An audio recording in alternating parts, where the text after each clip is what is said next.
did. He made his wife sit outside a building that's built in a drug infested neighborhood for like around 15 hours. I kid you not. Until it was like midnight. Yeah, like he made her sit out there with no phone and just cook outside of a closed cafe. This guy is a piece of work.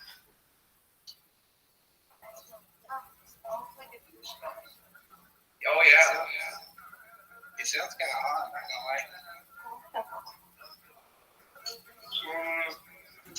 Yeah, I mean, like, if you find fat people that are like of the Orient descent, like you got like 2 hundo and like 5'2",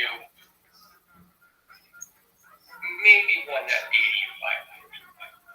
I don't know. Sure. I'm gonna grab food. I will be back in 30 minutes. I will be back. Rabbi, Excellent. Bye, baby. We're going to hold you to that. You'll be putting back if you're not back in exactly 30 minutes. We're going to be on you. Awesome. I'll be right back. Sounds like a plan. Bye. Bye. I'm on the Stairmaster, sir. You are? Yeah. I'm hearing great on I'm also, guys, I speak to my day. Let me see. That's really my shit. Thank you for your time. Gustav, you take care. And I want you to know that I'll do my best to make you proud. Take care, Gustav. Thanks, guys. See you tomorrow. God willing. Take care, my friend. Bye-bye. Bye-bye.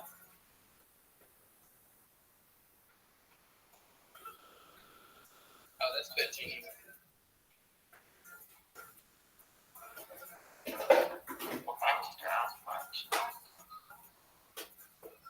I'm like a rat on a hamster wheel.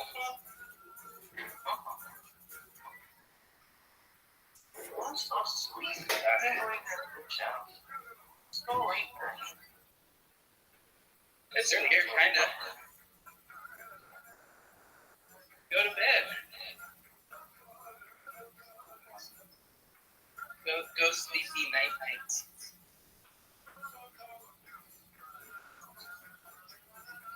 Maybe you'll have a wet dream about the rabbi. Perfect.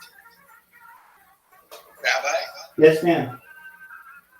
Yes, Did you sir. hear that? No, I didn't. What'd she say? I was just game, brother. Hold on. I heard parts of it. Spring, you going to have a wet dream about me? Yeah. Good for you, girl. That's what I like to hear. Hell yeah. Oh, yeah.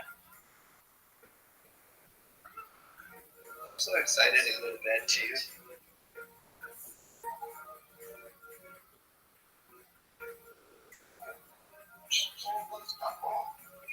Shit. You can keep me warm.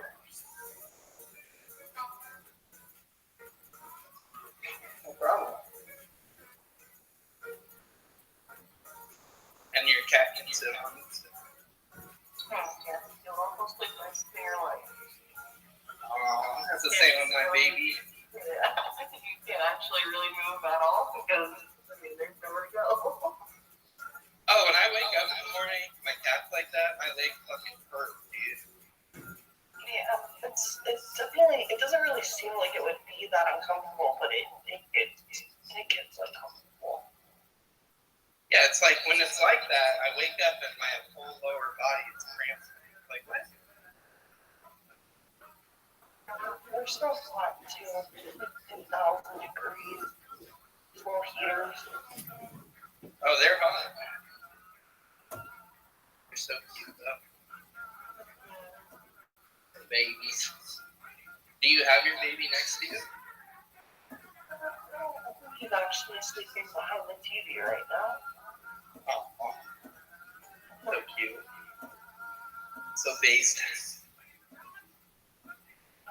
This is new hiding spot. Oh, so cute.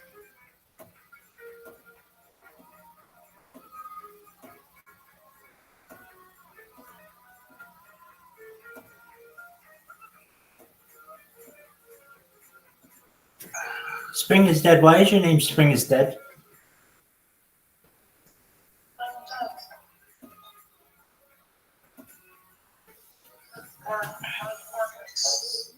What'd you say? Because I'm dead. I was born this way. All right, that works. It's because she listens to too much Suicide Boys, Rabbi. That happens. Rabbi, Yes, sir. do you know the boys? No, Yeah. no. I know the squad, but I don't know the boys. Can you look it up for me later when you get bored? Perhaps. Thank you. Their lyrics are very not bad.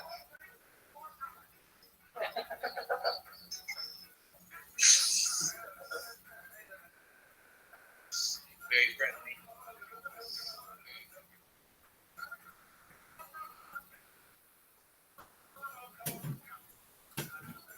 Yo, can you see Yes. this flight simulator? Oh, I'm at the gym. I can't see my screens at all, Rabbi. Spring, can you see this flight simulator? Yes, I can see it. Well, you're probably gonna disagree, but don't you think it's smooth, like soothing, just watching it go slowly? Oh yeah, no, that's fine. I find it soothing, and the way that I have the plane controlled on autopilot right now just does its thing. Flying over Jacksonville, saying hi to you. I'm gonna make sure to dump the lavatory right over your house. Let's go. Let's go. I Let's love go. it. Hey, Spring is dead. You should sleep in the VC. We have people who do that. Excellent. Excellent. Okay. Hey, so we do sleepovers. What would you like to watch?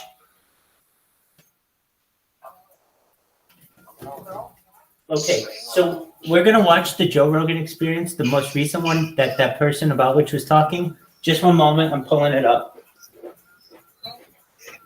Hey, Jamie, can you pull up a clip? Absolutely. Hey Jamie, pull that shit up. All right, here's what I want to know.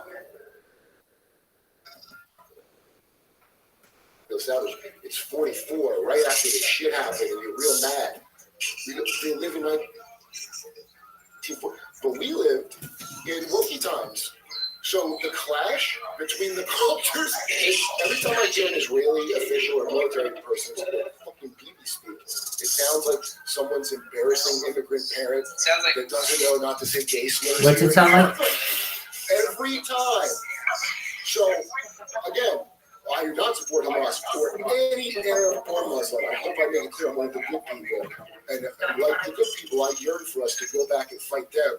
You remember back when that was our enemy, when we knew what was what, before we went to all this cuckoo caca? I hope we go back to those days. If I'm not liberal, I'd also hope that. The Obama times, they were so great. Yeah. The times I'm were not less conservative. confusing. Yeah. Yeah. Yeah, it was more clearly established what was going on. This whole Dave Smith knows shit, by the way. He's probably out of media, right? yeah, no, Dave's the best at it. Dave knows it. I'm very proud of Dave consistently because he really knows his shit. Like, He doesn't talk about things unless he knows his things, and he goes very, very deep into subjects. He doesn't talk out his ass at all. no, not at all, dude. He Not at goes all. very, very deep into subjects.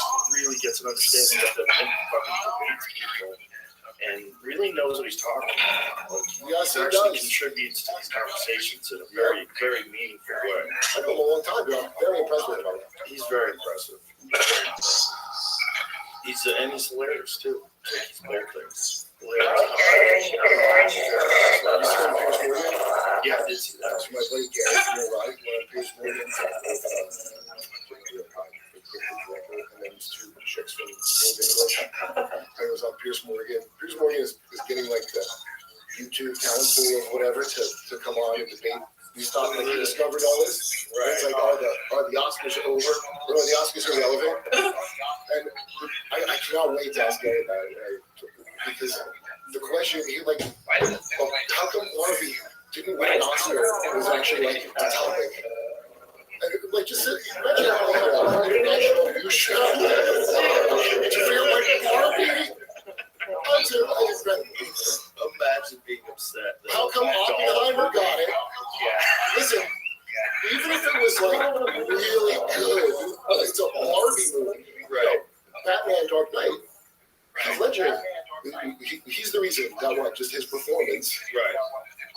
Maybe you can say that for Barbie. That's a pretty fun, good movie. That's a different kind of movie, though. That's a dystopian movie about crime-ridden city. Barbie? Barbie's fun. Oh, I thought you were talking about Barbie was crime-ridden city. It's a good show. How did you compare the two? Oppenheimer's a movie that you're watching decades from now. I'm telling you, check the algorithms and see what topics are trending, and you just put them together like you're a fucking AI TV program out of that horse shit, and you discuss it as if it's a thing. Can you imagine? You must be doing so well in that. That's really What's going on, baby? What? Yeah, if you're just passionate about the Oscars, I think you're right. But if Barbie got it, What's it sound like? it sounds like robot having sex. Oh, just one moment. It sounds like robots having sex.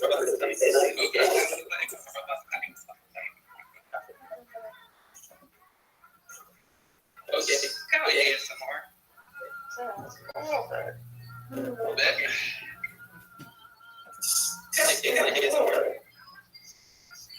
A bit.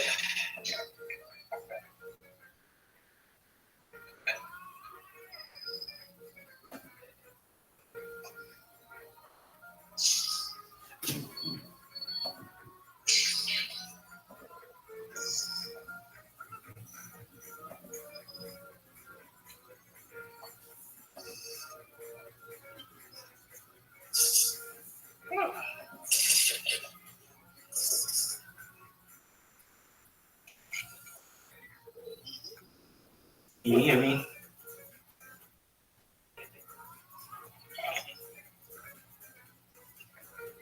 Rabbi? Yes. What's up, babe? Just one moment. I'm gonna hook you up. I'm gonna hook you up like a motherfucker. Just one moment. Okay. Okay. Just one moment. We're gonna get this bitch.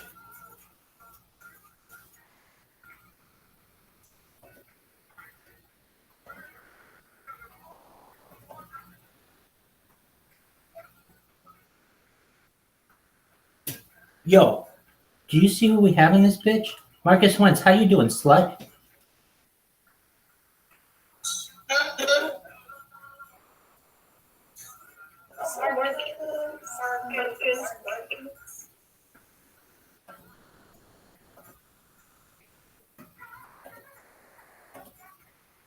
Spring is dead. Okay, just one moment. Oh, fuck. I fucked up. I accidentally hit the X button. Just one moment. Half of my life has just been saying, just one moment.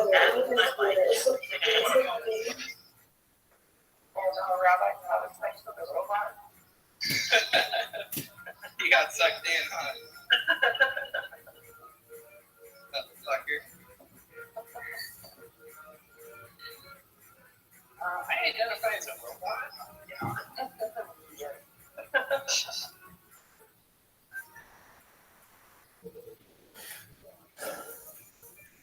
Washing machine man, how the fuck are you? Everybody stop what they're doing. Washing machine man is here.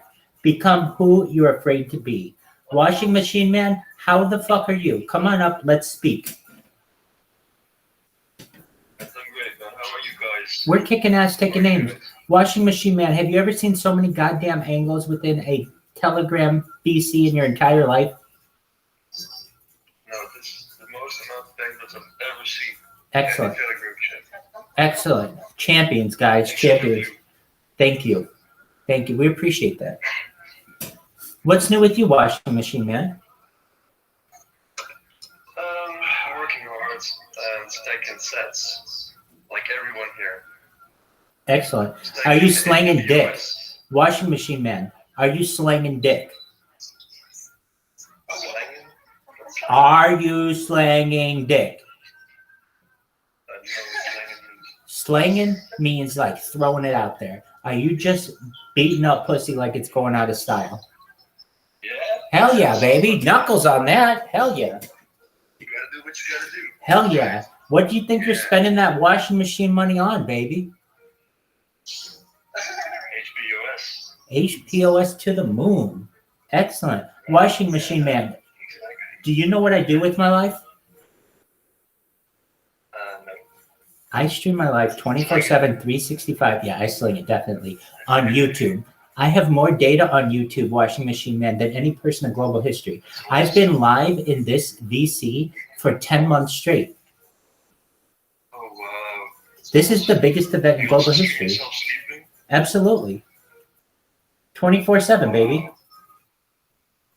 All day, every I day. didn't even know that. That's very cool. It's very cool. I am the eternal So flame let's wait to of this coin. 6 different users. I need it so that you can see me on so many different angles. You can't do them all from one single account, so you have to do them from multiple accounts. You're even pilots. You got that right. We are flying over Lake Michigan right now. Yeah, check this out. You're gonna shit yourself. I want everybody to know. Everybody, get your goddamn Huggies, get your Pampers, get your Depend. I want you to know that you're gonna shit yourselves. Go get yourself whatever it is, your Cottonelle, your Brawny, your Bounty paper towels, whatever you use to wipe your fucking ass, because you're gonna shit yourself. Just one moment, this fucking computer is gonna turn on, and I'm gonna blow your fucking minds. Get your Huggies ready. Absolutely. Kids, I'm telling you this right now. If this computer loaded, I would be showing you the world. Holy fucking shit, I don't believe it. It's Green. Green, you goddamn cuck motherfucker. How are you, Green? Come on up and speak. Green, come on up. We've been waiting for you. Ask anyone in here. You can ask Spring is... What up, slut? Green, you little bitch. We've been waiting for you all goddamn day. I've been saying to Spring is Dead and Ask Munch and Washing Machine Man and Marcus Wentz and Passport, when the fuck is Green gonna be here? And all of a sudden you show up. Welcome. Green, you're my favorite color. Excellent. Green, here's my question. I'm going to pose to you the same question that I posed to Washing Machine Man. Have you ever seen so many goddamn angles within a telegram in your entire fucking life? Yes or no? Go. I have definitely not. Excellent. That's what I wanted to hear. Green, do you know what I do with my life? Dream, I assume. Yeah, nice assumption. But I have more data online than any human in global history. You can go back 3 years in my life. I've been streaming since the pandemic. So we've seen the death of a queen, the birth of AI, the coronation of a king, and everything in between. We've seen the death that she's not, the Queen of England isn't dead? How? She's on the bed right now. All right, well, whatever, whatever they want to announce. I'm saying that we've seen some historical events while I've been streaming. I've been in multiple earthquakes while we've been streaming. We have more data on this than any project ever. It's essentially a timeline of world history. Going back to the pandemic, we've seen the death of a queen, the birth of AI, the coronation of a king, and everything in between. We talk about some things on the stream that aren't normally discussed in society that are very important for human civilization, such as the cryptocurrency and it becoming mainstream, such as anti-gravity, antimatter, life extension technology, stem cell research, human growth hormone, life extension technology, mind uploading technology, digital immortality, alien civilizations, you name it, we discuss it. Chicks with dicks. Dog, we had 3 hours of that shit tonight.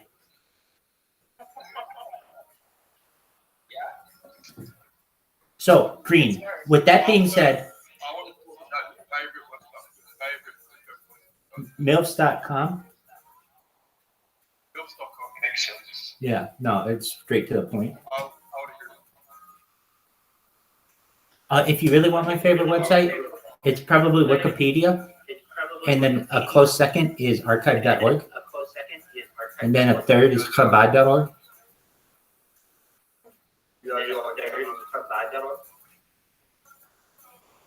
What's your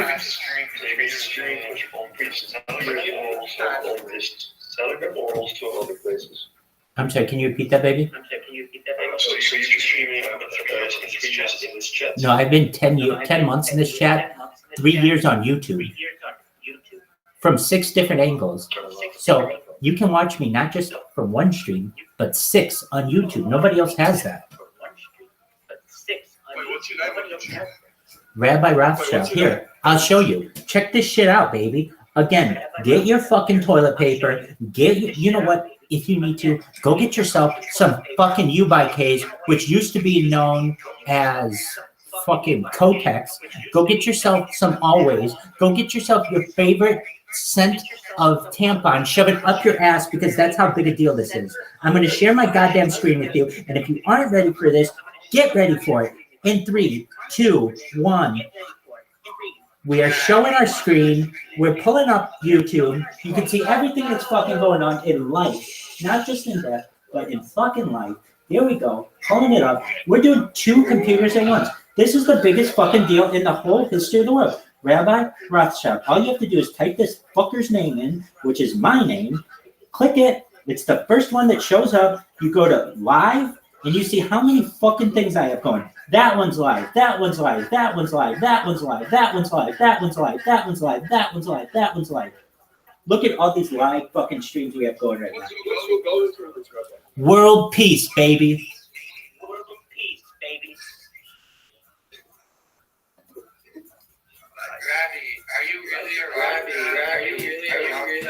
Yeah, you want to see my ID? Just one moment.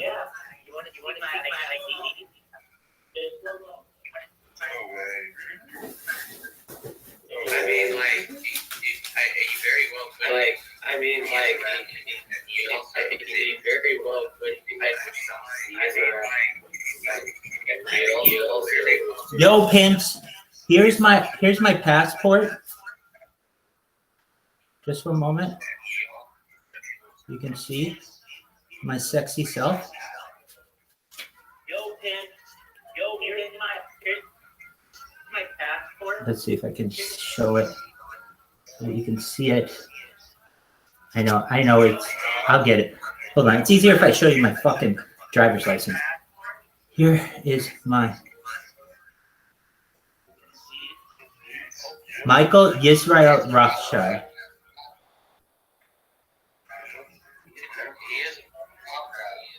Hell yeah. Now here's my fucking passport. If you're not pleased with that, and I understand somebody could be like, yo, dog, you have a fake ID. All right, well, I have a fake passport too. My whole life is fake then. If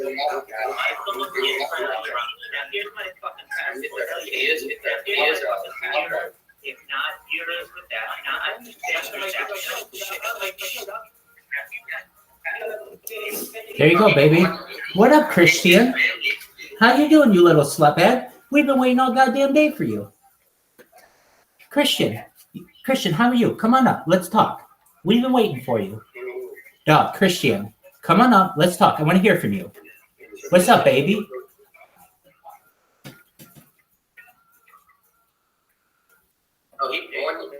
Dog, Christian. Christian, how you doing, baby?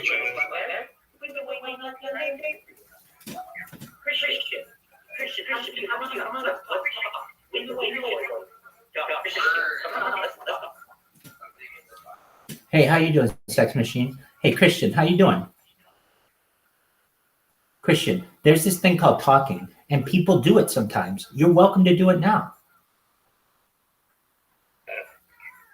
How you doing, baby? We've been waiting for you.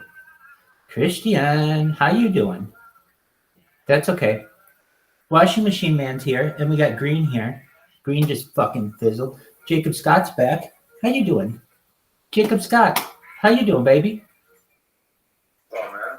Excellent. We're doing Flight Simulator. We're flying from New York right over Chicago right now. Actually, went just over Lake Michigan. We're heading to Omaha, Nebraska. Actually, Lincoln, Nebraska. Hey, did you guys hear about like the Oklahoma Tower? We're supposed to be like a developing state as opposed to bringing about the world's tallest building, or America's tallest building, in Oklahoma. I've heard about this. So speculation. They haven't built it yet, obviously. That could turn on the drop of a dime. Like the Chicago spiral would never happen. It was always speculative until, well, someone dropped the deal from one of them. They went haywire. Yeah, take the whole thing. So you never know until it happens. That's what I'm saying. Dog, it looks like it's gonna happen. Now, if you were really looking into the future, into tall buildings, there's one called the Illinois, Illinois, like the state, and it was originally proposed by Frank Lloyd Wright over 100 years ago, and there's been a push to build it someday. It's a skyscraper that's over a mile tall. That'd be fucking awesome. I want something like that. Same We here. definitely need like the world's tallest building in America. Agreed. It used to always be. Like, the outskirts of the country. It used to always be. It was the Empire State Building, then it was the World Trade Center, then it was the Sears Tower, and then what? Like Burj Khalifa or something like that. Then it became then it became Taipei 101 or Petronas Towers, then Taipei 101, then the Burj Khalifa, I believe, something like that. What's America built up bigger than that?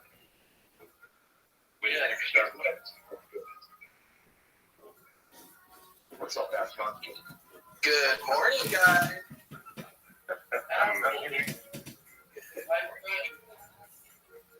What's up, Nicolette? Not much. Got a cat on me, chilling with the guys and Rabbi here. What up, Joby Printing Bags? Joby Printing Bags, slang a dick in F-Town.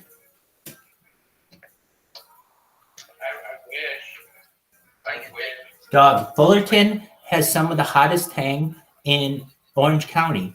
It has the largest state school in the entire state, basically, the Cal State Fullerton. We have 6 colleges. Exactly. Let me see if I can name them. I don't think I can. I can only name a few of them. Cal State Fullerton, Fullerton College. Is that including like graduate schools? I'm not too sure. Because there's like the Southern California School of Optometry that's there. That's like on Yorba Linda Boulevard. Yeah, that's What else is there? there's Cal State Fullerton. I named that. Hope Institute University. Oh yeah, Hope International. You're right. Chapman.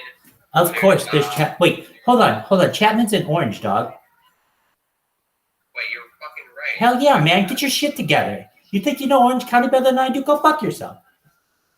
I've been here for like 7 years or something. All right. 7 and a half. That's okay. You're good. But yeah, you're right. Fullerton is a nest of education, and it has one of the best downtown nightlifes in all of Orange County, and it has one of the best college scenes in all of Orange County. In fact, in my opinion, and I really think I could do this, I could make that fucking town the biggest college town in the United States. It has the opportunity. It has a great downtown. It has a huge enrollment at the school. It's just no one wants to embrace Cal State Fullerton, and they should. They should. It's a huge music scene too. A lot of bands like Dude, no doubt. Fender guitars based there. It's huge. I didn't even know Fender comes in yet. You didn't know Fender's based in Fullerton. They've got the signs all over the street. I believe if you go down Chapman/Malvern, there are like little guitar picks that show like Fullerton, California, home of Fender guitar. Oh God, Rabbi, hit me up here in Fullerton. We will explore the nightlife. Will do. All right, I'm saying it's kind of a fucked up statement what I'm about to say, but when you have a very big nightlife is when a bar gets shut down after a huge protest after people kept getting day raped at that bar. A friend of mine, he worked at the smoke shop and he got drugged at that bar. And apparently this guy was just doing it for fun. I'm not, but when I heard numbers were around like 50 or 60, so everyone like was like, yeah, the guy has to work there for like that many people to get roofied. It was pretty fucked up. They had a protest outside of it. They sold off the place, but no one goes to the new one because they don't trust it. That's crazy. So let me do some clarification. Fender was founded in Fullerton 78 years ago. Big, huge music thing here, bro. I know, dog. Dude, do you know Slide Bar? Slide Bar is owned by the one of the members of the band Lit. They had a big song called My Own Worst Enemy during like the 2000s. It's a great song. Dude, I'm gonna sing the song for you. It goes na na na na na na na na na na na na na na na. But can we forget about the things I said when I was drunk? I didn't mean to call you that. Have you heard this song? I have not. I want to now. Dog, I'm playing it for you. Say no more. So, do you know Slide Bar? It's in the Soho district of Fullerton. Dog, have you ever been to Fullerton, California? Dude, you live on Euclid. You live in La Habra, basically. You got to get to downtown Fullerton. I live in Fullerton. It's just, and actually downtown Fullerton's like about 10 minutes from my house. I know, you live far as fuck from it. You need to move downtown, baby. Okay, this is the song. I'm just giving you shit.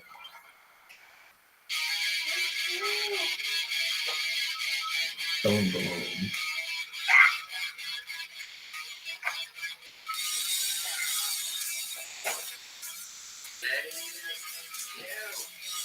Joby Printing Bags, do you know this song?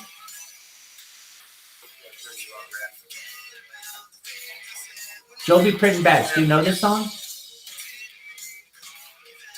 can't hear it for a second. Wait, turn it up. Crank that shit. You turned it up to 200%. Oh, I did. Okay, here we go. There you go. Got it.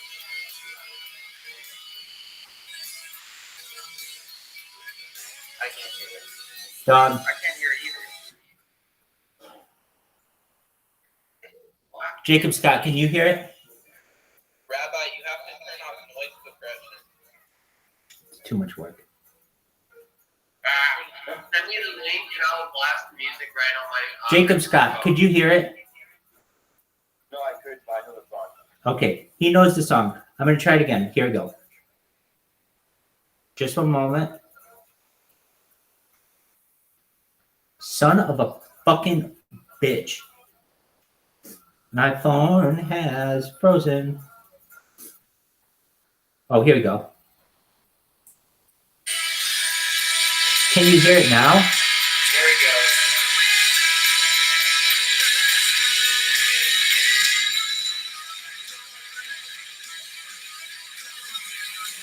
go. Jacob Scott, can you hear it?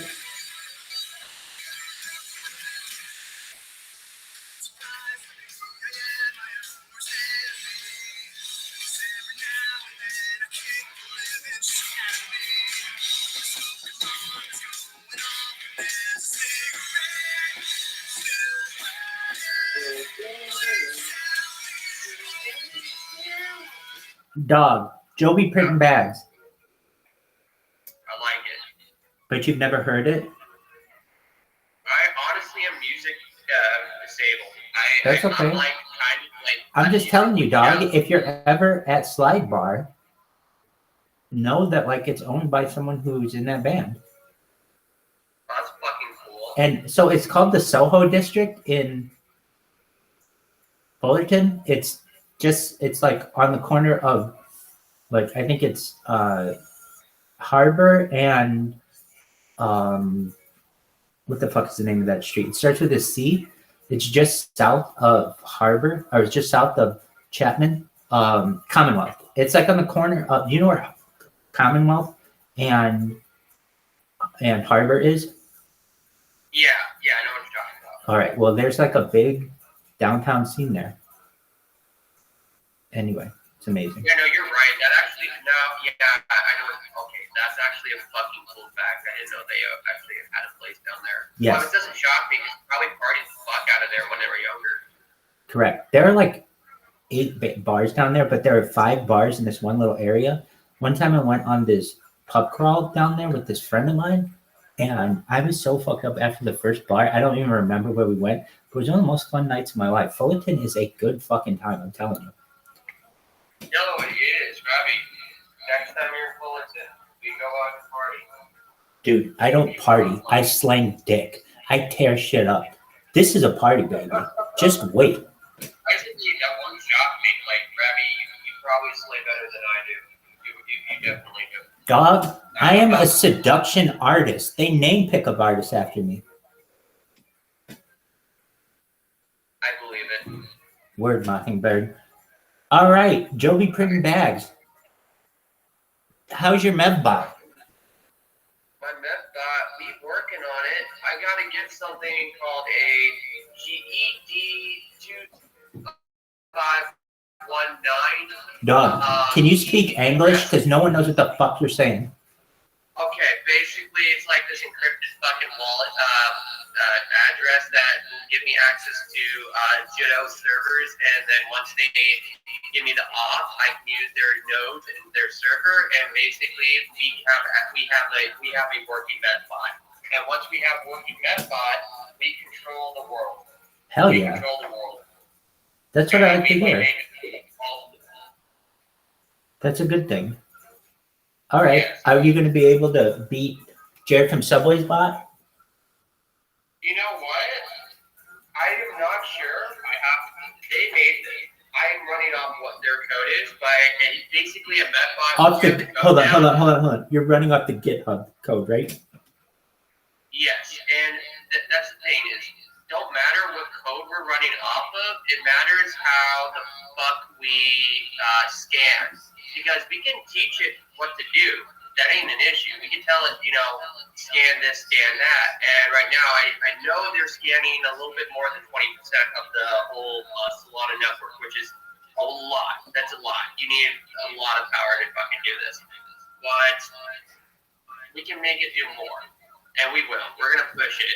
And once I get this finished, we will have the best fucking MethBot out there. I'm going to net this up because I get wrecked on like 90% of my dojo right now. And I want us to make money, and this is like the best way. All right, whatever sounds good to you, boss. Bro, we got this. Basically, the hardest thing is to fucking make the damn thing, and we already have that done, so it's not that hard to finish this part off. It'll take me like a day or two just to get this part done, then 2 days for the off-word, and we should be good to go. Well, that's a good thing.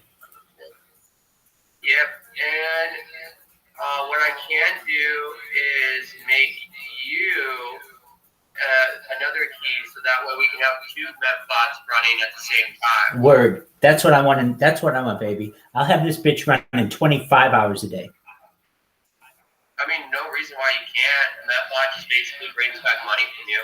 Like, it don't even care what type of token it is. It can get fucking rug, but just like you get in, you get out. Like, that's what all MethBot really does.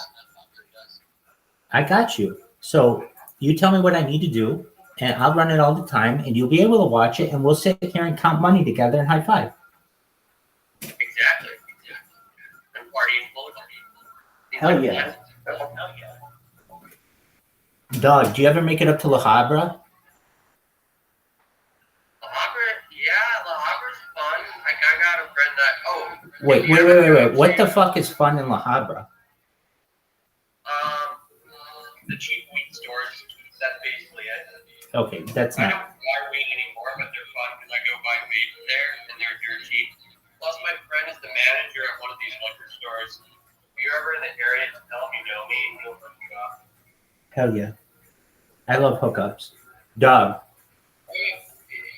have you ever been to Skyline Road in Fullerton?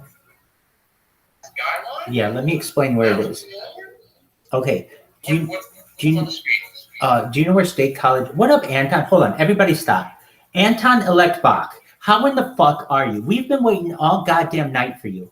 Anton, come on up and speak. We want to hear from you. Anton, none of us are going to speak until you unmic yourself and introduce yourself. We are waiting. Anton, come on up, baby. Baby, come on up. Anton Elect Bach. So there's a thing, it's called a microphone. You click it and it'll turn your mic on, and then you use your mouth and make words, and then we can communicate. It's called social dialogue. Here we go. Anton Elect Bach, how are you doing, baby? And then you would be like, hey, Rabbi, I'm doing really well. How you doing? Hey, there he is. Anton, how you doing, baby? You well?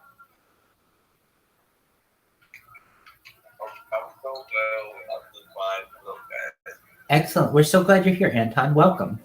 I'm Rabbi Rothschild. I stream my life 24 hours a day, 7 days a week, 365 days a year, live on YouTube. I have more data on YouTube than any person in global history. And currently what we're doing is watching me fly a flight simulator from New York to, we're going to go to LA. And then we're also, Jesslyn, how about you?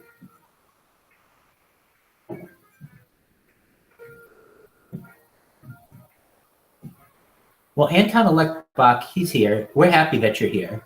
You look like a pimp. Excellent. Have you ever been in the VC before?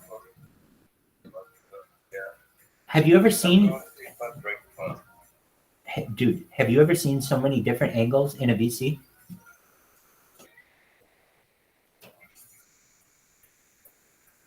Anton, have you ever seen so many different angles in a VC?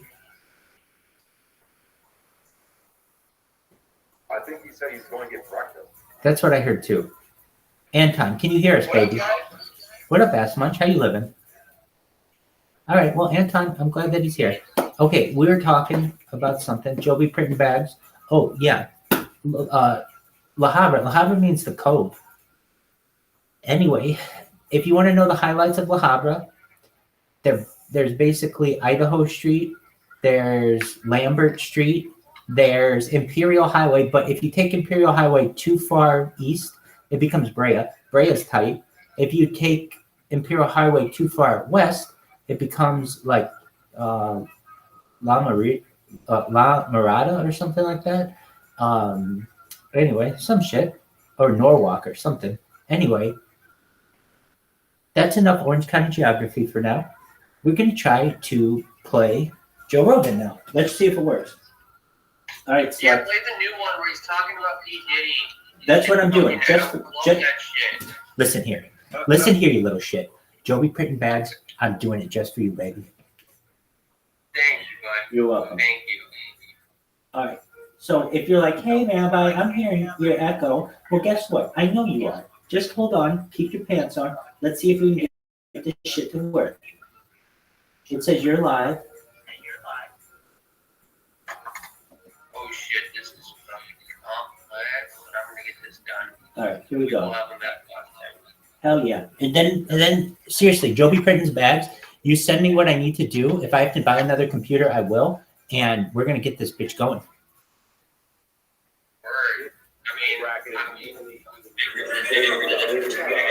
Experience. Can you hear it? Yeah, we can. Excellent. Here we go.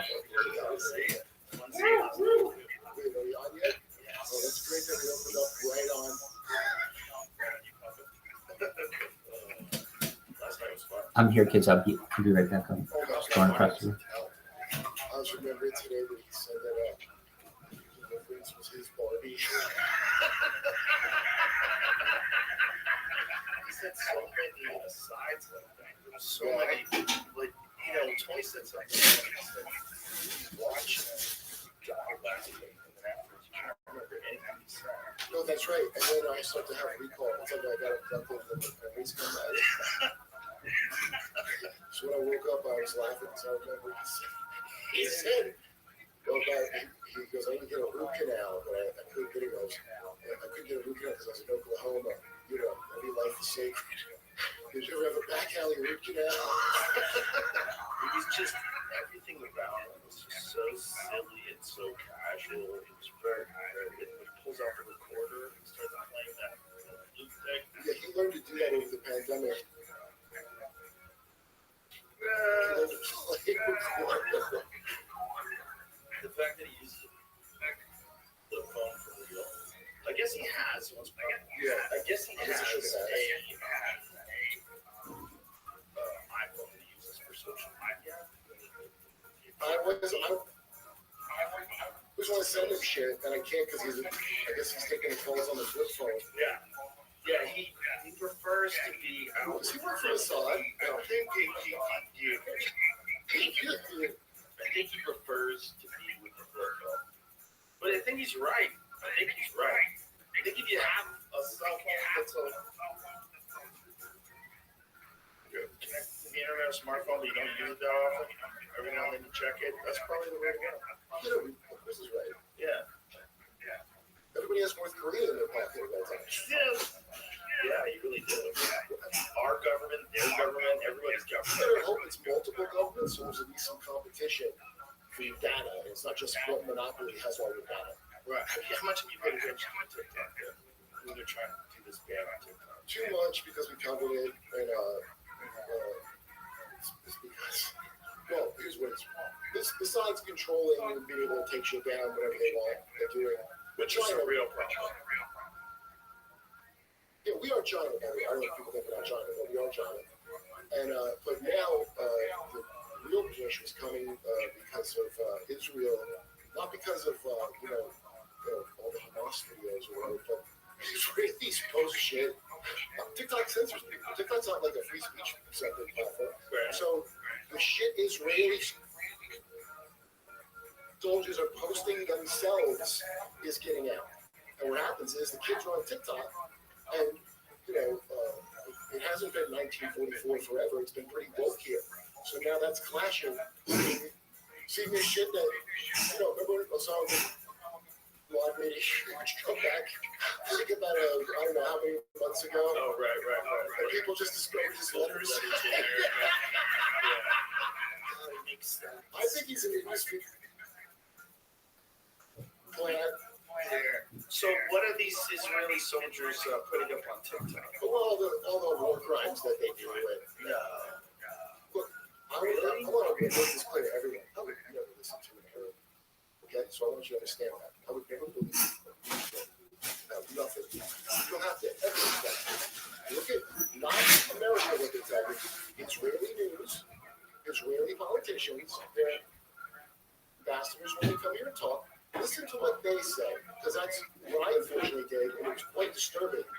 And what's even more disturbing is when I tell my friends here in America, they go, "Yeah, no, it's war. Nagasaki, Hiroshima, right? You think Nagasaki, Hiroshima? Yeah. Kid Rock Carlo. Yeah, the old kid Rock. Dresden. Okay, this is like how naive I am. Jimmy was putting up, because I can see the stories loading up for the next segment. And I see Israeli ambassador in UK, Dresden. So what I think it's going to be is she's going, how dare you compare what we're doing to Dresden? We're defending ourselves. Okay, that's what I think. What a normal human would do is go, I would never want to say Dresden is okay. You ever read Slaughterhouse Monaghan? You need to look in school because he was at Dresden, and it was a deliberate terror attack that we did. And this is just established history. It's a crime, but we'll fight the Nazis, etc. So everyone. So okay, that's how I thought we looked at it. Like it was a terrible crime. But she goes, "Yeah, Dresden. We got to do Dresden." Explain Dresden. What took place in Dresden? I don't remember what city it was. We firebombed them. Firebomb the entire city. Indiscriminately. No, not indiscriminately. On purpose, targeted civilians to break their spirit. But keep in mind, Dresden, as much of it's a crime. But that was like the wars going on and on. So then they started doing shit like Dresden. Didn't do Hiroshima for week 2 of the war. was Dresden. Why was Dresden so heavily bombed? This is all new. Finishing 3-day outlet intended to force a German surrender, leveled the city, left tens of thousands dead. It probably would have been, I thought everybody knew it was a war crime, and actually everybody did know up until, like, yeah, people thought natural immunity was a thing until a couple years ago. Yeah. This is one of those. So I'm disturbed by that. So she was essentially saying we had to commit a war crime. Right. We're doing the war Because crime. in her brain, it's 1944 like that. No one from the cellar pointed out this mindset. And it's very insightful. It's not 1948 when we got Israel established. It's 44, right after the shit happened. You're real mad. They lived in 1940, but we lived in wiki times.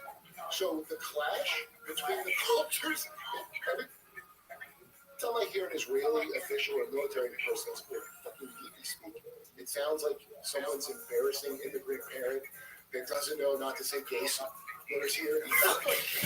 Every time. So again, I do not support Hamas or any Arab or Muslim. I hope I make it clear I'm one of the good people. And like the good people, I yearn for us to go back and fight them. You remember back when that was our enemy, when we knew what was right, before we went to all this cuckoo caca? I hope we go back to those days. In fact, I was liberal. I don't. So hope that. The Obama times, they were so great. The times I'm were not less confusing. Yeah. Yeah. Yeah, it was more clearly established what was going on. This whole Dave Smith knows shit, by the way. We probably have Lisa, right? yeah, no, Dave's the best. Dave knows it. I'm very proud of Dave consistently because he really knows his shit. Like, He doesn't talk about things in his things, and he goes very, very deep into subjects. He doesn't talk about his ass at all. no, not at all, dude. He Not at goes all. very, very deep into subjects. Really gets an understanding of them, and fucking debates people, and really knows what he's talking about. Yes, He he actually does. contributes to these conversations in a very, very meaningful way. I've known him a long time, but I'm very impressed with him. He's very impressive. And he's hilarious too. It's like he's both things. Hilarious comic. Very impressive. You see on Piers Morgan?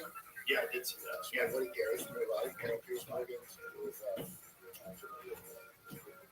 then these two chicks from English. And it was on Piers Morgan. Piers Morgan is getting like the YouTube talent pool or whatever to come on and debate these stuff. Like he discovered all this. Right. It's like, are the Oscars over? Or are the Oscars irrelevant? And I cannot wait to ask Gary about it. Because the question, like, how come Barbie didn't win an Oscar was actually like a topic. And it, like just imagine that like you're national news show. Did you feel like Barbie? That's incredible. Imagine being upset. How come Oppenheimer got it? Yeah. Listen, even if it was like really good, it's a Barbie movie. Right. Batman Dark Knight. Heath Ledger. He's the reason that one, just his performance. Right. Maybe you can say that for Barbie. That's pretty fucking good movie. That's a different kind of movie now. That's just a real movie about crime-ridden city. Barbie? Barbie's fine. Oh, I thought you were talking about Barbie was crime-ridden city. How could you compare the two? Well, Oppenheimer's a movie that people are rewatching decades from now. I'll tell you how. Check the algorithms and see what topic are trending and just put them together like you're a fucking AI and make a TV program out of that horse shit and you discuss it as if it's such a thing. Can you imagine you must be doing so well about like that's one of your issues about like who got some of the Oscars at all? And how did Barbie say it? Yeah, if you're just like if you're just passionate about the Oscars, I think you're an idiot. Right. Like, if Barbie got it, are you gonna be this biased?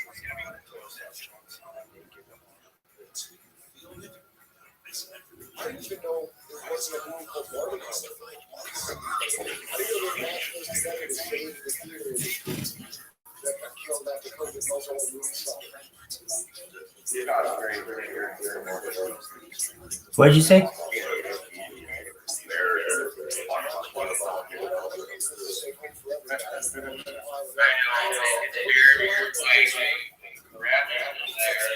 I It's weird. 20 bucks. Nice TV.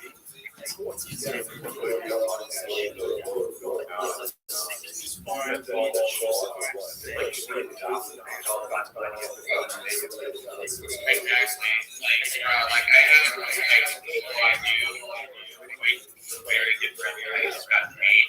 Like they got like a game shop thing. We're up and then go family. Fucked up.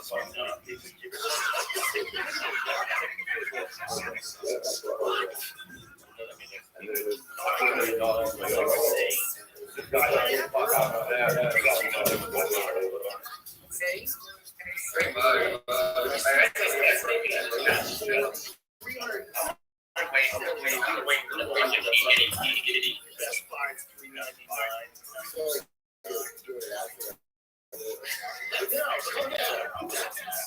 No, 65 inches, 4K.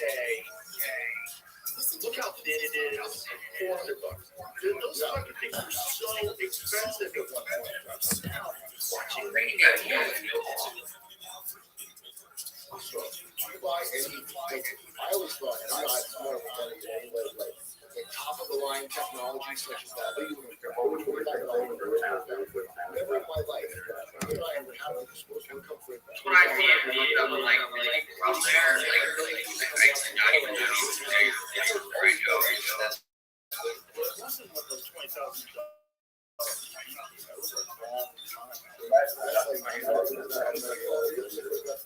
No, there really isn't.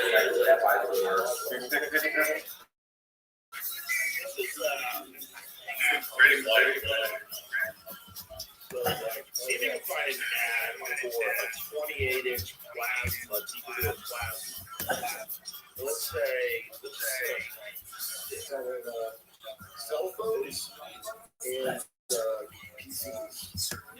Like pre-built, like it's not that some kind of Pentium.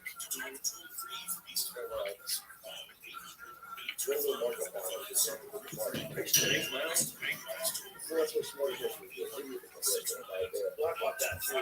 Yeah, like they were always getting better, but you could do a lot. It's, you could buy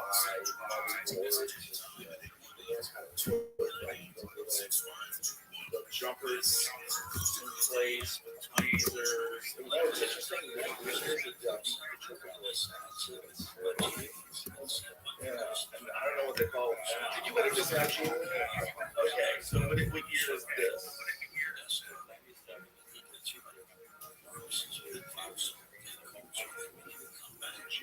Oh, was that, I think, is that the first one? I feel like it was more than that. I feel like it was still $9,000 opposed to $400. Like that $400 one is infinitely better than this fucking shit, low resolution. But that's what I'm talking about. That's why I'm buying it at the very beginning. I mean, it's like dumber than buying a fucking phone. In 2003, plasma TV was $10,000. Oh, that was 70 inch. That's pretty good. That's why I like the Black Friday one.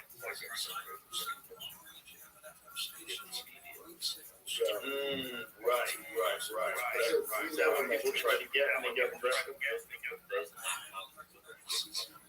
Black Friday sales are some of its darkest moments.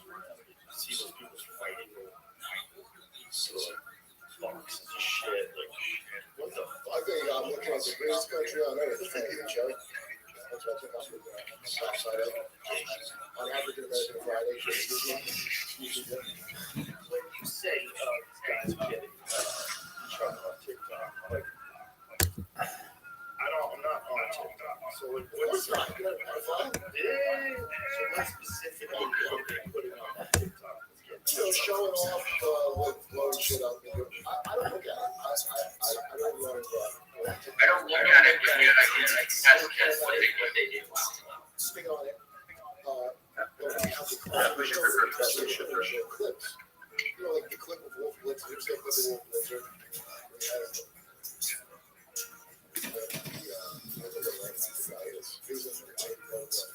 Guys in this is pretty good. This is right. And Wolf, great back. Okay, pro on the side of everything, right? And he goes, so he was doing some and to get this one amount. Everyone's like, wait, you go. 500 people at that camp. That's more. And he's like, this. He's just like, but we gotta go to, I don't want to say best part, but almost like, you can see Wolf is like, what the fuck? This one's on the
Yeah, I don't think do that either. Like, this is just like, what the fuck? Like, what the fuck?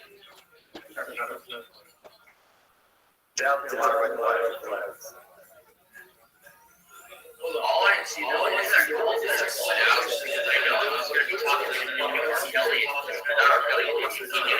So you can say something to me. My brain is going, what's going on?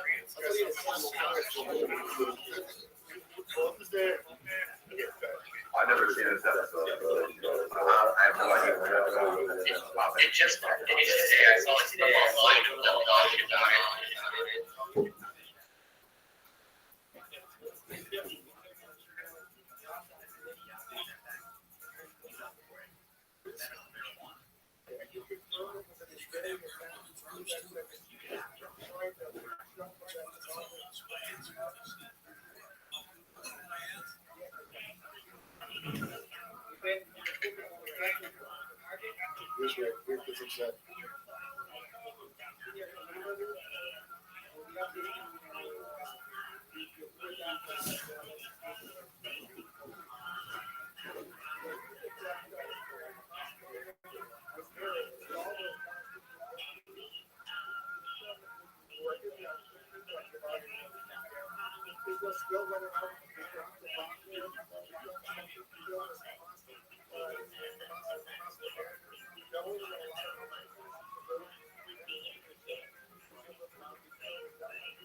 It's okay to shoot through other people.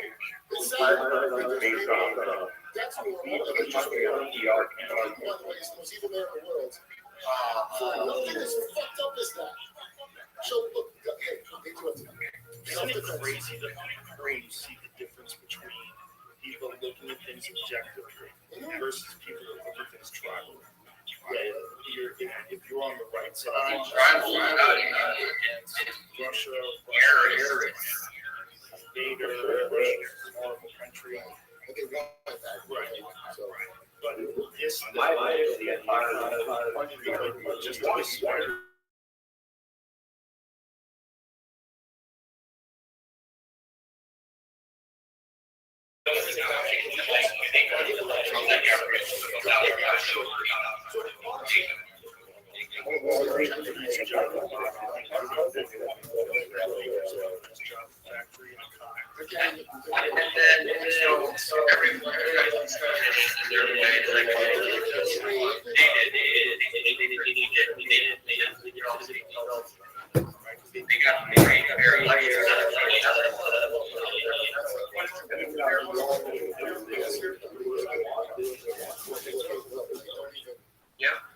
That's literally act like you normally smell like syrup and all this one that's saying why did it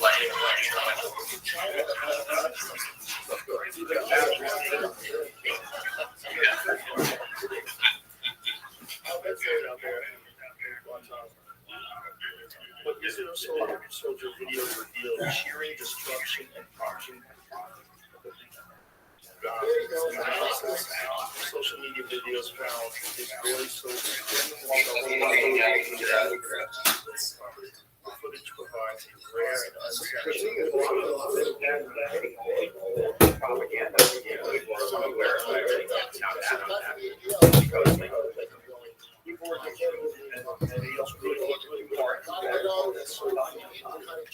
Oh yeah,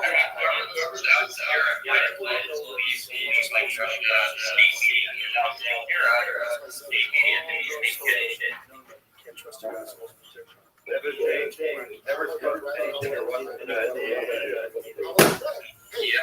you should like that.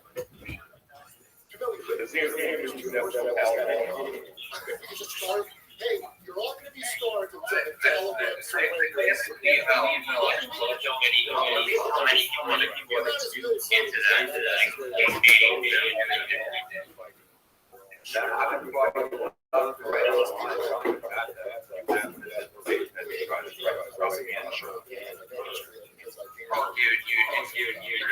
I went there on my birthday week, and then one of the things that came back, they fly the lights propaganda, and it's so like how you were just there, it's got you they supported a rich family, and they really just fall for the propaganda.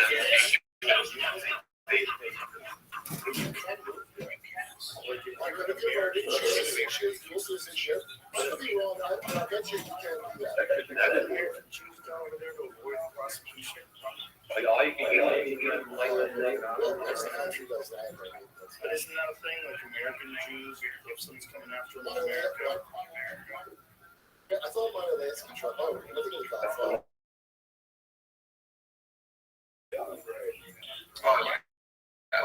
This type of shit felt like just ready to At least one. That's not reality.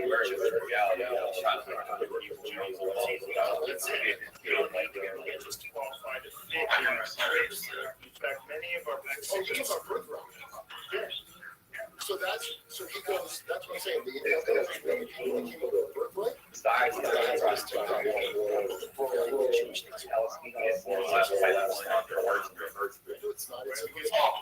yeah.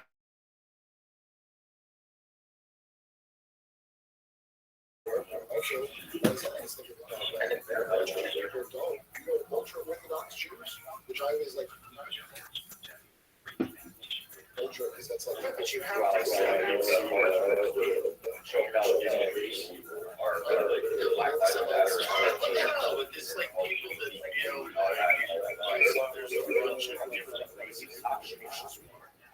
But it is a thing that some people believe, right? Yeah.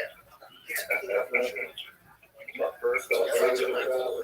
if you being the Goldberg did it successfully, and she's never looked back. She called the Holocaust right on her. She's She did. Remember that? Oh, yeah, it was insane. Basically, that's just some white people shit. It wasn't about race. What? Because she did the homework of anti-racism that you were supposed to read those dumb fuck books. They're not in the leaves, by the way, anymore. It's done. You're supposed to learn that anti-racism. Anti-racism is that it's impossible. Oh, it's all Done with anti-racism. no, there's still people embedded like texts that are it's over.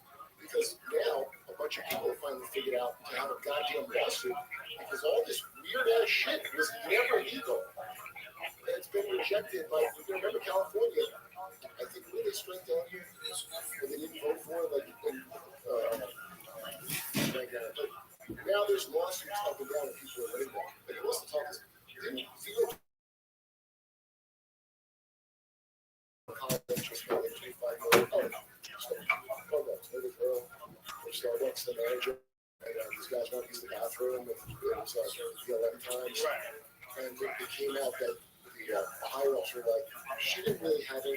They're like, we can't find a black person who's fire the right manager. So their thinking is not about their racial things, they're like optics in this media time. So that's what's so gross about bringing these corporations into these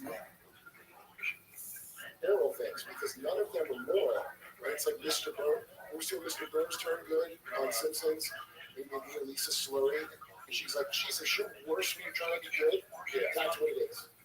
Yeah, well, they're only about money. And if you attach money to a DEI score and say, well, this is how you get tax breaks, this is how you get First incentives. Yeah, it's very diverse. And it's all just a control thing. And it's very ingenious. And it's next door neighbors to a social credit score, right? A DEI score. Or is corporate score that's essentially very similar to the way the real problem would be to institute that nationwide. Okay, we already have that for individuals. So we already have that, first of all. There's a bunch of people that don't do science. There's people, I don't even like many of them. Some that I do. And they've already, what's, dude, the very concept of shadow banning, Ian, with, he was over the town, the financing. So he got his account shadow banned. What?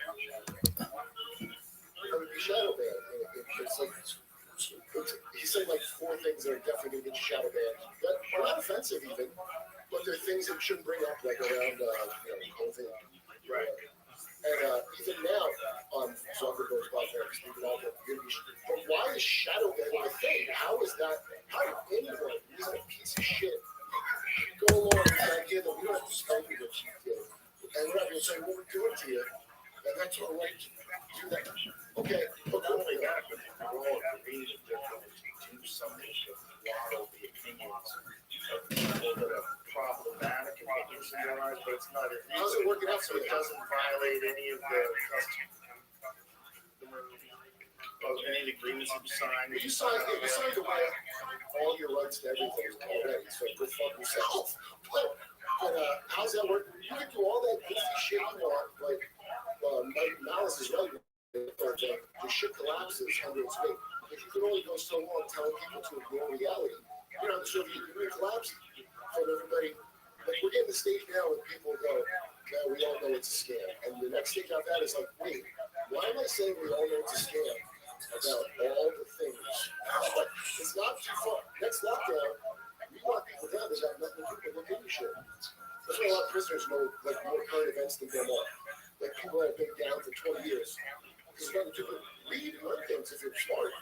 So they did all society. So some people, they said, don't do your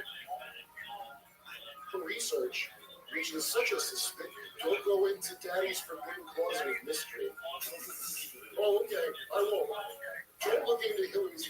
That's a hilarious one. To infantilize people is what you're telling them. Don't research them. Yeah, we're the professionals. Meanwhile, we lie all the time. They're doing to us what they did to Haiti. And the shit we do to other countries, they're going to do to you. So the shit they did to Haiti, which is never let them have their own leaders and keep them when they had one elected them. That's us now. Yeah, that's us. We're going to pass the laws you can't vote for the guy you want. Why is he even being allowed to run at all if it's such a fascism is coming? I don't understand. The messages are so mixed. And the only way to believe that is to be highly frightened all the time. New York Times just started doing this new thing on Instagram where they take the actual writing writers and they have the writers talk about the issues. And when you see the right, they don't understand what they're doing. This is exactly who we thought was right. It's like this very effeminate guy and this woman that's like the kind of woman that seems like she would never do this at a party, like talk down to you and it's just who you thought. Yeah, exactly. It's the type of people that would, just like these ultra liberal, out of touch people. Yeah, these people are talking about. One of the guys was talking about Donald Trump's words being taken out of context, that it would be a bloodbath. He was talking about the auto industry, the economy. And then this guy starts putting out other episodes of violent rhetoric. It's hilarious. Yeah, guys. Give me some God. What I guess.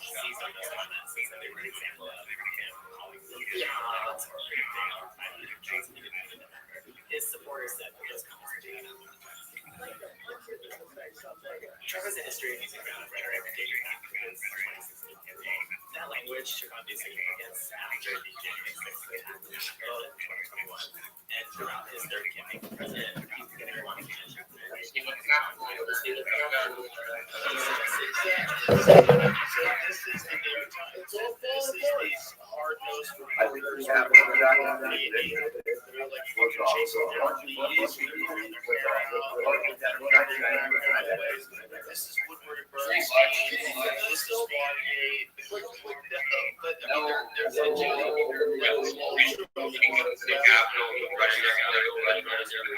as journalists, and everything has to We got situation on that.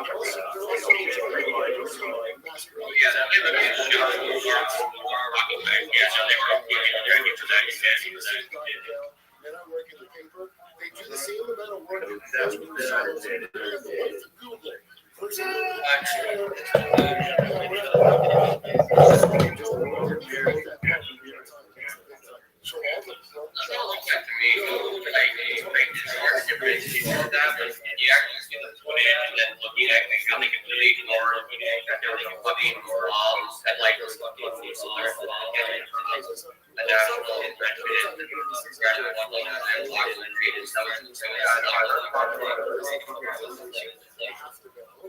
That just fucking freaked me out. Like, that was just freaking me out. That was hard. All of them have moved Then you up from feel like you grow in the world, you'll say where's the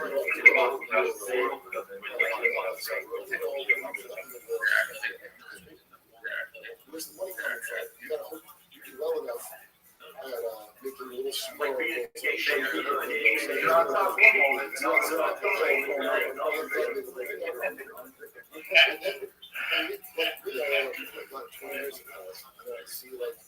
That's that little twerk. Like if the one that got surefire actually went somewhere in life. If not, there's people like him that work with the DHS about the terrorism of saying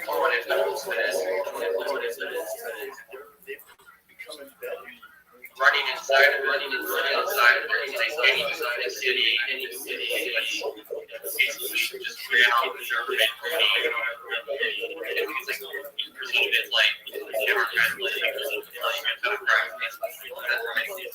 I don't get it.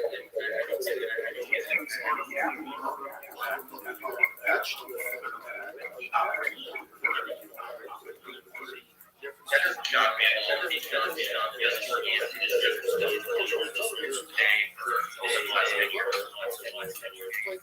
like the Roman pretty much so.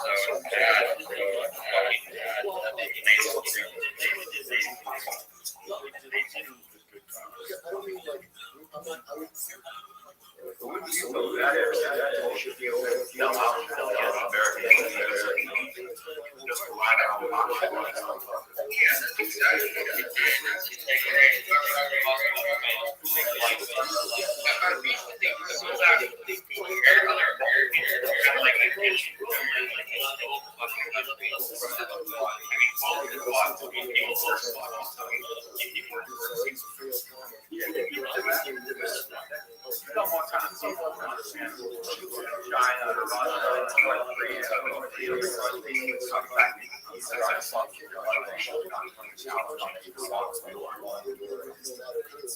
Oh yeah,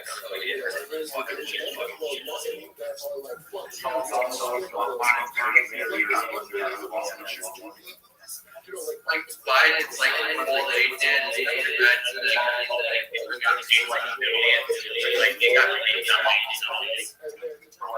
what they did. I just picked the right people for you. That's and you. They got There's nobody who's not evil. They don't even say the right. They don't say the right direction. They go the less evil direction.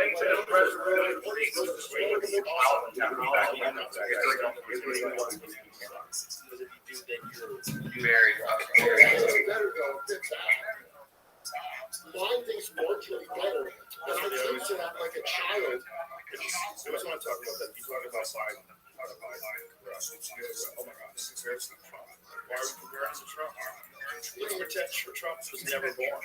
Trump was never born, and it was Biden versus How long was Trump in government? RFK. How long was Trump in government? If you have just Biden versus any politician, if they were just running, and they get to pull up all this shit that he did while he was vice president, all this shit his son was involved in, all this stuff that they absolutely know, like unaccounted for millions. Where did all that money go? How did people get all this money? Like, what were you doing? How much were you getting paid? How are you getting paid so much for this university where you had a job where you never showed up? Yeah, right. Anybody else that was a Democrat, Biden wasn't president, like Obama was running against Biden. Imagine a world where he wouldn't get taken down. It was like that. He ran.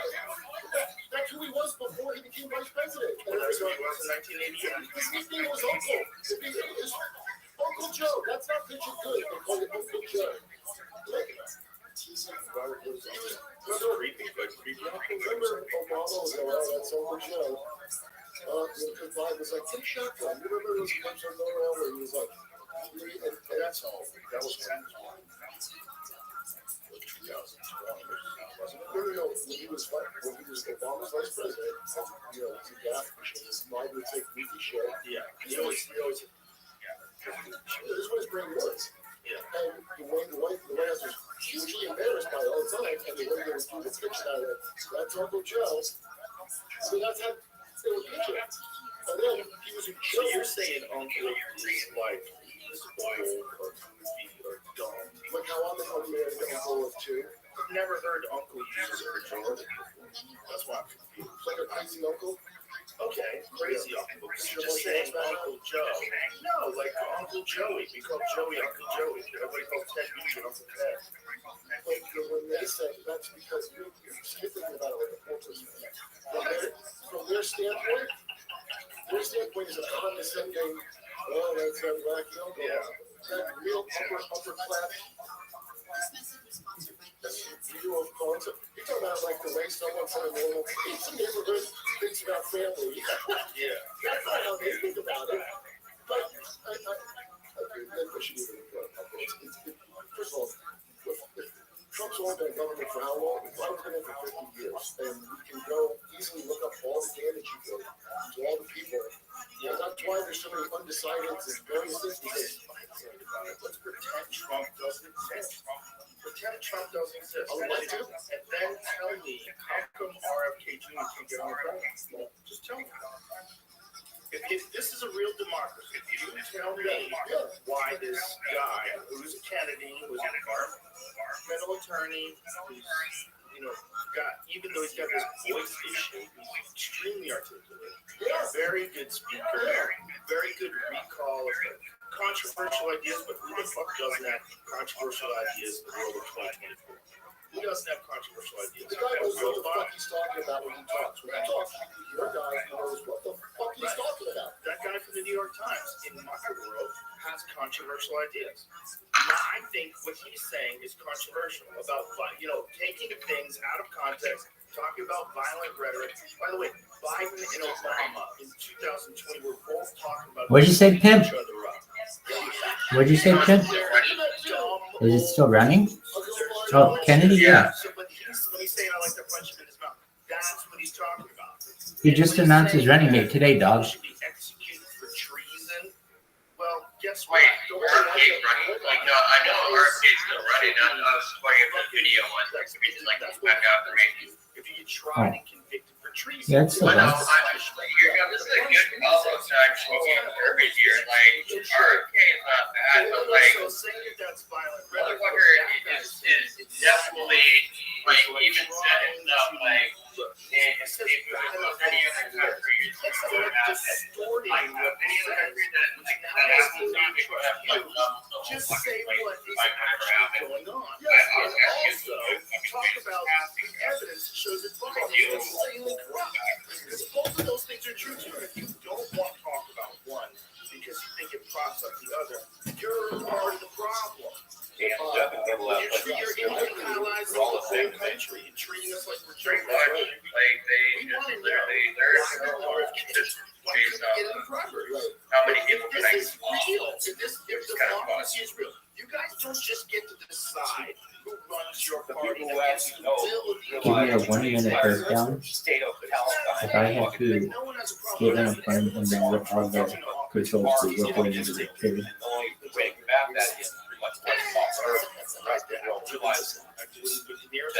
Doing that would be a genocide. They're fearful of that. But why would they protest to begin with? It's beyond what they almost like massive history. Exactly. Honestly, like, they I mean, do like a what great the job cops do. of What does SPLRRET mean? What does gear up mean? What do brakes do? What is IAS? What is HDS? NAV?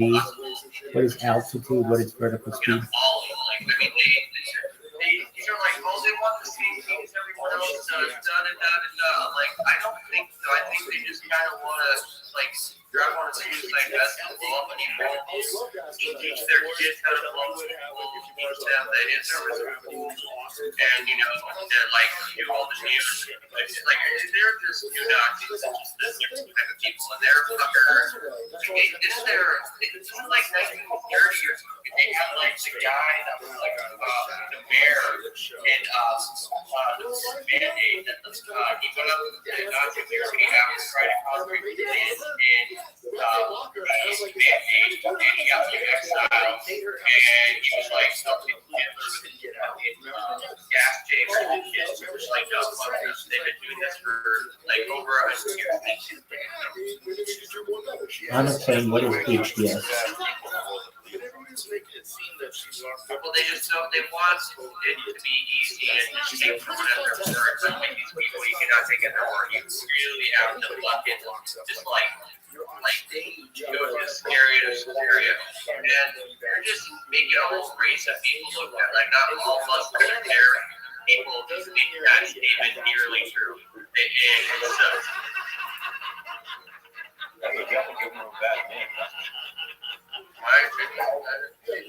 It's the same thing. It's like, why is he talking about this? Why is he talking about this publicly? If you're going to come out and say that you have a really deep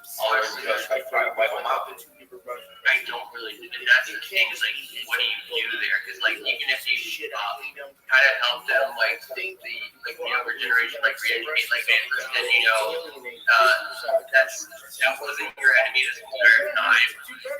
That, you know, you can convince some of them, like, hey, we fighting or got your real issue with your government, and then you convince all of them it would be impossible. You're still going to have issues. If you're supporting what New York is doing right now, like, guess what? You're going to shut down construction. You're going to shut down all these real estate developers who all over Kevin Hughes teach a whole generation as to waste their lives for fake causes. And you realize it's all about people to want to, like, if you want to away. Like, most people in Tar would be like, where's our donation? Like, they ain't gonna get it. They're not gonna understand that by doing that, it legitimizes everything else they I mean, they already do, but I mean, everyone knows they're coming at the like it's not there with a anymore. slanted perspective. All the fucking they get There's that's no objective news. It doesn't exist. You have right-wing Fox, and you have left-wing everything else, and you will be fucking confused as shit. For awareness, people power prayer. I would just not watch any news for a long while because of that. It's just I have a job where now I have to learn things. You just went wild watching. All the years How many years have I known you to watch you like completely flip into full-on conspiracy mode? Like I was out near the West Bank, and I went to another kind of village near the First of all, I've never been to a place where fucking playground is made out of options. Just like Tom Cruise Like said, that's that's pretty like that.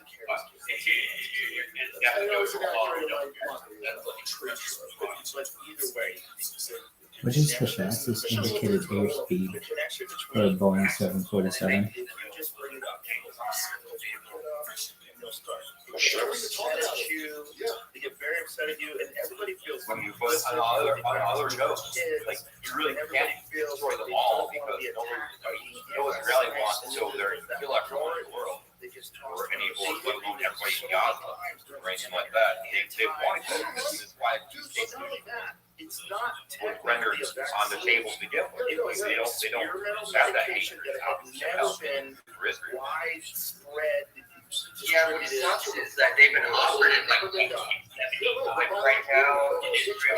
In the game GeoFS,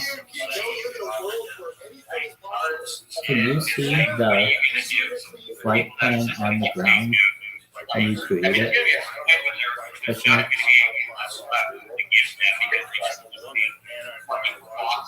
This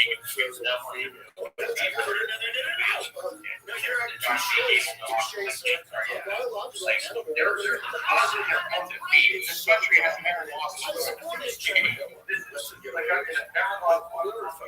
one of those guys. Jimmy Kimmel. Like, you know, they caused so much mayhem and horror.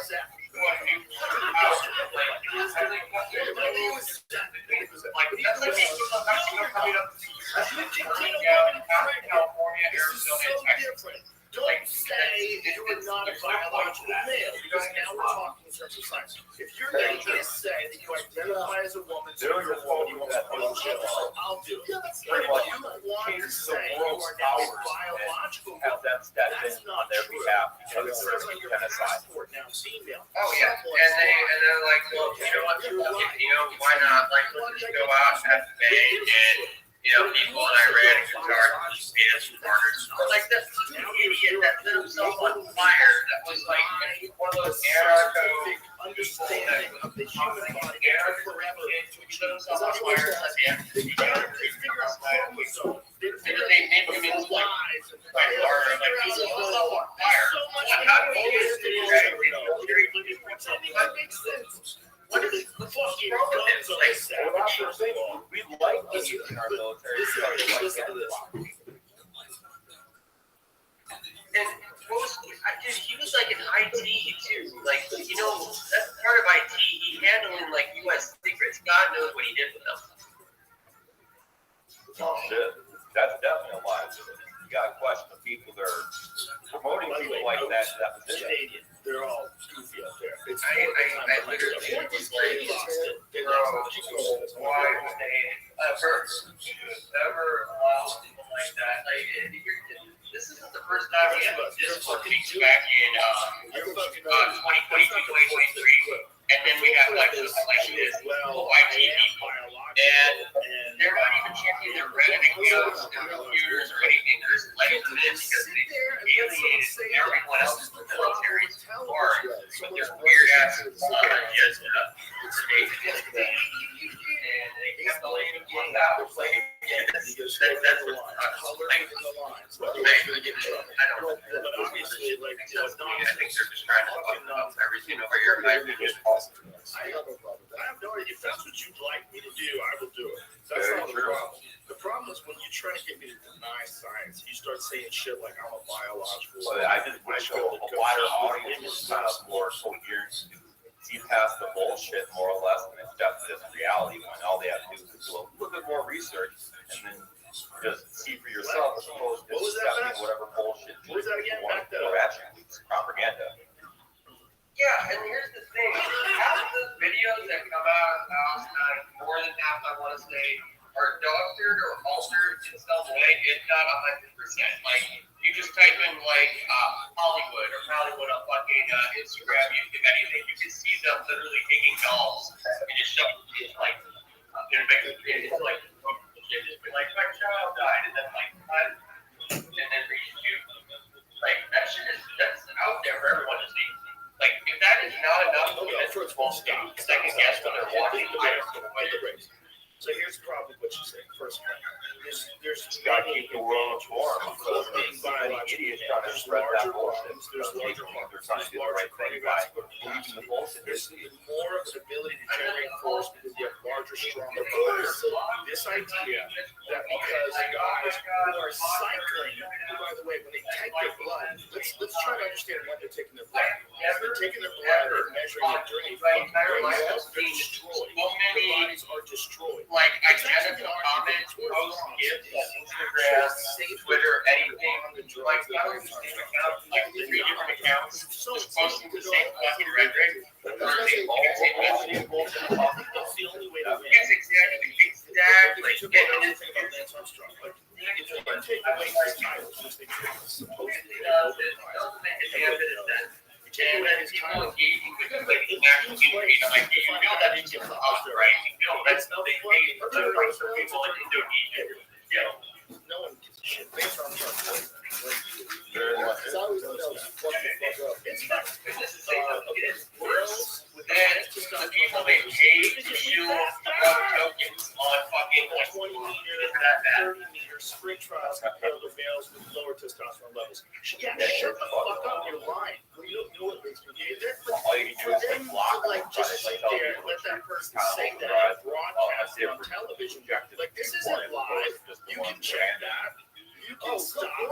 Yeah, you can research it. You're making a point, a very important point, saying that there's no like advantage for testosterone. All of that's not like the issue. The issue is like one person I read and the police it's that like, hey, have a second thought before you go throw terrorist rally.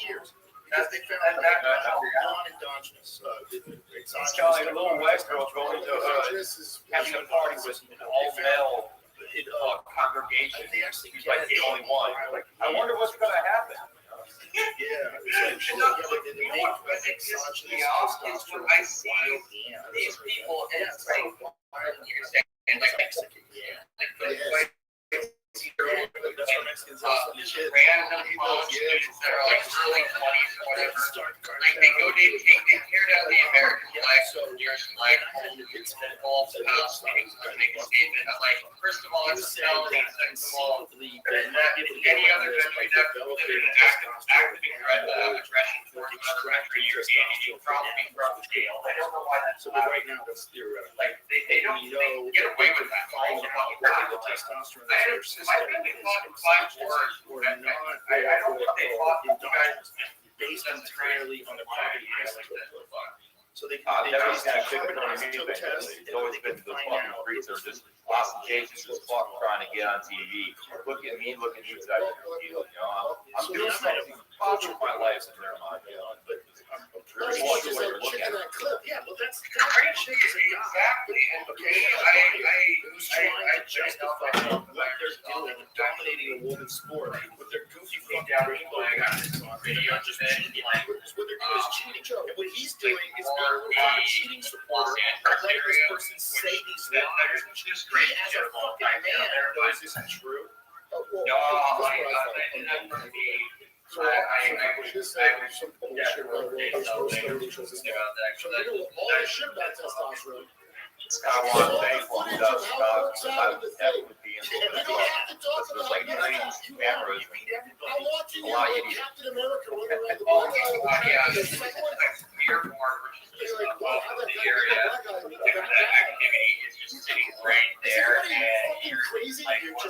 get into none of it. You just have to be a woman and do the best ever. I go full force at the best move you can make. The fact that Black Lives Matter has been taken down by the IRS, yeah, this is like beyond me. They're helping I find it hilarious. This is what the most like. That's the root of Ponzi scheme. It is. It's just a straight Ponzi scheme. And everyone that was following me raised this back in 2020 when I said, like, they got donated $50 million. And they haven't done one thing. It's like, oh, you're rich. Oh, that one black person's living good though. And they could have gotten their, like California, they still ask for reparations to a non-slave state during the Civil War. I apologize to them personally And for dismissing their they conspiracy. won like what, like 500 tons of gold and silver and like I apologize. $1 million, basically like what, $1 million to each black family from black workers. I know that the audacity. What about the mixed people, the half black, half white people? What kind of things do they Of get? course they do. Well, that's what I want to know. Like, what's the quota here? You know, does it go down in the price before we go, or My other half was a slave owner, my other half was a victim, so I don't know what Overscares you most. that part is that's probably the case for a lot of them, and they just straight up don't care. Because you're scared. And most people that are here now, like I would say, more than like half are immigrants that from some point in time. I have like a bunch of family line. These people ask them for every fucking penny to go to bankrupt the state, and they just acknowledging them with their time. Basically, taxpayer money. Here's my advice. Here's my basic advice. When anybody's talking about anything important, I've read the biggest bullshit thing that's ever been said. I'm not sure what they're saying. Literally. Oh, no, it's just stupid. Unless you're nothing, pretty much. It's just other words. unless you're like, Or victimization speech behind it. They want to basically get something for nothing and also make it so bad. you know, that's you. Like, okay, you're just trapped. That guy is on Twitter will say, I'm hey, y'all, Right. Even people I knew as a kid that were like they could have a conversation about stuff like that without getting too like if they're feeling emotion about it, they've gone off the wagon. They've gone whole like But you don't say y'all. you don't do this or you're racist or you do this or you're fucking multiple person or whatever. Who the fuck are you? You don't say that. It's all about allowed to appropriate Southern culture. Oh yeah, and I have to say y'all. yeah, and if you don't do that, you're that's bad for you. And you should feel ashamed of yourself and give them more money because Exactly. Dude, the next thing you know, there's going to be a hurt feeling. You hurt someone's feelings, boom, and now oh wait, they have this misgender.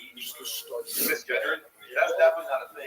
Maybe you like more. I think it's like what? It's like, I think yeah, $6,000. How do you misgender? How do you go from a woman, but you're great for self as a man? How do you say, oh, okay, I knew that was a man. You can't just walk. It's like you're fine, yes, but you're a bad guesser.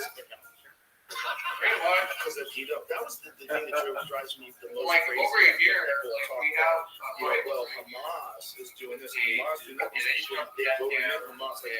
These people are the poorest, poor, deprived of sanitation, it's in Canada. They have them there. Hospital care. What the fuck are you talking about? How are they going to rise up? Just run out and get shot en masse until the Hamas runs out of bullets, and then you bludgeon them to death with rocks? The voting from Michigan passes it. They forced the vote And basically, you can get imprisonment up to 5 years or a fine of $10,000. You voted for it. We're putting you in a concentration camp. And so, okay, why did you have him at a vote? It's like Trump is on us here for the Trump is voting for us. It wasn't racist. That's why they've been punishing us because they're like, now shit. Yeah, everybody, 2016, when they were like, But God forbid you walk down the street and your wife is taking all the media. Oh yeah, they hate that shit. That's the same concept, but it doesn't go against their guidelines. There was none of it. That's what's fun too, is that they just go, I should say, if you don't walk along with their identity, that's what's gonna get you.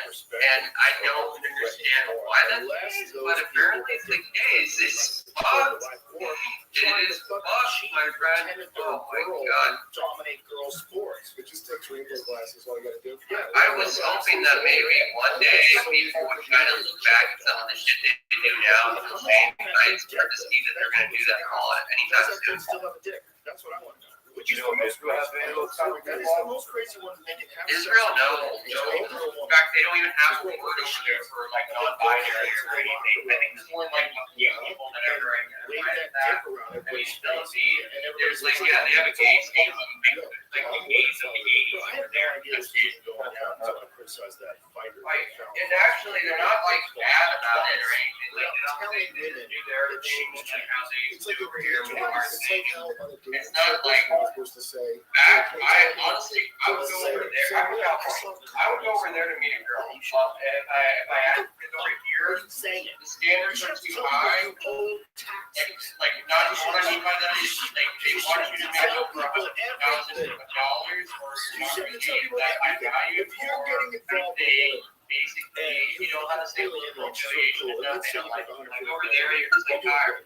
Like, find out this lady. I absolutely feel the same exact way though. Just because the moral quality of women around here are just so decimated and backwards and fucked up. Like with social media and all this other bullshit that they take in and internalize and try to project on others. They have no like internal moral filter at all. It's like nothing like kind of stops in the middle. You find out that In and out, this that's person that you're falling in love with. oh, exactly. And here's the thing too. Like over Cool. I'll give you examples. Like, no matter how you feel, You should tell people that. this person in our group, she asked one of the other male Israelis, she was just trying to nitpick the country about something that was relevant, and she really couldn't find anything relevant. But she was from Seattle, like the same area that like did all these weird shop and stuff. Like just one of those type of people. Just to get the idea. And she was asking him like, oh, you know, how many abortions can I have here? And like just variety. You know, like how many? I'm like, Jesus, girl, I mean, come on. Like if they're women and they're things like you know. And he basically said like, listen, people come in and help like offer you all these different solutions, but they're not going to do things what you do. You know, like we have we do have a democracy here, et cetera, et cetera. And in these countries, they use both support from us. With these fucking rainbow shirts on. It was like, They don't realize that that's normal to all. Like this is normal. Okay, you almost got.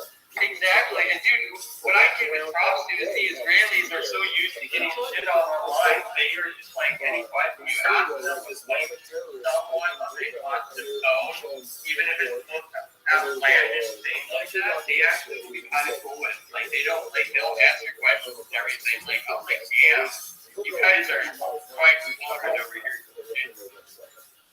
I'm impressed though. They know how to handle this stuff. I mean, imagine just having a country that gets like completely shat on after you have like that many people you do or love like fucking killed and something. Yeah, so Position on and to break their like, union until it's actually nothing to do with you.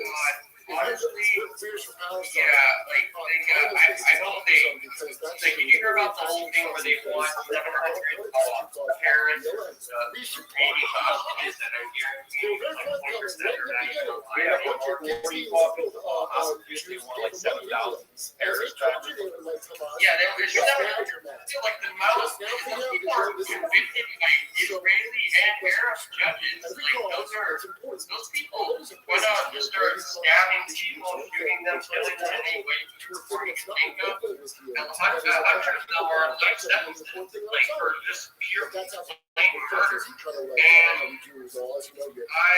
I hope they don't get to go with the deal. I think I heard they were considering it, but I really hope they don't give it to What's the goal of the end cons in that? It's the pro being obviously you're getting some positive effects, the cons being, well, you're going to have to release a lot more terrorists. Protesting hundreds of They thousands of know people in the the streets. streets are kind of like a gift on them because they still wipe them off throughout they kind of solve that problem anyway because they're like, well, why fucking let's see who we have to be because they're waiting to use That's the reason why they still have the hostages because they know that's their get out of jail free card essentially. I mean, that's why they're holding them because they know if they give them back, they won't be there anymore as in on the earth.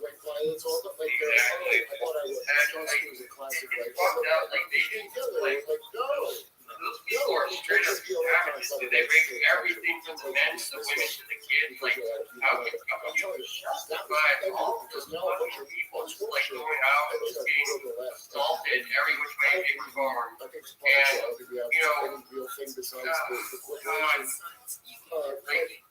every story, dude, some of the shit they did was just so unforgivable. Like everyone else that has comments like it says, like, if it was any other country, any other one, this would have already been done. They wouldn't be having a discussion about aid or anything like that. It would just been done. Perfect example is that if I was in Gaza being held hostage, I would want a fucking bomb dropped on my head, kill everyone around me, kill it, and me included, as opposed to trying to be bargained with and raped and tortured once on a horrific. Oh yeah, I don't know if you know anything about the radar, but like that one was like in the 1970s. That was Netanyahu was there. He was one of the guys. His brother died in that raid. The IDF doesn't fuck around. Like they went to a foreign country and he got basically killed the terrorists that were holding over 100 people hostage, including everything. They hijacked the plane and moved to Uganda because the guy Idi Amin, the animal dictator at the time, was a terrorist, and they basically dressed up as Idi Amin, drove up to the place, copied his car down with everything, landed on the runway, at the car, drive out to the way they were held, killed the terrorists at the front, got everyone out except one hostage that was being held at the hospital that was never found, and they just didn't know the thing was to the hospital not long before you just flew out. But everyone besides her and one of the soldiers lived. That's how you know it's very fucking bad, like how they're held. They haven't caught every single one yet. And you're saying that genocide is okay as we're playing. And they have to be really packed in there. Like, well, that's why this is why they're bunker bombing the whole tunnel system is because it's actually that deep. It's insane. But It's like 200 meters or 100 meters like that, right? oh yeah, and they're fucking deep in there, and then they can like, well, they had no instructors. Who built the tunnel first? I'm like, no, they did. There's just one thing they're talking about, but just under a hospital in case there was a raid or another attack in 2000. Like, there was a thing when they owned the land, and they gave it back to them. So, that's what they mean by like, oh, you know, they're built the idea. And I'm like, no, that's not true at all. Like, they didn't build any of the tunnels. The one you're thinking of is the fucking bunker under cheap, Massachusetts. And Like, then they they all all live, war. like, they're all worlds, so they don't want to believe in your expensive things. All these fucking I think a lot of it's like systemically coming from stupid ass people who just want attention. These people want to just go along with the flow because everyone else of is human like shit cheap through. with needles Pretty flying much, by like, that's all there really is to it at this point. Like, I don't, there's no other explanation on why they would believe that's a bullshit statement. Like, they just don't give a shit. Like, because they want to always be right and never want to be wrong, which is very, very bad. What I should say, this is very, bad combination. If you're never wrong, which is physically impossible, even Einstein would say that's stupid. Humans were not meant to be perfect. Yeah, exactly. You were basically, you would have a cure for cancer and everything else. It would solve all the world's problems and it would be universally peaceful. And, that's why, like, when they say this type of shit, it's just like, where are you going? If it was thought, you guys are just, they didn't even care. Like, 10 years ago, 3 years ago, let's have some big ass terrorists in 2021. They did not make a big deal out of it then. And the only one that were very extreme people now is like a Thomas Paine idiots out there doing this.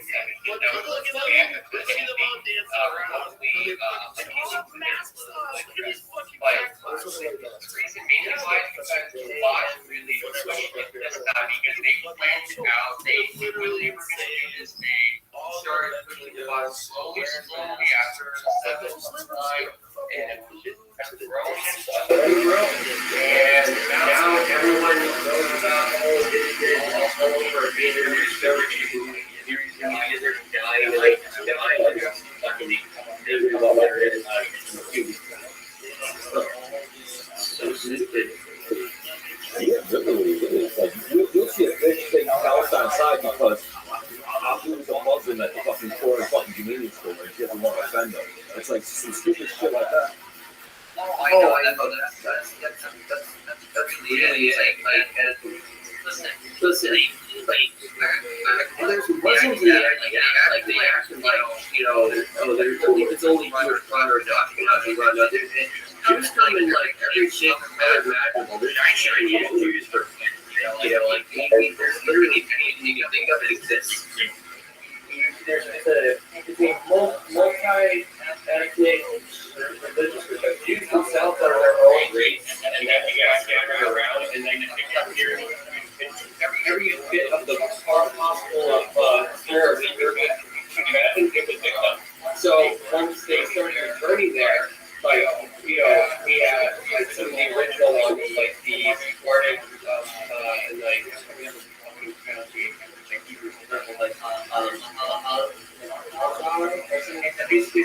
people from Iraq, Mizrahi. Joby put bed. It's Mizrahi. Yes, Mizrahi, Persian Jews. Actually, lots of them their names are Flats. The Traveling Flat. Have you heard of them? No. Well, he's on YouTube. He does like interviews. He's kind of like, well, he's definitely fucking Israeli, but he's American too. But he does cover Palestinian Hamas type conflict that's going on YouTube. A little bit in his own perspective. Dude, the one that very guaranteed the Persian Jew that escaped the Iranian Revolution in the 70s. He'll through the jewelry store and it's like the Taylor, this is from down LA, and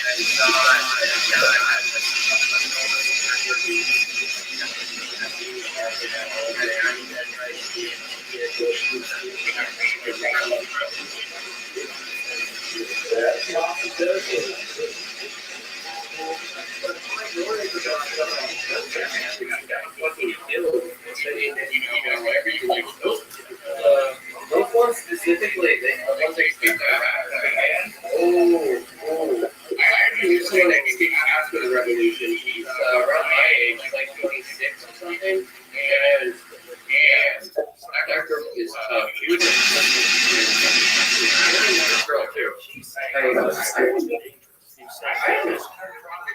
anyone got to sit down and talk with them or something, I would hopefully think they would have some like seeing from their perspective some more, not only just moral clarity, but just like general clarity of how reality is. If someone's showing just one idea down your personal heart, there has to be another side to it. I've heard the other side. There's nothing. There's not. Yeah, that one was a fun one. That's important.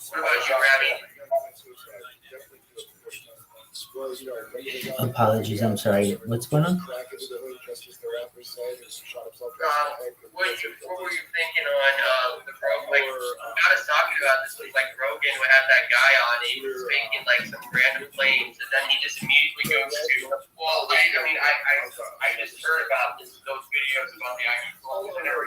He was the guy that and then we just got talking about this because Jacob here has fucking you're showing what human brain and real heart. You can actually see through this crap. Especially now. What do you think about it? What's the specific question?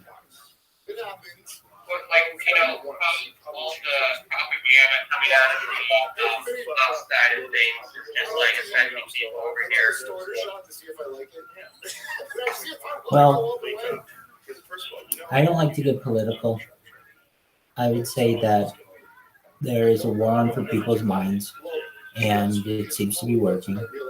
And somehow, some way, we have global conflicts that are affecting the day-to-day lives of Americans, and I don't know if that's the best thing.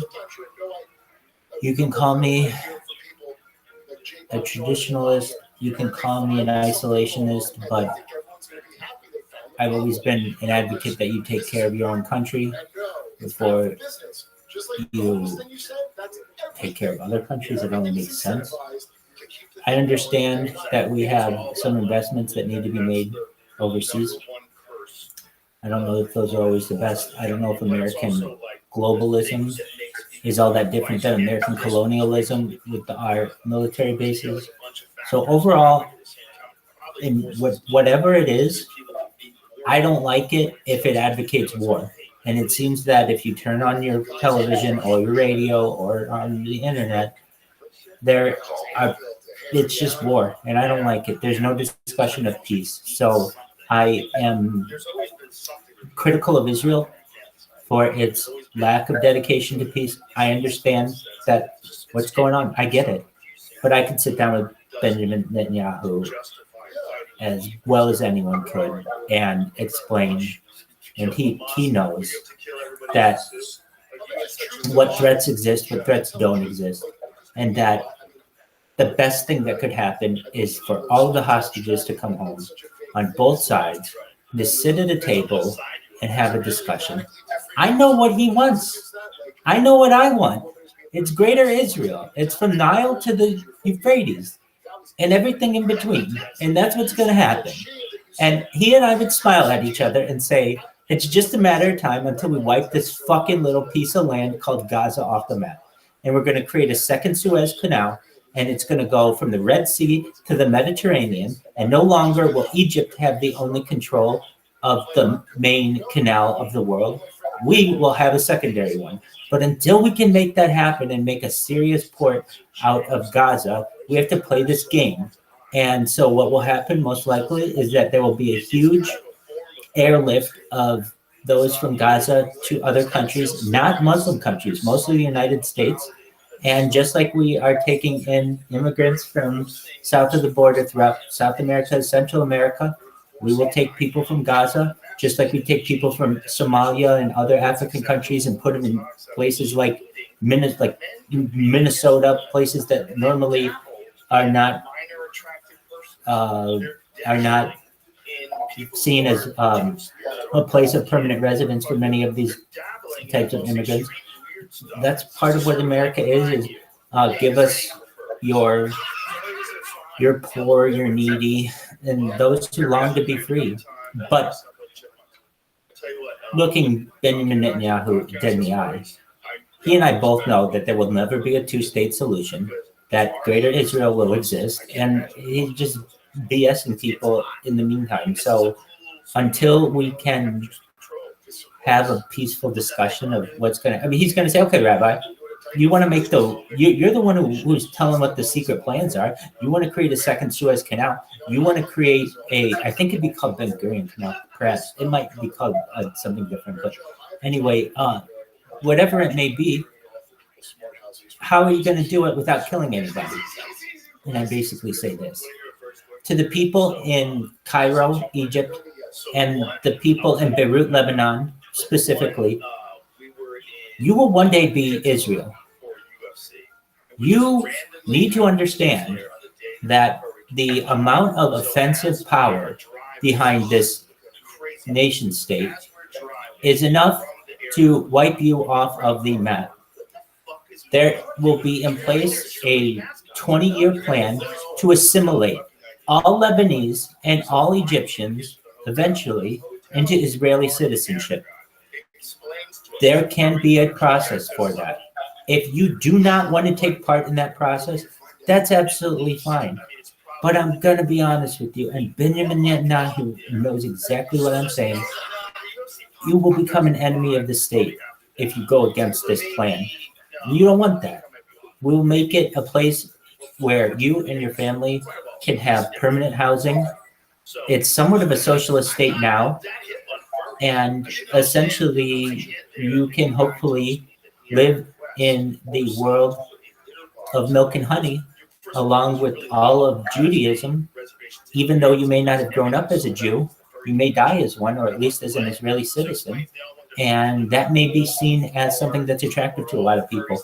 Right now, there's no real way for an Egyptian to become Israeli. There's no real way for a Lebanese person to become Israeli. But that doesn't mean that there isn't the opportunity in the future. And I know I could talk to Benjamin Netanyahu about this for the potential, because he and I both know the plan is the whole world's going to become Israel someday. That's no secret. And it started with 1948, and it will continue until it's the entire world. But that may take hundreds, if not thousands of years. It's part of a huge plan. And the next step of the process, aside from Gaza and Judea Samaria, is an expansion into Lebanon and the Sinai. We owned the Sinai at one point in 1967.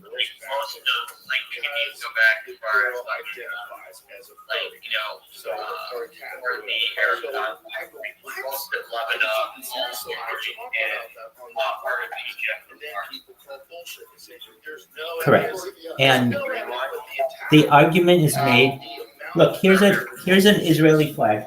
Now, this isn't something that's officially acknowledged, but the two stripes on it were chosen not because they're nice, but because they represent the Euphrates and the Nile. From the Nile to the Euphrates, that's what Greater Israel is.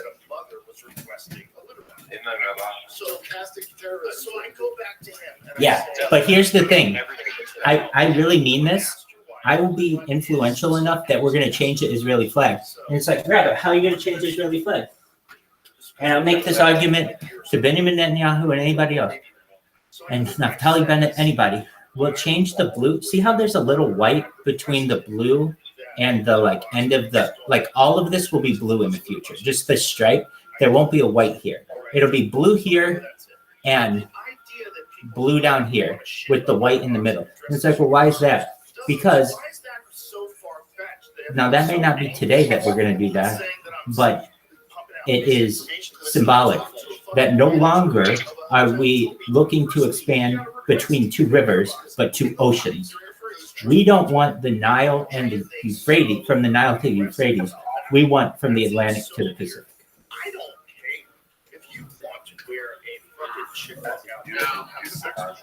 And people, honestly, people may see me as, because it's a really interesting take that I have. I can debate Zionists, I can debate anti-Zionists, and there's the position that I take.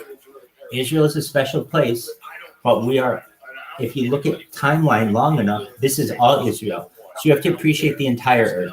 You can't see a little tract of land on the 33rd parallel of the earth to be any different than the coldest tundra or the wettest rainforest or the deepest part of the ocean. It's all one country if you look at this timeline long enough. And here's why.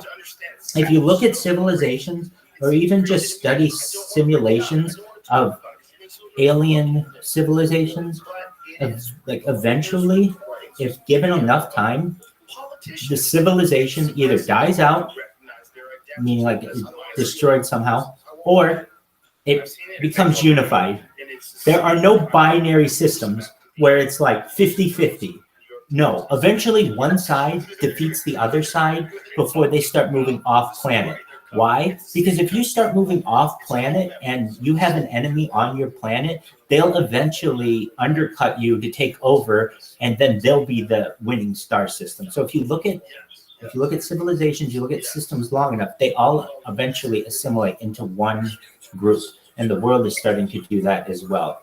And while currently the process to become a Jew is difficult and somewhat outdated, that doesn't necessarily mean it has to be always that same way in the future, particularly with many technological advancements as we're having now. People may hear this and say, Rabbi, that's the most racist fucking thing I've ever heard. Why the hell does everybody have to become Jewish? Why can't we become Muslim or Christian or Baha'i or Hindi or whatever? And I'd say to them this, look, I'm just working on the Jews right now. If I want to get the rest of the world on board, it's really Judaism changes. It's no longer your traditionalist orthodoxy that we've had for the last 5,784 years. I mean, essentially, you have a system where we have modern technology and we've been using it. The modern Orthodox movement, which I'm a part of, is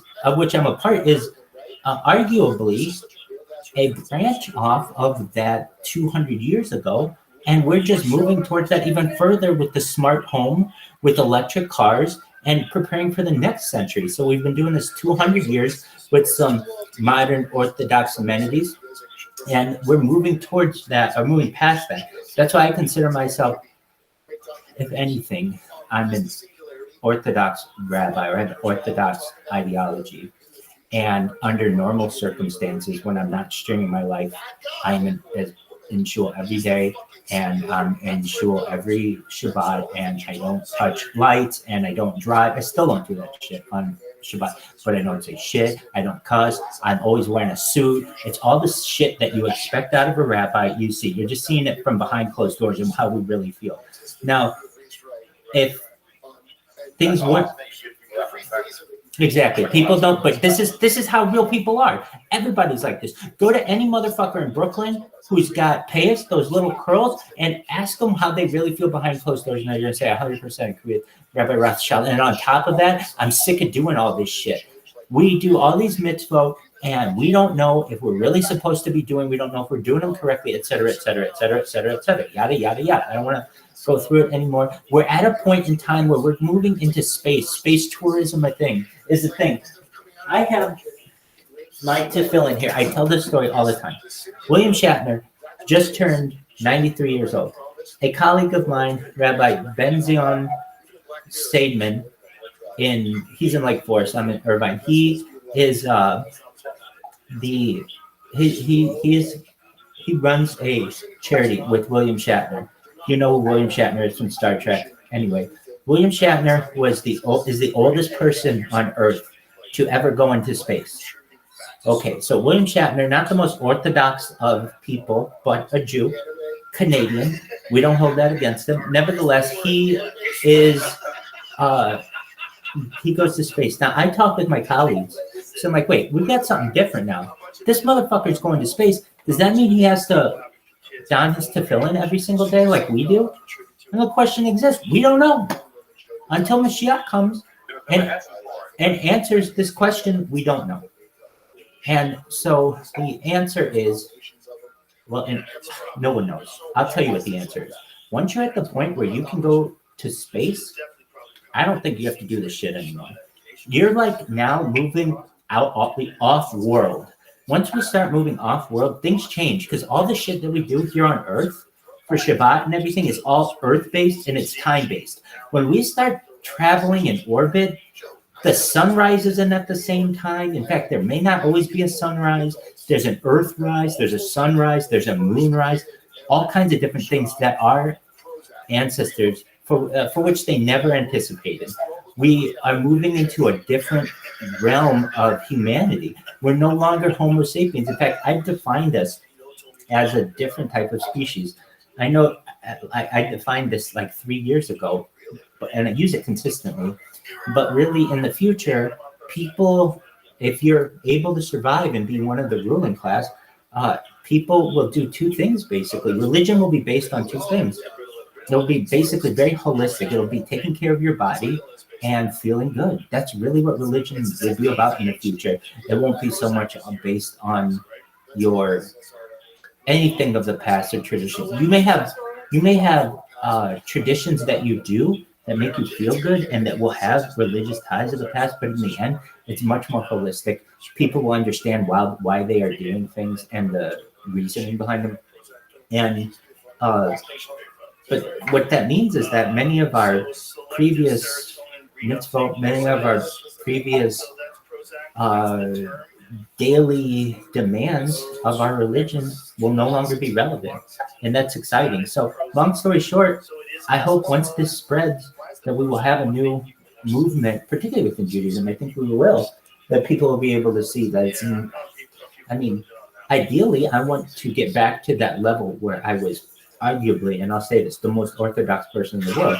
And I say that because I went to synagogue every day, every fucking day for almost 2 years. And I could tell you that was better than anybody else in Los Angeles. And you know, basically, if I'm beating all of Los Angeles, there's a good chance I could be beating New York, and then I only have to beat London and Cape Town and Jerusalem and Tel Aviv. And I'm telling you this, if you think that people are religious in Jerusalem and Tel Aviv, though you may think they are, they're not at all. The most religious people, I mean, when we talk religious, are in Brooklyn. And the reason why is because prior to 1948, actually prior to most recently, the most amount of Jews in the world were in New York. There's some still in the mandate. It's just they weren't really allowed into Jerusalem. It was a weird situation, but you know, he has a flight amongst they were allowed to practice over here. So Joe, I know I just went off on a rant, but like I don't want to mince words. I don't want to mince words. Gaza, I would just say to all of them, I want you all to live, and I want world peace. And I know that you think that that is your land, and I get that. I'm going to tell you this. That land doesn't belong to anyone. It doesn't belong to Jews. It doesn't belong to non-Jews. It is like the earth. It might belong to aliens or something, but here's the thing. Might makes right. And honestly, I hate that phrase, and I empathize with you as much as possible, and I will fight for you. But if you stay on this land, you will be killed. I highly advise that you get out. But I would say to my Israeli allies, we need to make a system where we can give people a path to citizenship. Currently, they are just sitting there like sitting ducks, and that's unfair. And we are.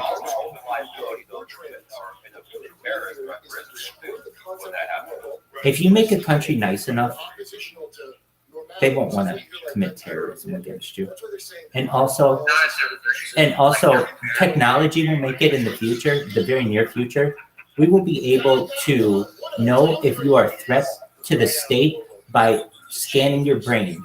And that's to be done by the year 2050. So within the next 25 years, we will know who all the terrorists are, quote unquote. There will be no bus bombings. There will be no cafe bombings. We'll know. You'll walk in. I mean, has anyone here been to Washington, D.C.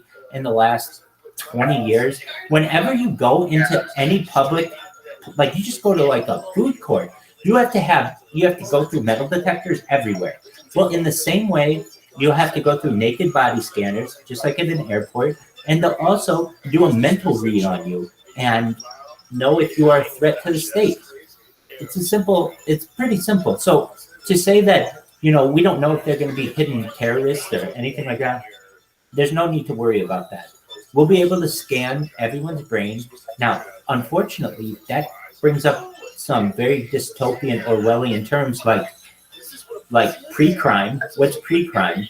The idea that you are predetermined to perhaps commit a crime and you might be punished for that in advance. All of that is very much a reality.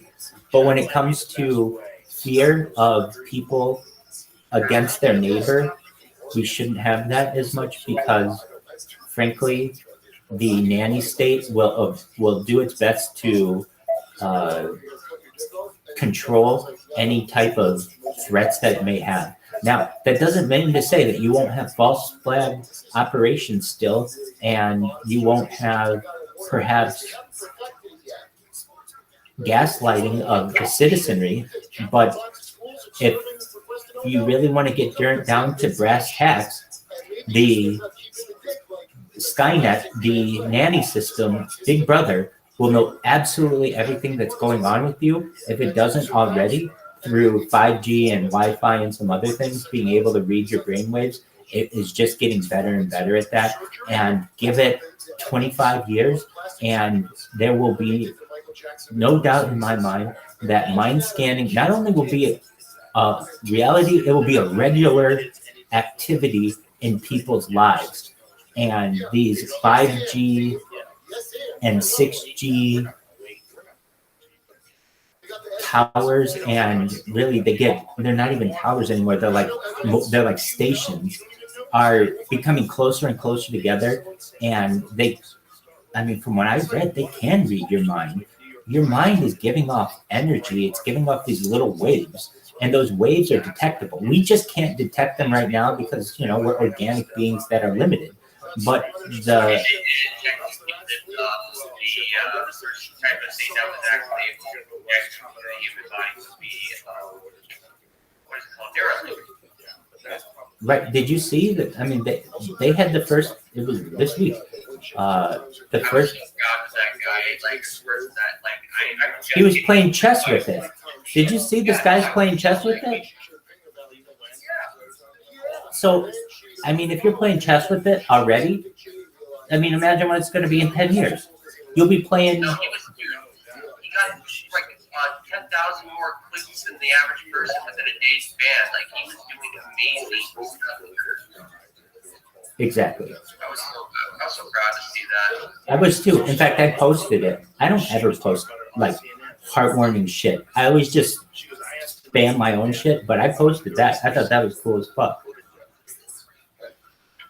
Because he finally got his use of his body back. I haven't been able to use my left hip 100%, maybe around 10, 20, maybe a day, maybe 5% max.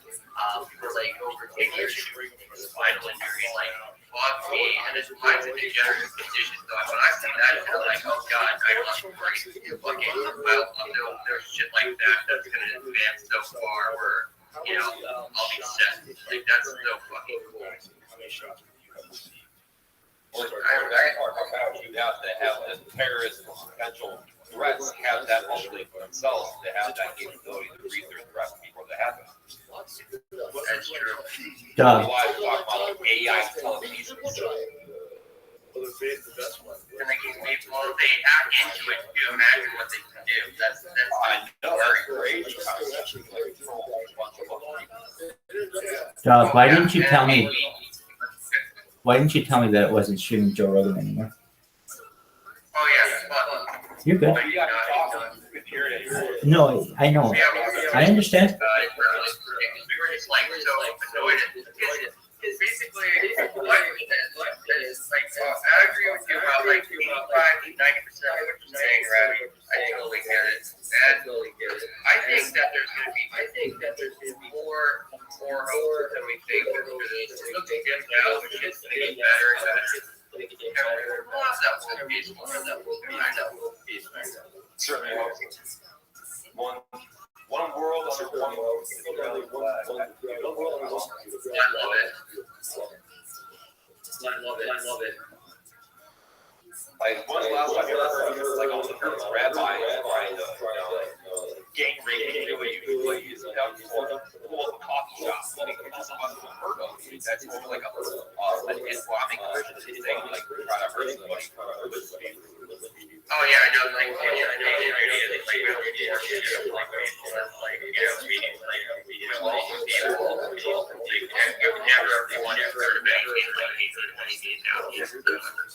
You were the first to die. Exactly.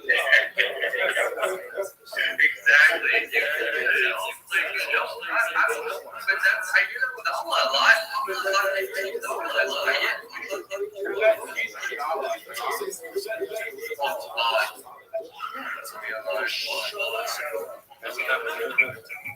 There's no way they would do that over and over and over and over and over and over and over again.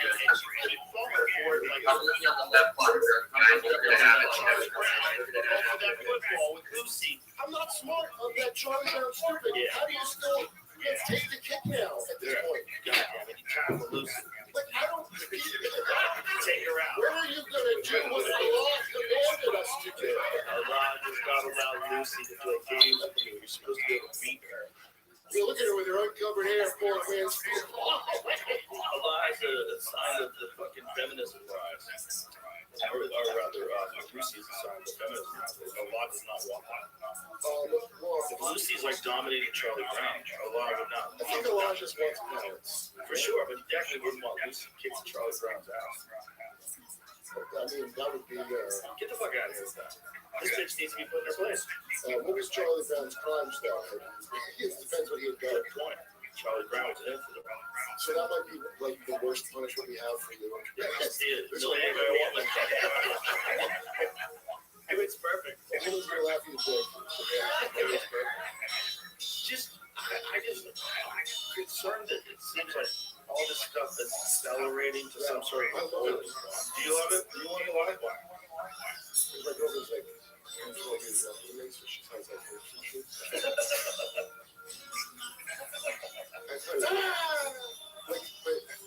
Now that the bombs hit, like, I did drugs and drank and smoked for really healthy motherfuckers. Like, you're gonna die right with me. What is your kind of extend your life? We're all growing together. I barely wore condoms. That's what you're happy about? In fact, if it doesn't end, I'll be like, oh shit, I should have handled my life better. Tacos never comes. So shit, I'm always prepping. I'm gonna spend all my time canning peaches and shit. No, that's not gonna be the nice of that. Pretty soon. Yeah, they're gonna be the people that actually the ability to generate power in the sun. Yeah. They figured out like 0 energy in their backyard while you're taking out a string theory. People don't understand like power's only used so good if society goes down because of communication. That's the great like what are now is we're electronically connected to everything. So you know how to get like because you know what's going on, you know the news, you know the weather, you know the fucking highways, you got a map. I think like just if you have a cell phone that works and you're in a car and you are traveling in this country, you have an incredible resource. And then also that's going on. You don't know where the fuck you are, and no one has a map, and no one knows how to read a map. You have to fucking have it. And now all of a sudden, the world is a mystery again. Just like it was in the 1800s. The world's a mystery. Everything over that hill is who knows. Could be hostile Indians. I feel like it's like that. I feel like it's like that with all of the stuff. I don't. What the fuck can you trust? Every time I find out anything, I'm like, I have to have like a period of PTSD time. Right, there's a possibility of finding out. My point is, if all that shit goes down, it's not going to matter if you're now, because you're not going to have any communication. It's going to be gone. Everyone within one generation is going to be a fucking moron again. No one's going to have any idea of what they're going to have stories about what society used to be like, and then we have stories now from my generation of what it was like growing up with an answer machine. We got an answer machine, people. called and leave a message. It was crazy. But you could call your own house and listen to the message. It was wild. Yeah, Joey Diaz. Before he got a phone.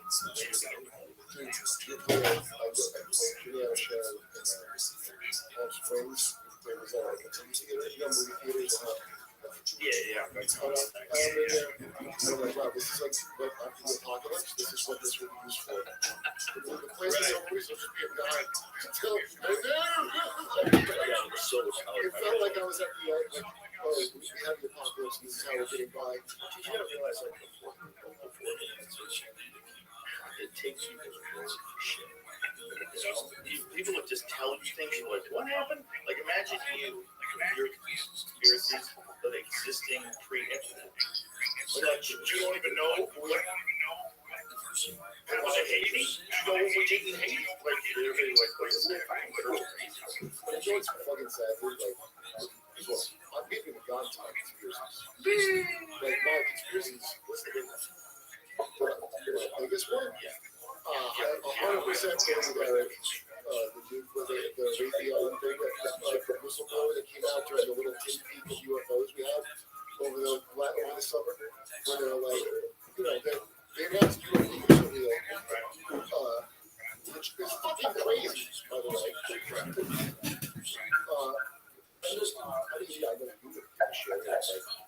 It's not enough information. It's really annoying that I'm teasing on it. But meanwhile, the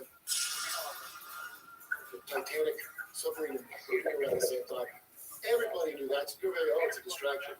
That's horseshit for Earth. A distraction is the Titanic submarine story with the water dick on the Bud Light can. That's a quality American distraction. Okay, like this stuff, they got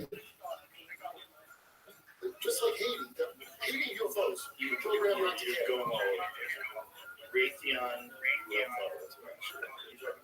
Raytheon. The dude I was texting you about. Which Eric Hacker, the guy that came out in the Raytheon that said Antarctica. Right, you gotta tell people. People that are listening have no idea what you're talking about. I thought this was just that we're hanging out during the show. It's okay. I'm just trying to get you guys on track. So this guy is the guy that was on Sean Ryan show. Right? Yeah. So he's talking about how he was I guess he was a fireman out there. And, he was the last guy, and he was saying that direct energy weapons. So I followed that. So I didn't do about the ice cube tree detector just for following science channels. Because without any of this let's listen to what he says. It sounds so kooky. Are we allowed to?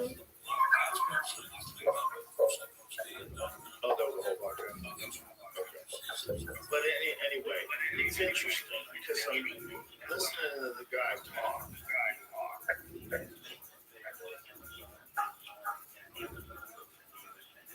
Okay, but just give us a little something.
So it's a neutrino detector and a neutrino projector.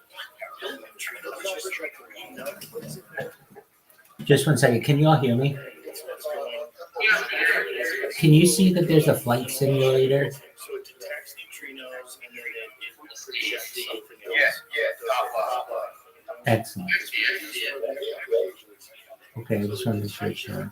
That bitch is just flying around the world at 15,000 feet. Right now, it's flying from New York to LA. Then we're going to go LA to Hawaii, then Hawaii to Tokyo, Tokyo to Shanghai, Shanghai to perhaps Dubai, maybe actually Mount Everest. So Shanghai to Mount Everest to perhaps Dubai, maybe Mumbai / Bombay. But then Dubai, then Tel Aviv, then maybe like Paris, London, back to New York. We're doing a, geo circumference of the world.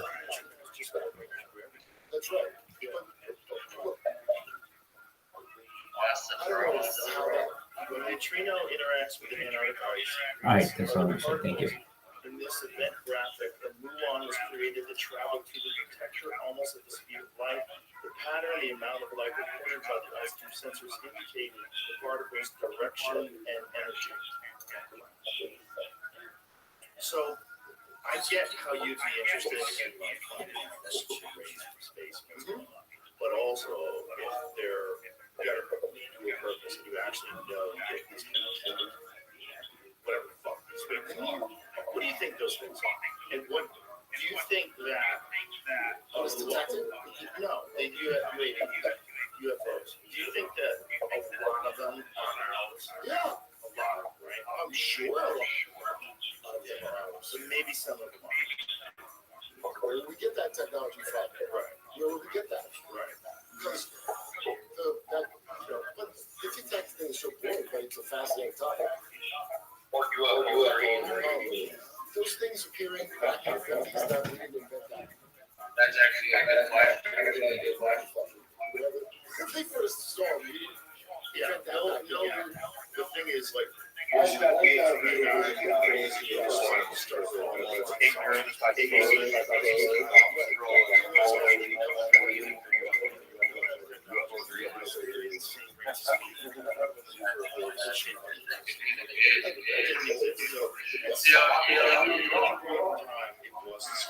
we have some pellets. The idea that we have these weapons of war, and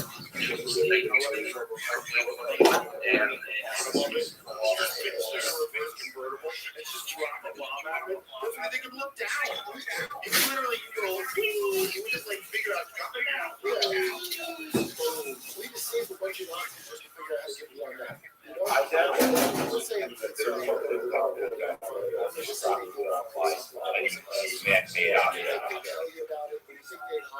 honestly, I know personally,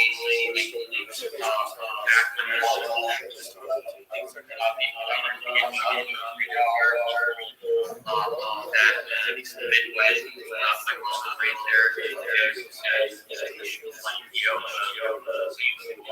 I've actually aircraft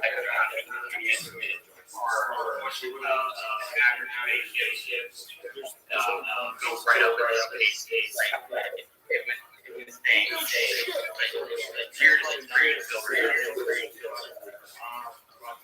I saw some really stuff, like some nanotechnology, I know the other type of like background, that's here,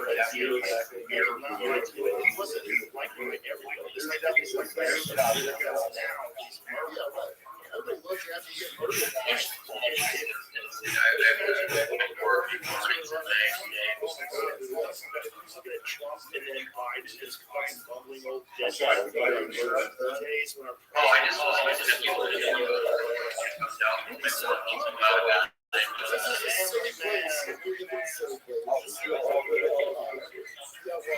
That's a crazy thing. I didn't know he said that.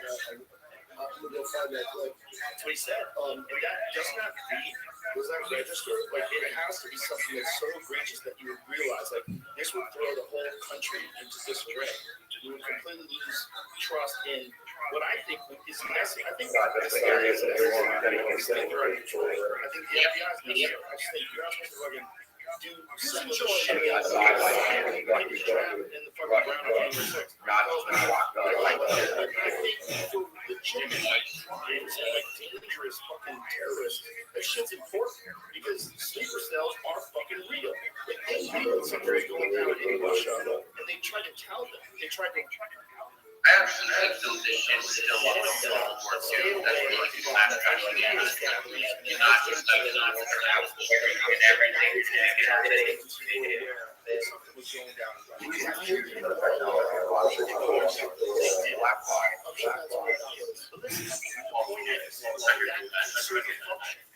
need some sort like this guy from the CIA was on Schultz. I don't like that guy. The cool CIA guy. Okay, let's take it here. Right away, I'm like, what are you doing?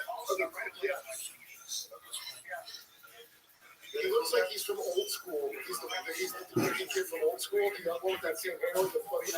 But I'm watching him on Lex. Well, I think it was Lex. Yeah, it was Lex first. And he goes, yeah, you know, they all tell us how they look for people who are sociopaths.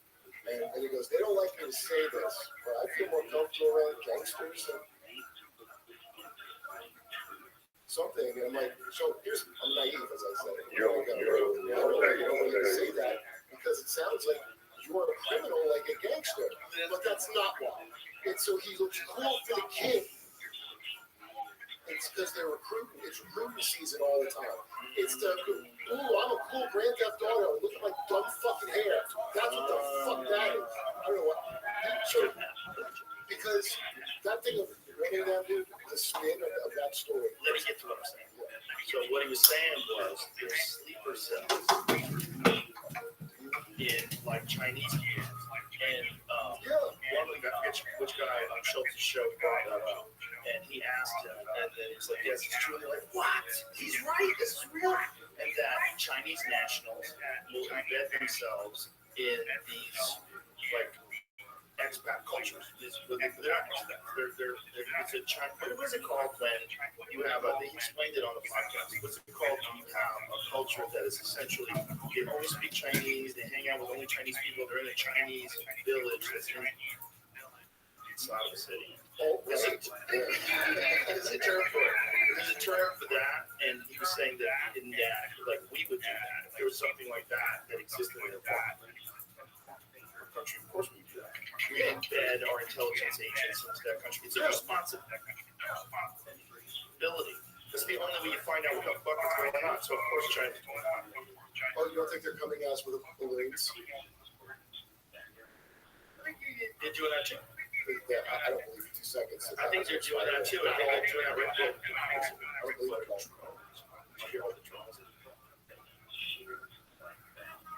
The bases that happen for I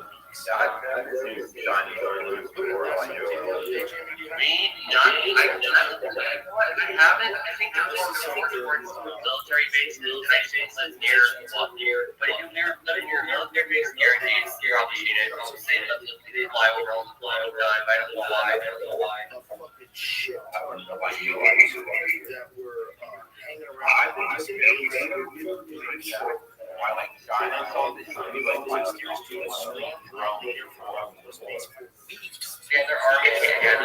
Dog, China already has us beat. And let me say why. For as much of American as I am, I will put myself out there to say I'm the most American motherfucker in the history of mankind. I mean that. America through and through.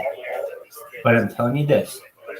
10% of this country, or close to it, 5 to 10%, already is of Chinese descent. And all China has to do is say, all right, guys, we are getting the band back together, and all of your property in foreign countries is the property of the People's Republic of China. And all the people already know how shit works because they were already oppressed in the old country, so to speak. And most of Orange County, much of Los Angeles County, much of California will just already be Chinese. We're already a Chinese state in a lot of ways, at least with the influence.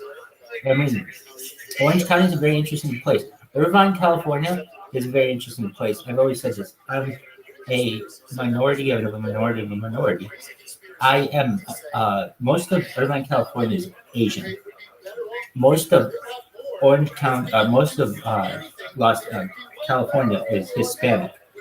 And so it's quite an interesting group that we have here. And I know how the Chinese people are. I have family that is Chinese from China. So I have very close Chinese ties. My cousin's Chinese.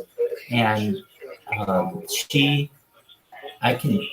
can tell you, like, we have a lot of Chinese culture in our family, and there's a lot of Chinese pride. And I know there's a lot of Chinese pride in the Chinese of America. And I'm telling you, all China has to do is say, all right, guys, we're getting the band back together.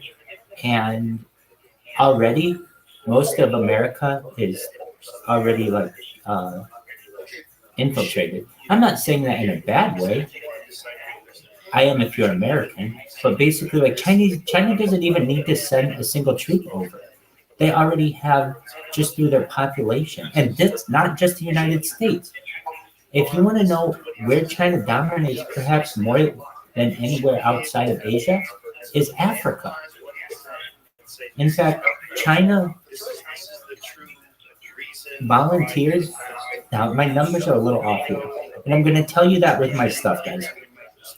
Just because things fluctuate, I've got a lot of numbers in my head. But there's something like 70 countries in Africa. We're going to look it up. I forget. We're going to look up the statistic.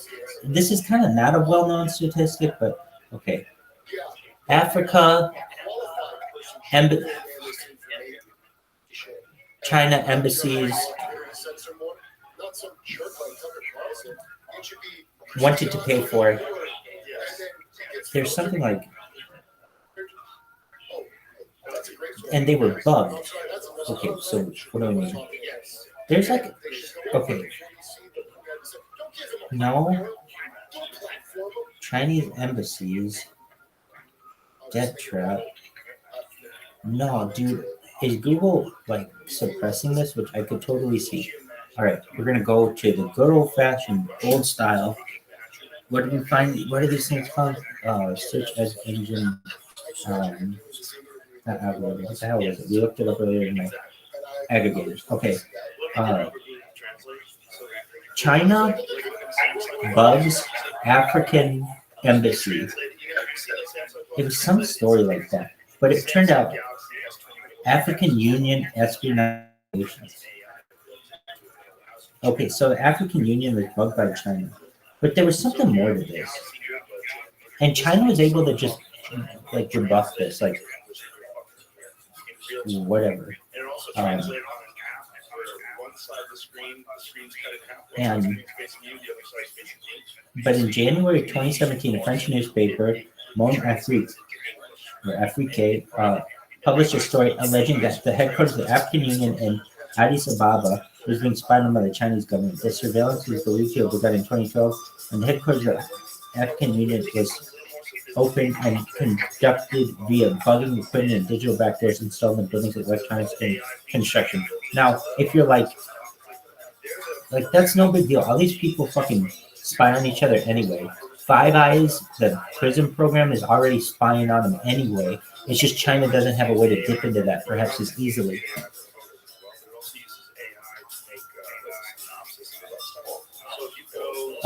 Just a moment.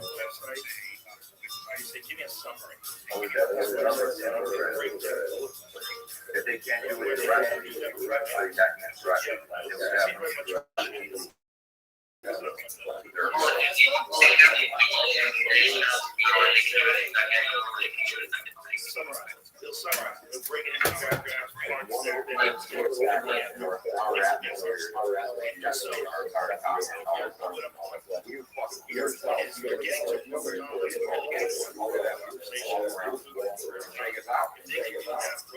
Okay, so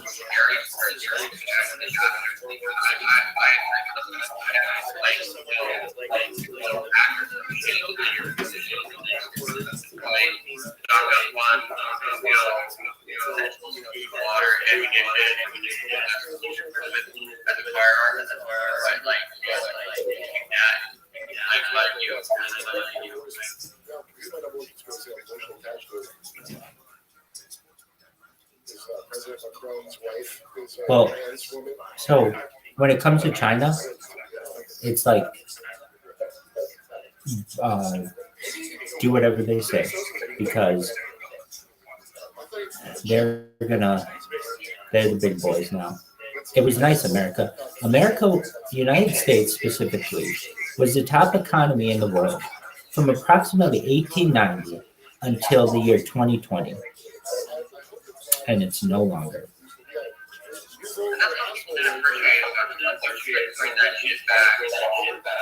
It's done. 130 years. Now, you want to know what's going to happen?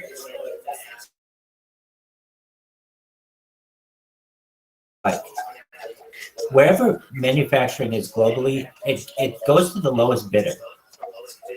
And so, like originally, it was the United States just because things were close. But then we started sending things to China, and then when China became too expensive, it might have been Indonesia. When Indonesia became too expensive, it became Malaysia, perhaps, or the Philippines, or one of the other places who the Western world, of whom the Western world could take advantage. All right. Well, eventually, China and Asia and other places will no longer be the manufacturers of the world. They will be wealthy. Their middle classes will be built, even though they perhaps may still be under some socialist system. I mean, of course, they'll be socialist. And then eventually, they will want people to, or robots or whatever, to manufacture for them. And in a strange sense of irony, manufacturing will come back to the United States because it will be essentially the Asia of the 22nd century. And if you don't think that this is true, I just look at simulations of how economies work and just listen to how the leaders of the free world speak. And essentially, there's a huge amount of investment in the Trans-Pacific Partnership, and while Donald Trump was stopped it, the Trans-Pacific Partnership will redefine global economics, and essentially you'll have perhaps really the influence of China explained globally when you have a social credit score and you have diversity. Even though China doesn't necessarily have diversity, and you will have some aspects of that in the Western world. You have much more. I mean, really, in the 22nd century, we'll kind of all be one race, but then the powers that be will just pose us against each other for other reasons. Eye color, hair color, whatever they want. That's the first thing when I heard. I'm like, that's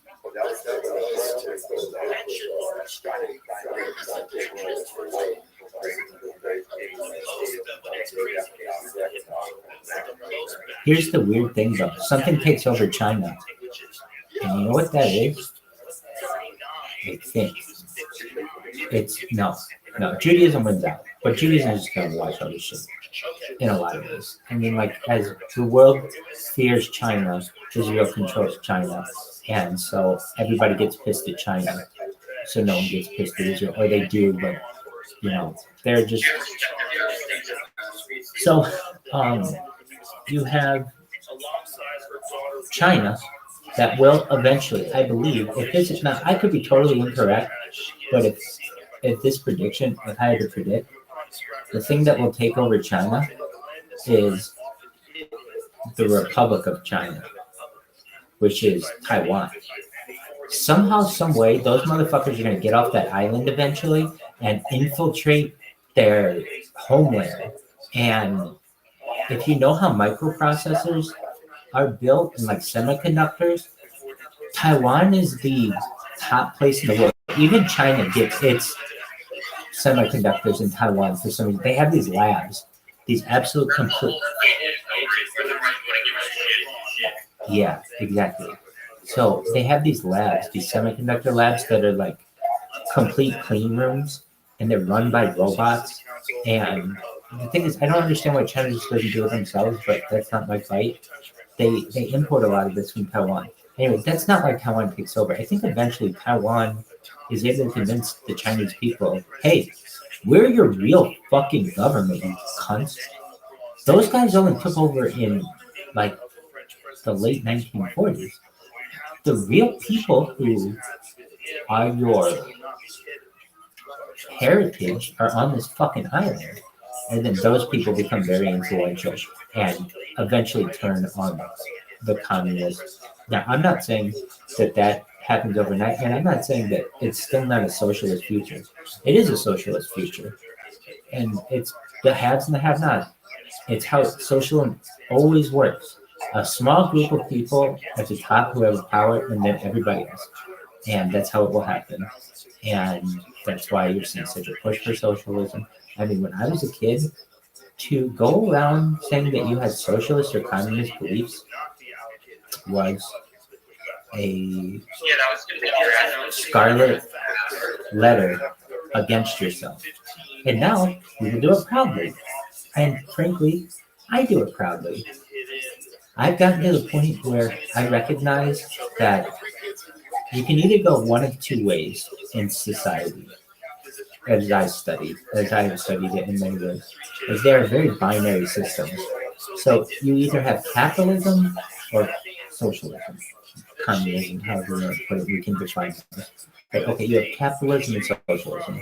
You either have like a complete free market or a complete managed state, basically a safety net. And the thing is, which one is better? The answer to that is they both have benefits, they both have disadvantages, just depending on who's running them, et cetera, et cetera. But at the end of the day, when you have absolutely nothing, which is what most people will have, so I'm looking for the benefits for the most amount of people. You want a socialist system because at least there's a safety net of some sort. You won't starve to death. In a total capitalist system, you die. You will starve to death. And not only that, at the end of a capitalist system, one person takes over everything. Okay, if played out long enough. So everyone on Earth starves except for one small group of people, essentially. And if that's what you want, that's cool. Go play your capitalist game. If you want communism in its pure form, it doesn't exist. What will happen is you will have a small group of people who will make the decisions for the greater people and convince them using media and other communications that it is in their best interest to continue to allow this system. And the people will be like almost droid like NPCs that don't know their ass from the hole in the head and just do whatever their ruling class is told. And that eventually gets to the point where you have the haves and the have-nots. The transhumanists of the world who can afford mind uploading technology and life extension technology and digital immortality, and then human beings. I was saying I had a name for this. I said this like an hour ago when I was just yapping. So we have Homo sapiens, which is what we currently are. I think we're moving towards a new type of, like, no one else talks like this. I just want to say this. No one else fucking is like, hey guys, I'm going to tell you about a new species of human. Well, who the fuck says that? And I'm going to say this, I make it a very good argument. And the reason why I can say this with such confidence is I've had this conversation over the course of the past 3 years on camera so many times that I'm very comfortable with it. We become a new type of species. And why is that?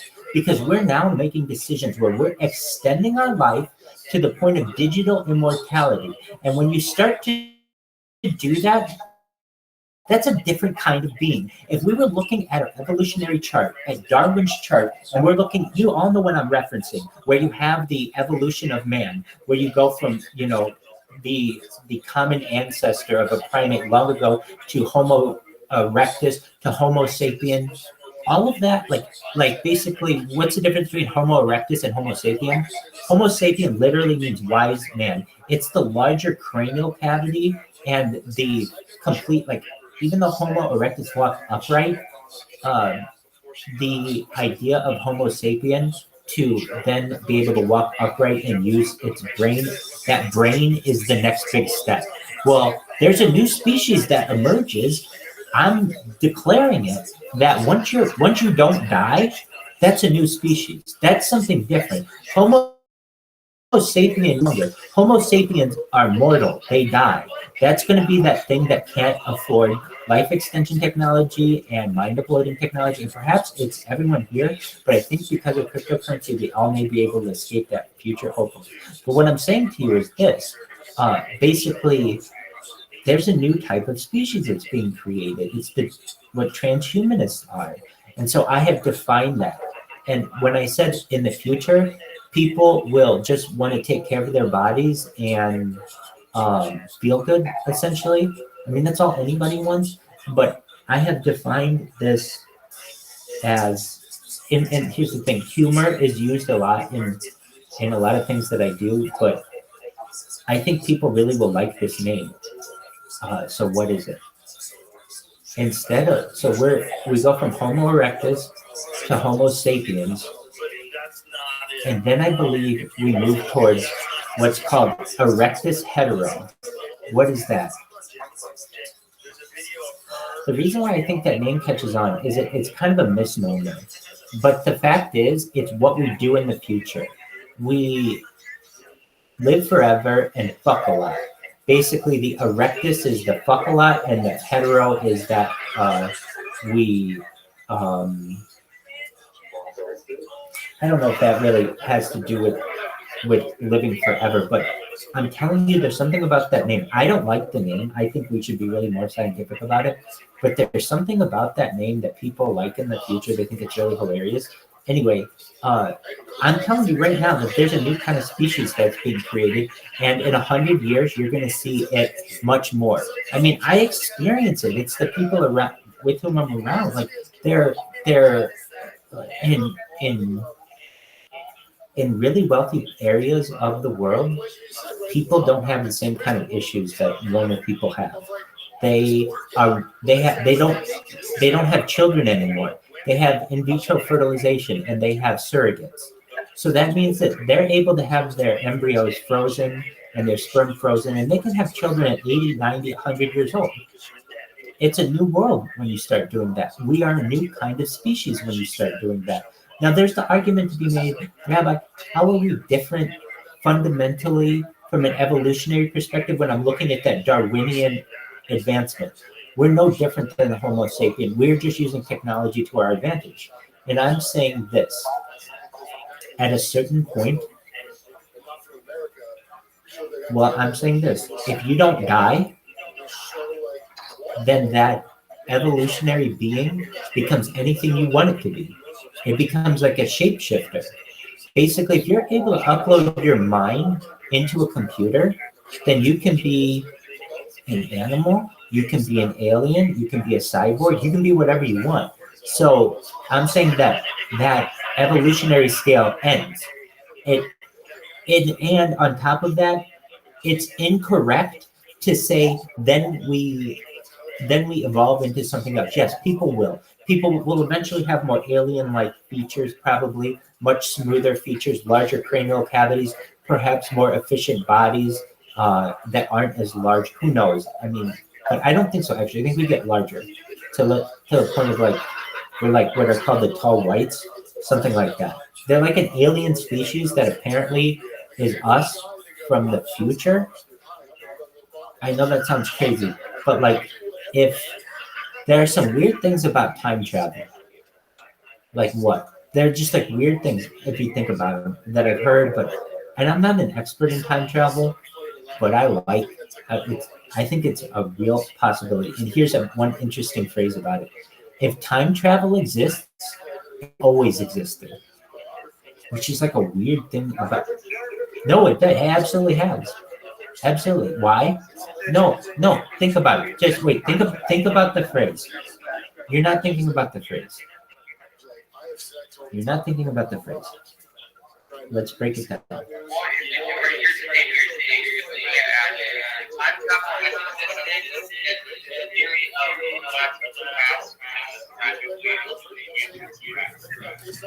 What I'm saying is that the idea is if it exists, maybe it doesn't exist, okay, fine.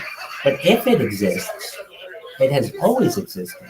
Why do I mean that? Because the fundamental idea of time travel is that you'd be able to go forward in time and back in time. So if you can go back in time, that means that time travel has had to exist at that point because you're able to travel there. It's a type of paradox. It's not something I made up. I've read it before, but I think it's a very interesting paradox. Okay, about the life extension technology and transhumanism, we are moving towards a new type of being, and whether that means we're a new species, that's for other people to decide in the future, or whatever, other beings to decide. But I can tell you this, there's something fundamentally, biologically different when a being no longer dies and can replicate itself in an indefinite period of time.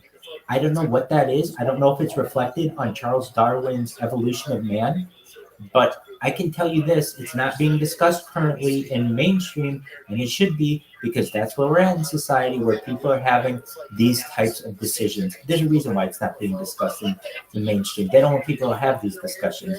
There are the haves and the have-nots. And I'm telling you right now, if you're like, hey, we're all one people on this earth. Yeah, okay, fine. I'm in agreement with you.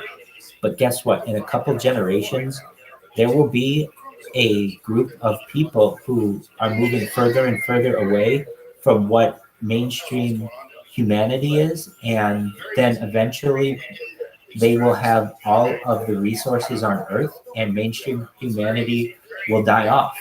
and then they will take over the remainder of the world, eventually create a global government will happen before then, but eventually take like a global migration and then start moving off world and start terraforming, or perhaps even, continue terraforming different planets within our solar system. First Mars, even though Venus is closer. People don't realize Venus is closer than Mars, a lot closer. Almost half as close to Venus is half as Venus is about half as close to Earth as Mars is, but Mars doesn't have the atmosphere issue, so it's easier to terraform. But eventually, perhaps, I think Venus becomes the second planet that will terraform, and then from there, those are planets we terraform. I bet we start working on moon.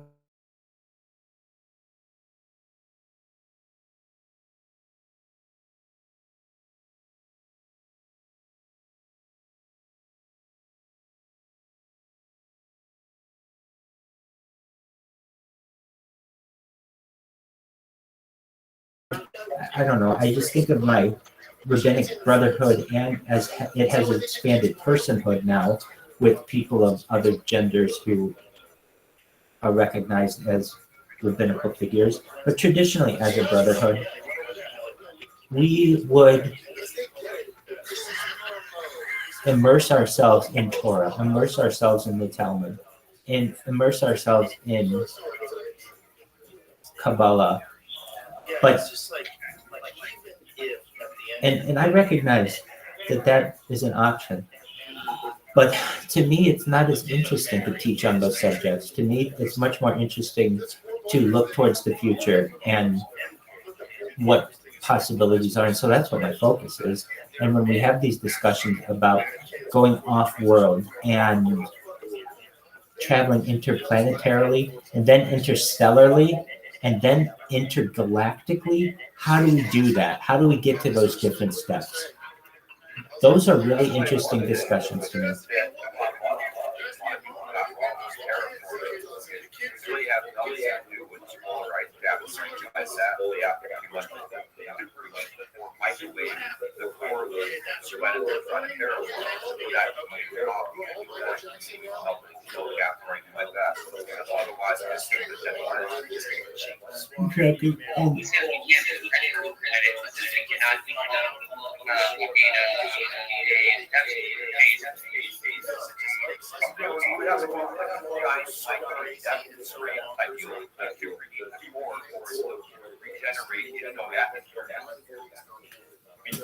Long before we ever like out of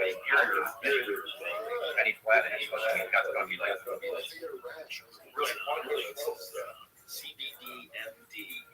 It's really good stuff. CBD. All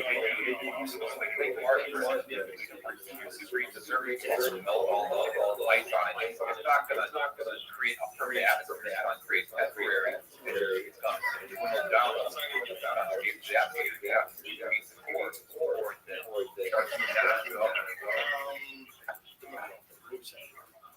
The dynamic. Even if it's just what it is. Like, Candace always had that whole show about it. No, I'm right here. I'm actually flying a plane. Watch me fly this plane if you can. Can you hear me? Okay, watch me fly this plane if you can. I'm going to fly it over Las Vegas. Actually, we'll see the Hoover Dam. You want to see the Hoover Dam? Fuck yeah, you want to see the Hoover Dam. Have you ever seen the Hoover Dam?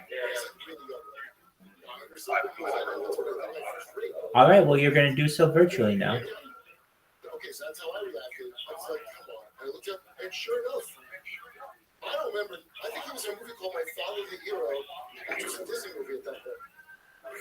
Yeah, Can you?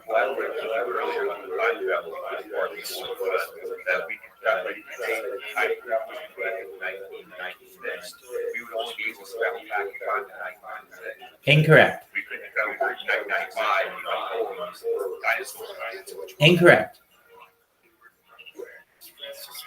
Here's why I say that. and let me say this, you may be right that like you can only do it at a certain portal. Here's the thing though, if you're able to time travel, you will be able there's an argument to be made you'll never be able to overcome going before your little portal was created. However, there's also the idea that any advanced civilization that can travel interdimensionally like that would be able to overcome that hump of going before whenever that portal was created. There's a two-pronged argument. But what I did want to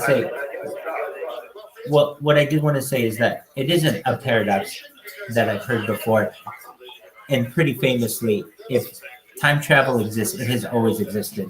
But I can understand what you're saying. If there's a portal or something, perhaps not.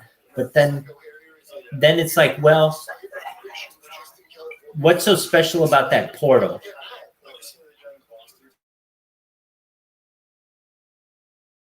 You know where Lake Mead is? So, Jacob, you were saying that you had flown over Lake Mead, correct?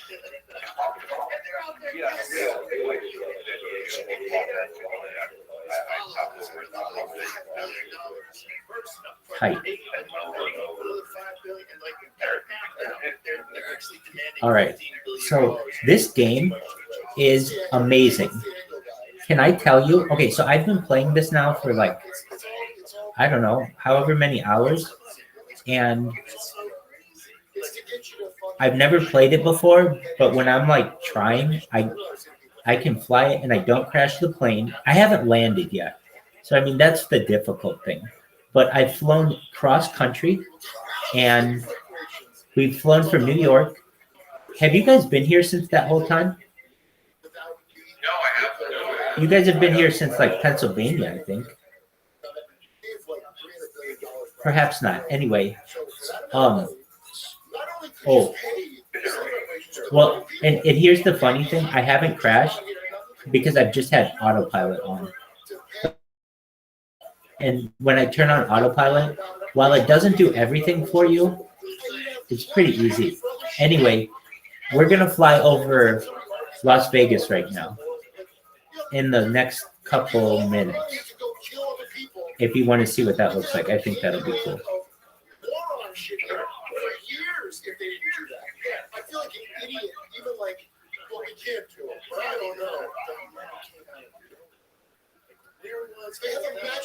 Have you ever flown over Las Vegas at night? Or flown into Las Vegas at night? It's one of my like favorite things to do in the world. Exactly.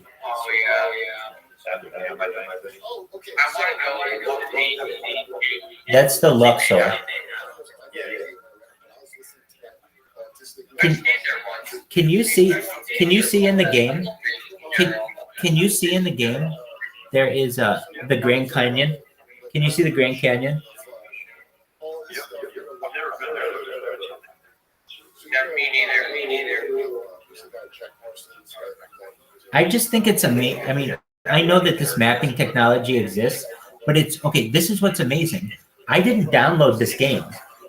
This is all running in a browser for free. Isn't that amazing?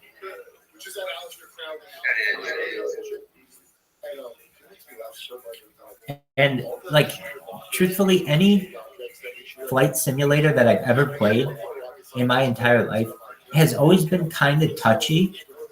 Actually, it's been really touchy, and that's kind of the joy, the fun of them.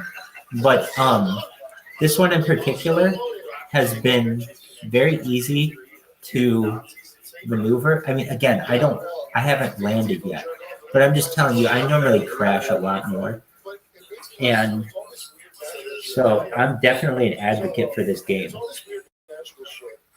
I see people do this, like what's his name? The guy who does the Pac-Man, he does, I think it's Pac-Man. No, it's not. Whatever. I think it's Pac-Man. Who does the train simulator? It's very relaxing. This is very relaxing to me as well. It kind of reminds me of combat, all about fighting. Yeah. But it does match up except for some parts. All right, so we are. Honestly, if you're going, like, there's a video that breaks down how it matches. Like, not only does it match up the edges, like, match up precisely at certain points. It looks like an altered version of that image that's like stock footage of some kind of explosion. And you're doing it through filters, and you're adjusting the way. When I was telling you, hey, get ready for Las Vegas, we're not there yet. We're still a ways away. You should know that a visual effects guy expert also went over if CNN discolored your face, but he said they did it. I can tell you, I think. See, here's the thing: they do knots. So I don't really know knots that well. I can tell you, like something like 500 miles per hour.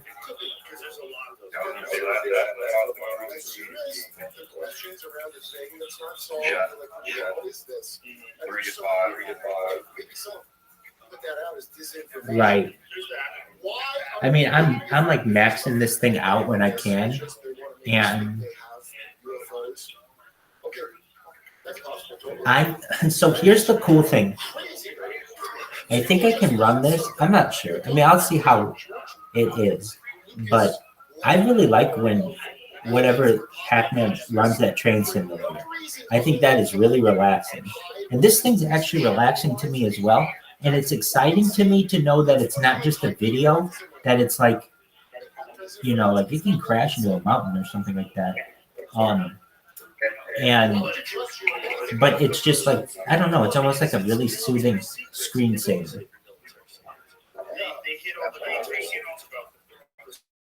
Yes. Now, what'd you say? Well, yeah, I mean, honestly, it's just something that's different, that when somebody comes in here, they're like, wow, what the fuck is this? And they might stay a little longer. Like when we have that trucking simulator, I always watch it just to see what it's doing. And I may be listening to other people, but I'm listening to that. And I know I would get sick of looking at me. So if you want to look at something else, we got other shit to watch. Basically, thank you, baby. Basically, what I recognize is that I have to become a 24/7 entertainment source. So if I'm not doing something, my streams are still going. I have to keep people entertained in one way or another if they're gonna be here. Now, at a certain point, they'll be interested in just who I am, but at another point, I still want to give them something that about which they're excited. Or if you don't like watching Joe Rogan, but you do like watching simulators, we got trucking simulator, we got flight simulators. If you just want to watch people, I'm on every fucking stream. Whatever you want. We're gonna have sports on here, movies. That's how it works, baby. What's the message of the fucking group? All the movies, the message is, yeah, we need to have these people that lie because it's too big of a truth. Thank you. I appreciate that. Joe be printing bags. So you're gonna teach me everything that I need to create this medbot, and then we're gonna have a little basically.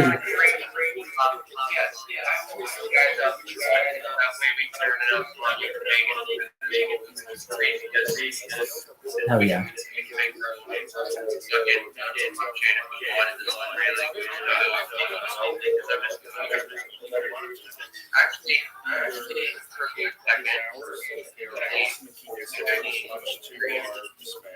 Or someone else are also awesome. Both things are free. They can really keep on the ground.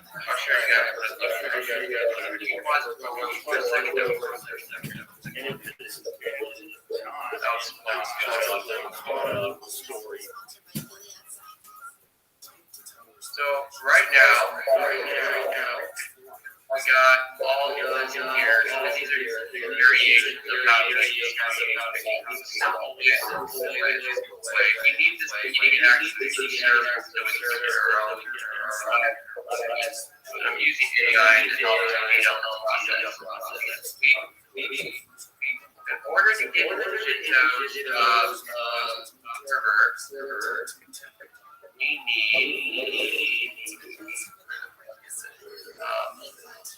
here's their we just need a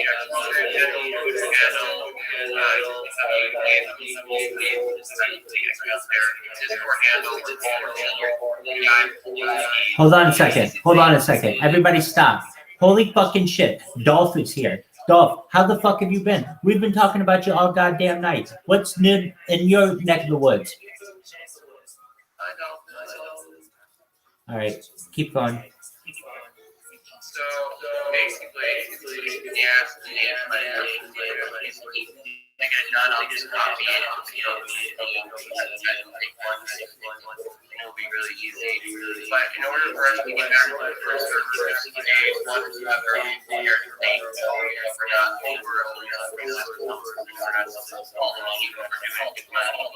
what I mean by that is and just we submitted server.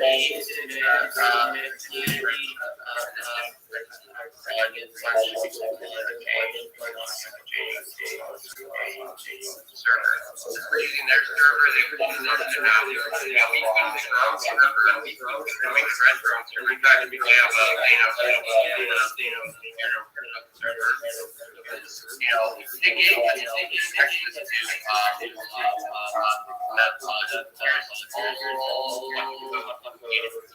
and then I have a lot of it too. Basically, this is all different variations.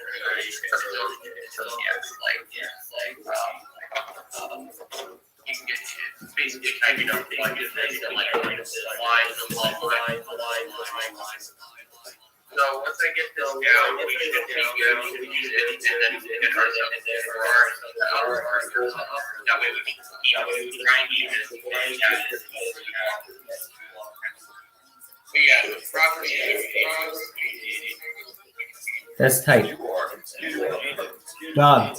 Oh, I'm far from it, but thank you. Dog, you just do all that and I'll count the money and we'll split it 50-50. Hey, baby, did you ever see Forrest Gump? Hell yeah, baby. Well, guess what? So if I go down, you got to take care of my whole family. But guess what? We're going to be like peas and carrots. Actually, that was Tom Hanks and the other lady, Jenny. So we're not going to be like that. But we're going to be like Bubba and Forrest. Dog, if this fucking meme bot works, here's the funniest fucking shit of all time. When people are like, Rabbi, what is it like in your zone when we come in? What is boot camp like? It's like Forrest Gump, man.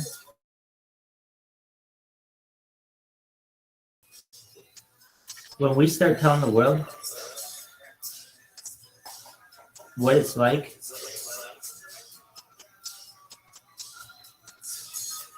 and what is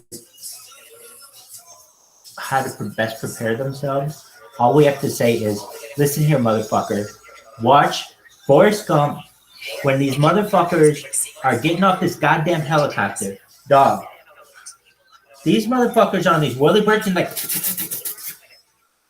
Well, guess what? Say goodbye to your mama by the fucking pond. Get off your fucking log. Because this is the real world. Eat your chocolates. Say bye to Jenny. Kiss Alabama football goodbye. Because you got one thing and one thing only, son. And that is to get in the Rabbi boot camp. We got whirlybirds flying all over. We got motherfuckers who are saluting us from machine guns. I'm here like Bubba. My man, I'm Forrest. What the fuck? You're Bubba. Dog, I'm going to tell you what. I'm leaving your ass. This mad bot motherfucker is taking us to the top. This is our Bubba Gump shrimp, baby. Look at this. We're gonna be flying in like this. I'll help you with your bag, though. Look at this, motherfucker. I'll be like, hey, dog, guess what? This woolly bird is flying from one rooftop to another, taking us from billion-dollar meeting to billion-dollar meeting. All we're gonna do is listen to Motown. Motherfucker, we'll listen to Four Tops, we'll listen to the Temptations, we'll listen to Supreme, we'll listen to Marvin Gaye, we'll listen to every fucking soul album we got. We're gonna be drinking Dr. Peppers, we're gonna be eating steaks. There's gonna be shrimp in all them waters. We're gonna get all them shrimp. We're gonna make shrimp kosher, motherfuckers. How? There's an argument to be made that it is right now. There's an argument to be made that it is right now. Shells and scales, fins and scales, and there's an argument to be made on. Yeah, but it's really, if you look, it's fins and scales, and if you look at a shrimp has fins on the back, and it has an exoskeleton. It's just saying there's an argument to be made. Alabama, sir.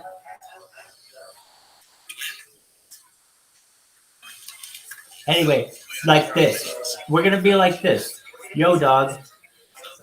Joe be printing bags. This is the two of us. Right here. Oh, dude, this is like even.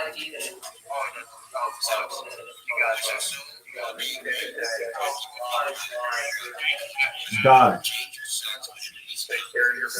Snipers love to grease an officer, dog.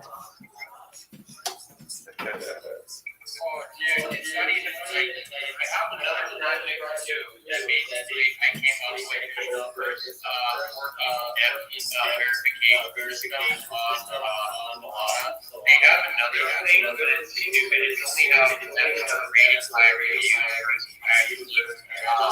A lot of different contracts that go through and find verified and like which ones have real scanning, like they actually manage and there's another contract that are going to run through and basically I needed somebody where if verified through lab, if they do when they set up the Coinbase, where they let us audit their project, and then maybe with them, they were not going to release every bit they have to work, but we verified to our audience that it will be a safe way to park your money, because there's no other way to verify your contract on there. And basically, we corner the market on our dollars, and we start working out like so many good ways that people will continue to pay for our service, developers and users. They make the money, and we just sit there reading the back inside knowledge how much labor you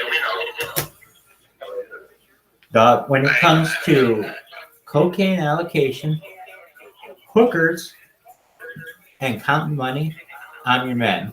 You take care of all that other shit.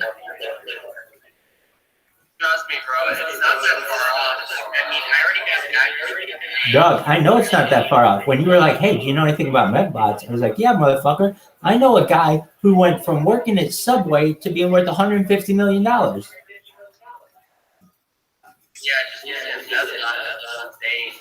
They really, he got in at a break at the right time and fucking messed it out. And he was on Ethereum doing that. And actually, really bad once in a while. Like, that's the thing. I feel like I fucking this stuff before it starts getting like super active. And I can make it like people verification is a need to get on servers. And we might do that. Like, get for us. But I want our own server because I can have the ability and involve one another limited oh dude, that's gonna be a fucking game changer. You just have to have a strong enough computer.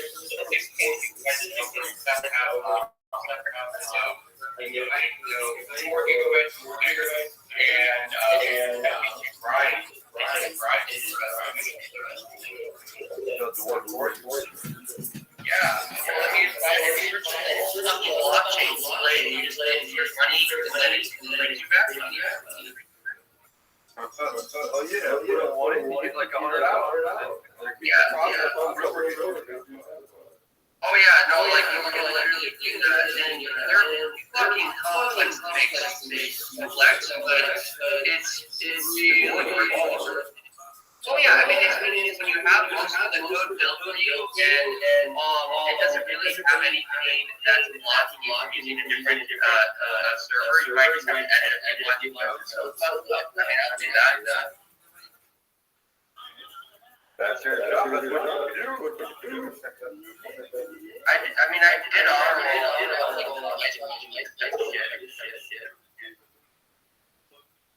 I'm definitely not into your illiterate view.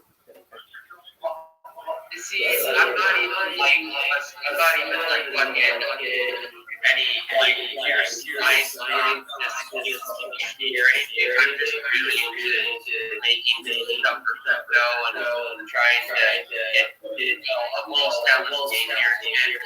What I want to do, I want to get my bag here or money, and I can really put back artwork and make create 3D models, 3D printer projects, all that shit. Oh yeah, that's it. And create just make my money here and just I have like year back, I got fucking So you're pretty much on the thing all day anyway. Yeah. Oh yeah, exactly. Harder I work out, the easier the next fucking decade will be.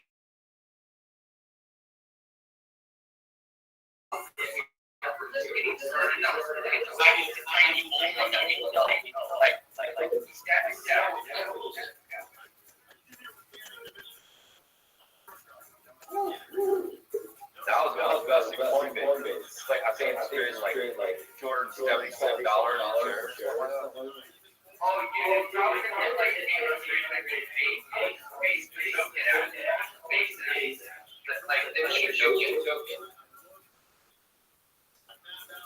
I have no idea what that is. Yeah, there's Ethereum, which is kind of sketch, but like not terrible. I mean, we got a lot of good made on the Ethereum. You can bridge out there too. Fucking and it's Coinbase, it's the same thing.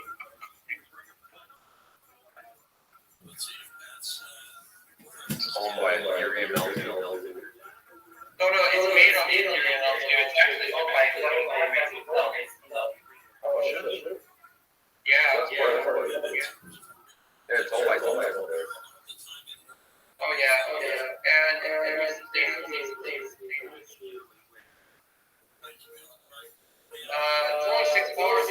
is actually way more by the end of the run. Like I say, you go and all.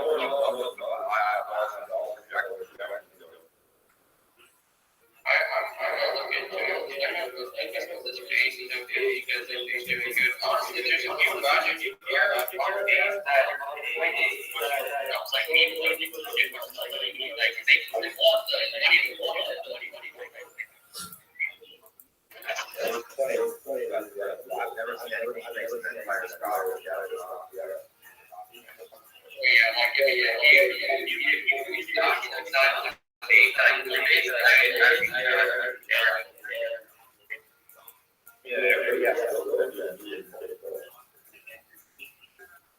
And Coinbase is like one of the largest out there.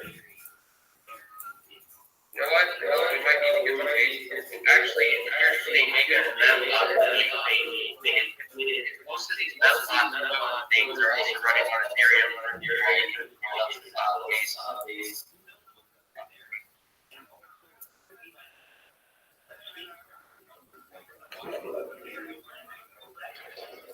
Off that road.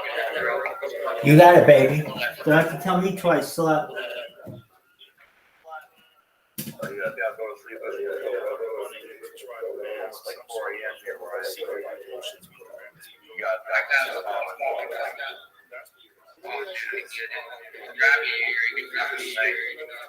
Yeah, I know that. I did it like, I didn't really have things that they keep seeing are so insane.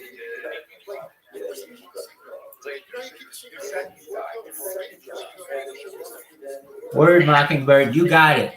Everybody listen to Jacob. He knows what's up.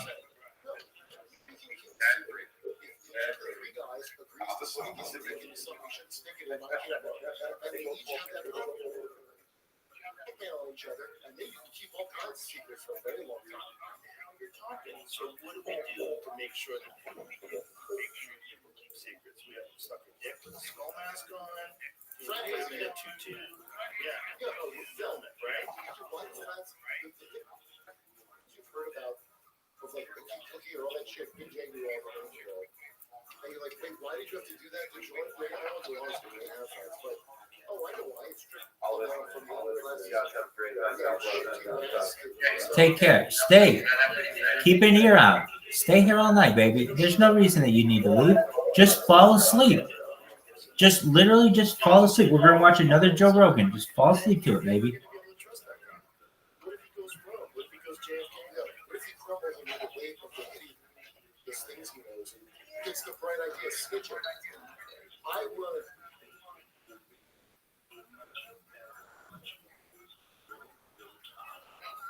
It's a great job right now. This is the reason I'm not that unhappy, even though I'm continuously like, are you kidding? About every single thing. Like, oh, so nothing I've ever heard was right. Right. Sounds great. I love watching at every level. It's watching and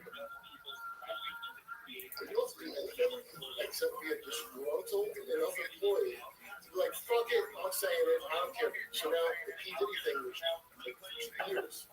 There it is. It's hilarious. That was like the big secret. P. Diddy would make a bunch of these guys suck his dick and weird shit. Oh, you think the government doesn't? Hold on a second. Taras Dimchenko. How are you, baby? Taras Dimchenko, how are you? Can you hear me? What's new? Taras Dimchenko. I'm just putting this out there. Do you know Russian? Or do you know do you know any Russian? Taras Dimchenko.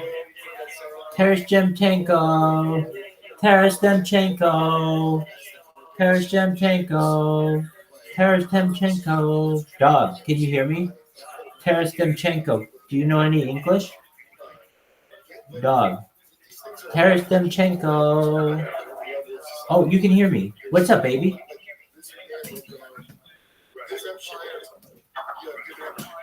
Dog. Taras Dimchenko, how are you? Taras Dimchenko, I just saw your little microphone light up. That means I know you're alive and I know you know I'm saying something to you. How you doing, baby?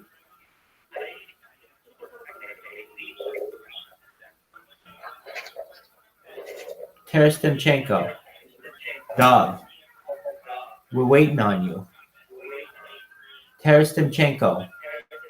The world does not start and stop at your behest. Dog. Can you hear me? Can I tell you what your profile looks like to me? It looks like it says Taras Dimchenko.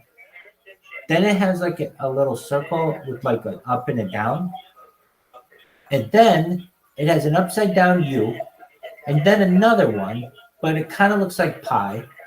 And then it has an O, and then a TH, and then an O. And I'm sure none of that sounds like what I think it should sound like. Because I think it would sound like, I guess if those U's are upside down, it'd be like, ooh, so. But I'm sure that's not Russian or Cyrillic, which is really what this is. And then B, and then O, and then P, and then K-A-E-M. We got so, Bakim. Yo, Pip, how you living, Taras Dimchenko? Dog, Taras Dimchenko? Can you see what we're doing here, dog? We are flying in a flight simulator. Dog, Terestimchenko, can you hear me? All right, that's okay. Oh, no, wait, you can hear me. You just talked to me. How are you, baby? What's new? Oh, excellent. You speak English. Your English is great. Mine isn't, but yours is great. Hey, Terestimchenko, have you ever been here before?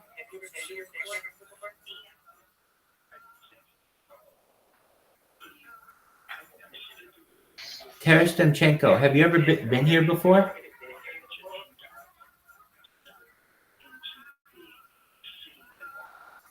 Dog, Terestimchenko, there's this thing. It's called conversing. I say something, you hear it, and then you say something. Let's try it. Terestimchenko, have you been here before?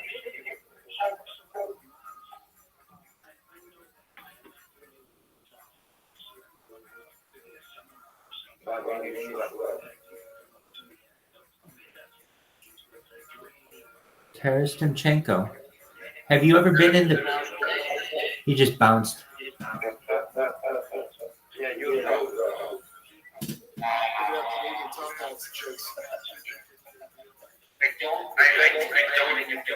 travel. I only know a lot of like travel sort of things. Like it's one of the ways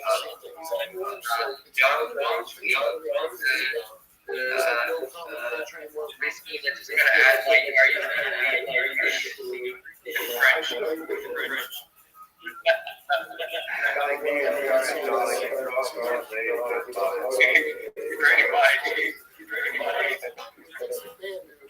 I'll ask, does anybody know, like, people that know, what you did?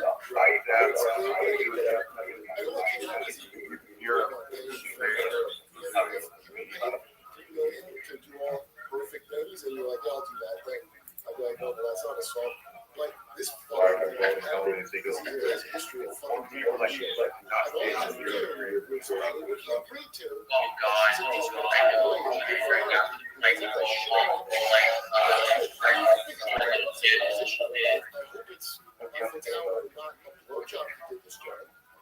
Two on one with, I'm guessing, Johnny Lee is on that. Another executive.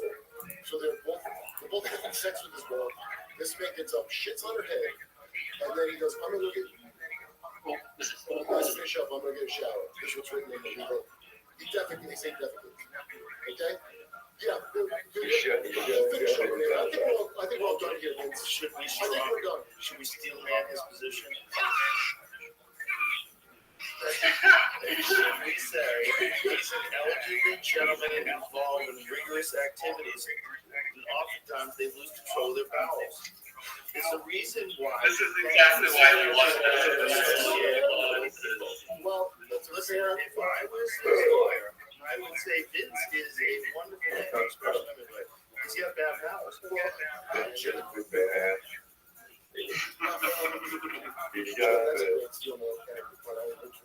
Respectfully, the part where he goes, I'm in a shower, you guys finish up. Right there is where I break with this lost control. Well, you want the party to be over just because he can't control his powers. It seems very considerate of shower. I'm sorry. You get a shower in the party. You go get a 30-minute shower. I'll sit here with this chick. Someone else's shit on your hair while you're outside. No, this guy's shit. Like literally where your face is. I'll finish up. Well, hey, Chris, do you want to finish up here with the...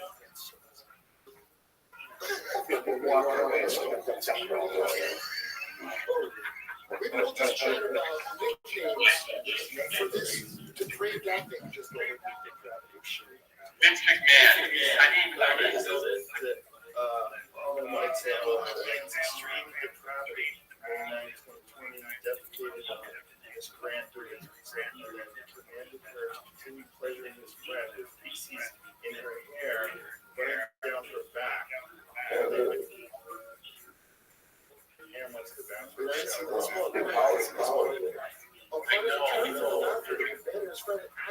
resumed the three. She didn't get in, nose off. You showered and went back and started the girl who's heading back to shower. Why get a shower? He got showered and she stayed with outside the closer on her head. Like how they describe it as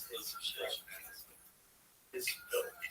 I mean, is that like, is this like a legal document? Is that a legal term, like his bill? Give her a Polish car wash and cleans himself. Yeah, well, that's that for the PD thing. Yeah. The disgraceful plays have been coming out years ago. The whole mafia has a podcast now, by the way. Everybody's invested in it. It's so much better than all the damn rivalries. And there's like people that are like, oh, why? They're using snitch. But they're now, like, you have Stockholm Syndrome, good. They're a snitch. That's why we have this great show. It's a fucking, I hope everyone snitches. What the fuck are you talking about? So, I think criminals, he has a right to say it's a fucking criminal, don't snitch. You, the citizen of this good country, Edward Snowden's not supposed to be hiding out in Russia with the bad man. He's the guy that did the right thing, right? No, some of us, we kill snitches. But, like, what is it? It's all far apart. So, the PD quote, Jack Warren writes this. You get a man sucking dick as in a man that was kind of solid. Yeah, that's a real, it's like a affirmation, like a real affirmation. What's going on, pimp? I've been waiting for you all fucking day. God damn it, we're so happy you're here. My friend, the Coos, how you living, baby? Oh, shit.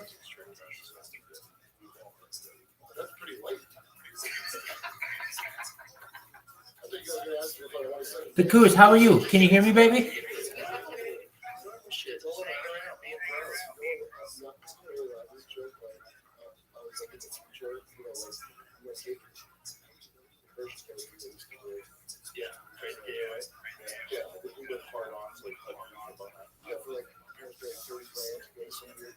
You know, in the future, you're going to pay that money for conversion. You're going to send your kid to camp so they can talk him down to just being gay. You're right. You're like, hey, he's a viper, he's a persona, he's calling him gay, and he wants a litter box.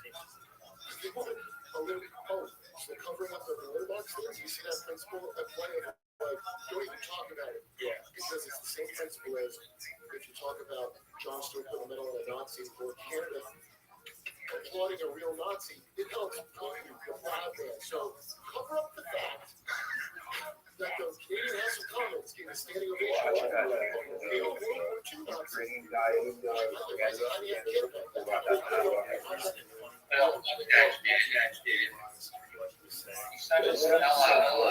You fought Russia. I think we just put that all around the rug. Because anything in brain is like God, like that. I mean, after being to Russia with the Nazis, we all learned that just like if we're It's like everybody. They do. Russia. And that girl there, that again, They say it like they're communist though. You know, they act like they're. Dude, if you say this anyway, you see on TV, they go, who wants to read that? Just some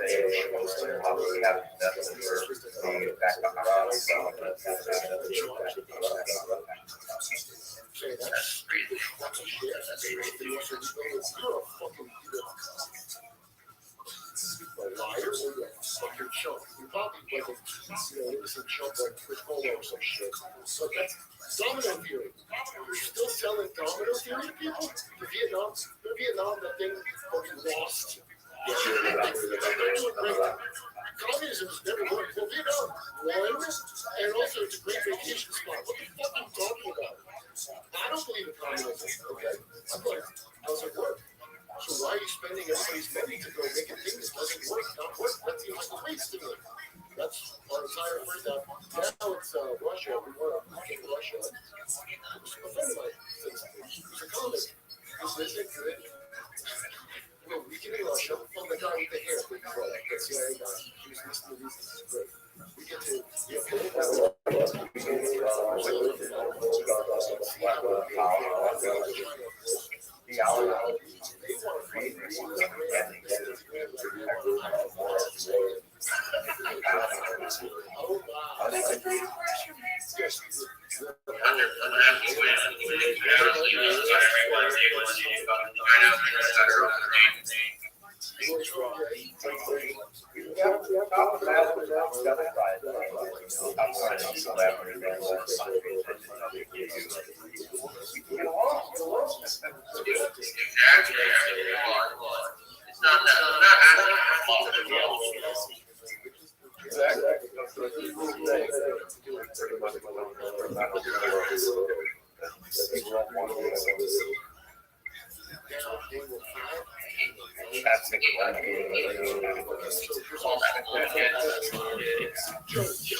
So they're saying this like the CIA is going like this is a great idea.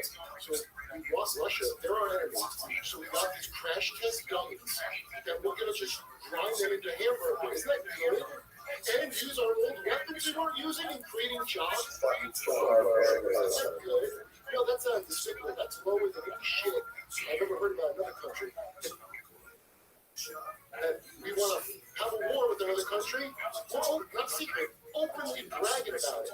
We're going to get these other people who can't win, and they're not winning, by the way, and just kill off most of their all their able-bodied people. Average age 50 of their soldiers. The average age of soldiers is 50. You know that? Yes. How many soldiers? I don't know for sure, but it's at least 500,000 if you include people that can never do anything again. They're just injured, the wounded and shit. The numbers they tell you are always live. They're the same shit they did with Iraq and Afghanistan. So it's working. We just got to keep putting a little more money into it. We just got to keep putting more money into it. Well, the deaths are probably not, you have to do Carlito's Way method with the numbers they give you. So it tells you 50,000 is probably 100,000. So you got to look at it like that because everything's a fucking lie that the people that you're supposed to believe so. So now, our first wife, our main wife, Israel needs us. So our side piece, Ukraine, hey, Zelensky, they well lasted. Yeah. Like, he's going to say he's pregnant. That's his last move. He's like America, I'm pregnant, it's yours. That's all he's got left.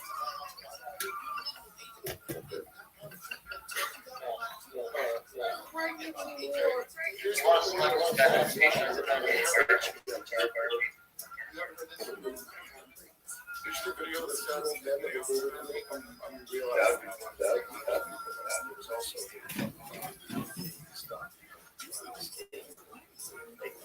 there's a $300 rubber mask that looks like drive. Like you can get to the balls, they're taking everybody. By the way, they're putting it in force. So they've lost. So they lost. That's the truth.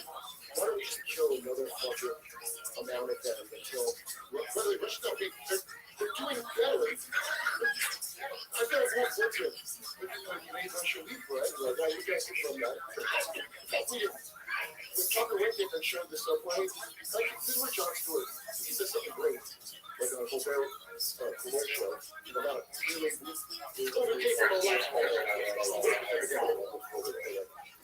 And then he fucking does this.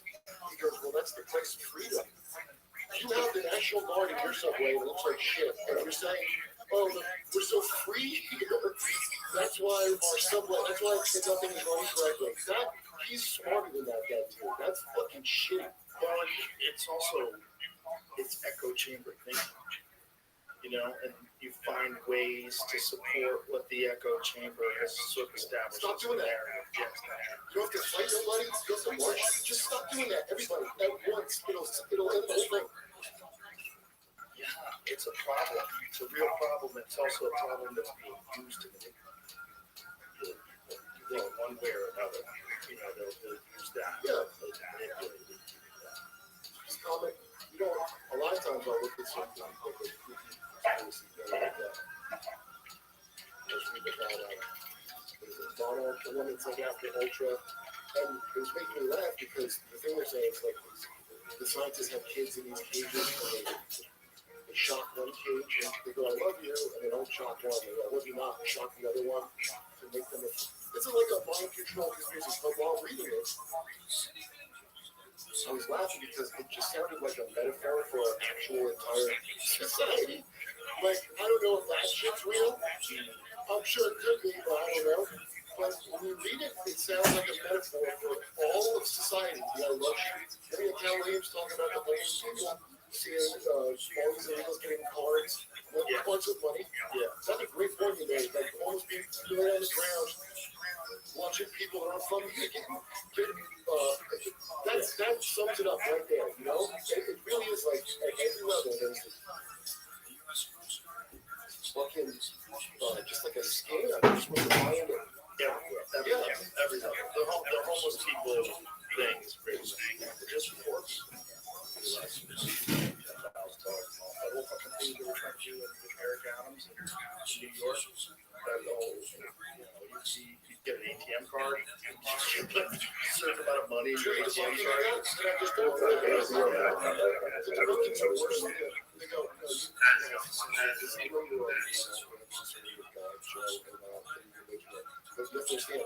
It's actually cheaper. See, they were actually they're spending more giving them money for surveys. It's just to be streamlined. And it'll actually be cheaper than you were giving them more money before. One thing. And that's your debunking. How much do they get? No, it's only enough when you add up all the family members, Joe. It's just enough to buy food and diapers and things that.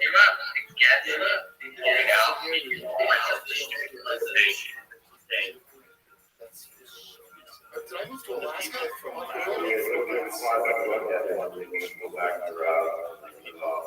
You know how many kids are missing still? Did they ever find those missing kids? The thousands of them? Or did Oprah find a bio? Yeah, they didn't do nothing for them people. But they're going to be baffled they don't vote for Biden. They're going to be baffled. You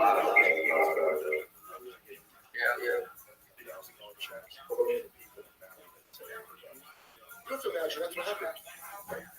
That's what we're doing. This is the world of movie. This is how people that want to pretend to be the racists, whether it's on the left or the right. It makes sense. Dude, I've been to one on that there was like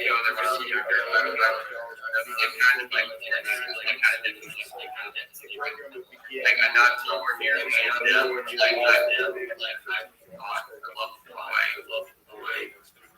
Wasn't there something about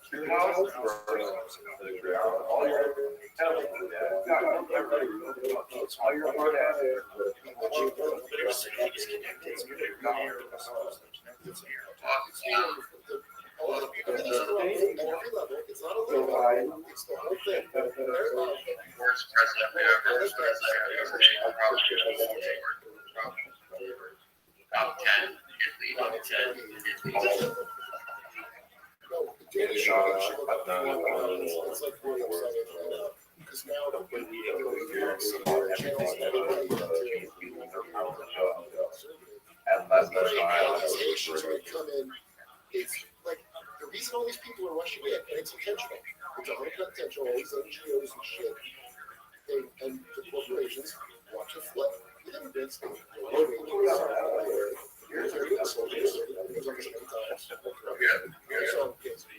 Irish, okay. They want so military like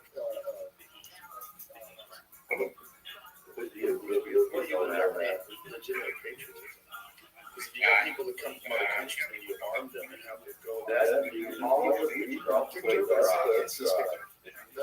doing. Oh, Jesus. Another level it's up to $10,000 each in taxpayer money with no ID check, no restrictions, and no fraud control. So that means they get $10,000. So maybe that is like the limit for the $350. When it gets to.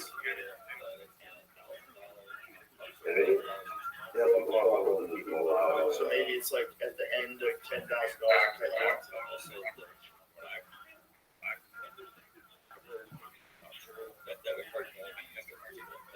Yeah, for the things that cost the most in society now, like For people that have a business connection to the company that's issuing the money, that way they can get all the money. yeah.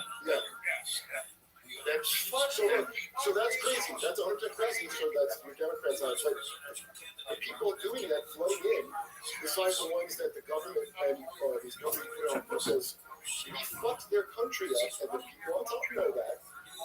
That's how we got, like, remember Cocaine Cowboys with, like, the Cuban, the Marriott boat lift and all. There's waves of this. Because we went somewhere, and they have shit that we want, and we take it, like Hitler did. Okay, and we go, hey, Haiti, it's pretty fucked up that you're not slaves. I hope you should pay your France back. Number one, you're paying it back into the 80s. For the not being slaves, and we're playing, they have lots of natural resources, all those minerals we need for the EV initiatives around the world. There are sweatshops. I just got over Uyghurs, we make Haitians do. We've invaded for them wanting like 37 cents more to make Levi's. We've invaded them like 4 times. We're about to have Kenya invade them for us. How we do in Ukraine? They crash dummy that because it doesn't look good for us to invade. While we're yelling at all these invasions Putin did, we're doing worse to Haiti than anything he did to Ukraine on any level. That's a fucking fact. But Danny should know if you want a good source, that's the law. Fuck yeah, slut. How you doing, Alex Sage, you little cunt? Fuck yeah, I'm firing on all cylinders 24/7, 365, B.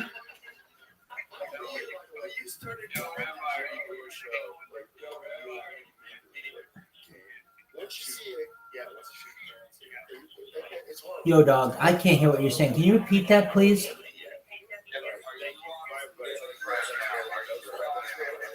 Oh, no, I wish.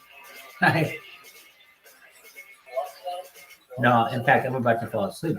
But we're going to continue into the next Joe Rogan experience, perhaps. We'll see what the YouTube algorithm has on next for me. Will it be something on the study of MILFs? Will it be something on the study of the future? This is...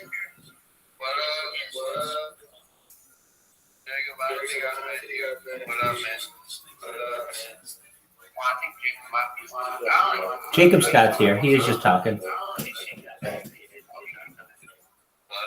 it going, Joe?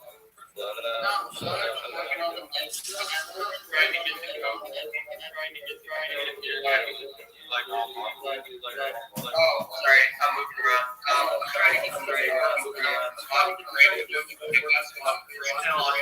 I gotta get to the wallets and one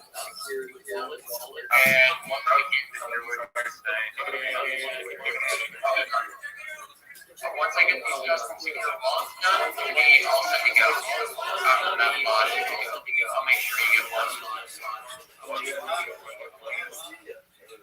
That's fine. Yeah. They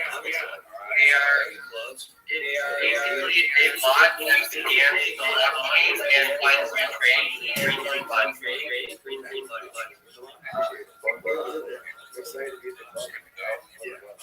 Dog. Hey. We got some responsibilities here, dog. Let's tell them. All cocaine allocation goes through Rabbi. All hookers go through Rabbi. All money counting done by Rabbi. Aside from that, Joe will be printing bags does the rest. But Alex, those 3 responsibilities are very important, and I got them.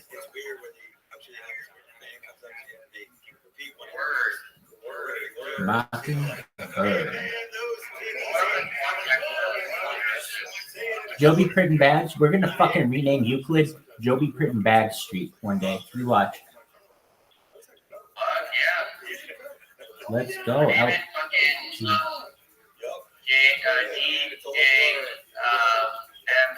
Dog, you make me $1 million with this thing. We'll name it whatever the fuck you want. Literally. You can name it. You could say, guys, we're gonna rename it every fucking day of the week. And I'm Joe, be printing bags, and that's what I say. And I'll be like, all right, everybody, Euclid is whatever the fuck Joe B. Printing Bags wants it to be today.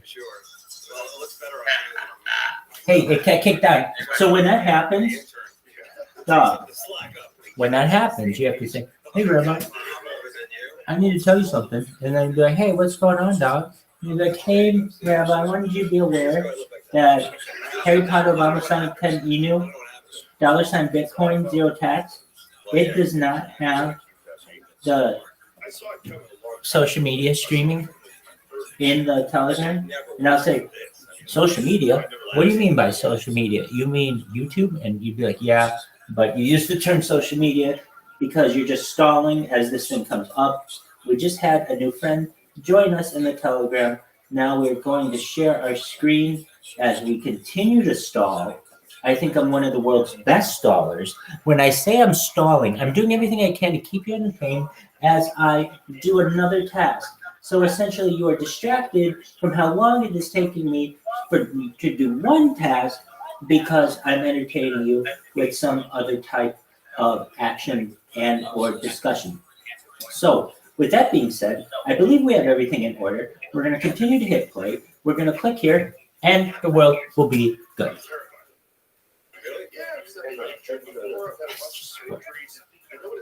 All right, Pims. Dog. Joey Printing Bags. We're going to make so much fucking money.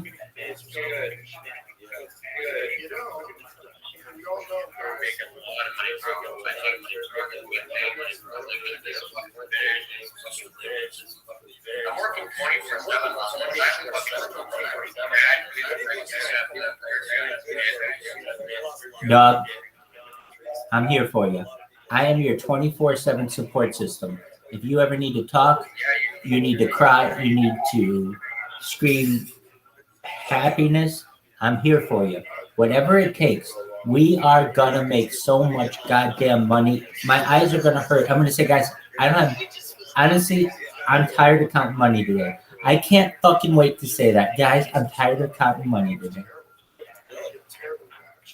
When I say that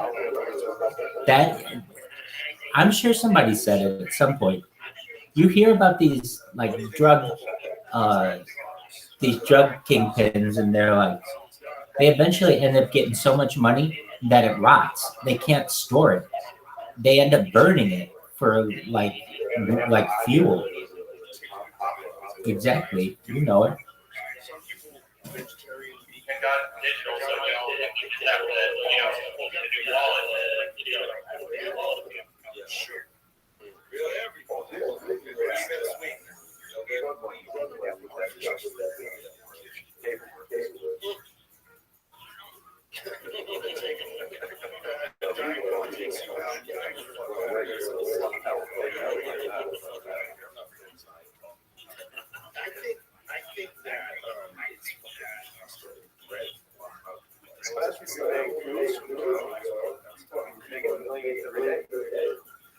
Well, I'm probably going to start out with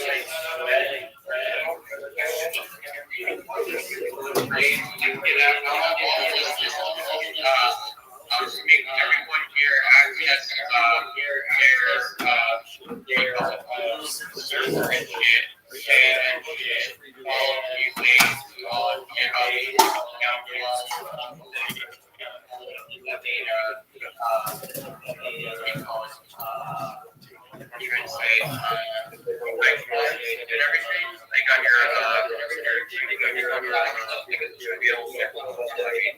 and we should be good to go. And give us a green light.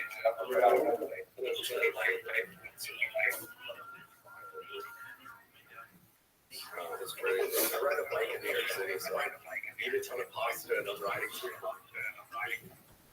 And like I got a carbo load. This is important. But that's a fucking workout. That's so good for your health. I guess the least thing is New York. Oh yeah. It's kind of like you're driving through like a zombie horde. You know, it's like you're pedaling and you're also kind of away. The charge of the light brigade. I use my bike chain as like a mace. He's got it away from me. He's got some great tangles. Yeah. Oh yeah. I mean, you gotta learn. Sometimes you have to pop off because cars will turn and they get moving. A lot of these guys just We're gonna get this going.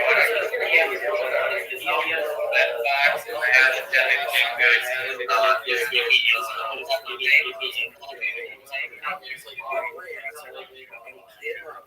God when he stopped, I was like, asshole, you are an asshole. And he snapped my coffee out of my hand. The white guy? Yeah, that's right. That's why I said something. Yeah, that southern drawl. Yeah, gave it away.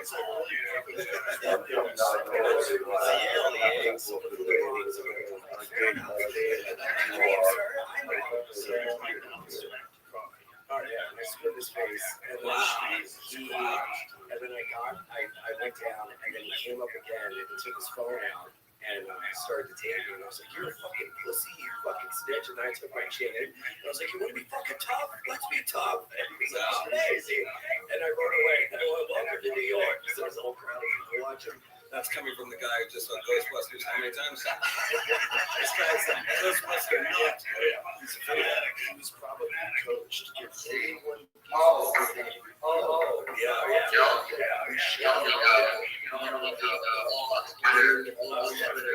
He was a friend. So, I didn't get that at all. Oh, yeah. I didn't get that at all. They were telling me he was Becky. He was great. Yeah, you gotta be careful fighting people. You're with a guy you're tangling, also he pulls out a snake. Poison his life on me. You know what, tell me that? This guy, I hear from Malaysia, he said, in Malaysia, you go to a bar, and these guys have these rings that are dipped in poison. So, you be with the guy, and all of a sudden they're on the back, that, and they're like, ow, what was that? Like a pinprick? And then you're dead a day later. It's a Malaysian hello. Like those spears and shit in Vietnam? Something like that. You could probably survive this. Yeah, that was late. Tough scene over there. Well, Ian is, we're going to say, we've been working together for a long time. And he's sober too, so I'm sorry, this is kind of like a bore, but, the sober life on the road is not very cool. The chain smoking and coffee. That's pretty much it. We do. Daytime sober adventures. So good. Oh, I can tell you right now, because my plane was delayed and I hadn't had coffee 12 hours. I got that weird headache. It was like from the front all the way to the back, and I was like, that's coffee with water. But you also don't drink water. Yeah, water is for, No. You would drink coffee? Pretty much. Yeah, I drink hydration. It's fine. He's a water daily. Yeah. Oh my God, I don't want it. Oh my God, it's really, that's like the least you can do for your body. And I'm like, nah, I don't think so. Those connected flights are hell when you can't smoke cigarettes. Yeah. It's like an 8-hour connected flight. You gotta go smoke in the family bathroom at the airport. There's only one airport where you can't smoke, and that's Vegas, I think. Is that the only one that it has that weird, like a coffin, that kind of. Everyone's staring at you. But that is yeah.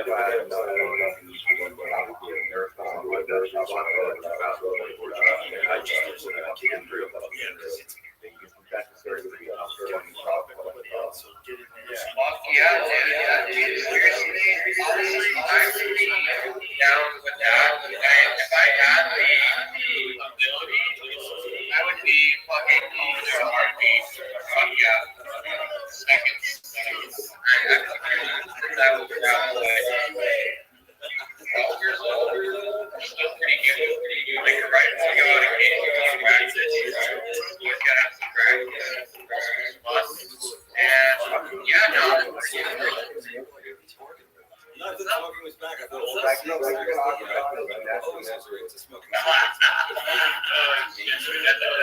pretty fucking true. Oh God, tell me about it. There, nuts.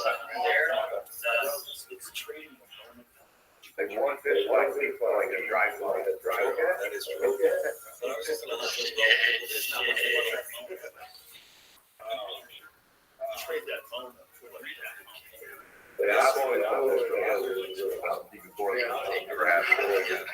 Oh, dude, I was so close. I honestly, I'm working on my system up there because I want to get water for me to get that. It's like,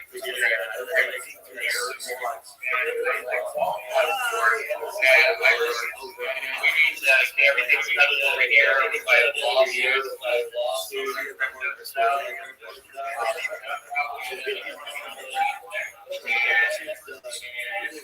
Go back and forth.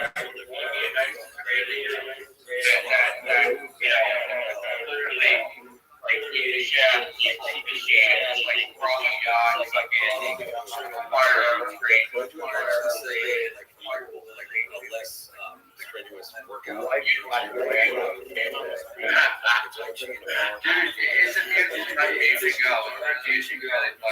Really fucking cool.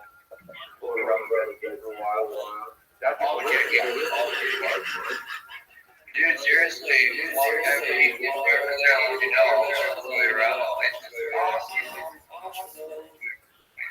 New York, that's cool. It's like in their own like world. It's like in their own world.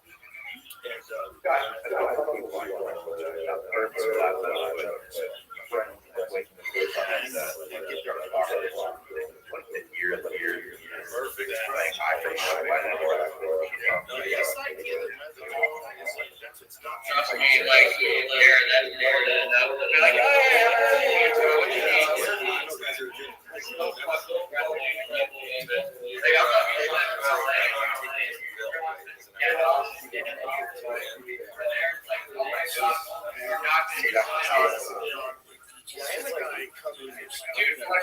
There the first night, we saw a car accident, and instead of people just like waiting, like we were going to see them, just ran up to make sure and get paid, and it was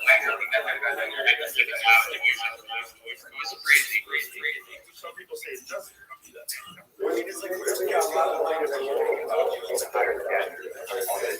Over there than we have over here. Like people worry about the jams or the car, like you know, like middle lane. That's how it works. That's how it works.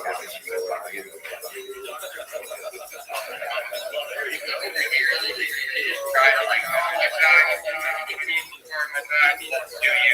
do you have, it's just so different out there.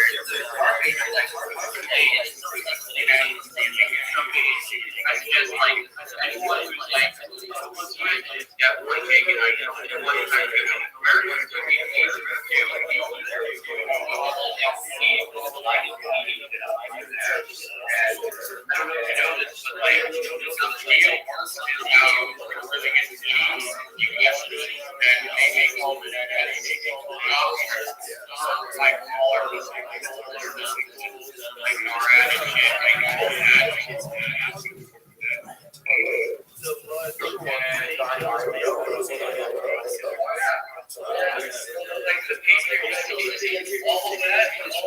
that's why they get the money, really. They have to give that money.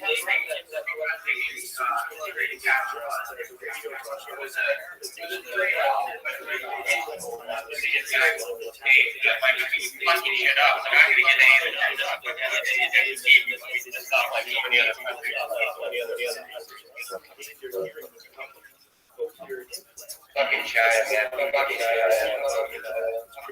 There's an association, says Dr. Jeffrey Harris,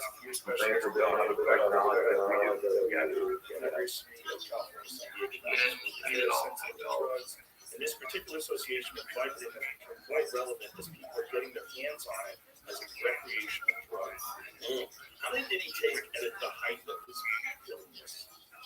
find that because I think it was he's not that. I think he was up to like I think he was. Daddy. That's good. That's good. In a week. That's flying high. That's good. I usually don't stay up this long, but I have to I'm Rabbi here and everything. Like I used to go in and meet these and like that. Right. Yeah, like who else are you doing? Exactly. Every season out, you know, they kind of like awesome here.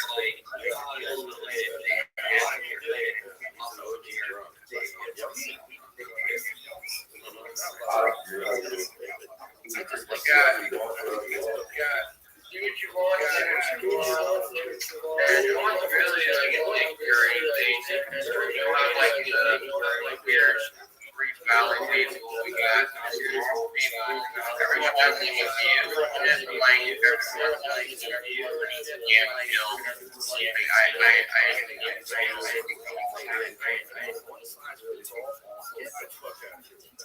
That doesn't work. When I get a bunch of different. Oh yeah. Oh yeah. Oh yeah. When I had a shoulder surgery, I noticed like no one here. I noticed like no one here like show you the back project like that. Either attach you or everyone just comes here and you go make stuff on you. Obviously, it's not different, but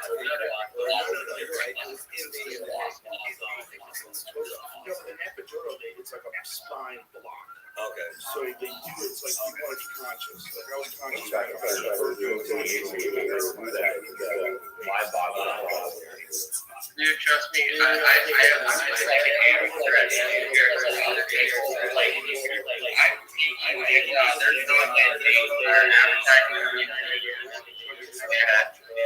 Just so I could not stop. Otherwise, I would have to start. I want to write it here today. Like, weakness is hell. It's like really dumb. It's like the one that's like oh yeah, no, there really is like you that you know how to do it, they be trying to take the trap and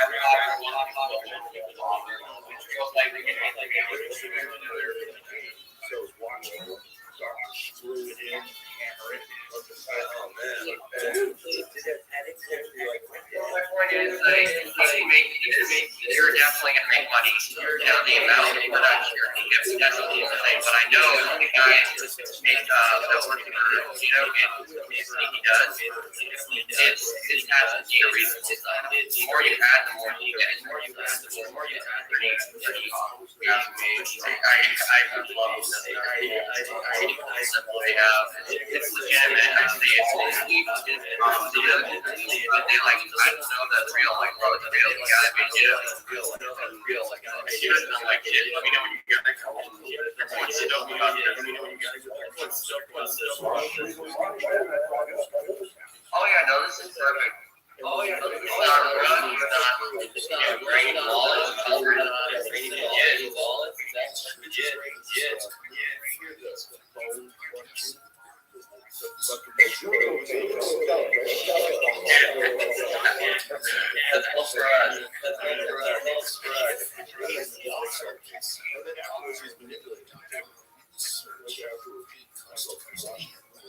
What was the recovery on these?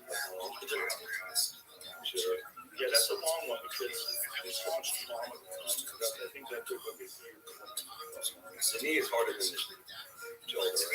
No, the shoulder's very hard. Very hard. Because the sharing your knees on this. He was arrested.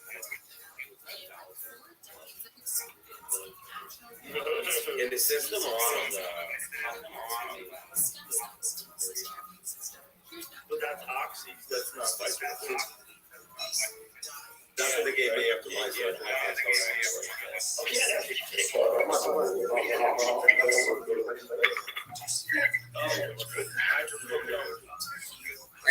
Very wise. After this, if you got the strength tonight, you know, I'm not something at all. I'm just getting used to it. And your pill thing is so wacky. You can't stop. It's so wacky you can't stop. It's the point where you're fucking every night you do your job. That's oxidation and everything in the morning you can't hear. What a nightmare. This thing we love. But he's probably got like 5 doctors who write big scripts like that because honestly, isn't it illegal? Like, he was living in Florida. This was still ill.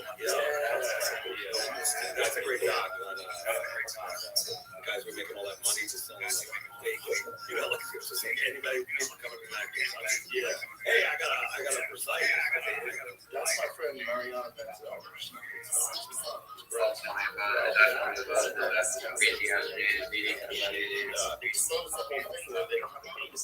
Yeah, go from one place. They're basically paid management centers. Do you remember those? Yeah, it's crazy.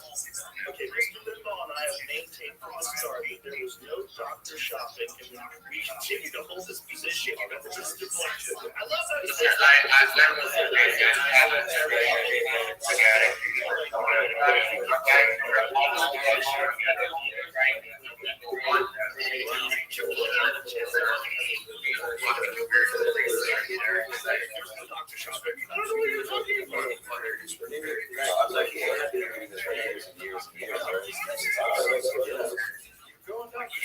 Or you're buying it from a drug dealer. It's one of those two.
They're total scumbags. Now they just and yeah, and then if you have money, it's not an issue. If you have money, it's not an issue. They basically will look the other way. They're not looking at talking doctors. They will be able to work a good choir, be able to be able to guys, you know. Now tell me, why are you going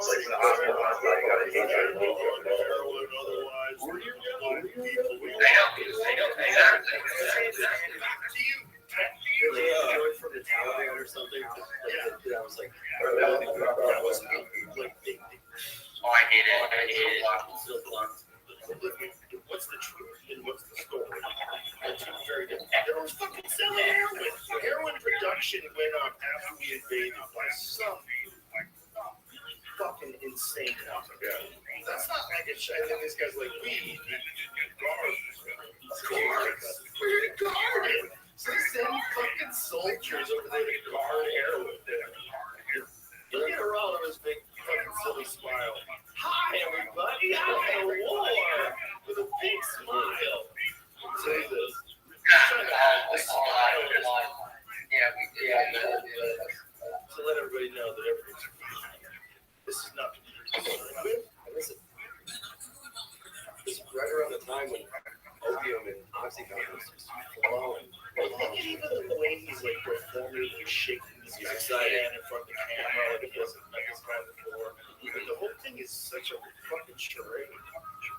Fighting the opium trade by guarding the heroin. Imagine the fucking gaslighting. Fighting the opium trade while guarding the heroin field so that they can make heroin. Yep. The poppy fields only make heroin. They're not. There's no tomatoes in there. Right. How are you fighting the opium trade by guarding the heroin? Yeah. Ensuring the production.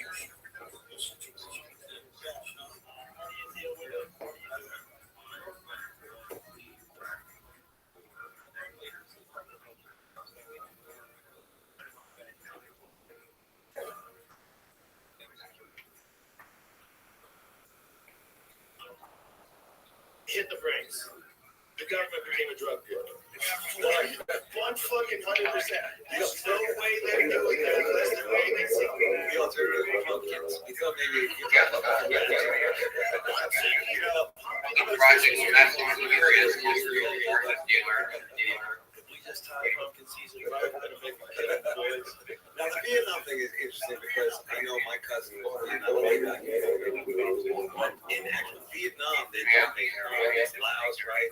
It's the trade route. So there you go. It's in that zone. It's controlling. There's so many conspiracies about what false attack get us to Vietnam. Almost always. Worst part is it actually wild litigation. It's just that these people fucking just get it, use it, regular patients look like drug addicts, it's just fucking taking it.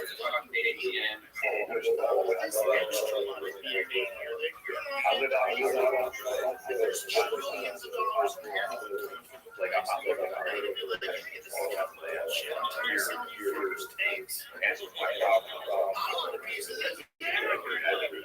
Exactly, and like it's all the same. Fucking like I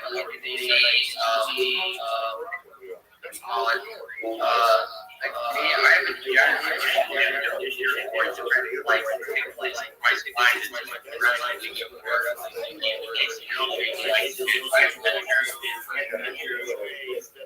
oh yeah, I have 6 discs in my supply for my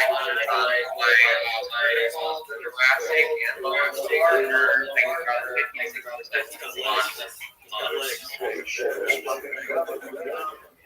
I was more artist from very young age. I got retired from that, and then I got into the something like that.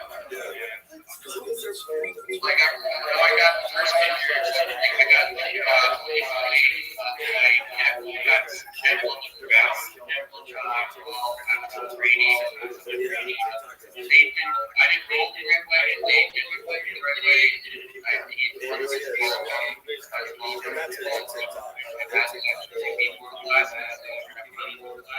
My neck got splattered.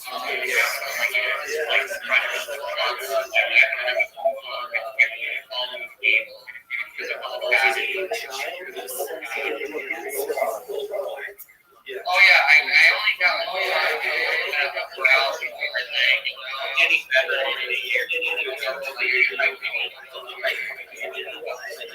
like 20-30%, like not that much. For a while there, it's been done to feel like 10 years in the day, And I also have like severe like neuropathy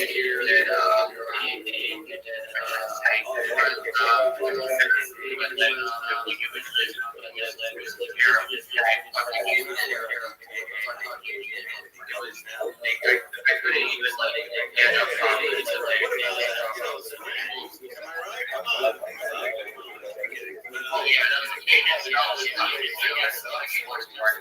like you just don't, you can't, it's nothing you're everyone I've ever met, everyone got them and never get it, never.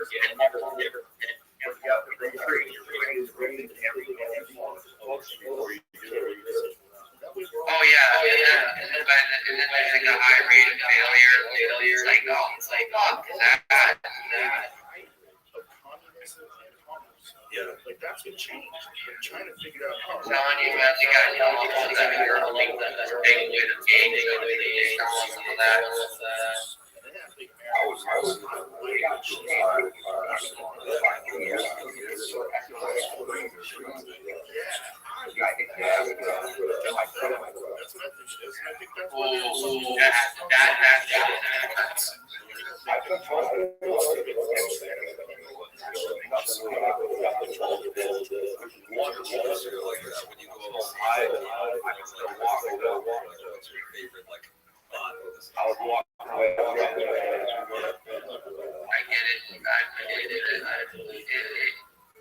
When you have it though, it's just so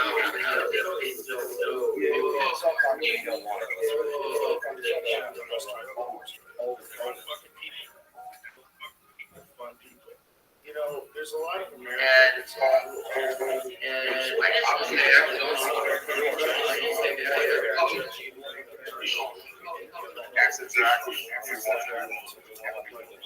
Oh, trust me, I get it.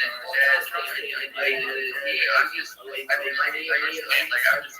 was able to, not paralyze me. That's afterwards, I wasn't looking at that because I was like, I can move like that. That's the highlight. It's like not paralyzed.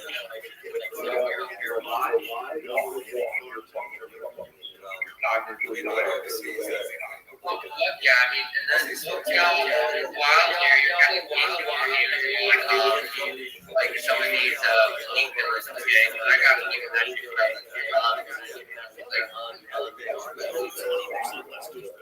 How many fights have you seen?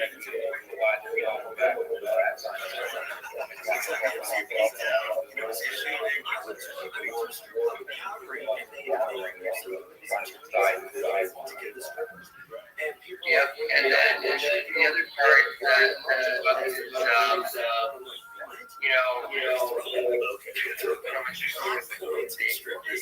you're at a point when you were given young that even if they could give you something for a while, so that or just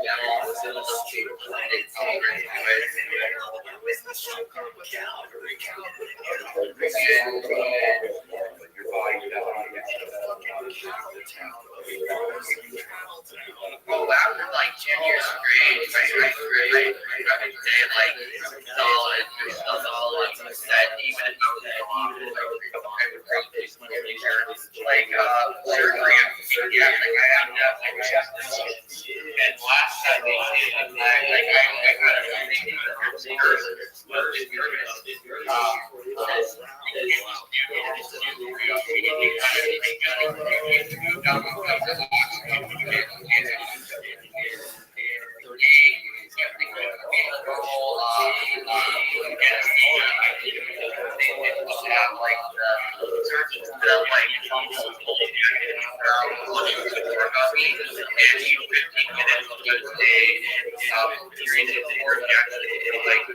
fentanyl and which is really fucking high.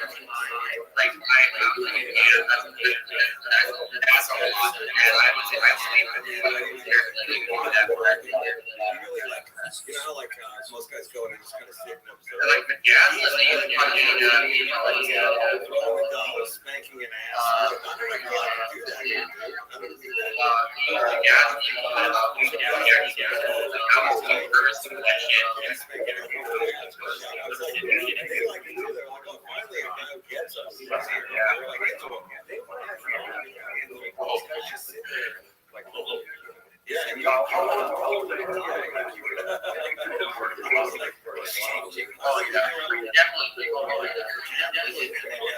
I want to be observed doing this. But it was really definitely that was for Lily Katz's half bachelor party. So I was going to go to Costa Rica with them. You know,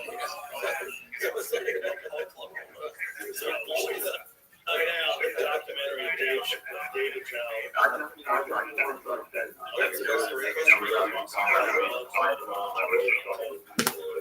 they have crazy bugs I've never seen before. It's all, I always know I guess it's like your preference. Like usually like crocodiles, right? Oh yeah. You're more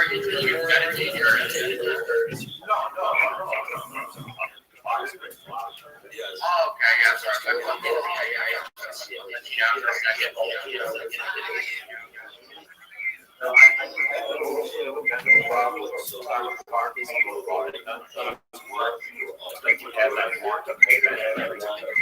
No, trust me, I get it. I've had move and around fucking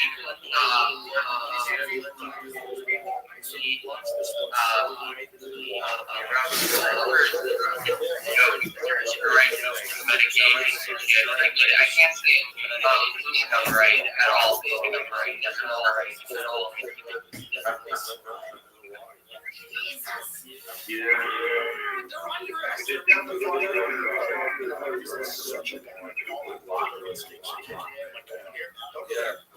Seriously, it does. I hope that they covers the transgender surgery, but has the fucking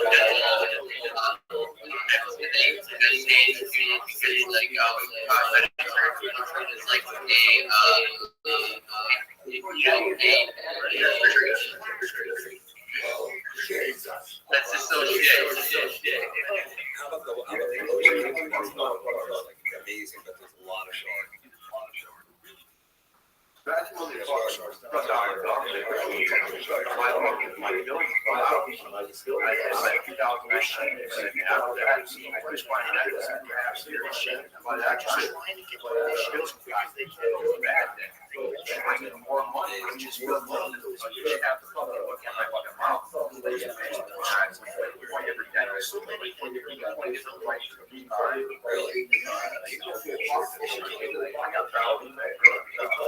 And you know what's something that for the only country that really doesn't recognize it is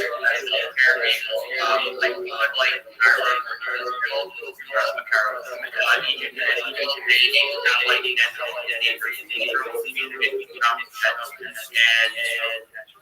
and it's because they consider their healthcare as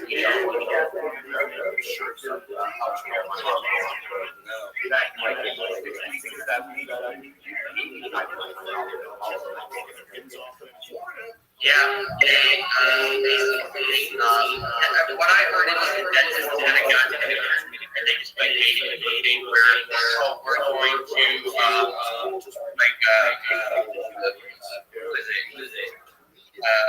make sure that we can pay for the tests not any longer and in terms of it's not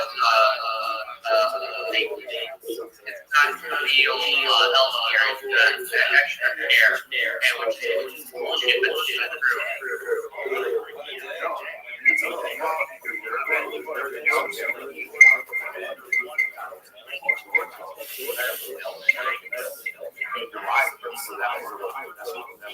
Exactly. Like, yeah,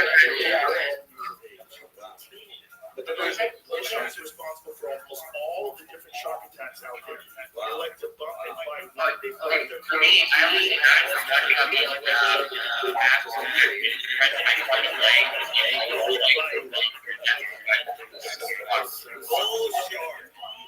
cut stingrays for bait year round and our heaviest rods and tackle. No doubt you get a great show and fight catch a bull shark. Yeah, regulations. I'm not a fishing guy, but I wish I was into that. Like, I like going down here and I go out. I like that.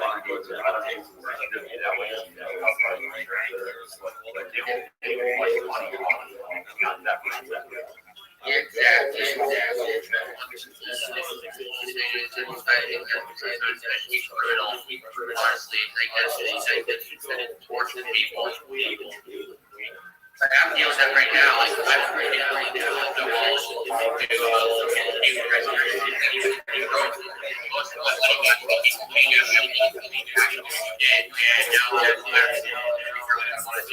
I don't want to get I don't want to change. I'm like, I don't want to get whatever.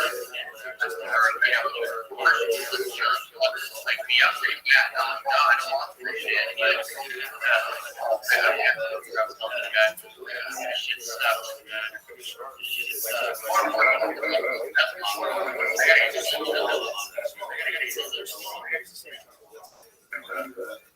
That's what a bull shark is. Yeah. That's terrifying. I can speak maybe on it.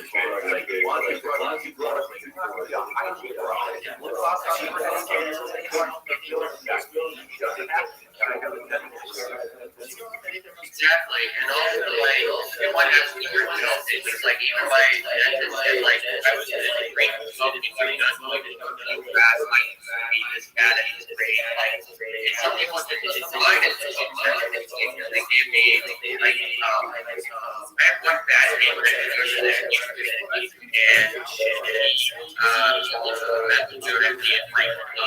18 and I got off it at 21 and I and everything else. Like I was skipping everybody on that, and I hated it so bad.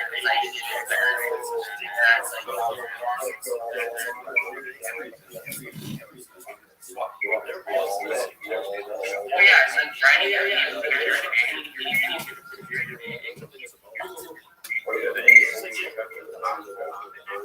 Yeah, bull shark. Oh yeah. It's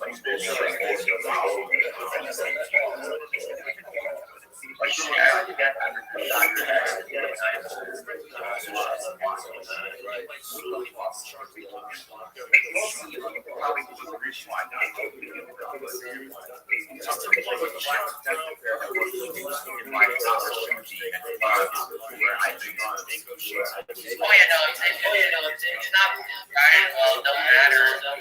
It's because I have something bad like that. It's still better than I did. Yeah. Everyone's different. No one has like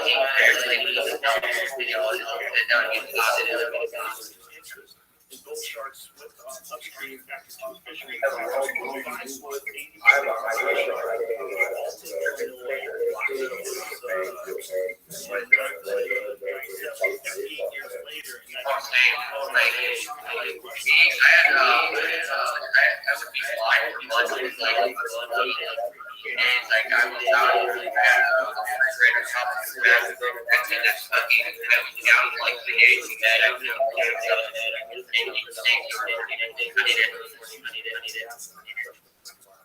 They ever have arguments and they go after each other?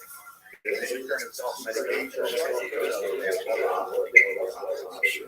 God, no. Last time I went to the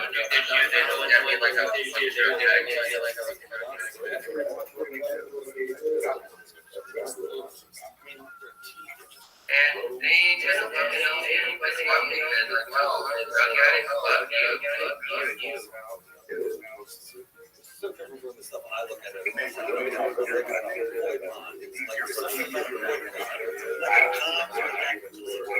exactly.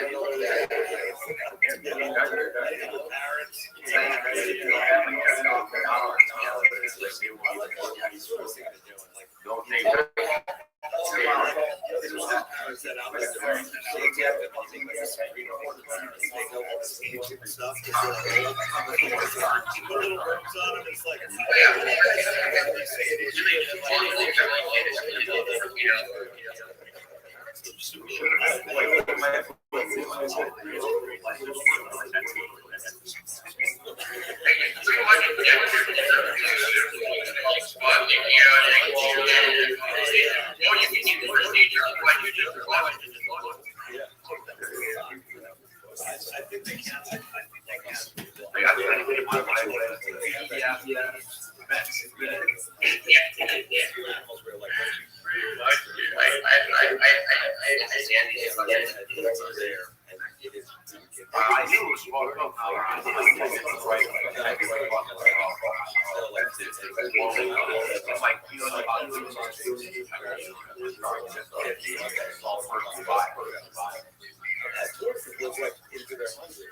And then, they like to go on your scale of the, if you want to, try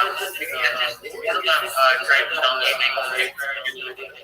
there's no way, if you not come back and expecting to give this to, if you 10 later, back when they came around, that was the first territory,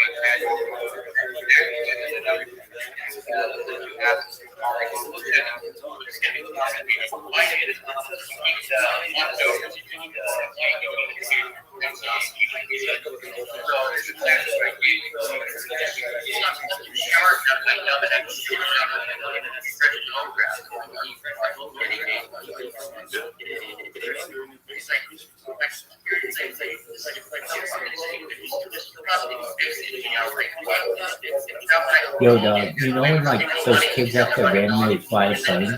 Well, imagine you were telling me I had to do the same thing at 747 and you were a flight control person and you wanted me to stay calm, but be very succinct and brief. How quickly should the plane be coming in to LAX from the Pacific Ocean? From what direction and what runway? I'm going to be flying over the ocean and then onto LAX. The airport's like right off the ocean, right? Where do I need my flaps to be? Where do I need my RPM to be? Where do I need my altitude to be? All that shit.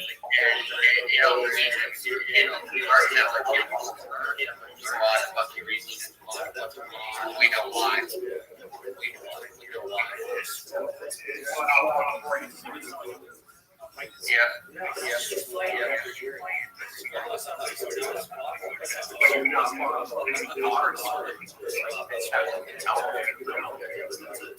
What about squirrel? That used to be like a fun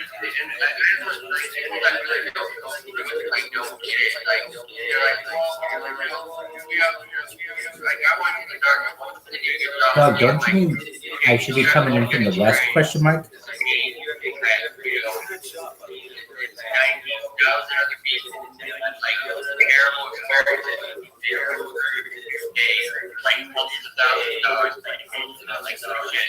I've seen everything. Dog, you know that could have killed me. I'm flying a plane. Do you have anything else to say for yourself? Question mark.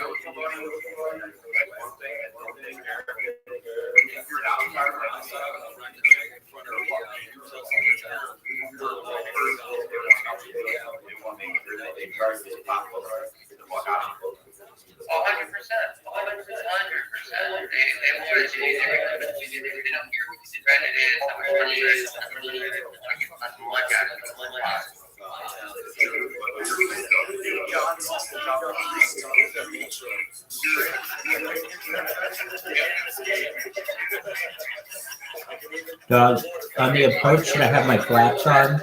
And should I have the SPLR written?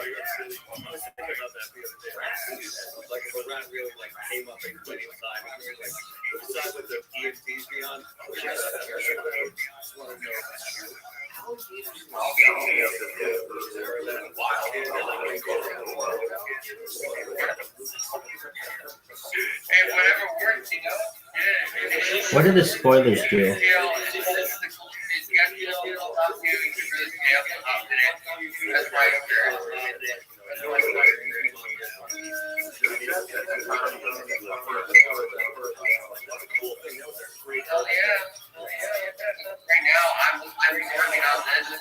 Shouldn't I want the spoiler on when I land, and why not?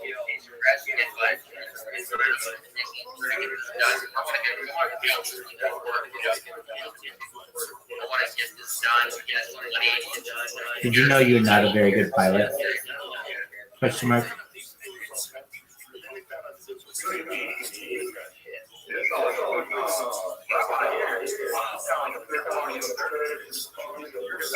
What's up, you slutty pimps? What I'm doing it all out with explosives, do that, all of this, I'm trying to figure out how to generate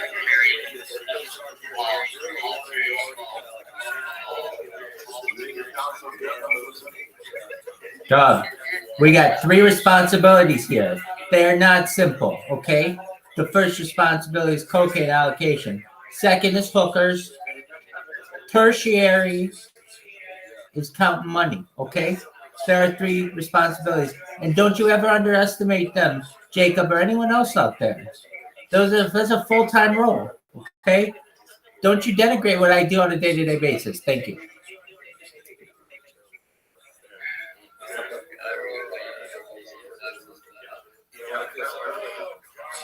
The comic on the cruise ship the next day is the show.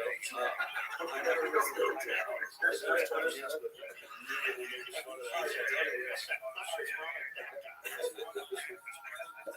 I used to go on all the time, like party out, like that.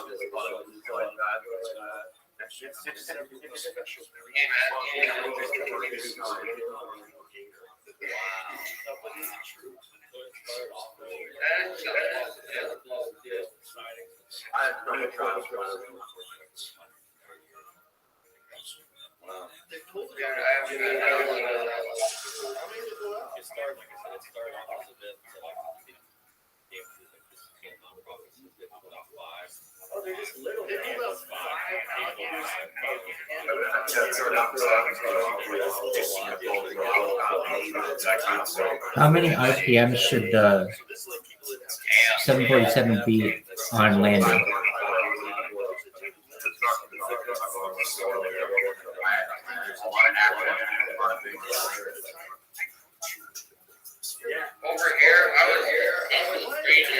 How much is the idle setting on a Boeing 747?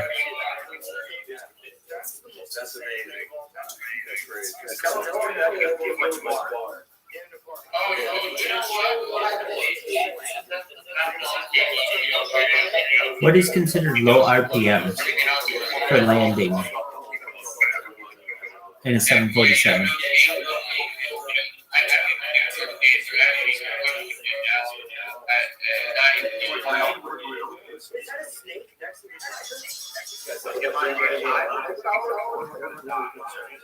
Exactly, it's all crazy.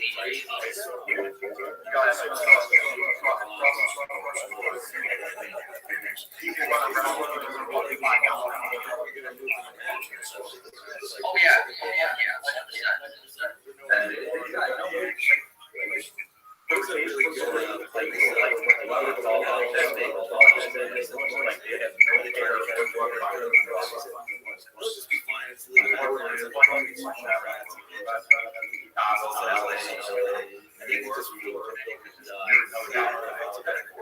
It's like he finally got out. He's like, looking at her name, and then he's just like, and now he's mad.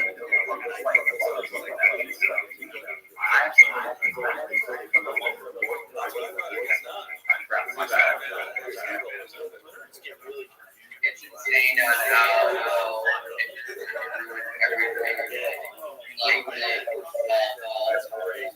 all these like you know what he called it's everything we just don't know.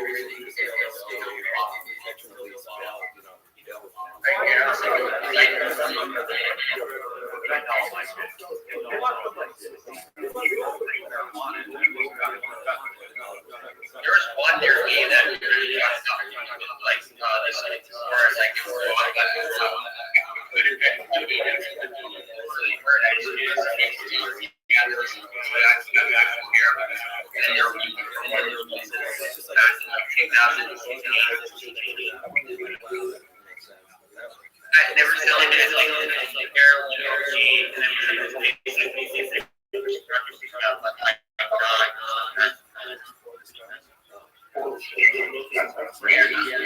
yeah, like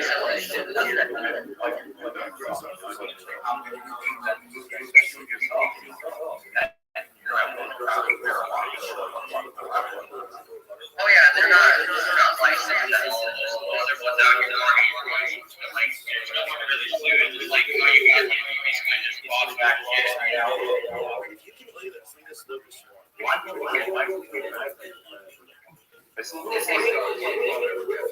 Oh yeah.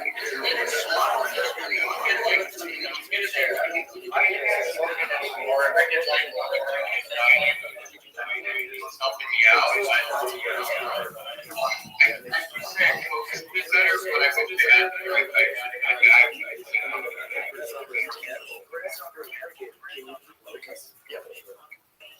That's pretty much the only venue I have.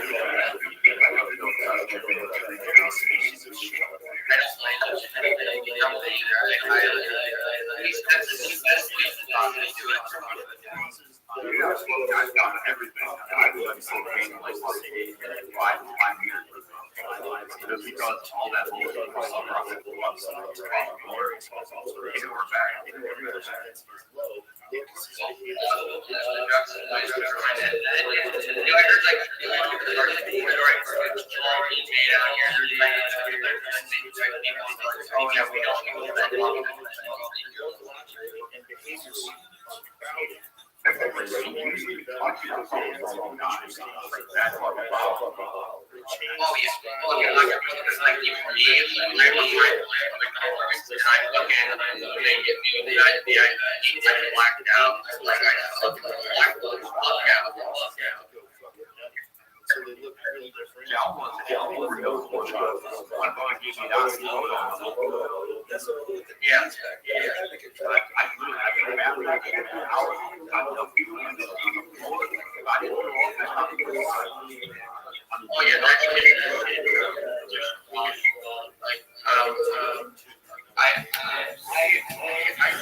I got some shit from the brand stuff like it's just like the 80s and like that was back. It's protein, right? Trillions. Cicadas will emerge from Maryland to Oklahoma, Illinois to Alabama. Nearly trillions of adult cicadas will be present, but not all in the same place at the same time.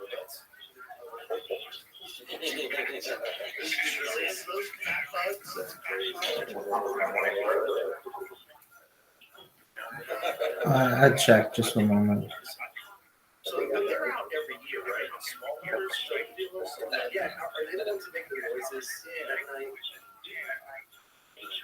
Is that the deal? Like they're out every year, it's around every 5:30. Is the earliest to fill in? It's like 5:55 this morning.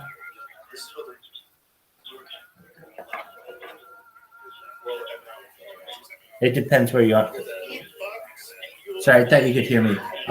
It's like at 5:55 this morning, but it depends where you are in the world.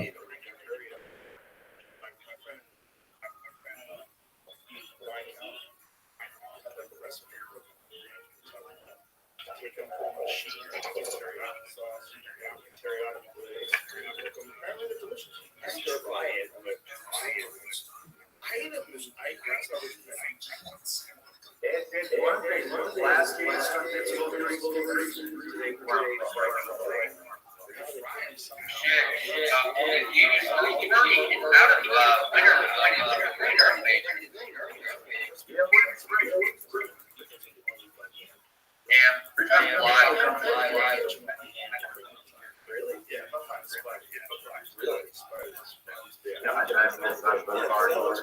I got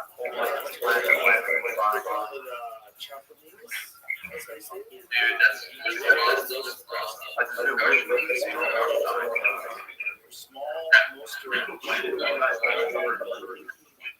wish I had the fucking wine for starting get my time.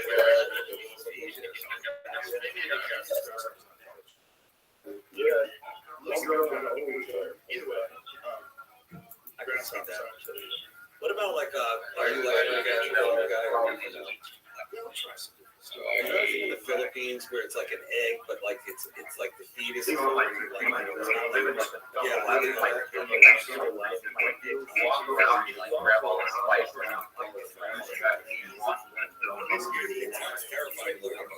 It's basically a baby fertilized.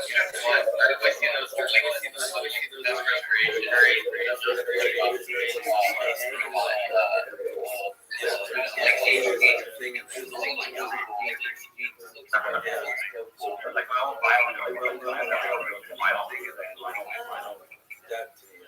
And you can grow like pretty much anything. Like I grow like pretty much anything.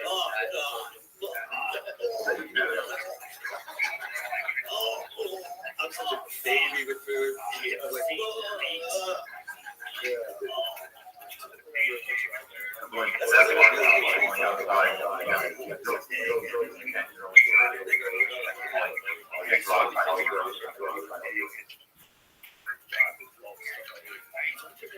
snake, of course. No, I never everything that they ate. I ate it. It's fine. I would just do it if I saw someone really needing to know. I'll do it for no reason. I'll do it for no reason. I can't do it just to show you. You can do it. Just do it. Just decide you're gonna do it.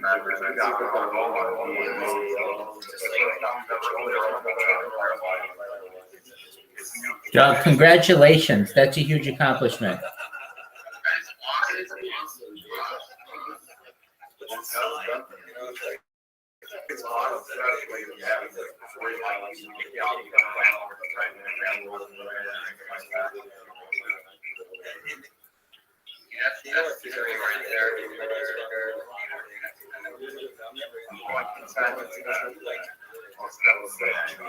Are you married, Jacob?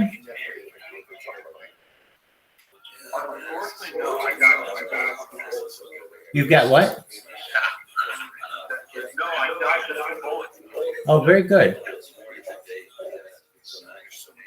So you're a single man who bought his own house?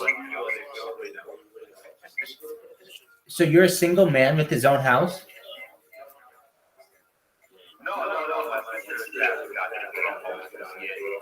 Oh, okay. Your sister got it.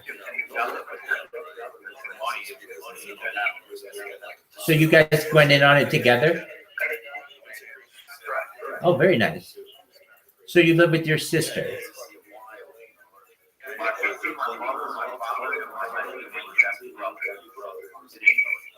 There you go. Well, you guys are making it happen. All right. Does he knows how to use Telegram? Yeah.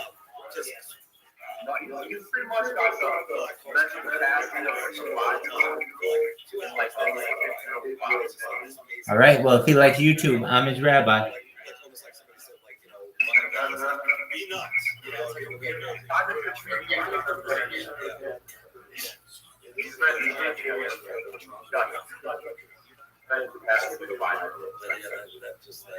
I get it.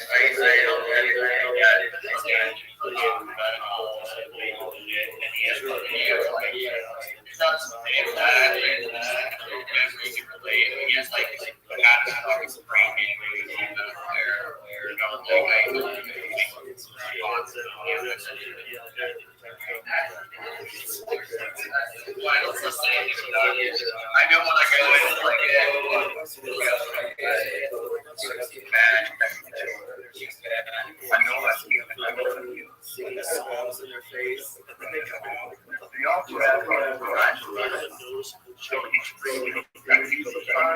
Oh, wow. That's tough. That's a tough one. And that's over how much time You've got a long for this as well. 24/7. I love the I don't think I get it.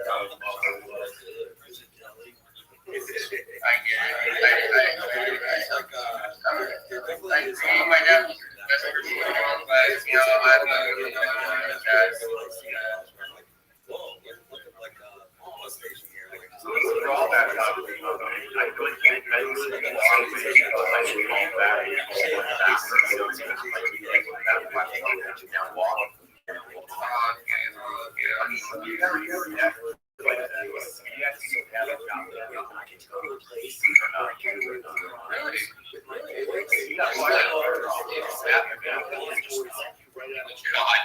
Wait, he used to have a. He wasn't that bad. He used to have a job.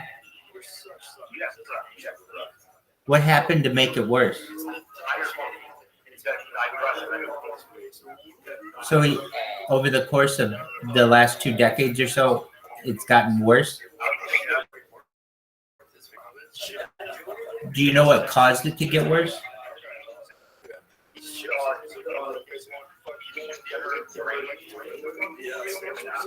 Okay.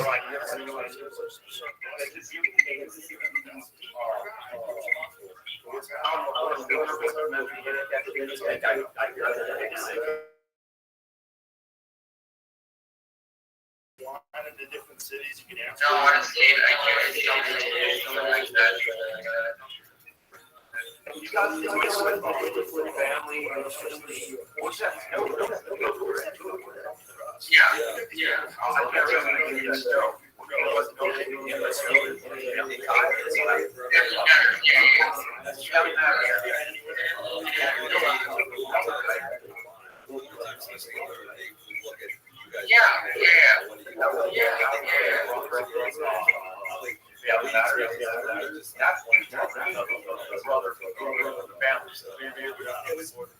that. I'm saying like Texas.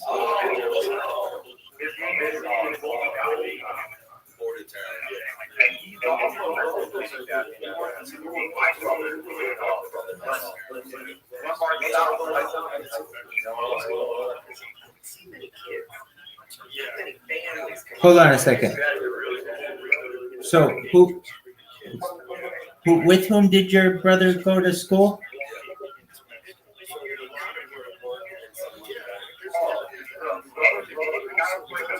What's his name? Yeah.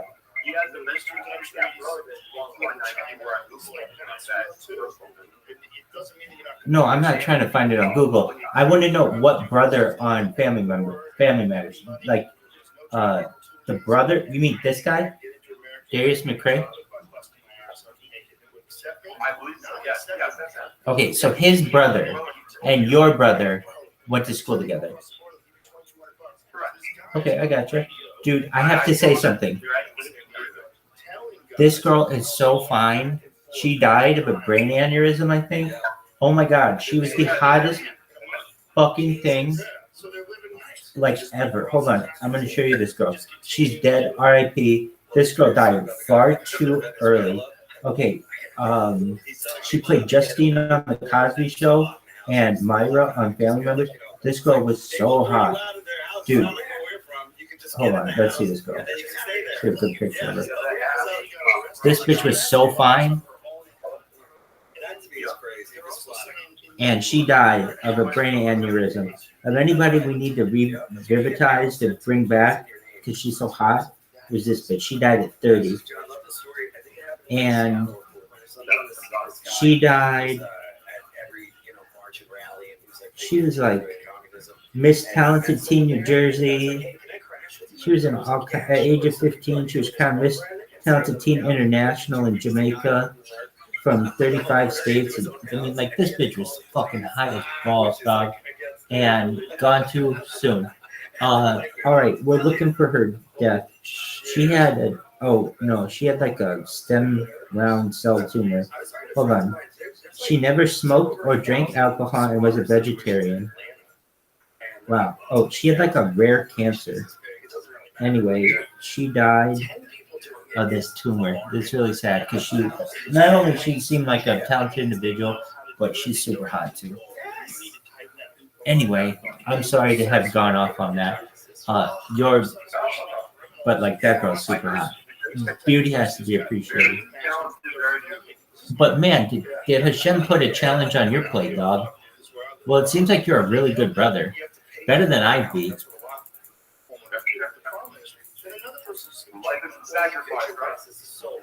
Word, Mockingbird. It's all on the line. Good luck trying to sell the place because you're not there in the house. They always hold up like a dirty piece of paper. I have a lease. And it's just like a happy face and a house behind it. Yeah. This guy was explaining how he did it. This guy was explaining how he did it in this YouTube video, saying that They gave you one hole, so they'll take care of it. so you drop that crap in the big lease. Power. You know what, Rabbi? You might, There's a bunch of different steps. you're the next person to invent AI slacker. And then they have to take it to court. And it could be months. You're not relying on that data primarily. It's awesome. It's so crazy that in the Being a guy that was completely paralyzed, neck down, able to use a computer, and eventually you might be able to get like full access to the core experience. It's just the first system. That motherfucker was playing chess. What is the number? Oh, he was playing video games too. The guy can do more than the person can do on a computer. Just try to do the census. Why don't you ask ChatGPT? It's not only that they're squatting here. Let's see what that bitch says. You see how they abuse the house too. Like they'll like smear shit on the walls. They'll do all kinds of things. And it's not like you really own this mansion. Well, Ray Dykstra did it. It was his mansion. yeah, and they were like evicting him. He's like, all right, I'm gonna take a shit on the floor. So yeah. And then didn't Gretzky buy the house? He bought it from Gretzky. Imagine that 20 years ago, And then he shit all over it. Fuck you. Not cool. That's a different story, though. He wasn't a squatter. Yeah, he just went broke. Yeah. It's like when you go to a friend's house, you have a party, and like that last guy who has nowhere to go, he's like, hey man, you know, it's like, this is a different level, Your Honor. So the guys you can't get at your bars are the worst. Yeah. That's the main reason why people don't want to have parties. You gotta get up early, man. Yeah, that's all right. I gotta.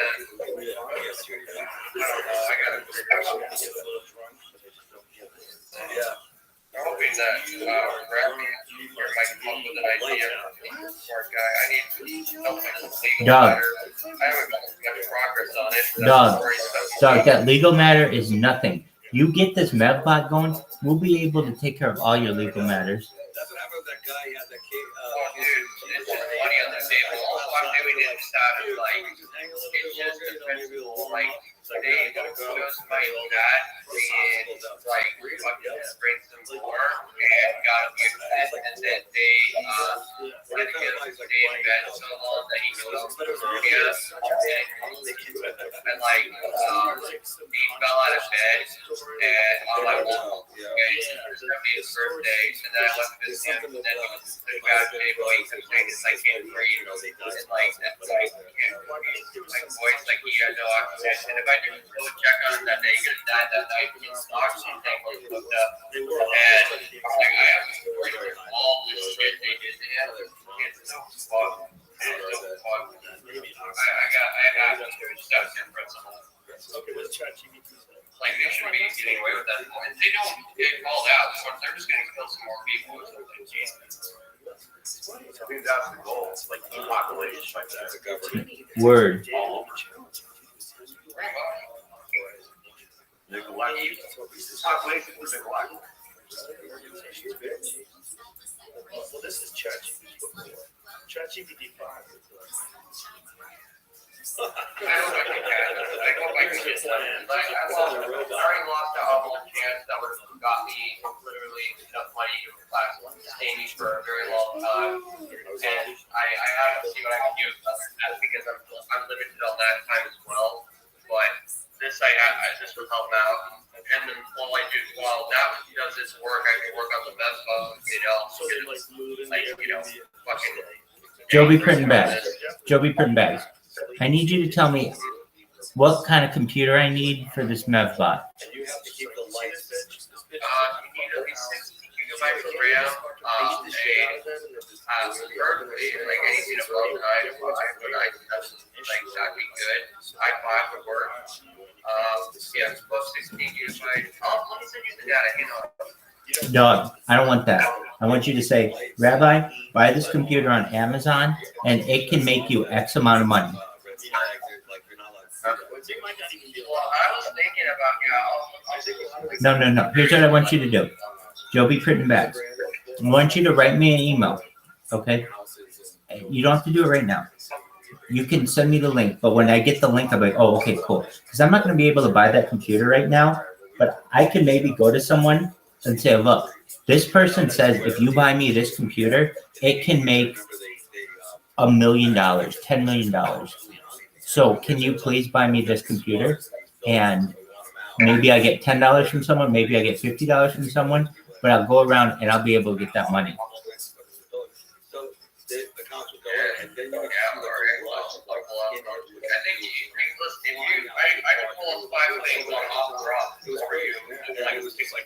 Not what I want. I want a new Amazon laptop. I don't want anybody to be able to get into this bitch.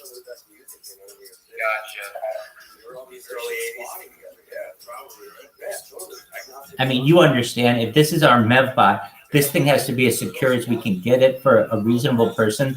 And if somebody has something on OfferUp and maybe they just have some kind of back end to it, I don't want that ability. I mean, there is ways to wipe your computer absolutely clean, and most people are not this smart. I'll get you a brand new one. Like an Alienware type computer. Well, you don't even need that. That amazing. Yeah, you can get something that's absolutely badass for maybe $900. That would work. Well, the Alienware Aurora is only like $1,200 and a whole $900. Oh no, those are good. Those are actually pretty good. To get the apartment ready to be occupied by a family friend. They've been vacant for months after the death of mother. Didn't know that she went to the apartment with 2 squatters living there when she arrived. She could be seen on surveillance and see her coming and going. I am literally giving myself a full crash course to take this fucking mess. In fact, I actually emailed a guy that made the key. He made the code. I messaged him asking if he can make us like 6 keys. That way each one of us can have 6 keys. I got like this running at once.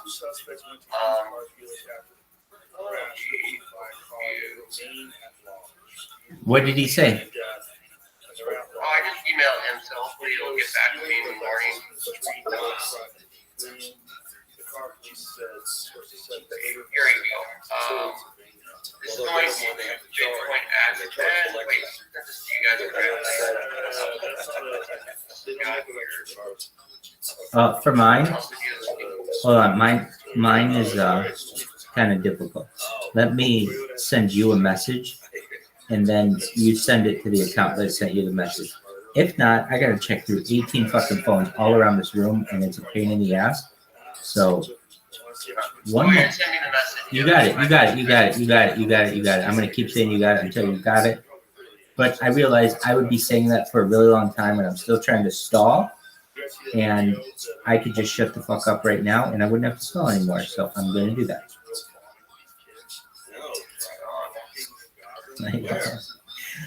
Oh, hilarious. Dog.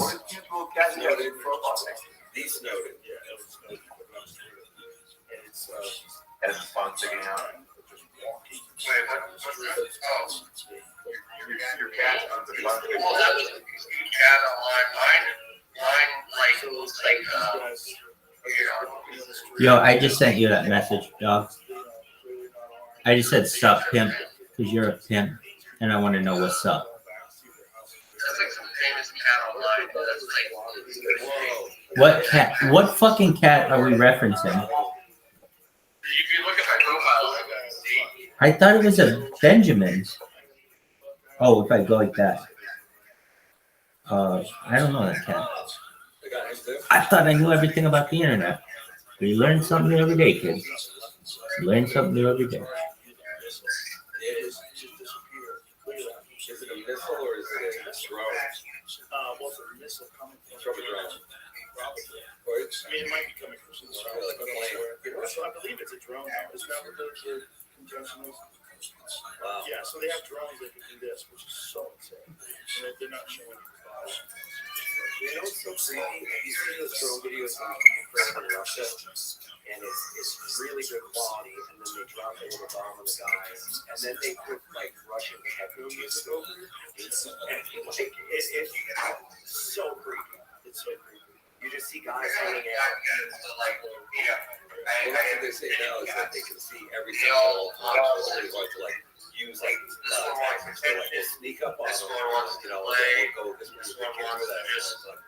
Those kind of tactics are The other one is not getting to the other one is just happening to be in there. If you see a drone coming, you're just like, why? Yeah. You guys think this powerful help, but it's hard. I got 23-year-old now. Holy shit. That's old as fuck. That's a blessing, honestly. I love it. He's been with me half my life. Oh yeah, that's awesome. What's- You know, What's his name? His name is Hunter. Dude, shout out to Tiger.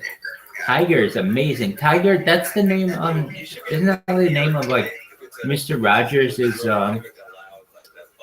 little friend? Tiger? Yeah. That's a good name for a cat.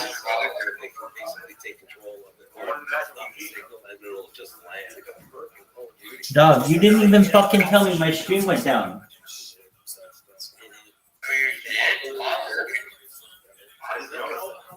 That's okay. You know what? This is actually a good price for a laptop.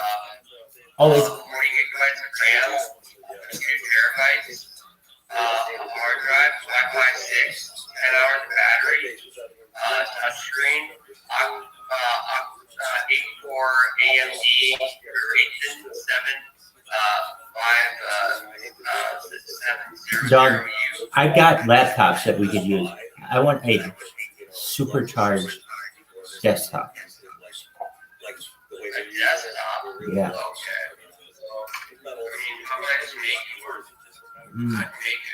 That's what we should do.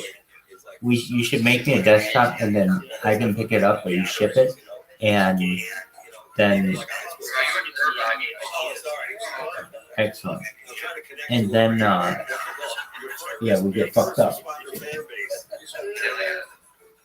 Your contractors and whatnot, but I'm sure that's the thing. All right, well then that works. All right, so here's what you do. You figure out how it works, and then you build me a second one. I don't know why I got included in this, but I'm blessed to have, and I'm being a real dick about it. I'm like, and then you're going to do this, and then you're going to do this. Dog, the only thing that I can do for you is make you laugh and document your work. But that's something. And what we can do... Exactly. That, and you know what? When you're a millionaire, that'll be worth a hell of a lot more to you than some fucking computer. But I'll pay you for the computer. Honestly,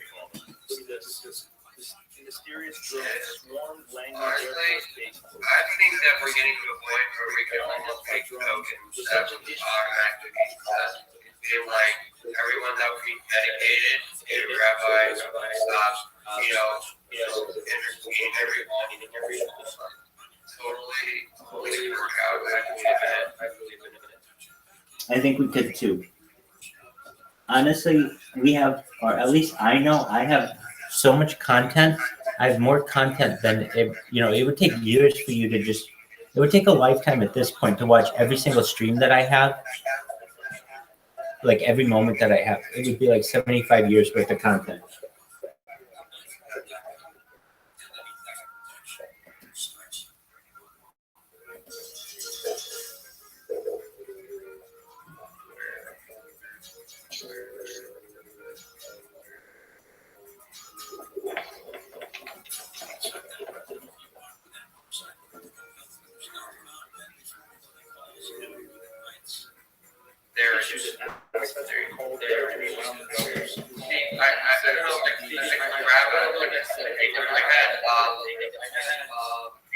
this guy,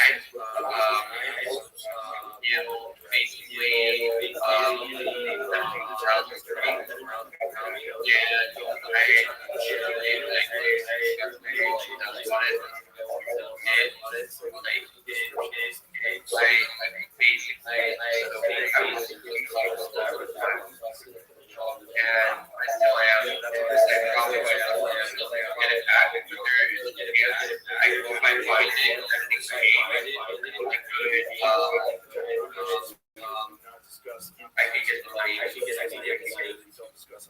specific force protection measures, but retain the right to protect the installation. Randomly continues to monitor airspace, work with local law enforcement and other federal agencies to ensure the safety of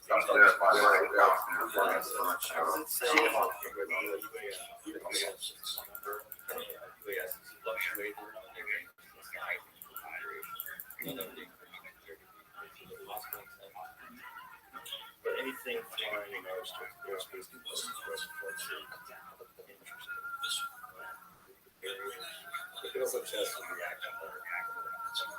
yeah, it must be a drone because that means they're not saying it's a UAV. What is the most sophisticated drone currently available? Google most sophisticated nuclear or most sophisticated military drone. Yeah, just Google that term. Most sophisticated military drone.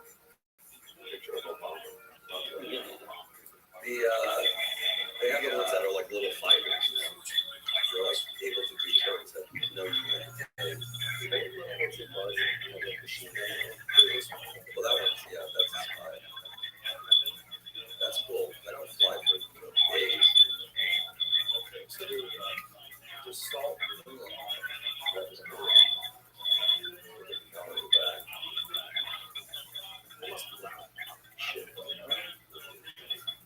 Passport Bitcoin, you little slut. How are you, baby? Dog. We've been waiting for you.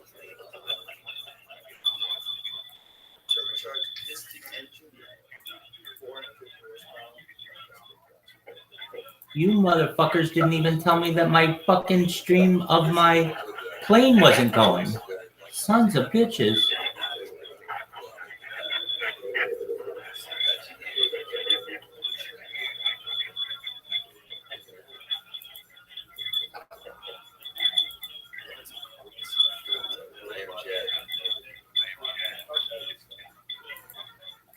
Huh, it's not showing for some reason.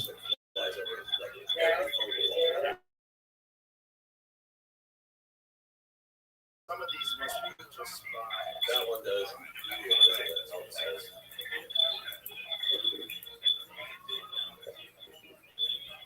Look at the little one the guy has.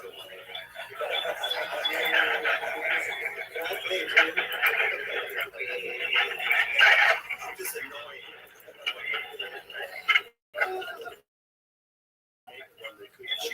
The little one just collects cops.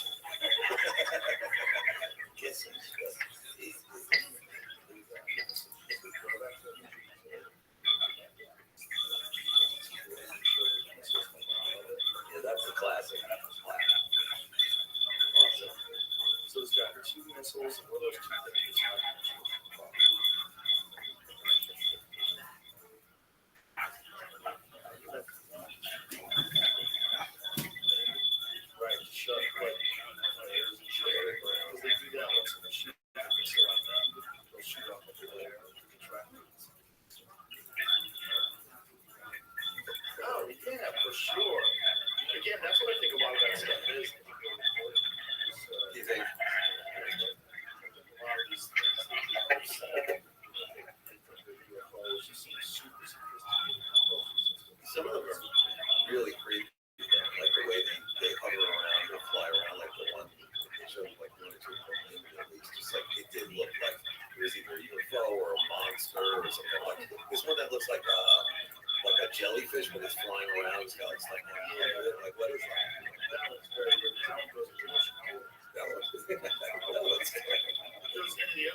do. Look at how the bottom is screwed down. It's totally fair. I think it's because there's no method of propulsion. You can't just have a liquid gravity engine shaft.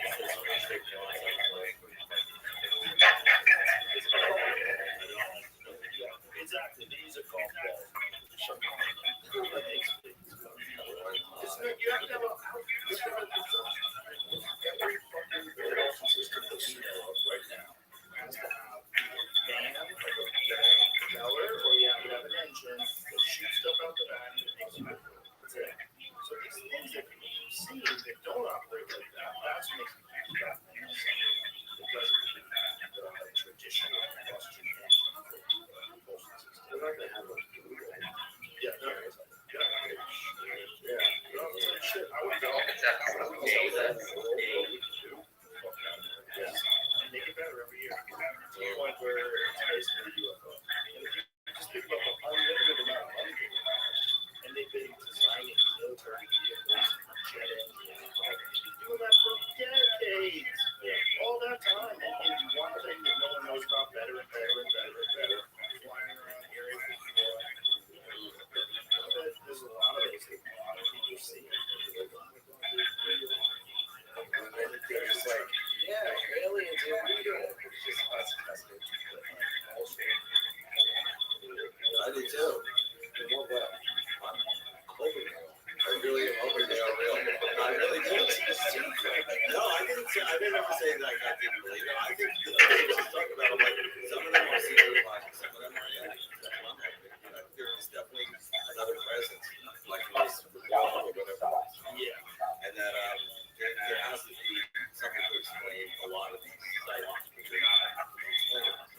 It's real back to the film. Because it just doesn't make any sense. But the universe is big, no one else has it. And if they do develop the ability to go broadcast where we are, they should be able to be invisible. They should be able to come here and interview our species. It's like ours, like the species government, got 1 billion years more. 1 billion years more than who the fuck knows what we can do. We're going to be weird in 5 years. 5 years from now with AI, things going to be off the charts. So imagine that just keeps going for a just really awesome. 65 million years or whatever.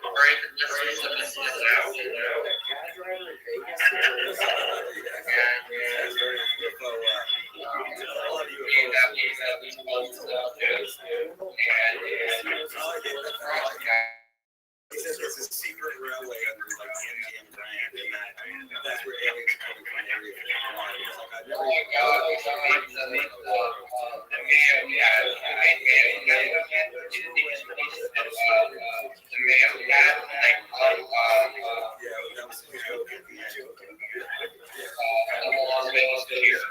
It's like I never driving for a long time. If I was going to be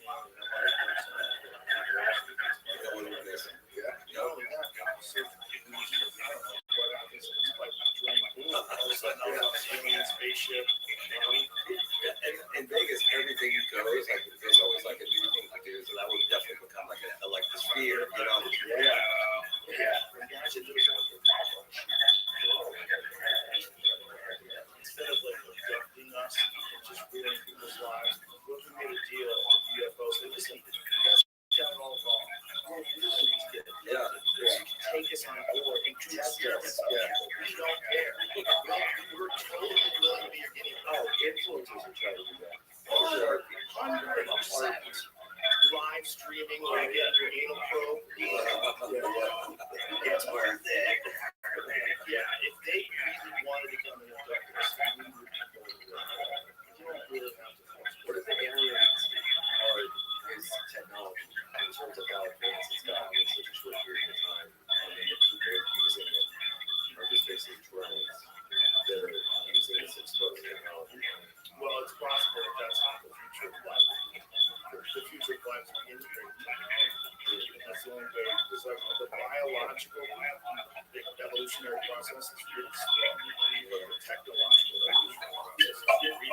this is a third off the rails. Like you can have a whole new thing, whereas like a whole new species.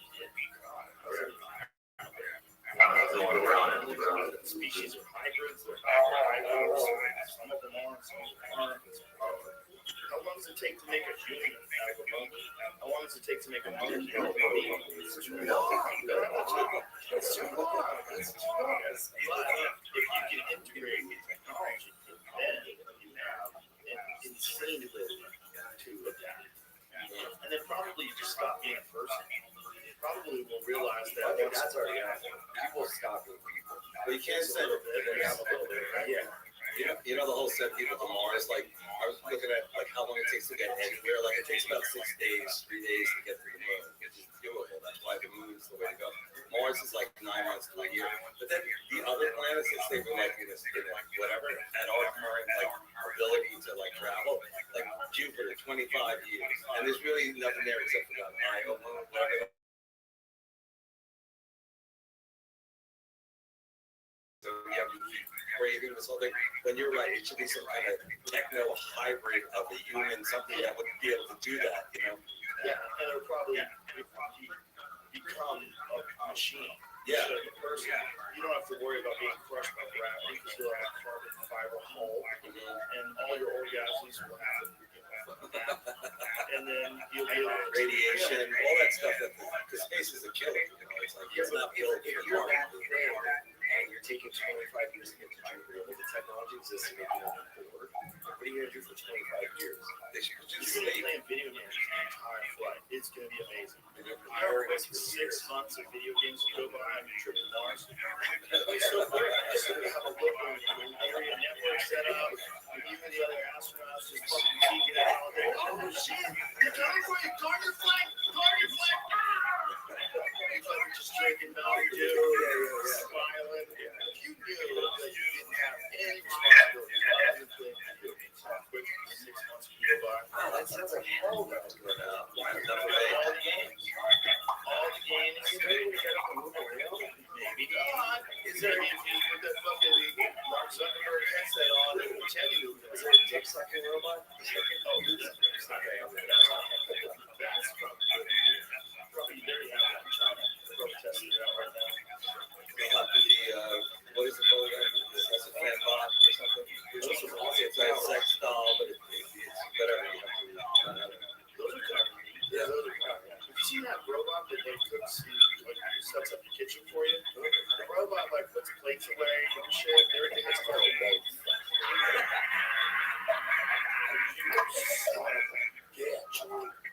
Yeah, there's a new AI-powered ChatGPT robot that does simple tasks around the kitchen. But it communicates with you like a person who says arms. It's very weird. Oh, like it's thinking. So, the reason why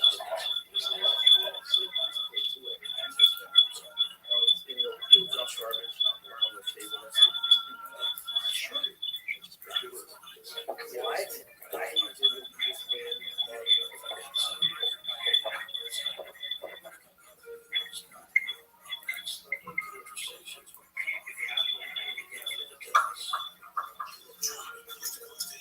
It's so weird.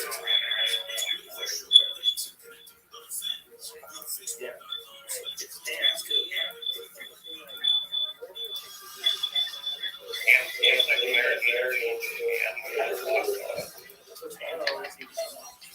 It's slow right now. I don't know, this seems like a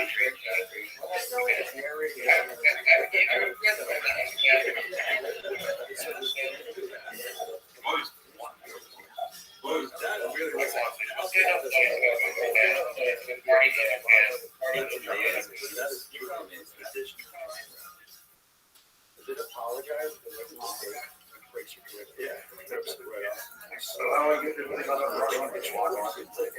Will that eventually have like actually what you're seeing is asking your server to like get one up and ready for us. And once we have access to that, all that will then AKA Wi-Fi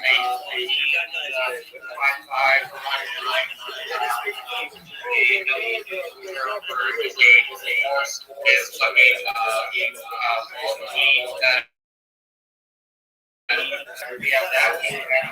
There's exploding for using the fucking language. We're just using it enough temporarily for the money for giving us cash to fucking get our own lives. So we have cash lottery. And these best spots are very complicated. And then think about assessment. Okay, Model T is slow.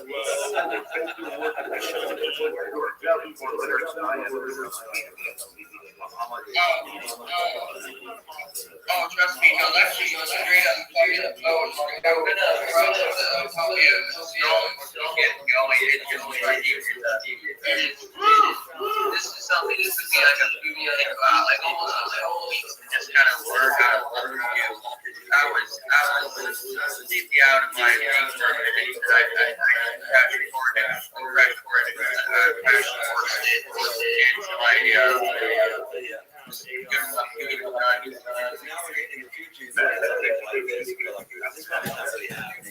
Hell yeah.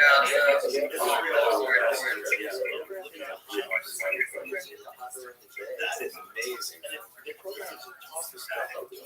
This is so much better than a lazy dock worker. You know, some guy doesn't like his job and it's a cigarette break. Just look at that. I knew I should do that.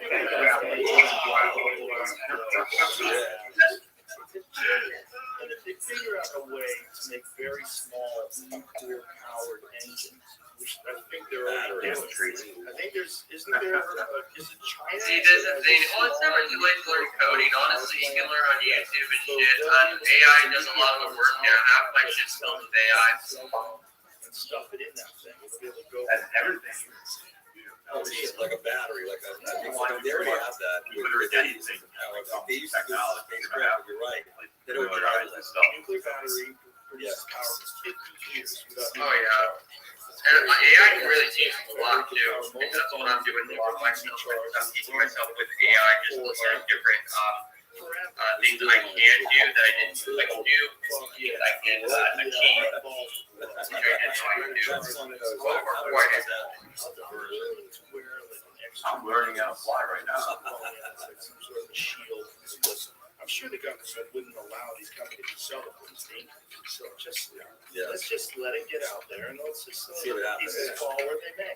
True. Don't you want a robot? I like the robot thing. Robot. We gotta get robot muscles or. I'm emailing these guys just to see if they'll make the fucking for us because it's not really a big issue. They don't understand. I know who they are. So they're engineers and shit. I'm still not have a page to see and hopefully something happens to this. I'm gonna spend tomorrow on this. Yeah, I'm gonna get some more antibiotics. In Canada, they're telling them to leave their keys outside their I'm not They're telling them to leave your keys like near the door. I was on a Oculus and I was Benton because the Oculus wasn't cutting edge. I just now I have to go get my third round, which I'm feeling my immune system very slowly. My fucking 5 grand or take a risk doing my immune system. It's like needle centers. So like, you gotta do the drugs. Sure. Needle centers are a lot more. I like that kind of drug. Plans to like use robots to kill suspects. Yeah. Soon. It's a suggestion. Yep. I don't want you They actually have a robot. Exactly. When you get it, There's no one gets it. Like technology for us to read off. What about like learning what our cats are thinking? There's another thing that got you. You can't, she was small, so. Well, I would say better than being a fucking hospital outside watching Gaza. I want to be one. Let's take Rabbi one here. Like, what do you think about that? Because all the dudes and shit that just crossed my mind. Like, I didn't want to think about it, but I'm about it. I get it. With no bias and everything's in the subject. He shows prosperity at the end of the tunnel. I'm happy with that.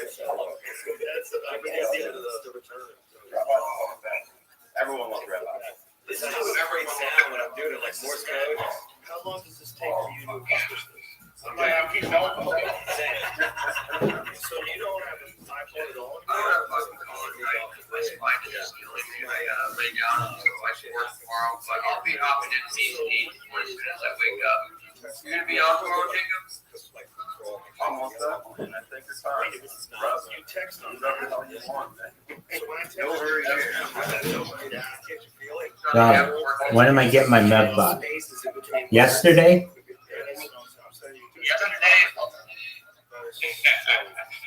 we will be here very soon.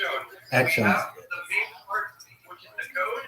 The developers have been contacted to give us the key phrase and access to the bot, and we shall be them soon. Definitely. Hey, dude, Joe, when this goes big, you and I are going to have matching, well, not matching houses, but neighboring houses on Skyline Drive in Fullerton. Take a look at it sometime. It's beautiful. Oh, you were asking me, how do I get there? Okay, there are a bunch of ways to get there, but the best way that I know in Fullerton, take State College Drive south. Do you know where it gets to the bottom of the hill by Cal State Fullerton? Do you know where there's like Yorba Linda hits State College? Okay, so imagine you're taking Yorba Linda and you're driving and it tees into State College. You can drive up a little bit into a neighborhood. And so instead of going left or right at the T of State College Boulevard, you would just keep going straight and then you go to the right as you get into the neighborhood. And that's Skyline Drive, or it becomes Skyline Drive. And it's absolutely beautiful. Are they the nicest houses in Orange County? No. Are they the nicest houses in Fullerton? Yes. And in my opinion, there's something unique about them. They might not be on the ocean, but they have a view that you can basically see the ocean. You see all of the rest of the county too. I think it's arguable that while they're not like a Newport Beach or a Corona Del Mar, like oceanfront, vista like some, the houses in Fullerton there are beautiful in Skyline Drive. Get on to like that hillside that you're talking about, Skyline, the view of the houses up there. I have been to that big part, trying to see the view up there, and it's fucking gorgeous. My neighborhood is actually the Skyline, but I love my neighborhood. I love Fullerton as a whole. I honestly think that in context of like what the city has to offer, it's a little bit better than some of the other ones. Yeah, you've got fucking Newport, Huntington, and Hermosa Beach, or Seal, Newport, Huntington, Dana Point. Dana Point, yeah, Alicia Viejo, like all those, like they're fucking gorgeous, but like Fullerton is just so special. Dog. Here's why Fullerton's superior to all of them. It's a college town, okay? Those other ones are suburban nests. If you have multi-millions of dollars and you want to live in the OC and live in the hills, that's cool. But if you want to have a real life, Fullerton is where it's at. It's basically pretty, I would say, everything that's going on in LA and in Orange County, but it's close enough to Los Angeles that it's an hour away. It's like 45 minutes in traffic, even less perhaps, or without traffic. And then an hour and a half in traffic. And then you've got Disneyland, which all you have to do is take Harbor Boulevard south, and Disneyland literally. That's like the four corners of Disneyland. So, I mean, it just doesn't get much better situated for a place. On top of that, the average age is much younger than most places because of the college-esque environment. What's also really cool about it, so like it's hard for a college team to be famous at something. But Cal State Fullerton baseball is in its own way, its own dynasty, and people know of it in the college baseball world. No one else really knows about it, but if you follow college baseball, you know it's a very strong squad. all these things being said, the weather's always beautiful. It's a rail town. It's an easy to say town. Look, I'm sorry, but saying Coto de Caza or Rancho Santa Margarita is not that pleasing to some people. It is once you live here for long enough, but if you're new to the area, you want to say something in English a lot of times if you're an English speaker. Fullerton is the name of a rail magnet, and the city shows it's built on the rail line. It's a fantastic city. It's one of my favorite cities in the world, and it's a wonderful thing that you live there. Oh, thank you. Yeah, don't buy some stuff. Trust me, I know around some really good. My favorite spot in Fullerton, you would love. Like, right, here's the thing. I live near a lake in Fullerton, which doesn't sound like too much when you say it out loud, but when you think like how in California, the likelihood of moving into a lake where you can go fishing and just walk your dog and then walk horses, it's awesome. Like, I love the range. Yeah, it's fucking awesome. It's lovely. I go out, I can walk around. I get some movement in my back. I feel better. But I don't have to worry, too much about getting killed. I've never been, have I been robbed in North County? Yes, I got pulled over in a opera field, got my sword sold. Big one.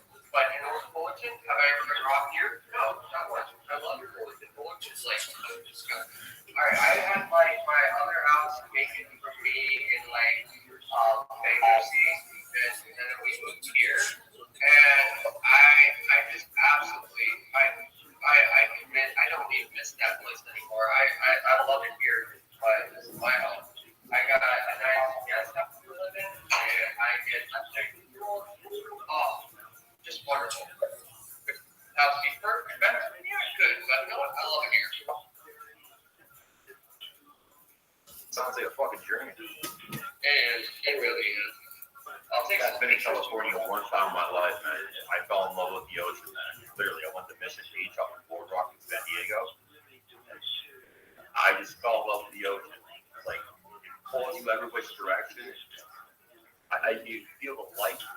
I can see up your entire distance just swing. Oh, seriously, the ocean is like something like, for me, I'm just so used to it. I'm just like, there it is. I don't even know how it would feel not to live near an ocean. Like, that's for me, it's just perfect. It's like, I'm not even a big beach guy. I just like the view and the breeze. That's my thing. The fresh air, man. I can smell the fucking salt water in Las Vegas. Yeah, in Chicago, living next to a freshwater lake my whole life. I can smell the ocean from Las Vegas. That's my thing. The ocean, the air has like 6,000 miles to purify to hit your lungs. It's literally the freshest air in the entire world. It has the largest ocean to get purified, and it just smells so good. I always describe California. It either smells like the fresh ocean air or it smells like flowers.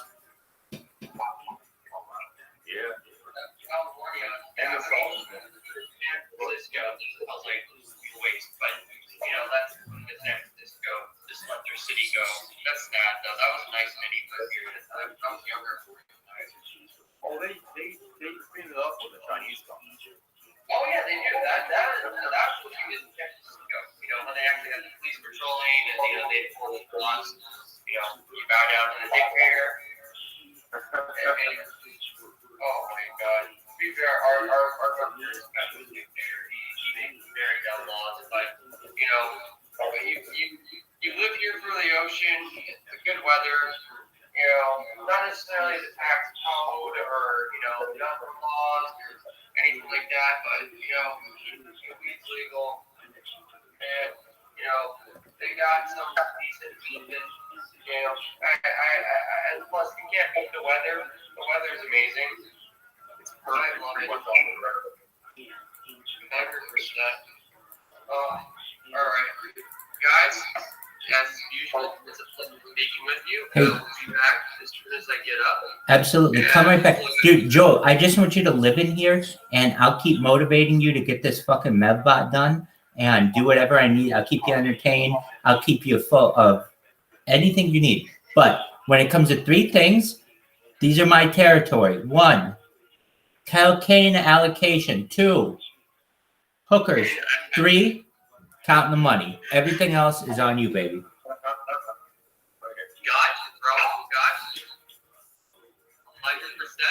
All right, dude, Joe, actually, no, Joe, you're fucking up. I need you to do something, Joe. You go to bed. Do whatever the fuck you need to do. But just keep your phone in here. Then more people think that this shit is going. The more people we have in here, the more people join. It's a big deal. Yep, I got it. So if you're like, okay, Rabbi, what do you want to do? Okay, I'll throw on some shit. And if you're like, what are you gonna throw on? I'll put on Joe Rogan on this device because I'm working on this other device. Dog, I've always got a plan B. When you got a plan B, I got a plan C. When you were planning on 5G, I was planning on 6G. When you're talking about 6G, I'm gonna be on 7G, son. I knew about P. Diddy 15 years ago.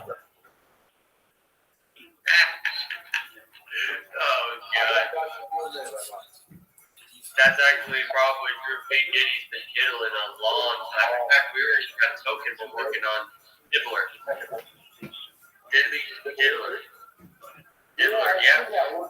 He was dressed as a Riddler? Yeah, we're gonna be taking that note here. That's gonna be our thing. We own pdiddler.com right now. We're gonna make some good money off that too. We're making bales and shit too. That's gonna be fun. We're just gonna fucking promote it. Beware of the diddler. Batman County. He's straight up a supervillain though. The motherfucker got a black Gulfstream live and he just flew out of the country. He's supervillain. Yeah, that's some supervillain shit for sure. Dog, I know everybody is up his ass right now, but he's still my favorite rapper of all time. I hate to say it. I fucking love P. Diddy. I know he's like seriously, no, I can understand that for me. Like, I still love Ignition by R. Kelly, and I don't fucks with R. Kelly. R. Kelly beats on little girls, but like, I mean, Ignition Fire, I'll sing that shit and I remix it with lyrics like, this is the start of ignition, hot and fresh out of prison. Mama got my body working, got me rolling in prison. I can't rap where shit gets hard. I can't know this. I'm thinking my key and some guys ignition. I'm so damn good. My body's working like I thought. My prison time just got extended because he got me sucking off the prison guard. We can volunteer on that round. We can make this work. Dog, I'll make anything work once we get this medbot going. That's not what we shall speak with. We get this started, we make money from this, then we get the server allocated for just the medbot, scanning all this shit, and the computers running. Then we make a shit ton of money and invest into an IMDb server, which we use to mine like Zcash and all this other crypto stuff. And then that's gonna make it do money. Yeah, dog, that's exactly my plan. How'd you know it? It's like you're reading my mind. That's exactly what I was going to tell you. So I'm glad you already know it. Man, you got to think of these things. They're so good. You got to know, like, the dream is crypto. This is the gold rush, baby. This is where anyone can lose anything one day and become rich the next. Word, Mockingbird. Dog. All right. Jacob Scott, you didn't really know anything about crypto when you first, 2 weeks ago, right? Exactly. Now look at all this shit you're learning. All right, son. Here we go, bitches. We got fucking echoing like a motherfucker. I recognize this. All right. Check this out, sluts. We're going to see if this works. If it does, tight as fuck. If not, what else? I'm pulling up Spotify. It's being a huge cunt. If this thing weren't such a goddamn douche canoe, we'd be watching this right now.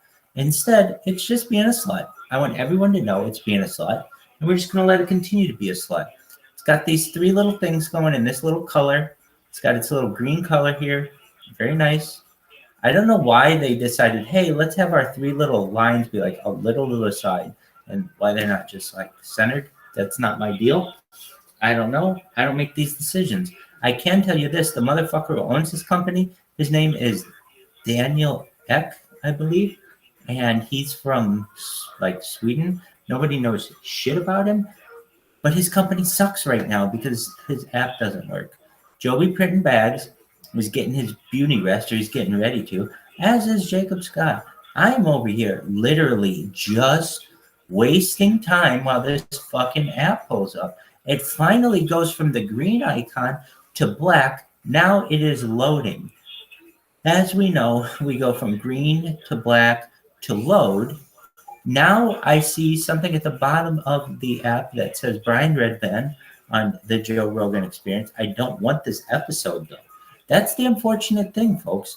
Here we are looking at this phone with its loading, and it had Brian Redband, which is not the episode that we want.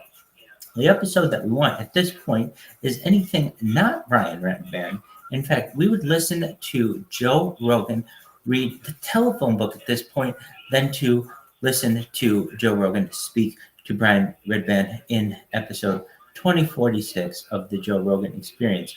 We're going to listen now to the one, the only, dun, dun, dun, dun, of the Joe Rogan Experience. I don't know who you want. I've listened to like all of these, so I'm going to find one that I really want, that I know is going to be amazing. I don't know if it'll be. Here's Ron White. We'll listen to Ron White. All right. I don't know if this is going to work. Here we go. Joe Rogan Podcast. Check it out. The Joe Rogan Experience. Train by day, Joe Rogan Podcast by night. All day. I bet you guys can't hear this, though. So just one moment. Firstly, you guys got to stop being such sluts. I know you can't hear it. Speak up when you can't hear it. I understand. You guys are like, I didn't even know you were playing it, Rabbi. Literally, once again, I am blowing time just so this fucking thing will work. So I'm going to turn this one on. I'm going to mute this one. I'm going to go over here. You have no idea how many buttons my fucking fingers hit a day. You know how Joe B. Printing Bags was saying that motherfucker with Neuralink like hit 1,000 more mouse clicks than some fucking average motherfucker? Well, guess what? I would do 10,000 more than that motherfucker with Neuralink. And all I do, my fucking fingers are calloused that I touch so many goddamn screens a day. Here we go. We got this fucking Spotify thing going again. We got the green circle and the 3 lines that are asymmetric. Here we go. We're going to be pulling this shit up. 10, 9, 8, 7, 6, 5, 4, 3, 2, 1. If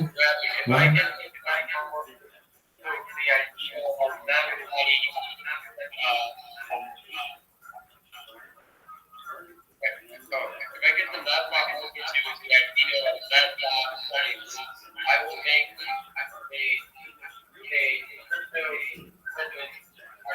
goal from everyone. And I can do this. I think I can do it. I will make this fucking thing. If the map works, like I hope it does, and we can base make like a $10K a day, that's gonna be serious fucking money right there. Fucking use that. Good fucking that. Everyone here.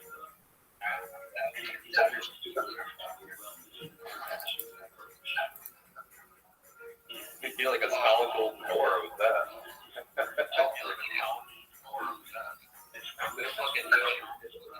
I shall get my orders and I will stay in this to keep it going in here.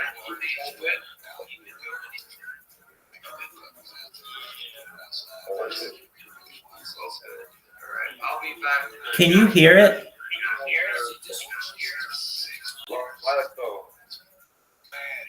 Can you hear it?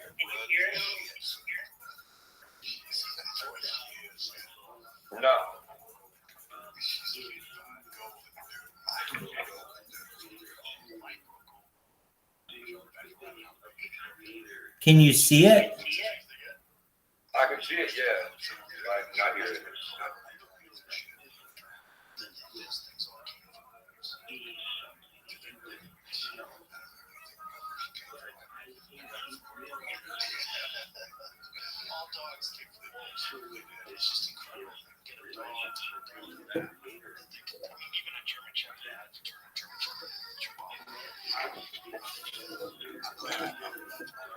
Can you hear it now? No.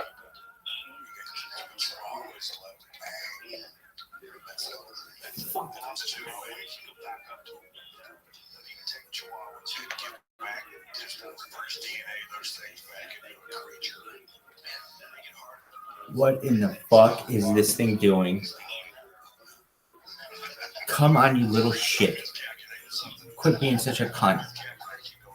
Quit being, oh my god, are you being such a cunt?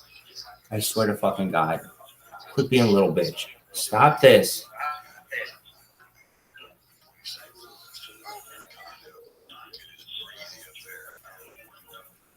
You cannot hear it at all.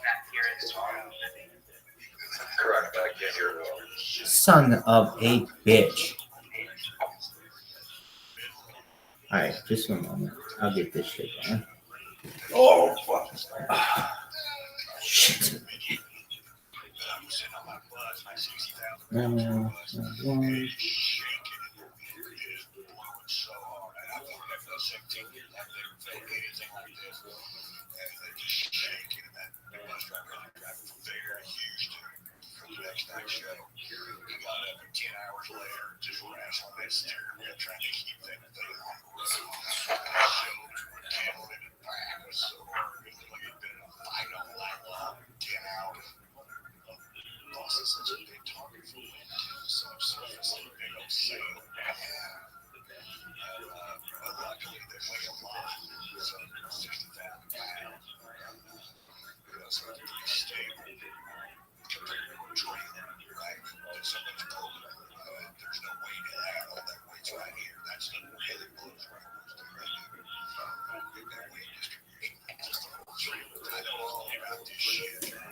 multi-thousand-pound machines on rubber tires weaving in and out of lanes. You can't ever come up with less results like that. So you got out there on that stupid game. That was a hybrid fight.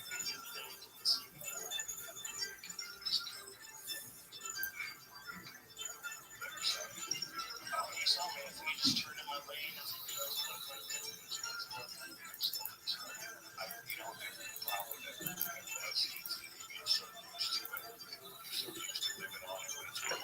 I think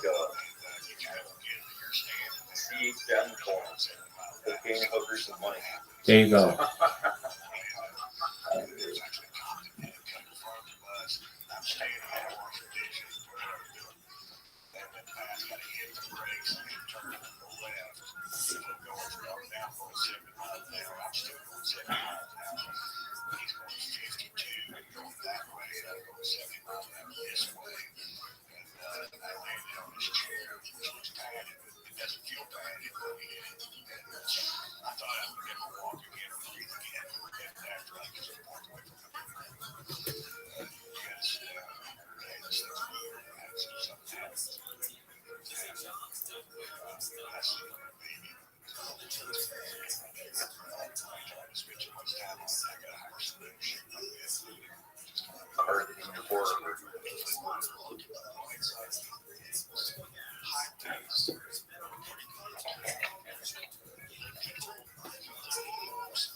It's really funny because of the bridge on Reno, Mexico, now in Texas, which I used to do all the time. The joint projects of the U.S. built half the bridge, Mexico built half the bridge. And I'm not being racist, and I love Mexican people. I just got back from Mexico City. But our side of the bridges, instead of you get that river down there, but it just goes to what you just said. It's a mark of what changes as a civilization. Kind of work that you got. You get back to Texas, well, we got those huge turn lanes on the freeway. We got to do that.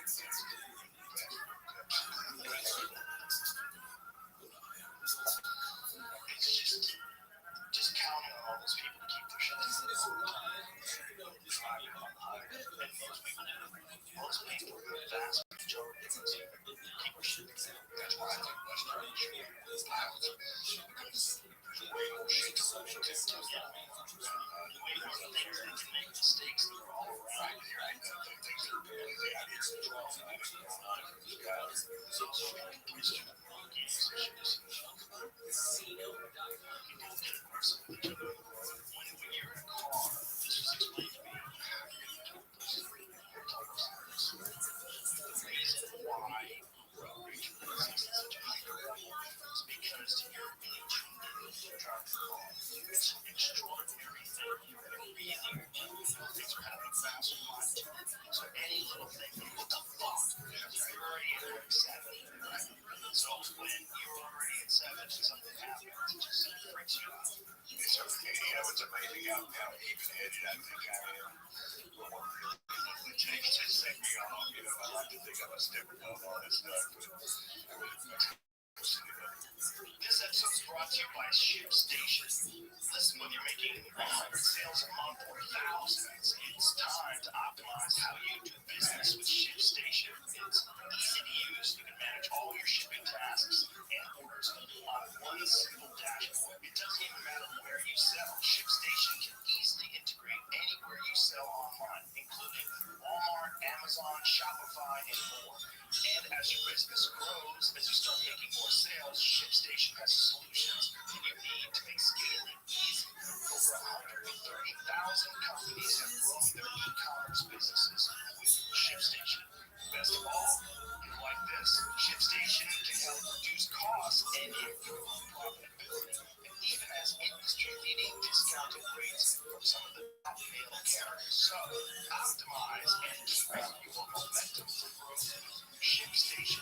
Use the promo code JRE today at ShipStation.com to sign up for your free 60-day trial. That's ShipStation.com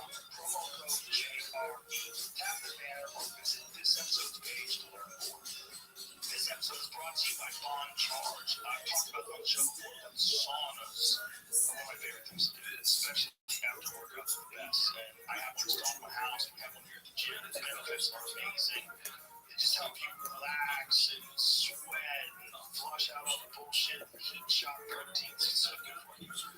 But I also hear that installing a sauna can get pricey, like thousands of dollars. So I want to introduce a great alternative that I found called Bond Charge's infrared sauna blanket. It's a fraction of the cost of Bond saunas, and you can take it anywhere. It has the exact same benefits like regular sauna. It works to raise your heart rate, burn calories, and just help you sweat and relax. You can even burn up to 600 calories in one session. Heat shock proteins kids are good for you. Order your own Bond Charge infrared sauna blanket today at bondcharge.com/JRE.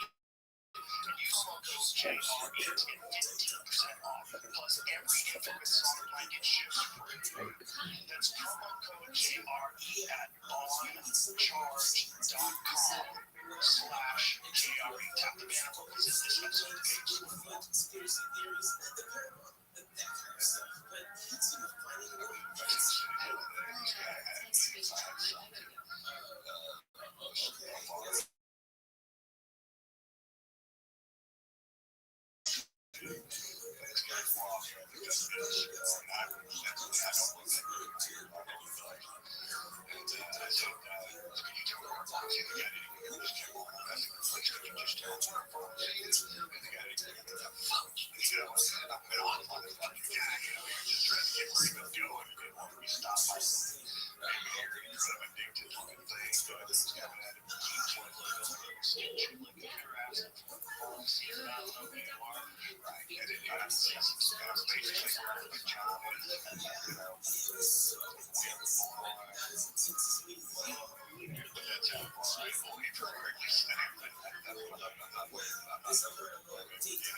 There's always the joke that you go to pharmacies and I go to spot. Is that true? You should always say that. Like, oh, my thanks. I was always all that special stuff.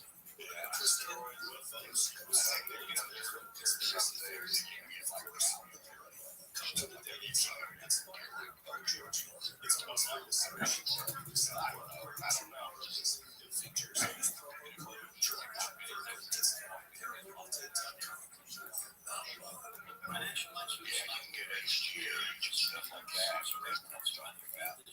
I'm talking about everything. What can you do?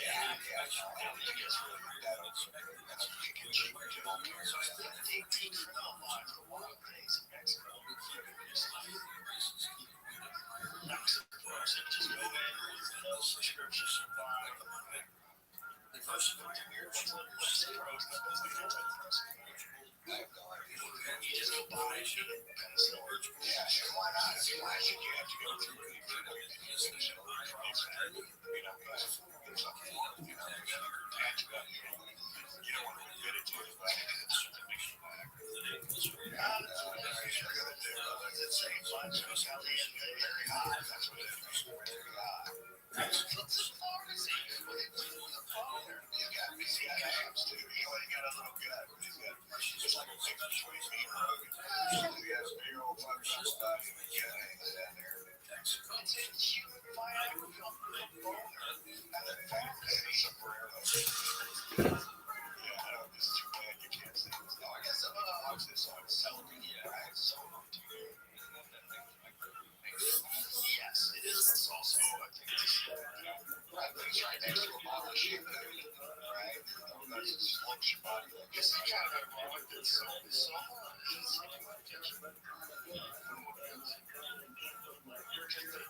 There's all sorts of questions as to what they think.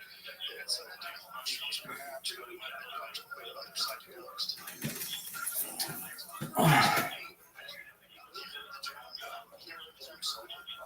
It's like an ancient to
That's all good, right?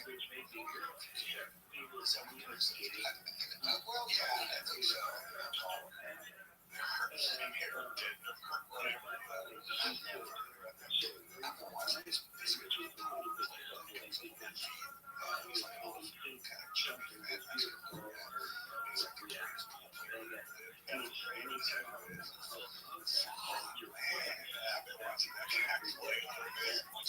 Once it gets on my TikTok, it starts feeding to me if I know I eat it. I like watching the guy play fucking pool. And he's hairless. I got ice water to put it in his legs. He does things like yeah, that guy right there. That guy's all over my TikTok. I can't get him off. He does things like how old is he? He's older now. He's probably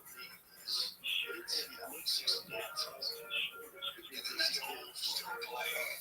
He still plays all the time. And they live stream videos of him playing band. That's what I'm getting at. So they have this employees is, you know, are you with a great player in the history of he's now still playing all the time online. He plays online. But it's not as good as he was when he was in his prime. I know I played pool a lot. We had a pool table in my house as a kid. And so I always like watching, you know, trick players, you know, run the table and do weird shots and stuff like that. This guy changed the way people stroke the ball. He came along and he had this very relaxed hand on the kid, right? Where it's like American players, they were the most tight. And after it came along, it was like this flowing, sort of like almost like he was playing music. Right? And the way he did it was so relaxed and stroke. The way the cue ball would dance around the table was wild to watch. I mean, that's what I'm so intrigued about. I don't know exactly what I'm saying, but I'm watching it on that. And you can see he does have a different motion into the ball, and he looks like when you play pool before, right? So you play pool before, you know, like when someone looks at you, I got to play pool. What's that guy? This is and you would guess that I would guess if I saw him on the street that I could be a picture. And then he would have all my money. And I'd go, what the fuck happened to me just now? They brought him over to America under his name. He also brought over to Cisco Alice. So he's backwards. He came to the Philippines. But no, not the trip to America. They brought that dude. He's a killer. They brought him in. The whole world is so sneaky. They brought him in under a fake name because they didn't want people to ask around back to the Philippines. And people make calls to the Philippines. This is happening. Everybody would just say, oh, he's the best. He's the best. Instead, they still never sees him around. There's a giant corner in the season around. It's a famous shit. I have an audition in that. Morale stats feel that buddies. So they just bring him in to like the biggest pool tournament in the country. This guy's just robbing just getting out in ways that they're like, oh my god. Does he keep stroking people? Just a genius, a virtuoso. I actually knew nothing about it except my mom figured out that I liked watching him. You can still tell. You can still, even though you don't put it on you can tell. Yeah, I never played pool. I was never good at it, but I've played a lot, so I can play. I can beat my friends. But somebody came in, it's like being I beat the guys on my block pretty bad, but if somebody came in and was a player, they could just push me around or shove me out the door. I got a couple former opportunities to play like pros here. This guy on the course is probably number 2 He's running and playing 80 for hours. It's just, it's wild just to watch him up close to things that are that's an effort. It's like watching a professional golfer. Just like golf, he's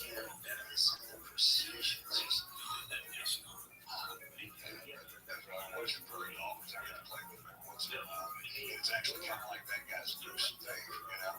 That's how that golf swing is. That's really loose. Nothing's really connected hard to anything. Just the way it comes to the ball, something magic happens. I tried to strangle the club, beat it to death, and it didn't work at all. That's what I've been trying for 50 years. Bad golf, how I did it. Like a plan through this bad for so long. Texas, you know what? I'm back like I'm like I was. I can beat guys my age. We're gonna play golf together. I kick your ass. But if I can play or another guy's 10 years older than me, he can beat me to death. On a golf course, any of those old pro guys, I can hook up with them. That's why Bailey can still beat me. It's just a control game. What an extraordinary time. Because it's all so very percent. There's going on. You literally do never do the same thing twice. The whole time you play golf your whole life because something's going to be different about the wind and the way and where to run, what kind of lie you got on the ground, what time you need to get to that. It's all a game of questions. And you rarely have the answer even been Hogan. He's probably the best ball striker who said an average day of golf is 2 shots. And the rest of them were close to that. So just missed it really good.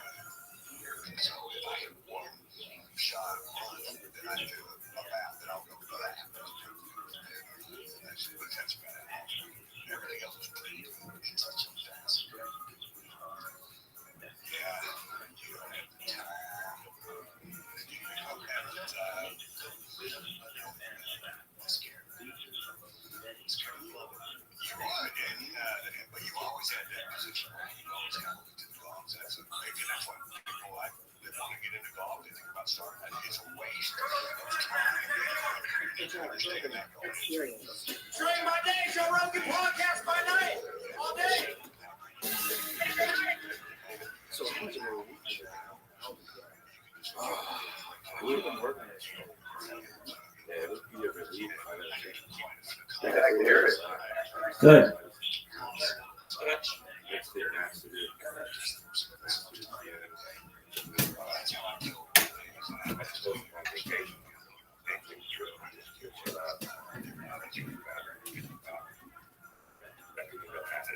I just turned my phone off for like 2-3 days. Talk about it regularly. It's a relief. It's finally done.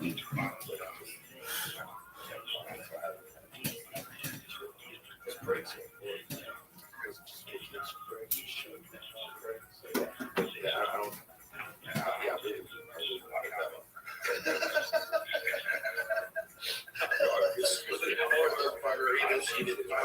I just want to go be by myself. Yeah, just be completely solo. Just chill out, you know. I just made 40. I just wanted to go chill out, reflect. First 40's been pretty cool. What's gonna happen in the next? And it was like, oh, New York City Tonight Show. Questlove looking at me. I was like, this is not. But the plan was. Sometimes you gotta force the plan. Yeah, all those other people. Yeah, you have a lot of people. Absolutely, but I'm also excited to do it. I get you comfortable. Right. How that's a kid. The nerves going, blood going a little bit. Yeah. Get out in front of folks. Yeah. Figure it out. Yeah. Well, that's a little bit of a vacation from the creative process. Because the process of maybe you were locked up. Yeah, you lock yourself up. Yeah, you do it. Like when you do it, you go all in. Well, I think I still care about this shit. I really care. Like I'm making a whole album for it. It's about singers. I still like listening to it. So a full record, putting the record down, having the needle scratching the thing, and trying to flipping that other side and seeing what's happening. I still like listening to a record from top to bottom. Is this anything that I've ever done? It doesn't matter what the trend of business. Just fucking do what you like to do. You like album? So yeah, that's what I did. I was locked in. A lot of it was like my choice. I just love being in the spot. I built a studio. I was like, why not fucking use it? So that's what I did. Kind of to a fault. My life is like, gotta get out of there. You know, trying to hang with you, get me out of socialize me and stuff. But I was just locked in, nerding out, trying to make noise, organize noise. Like the end. That's like the end result. There's so many layers to music. I got it last night. They sent me a link, but then the link needed a passcode. I couldn't get a passcode, and then last night they sent me a link. So while I was writing last night, I came in the store to listen to it. The music, the sound, right off the bat, there's so many layers. It's like, you know, it's very, you can tell someone's recording. A lot of smoke in the air, a lot of mezcal, a lot of yeah, it was just, and there was nobody saying, usually for me, people expect a certain thing. I have talks and no strings in my album, stay away from singing falsetto stuff because core fans don't like it. And I said, I just don't give a fuck. Like, I didn't care. It was in the middle of COVID. Yeah. So everybody's locked down. Phone was down. Nobody was talking to anybody. I got weird, man. To me, that is so crazy that anybody is around making you around. Well, it's folks that are in the business. And, I guess people. I've been told that I'm not. I'm a hard act to put on a shelf. You don't know where to put me, so they don't have a market. Confused kid who plays power chords and listens to Nirvana, who also loves Snoop Dogg and Dr. Dre, who thinks that Kanye is one of the baddest dudes on the planet, who wants to play harmonica like Sonny Williams. Like, what the fuck are you doing? So you're Gary Clark Jr. Yeah, exactly. It's a weird time. People want to be able to perform something. Yeah, so they tried to do the whole next Jimi Hendrix thing, and that didn't really work out. I rebelled on that. So here we are. But there's no reason not to try shit. All my favorite artists try shit. Yeah, I mean, that's why I like Prince, Unapologetic, Stevie Wonder. Yeah. That's also why I like hanging out with you motherfuckers. Y'all just be trying shit. Yeah, you know where the wall is when you hit that motherfucker. You're like, oh. The thing about our thing is we have to do it for people. Yeah, right. So it's me, Stone, in front of a computer. Going, oh, this is so crazy. Write shit out, put it on my phone, and then go, all right, let's see what other people do. Let's see how it comes to life. You can create a whole magic. Yeah, that's a different thing. Well, I might think it's magic. You never know until the big drop. So we'll see what happens. But yeah, I feel good about it. Thanks for listening. Oh, my pleasure. I don't know your fan kicks off our fucking night almost every night. Woo! We getting that green room? Getting that green room, we want to get things popping. I don't know your fan. That's a work bar. That's just a class. It's kind of like rude. It's awesome. Y'all here. Yeah, it's awesome. It's awesome. Yeah, but congrats on 1 year, man. Thank you. 1 year. Yeah, it's great. It's awesome. Goodbye. It was like we just opened. Y'all been doing it, man. Going on the street, y'all taking over. Game changer. It's fun. Oh, I know. They're my neighbors now. Way out in the country. Well, that's the smart way to do it. Tell everybody they're a hacker from the outside. Totally interested. He likes living in the city. Yeah, you get go on the outside, get that balance. When I lived in LA, I lived outside of LA. Hills, coyotes, and lions and shit. I'd work on hawks. Yeah. Those like things that I would like just And get pretty crazy. It's a choice. Yeah. But like, what are you doing? Yeah, that's right.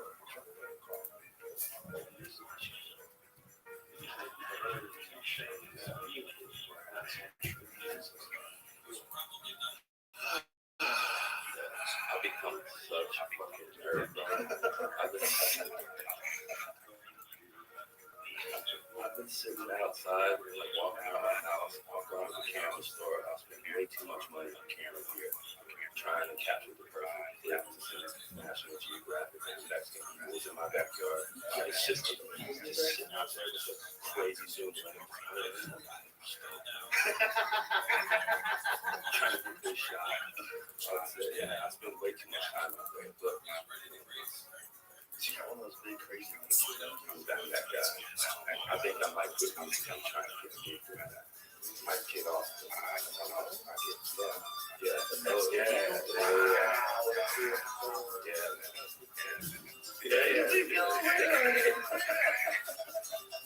Crested chiropractor.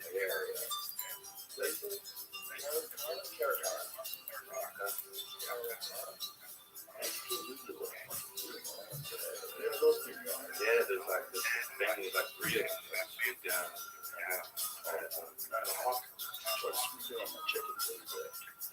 Chickens in the backyard, and all of a sudden the chickens are like,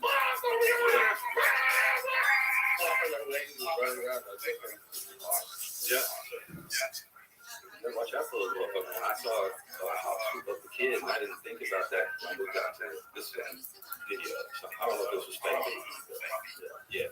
But I was like, I didn't even think about having to look out for that in the country. Because the car came down, swooped up, I swooped down and got one of my chickens right in front of my boy. He was like 5 times. Like, what is that? I'm like, ooh, that's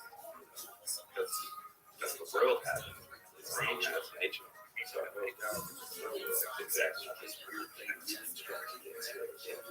think that we're the most powerful. I mean, sit up there and you see a cow shoot down and grab another sizable animal, just take off with it. Oh, thank you. You shoot up. Okay. It's not that safe. I mean, I walk around out there on my property. It's been a couple of times where I've almost stepped like a rattlesnake. My wife and kids just stepped on a rattlesnake getting out of the truck, right down the driveway, and was saying rats or rattling. I had no idea. I stomped on his head. I was like, you don't have to think about that. Going fishing, my daughter got a water moccasin. Oh shit. Yeah, fishing. Yeah, she's all excited. Daddy, I got a snake. I was like, yo! Not that one. Not that one. Wow. Yeah, but it was like one of those little, like one of those little kids' holes. It's like a Elsa or one of those little princess. Right.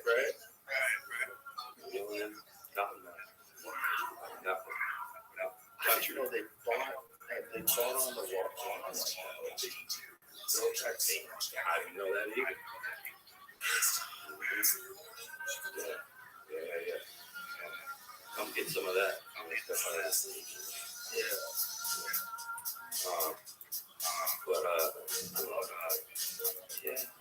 I love getting in my house. I don't want to hate on it. I love wine. I love wandering around downtown with the camera, popping into certain spots, checking out urban spots, catch the night, kind of exciting. So check it out a little bit. Get the zoom in, nerd away. There's a good balance. And if you want to go see more shit, there's so much live performance, so much comedy, so much music. Right. I like seeing musicians watching comics. I love watching I love watching a thing. I have no calendar. I know I've never played anything. Brought a guitar for that least. We're going to teach you how to play keyboard. Okay. I'll I'll try. I'll try. I've never even tried it. That's the problem. No, the problem is, here's the problem. Okay, I know my brain. I have a dangerous brain. My brain can't get interested in things. That is all it is. And it's like, fuck eating. Let's do this all day. I ain't think so. I've learned through all my years how to keep that wolf in a cage and not let it out. So that's why I don't think all. I'm addicted to food. It's a real problem. I can play like a hair under professional. And I'm on. I'm really on this kind of sleep for several hours. I got 3 rest. Yeah, see, that's the problem. Like, I feel like that with music. I always feel like that with anything. I feel like that with golf. I feel like Jamie, he's a full-on junkie. He's a full-on junkie. He's got a simulator out there. And I come here and, like, when I pull the car up, he's driving balls into the simulator. Maps it out of the computer. Obsessed with his club speed. That's how the killer drives, too. That's set up the whole thing. How about that?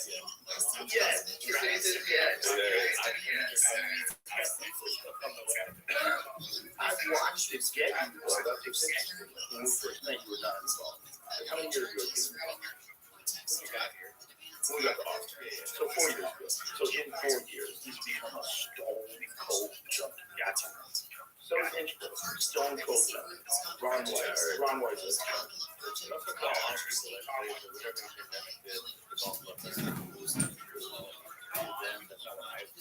Right. It seems to me like it's one of those things that once you do it and you do it, you start getting better at it, you just fucking love it. Everybody does it. I know very few people who dabble in golf. You know, a lot of people go play pool a little bit, but they don't play like golf people. I don't get that. I'm scared of that too. I get that now. I don't gamble. That's it. Yeah, golf. Yeah. It's over.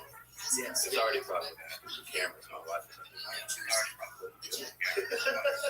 but yeah, you are. Yeah. You are. You are. It was fucking awesome. Yeah. I don't like people telling you what to do. That drives me nuts. When I hear people telling you what to do, or telling you about giving you advice, shut the fuck up. Everybody shut the fuck up. Market whatever it does. Yeah, right. I did. You sell it, but you know the thing is, it's not people telling me. It's meetings and meeting objections. Right. So I'm translating it. That is what it is. It's as much as they can do. As much as they can tell Gary Clark. You know what I'm saying? It's just existing comedy too. They're always telling me, stop talking about COVID. Stop talking about this. You know, you'll watch the show.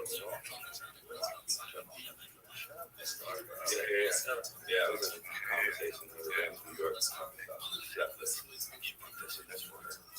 I was like, you know what, y'all talk about it. I don't want to. I'm leaving this conversation. I'm gonna go up on the roof. I'm gonna put some smoke in the air, and then I'm gonna give me a haircut. Shut up.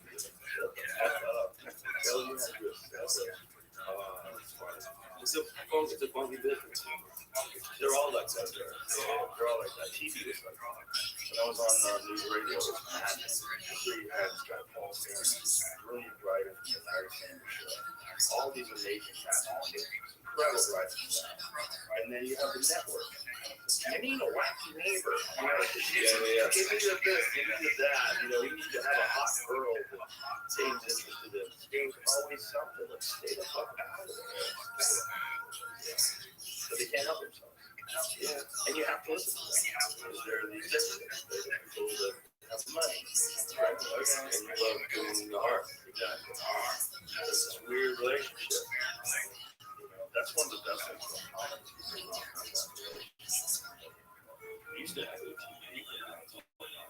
Yeah. You guys can do whatever you want. I was talking to a couple of guys and show up to the comedy spot.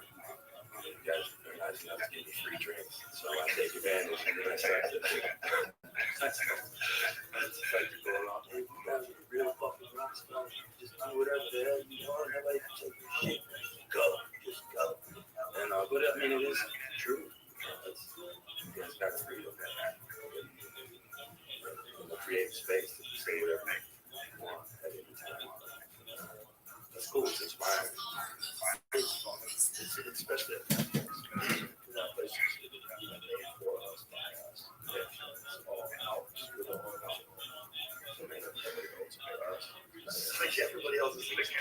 That's never been the case. It's always been the owner or the manager is hired by the owner, and they give you the rules.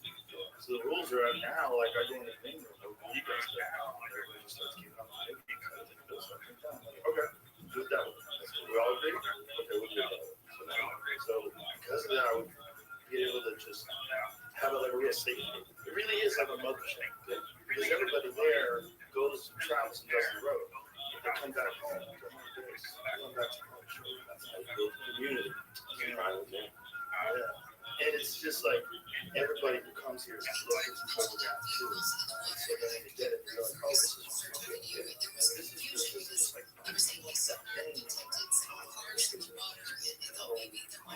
out together and like just do shows and like really inspiring everybody. And then once you're actually happy with one, it can be because we had a little bit of a story. We had a lot of it. But we also had owners, who were great. We had managers, we had Hollywood agents who come. There's always because managers running around. There's a lot of other stuff. And then there's also the Hollywood different field because what percentage of those people out there in the audience are the business, a giant chunk? At least half those people out there that are actors, or writers, or producers, or executives, or someone who does something that has to do with the business. Yeah, it's just folks. Yeah, it really is. People who just love the shit. Yeah, it's just fans. It's common fans. All kinds of different things they do with their life. They just like come out and have a good time. It's awesome. Yeah, it's magical. That's for me the absolute best thing that came out. Number one, moving here. Number two, getting the set back to the Yeah, well, as a fan, I think that's one of the best things come out of the pandemic too. So cheers to you, man. 1 year.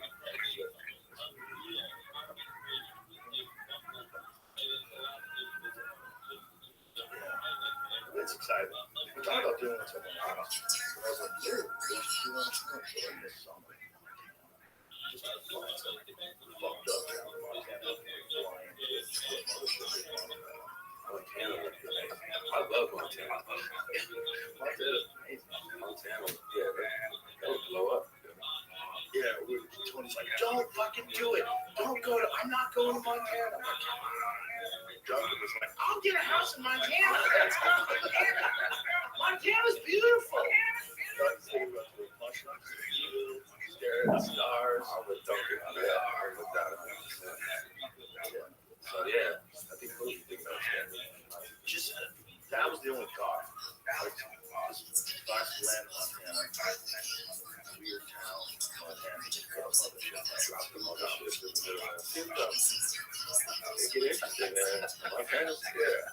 That's a funky, cool place. It does, but you also have a lot of people that travel. That's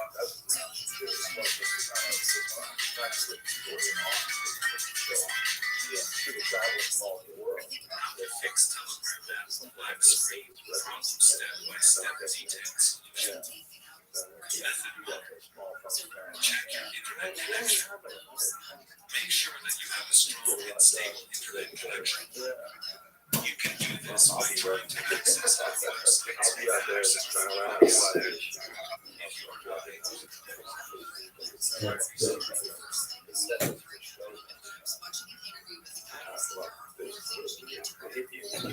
I get that too, but the hippie is the more the hippie means like just fucking fish.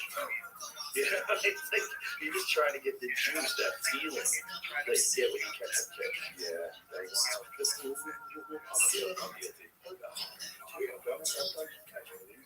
Especially that fish.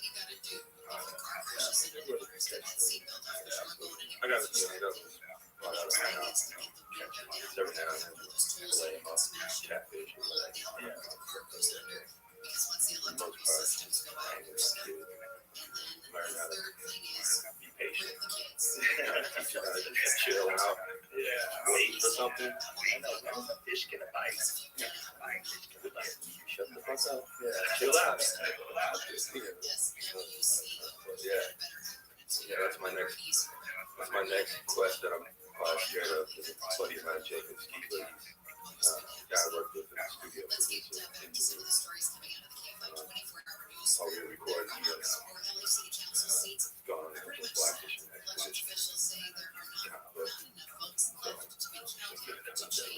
Yeah. And you know, I quit playing guitar and I'm like, fly fishing with the big zoom lens out there in Montana, waiting for the mothership to open. Yeah. The things that when people say that they get bored, I'm like, how can you get bored? There's so many things to do. So many things to do. There's so many things to get interested in. You know, how can you get bored? To me, it's like, my problem is the total opposite. I just can't have one thing that I'm interested in. Yeah, I like to get to a feeling where I feel like I have time to be bored because I can invest my time in certain things like photography, getting an outlet, chase something down.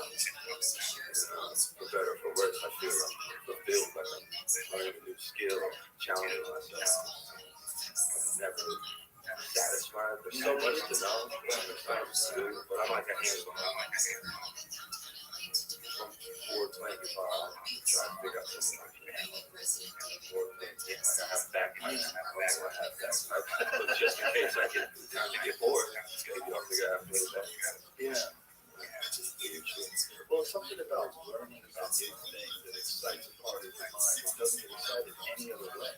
Because once you already know how to do something, then you just gotta practice. And then you already do it very comfortable with it. You know what you do. So it's a new thing. Like, how does this work? It's just practice. Oh, shit. And they're like, okay, what is the aperture? What's exposure? So at nighttime, you say it's different. And then you start getting into the looks and then the weeds. I got like that with archery. I nerded out all this archery. So I know so much shit about archery. There's so many layers to that too. Like there's people that after John Dudley, I'm talking about torque tuning and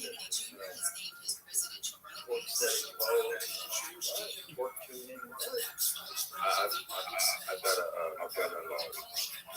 I think I hit you up when I was over there in Australia. Hit up, John. Yeah, he's really into that. My mom's doing the archery. Really? Yeah, my mom my mom doesn't mind being in the smoky room. She started playing drums with the archery. So, yeah. Playing drums and shooting bows and arrows. That's yeah, archery's a thing. At the moment when you're aiming at the target and you're full draw, it's impossible to think of anything else. It requires so much concentration that the world goes away. You have this insanely narrow focus.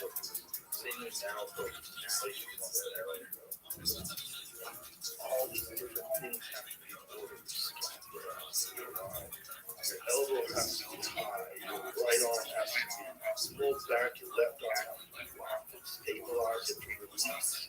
Your hands are just pushing with the palm of your hand, no movement of your hand whatsoever, and then you have to relax the shoulders somehow while steadying and pulling. And all the while, you have to fight anxiety. It's really quick. You have to make sure you just get it locked in there. So when all that is going on, there's a make sure you do it. But you know, when all that is on my mind, do this, and stretch out. All the time to think about it.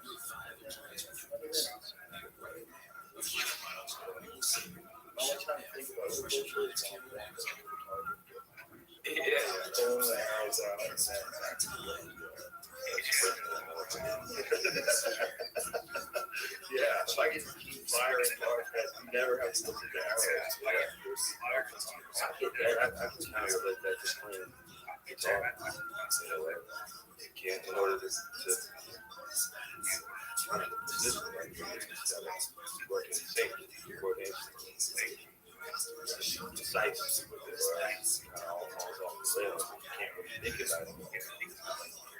You on the phone, play guitar, you know exactly what you want. You can't really be a conversation. I'm getting to execute on that. You know which shots are better, you know which chords are played stronger, you know which places are thin, you know what I mean? That's the note. That's the style. Yeah, I can kind of relate to that. You can't, like flow state, check out. You have to put it 100% else. I think that's a lot of that. I think there's a lot of things like this. That takes the rest of the world. I think golf is the journey. Whatever it is. But there's a real value in having a thing that takes the world away. My name is Bill. I love my rap sheet.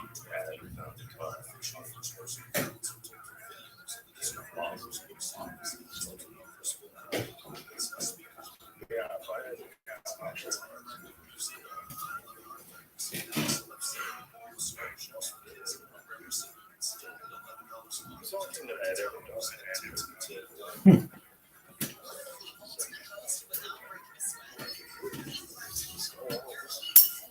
So that's why I was this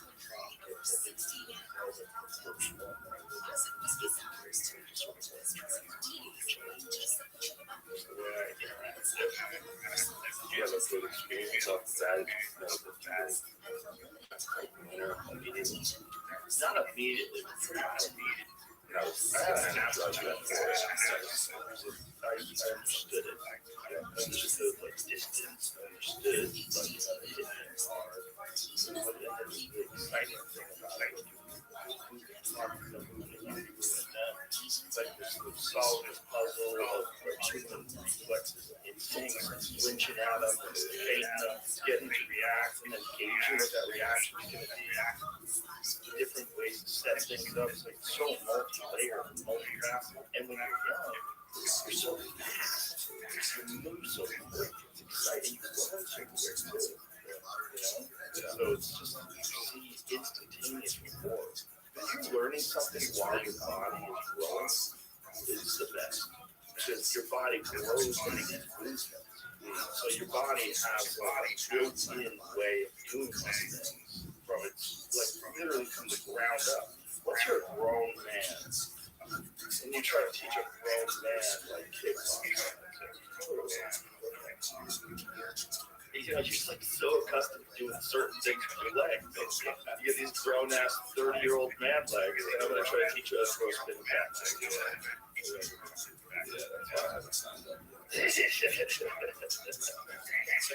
It's worth doing it just for fun. That's another thing. When you're doing that, I don't think about it. You're not thinking about it. You're not thinking about it. Fully locked in. And I throw into my body while playing basketball. I'm 6'4", a whole race of space. I have a 15-foot jumper that I'm pretty confident in, but I'm not. That's a race. People ask me, play basketball? Nope. And I tried, man. I had friends who jump in. I had those stupid things, weights and all that shit. I was really trying to get there, man. No sport awareness. It wasn't my thing, bro. I'm like, deer in headlights and things. Of course, it's there. But, yeah. So I tried to get out there with my kid down and play basketball. Struggling, my knees are popped up. 4-year-old reality. Yeah. But hey, can't be everything. No, cannot be everything. Try to be everything. You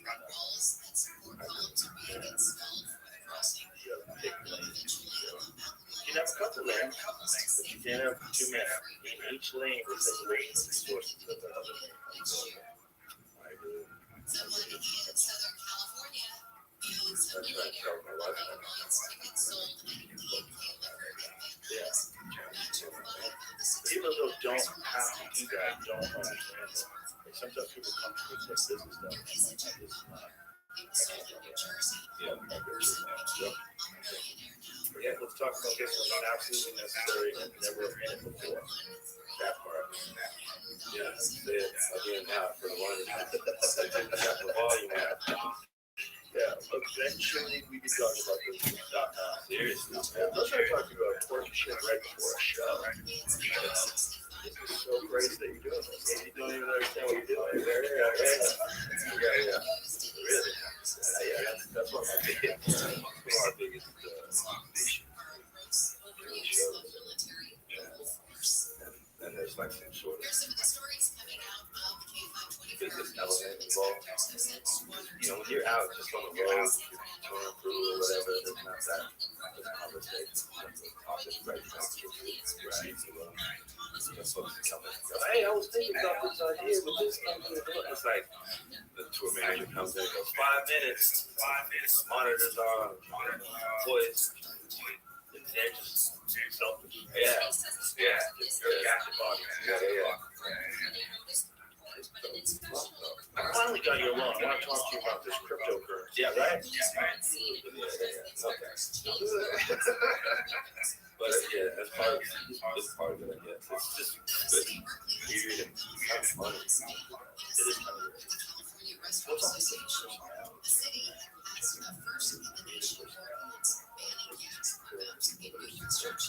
Yeah.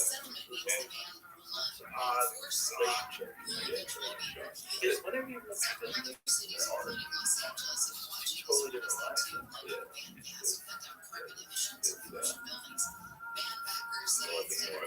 Yeah. That's why people get real suspicious. And the artist gets real business-oriented. Opening up a bunch of businesses. It's all businessy. People are like, oh, what are you doing? I want you to be a part of it. Yeah, right? Yeah, that's what I like about it. Yeah. That's what I like about it. I like that you're out there keeping it wild. There's a bunch of people that do that cheap work. That's the scary part. Don't worry about that. Just be an artist. Nah, motherfucker. Yeah, let's get you off tomorrow. Early in the morning. What's going on? Yeah. Executive Director wants you should consider alternative economic drivers rather than Yeah. This is definitely true. There's things that I've had to learn in the business. Not to get into too much, but yeah, there's definitely things looking out for people don't necessarily able to be in those rooms, have a conversation, something that sounds device, like you and your homies trying to figure this out. Boy, who's trying to UNLV, but doesn't know anything about entertainment law. Doing your contract, like, oh, you know what I'm saying? It's like, yeah. So there's this thing that you gotta figure out, but you just gotta open and ask questions.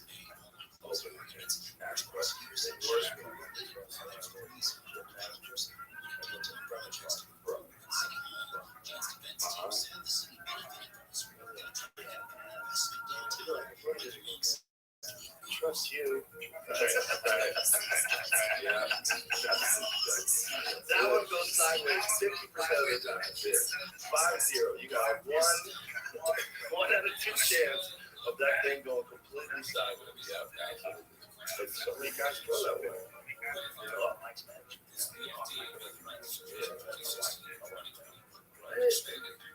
What are you doing? Get a professional. Yeah. Somebody knows the fuck they're doing. Absolutely. All that bro shit. Things don't get funny. Yeah. That's how I think develop entourage. Man, speaking of entourage, I had to talk with my dad is going crazy. I love my pops, but he shows up to my shows. all of a sudden, he's sitting courtside at Spurs games. He shows up to my show with like 30 folks, 30 deep. He's got a table for the movie theater. He's living his best life. He just squatted up around town. People talk to me about him all the time. My dad is out here kidding me. It's really fun. But yeah, he's super popular. That's awesome. That's good. It's having a good time. That's fun. Yeah, enjoying it. Enjoying it. Having kids going around town. Yeah. Oh man, it must be so bad. But yeah, it's getting a little bit ridiculous. 10, 15 deep. Hit me up. Hey, give me a how many people you got? A couple. But Dave Rose and Dick Spoken. He's got like 3 Escalades filled with people. Where did it go? How do you fit anywhere? Oh man, he's got family, he's got friends, he's got fellow musicians. I get that. So he has a man. He has good people. He knows what he's doing. But it's like the way he got it set up.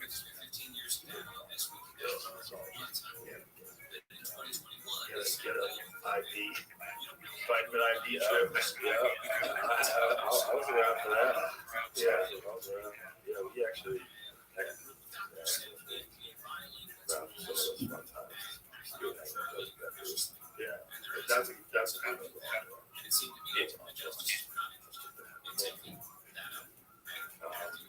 yeah, I could never do that. I like to roll solo.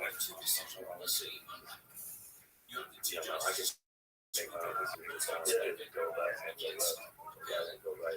Yeah, you don't necessarily have to. Maybe that's selfish. It's kind of a lone wolf. No, it's really smart. Gives you time to think. I think the problem with Dave is he's so famous. Oh, yeah. Then he just show up somewhere. Yeah.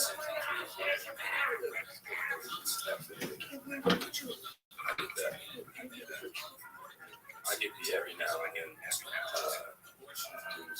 Play guitar. Yeah, I've been watching you for about kids. Or like really drunk. Holding a heat. Once I kiss on me, I'll wait for something to go through or whatever. That's my interaction. That's good. That's a good level of interaction. Yeah, it's a certain level of interaction.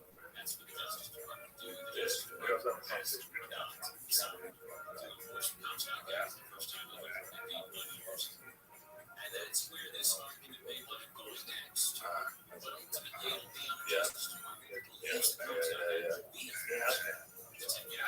Yeah, I mean, I get that. That's so respect that. Yeah. Small community. It's perfect. Yeah. It's pretty good. But I want people to 5 billions and millions of records to fill up arenas. You know, at the same time. Right, exactly right. I think I kind of bumped myself off that. I'm going to be realist about it. That so you just show up anywhere. That's true, right? The realist is high. Yeah. Kiss had that forever. Yeah. I remember when Kiss took Jamaica off, there was, what year was that? It's like the 80s. Yeah. I think it was the 80s. It was Kiss on Tap. They used to be able to go around town. So they would go out and like they would like I remember she was going to date and share. Go out with a bandana on like during COVID times. All right. So,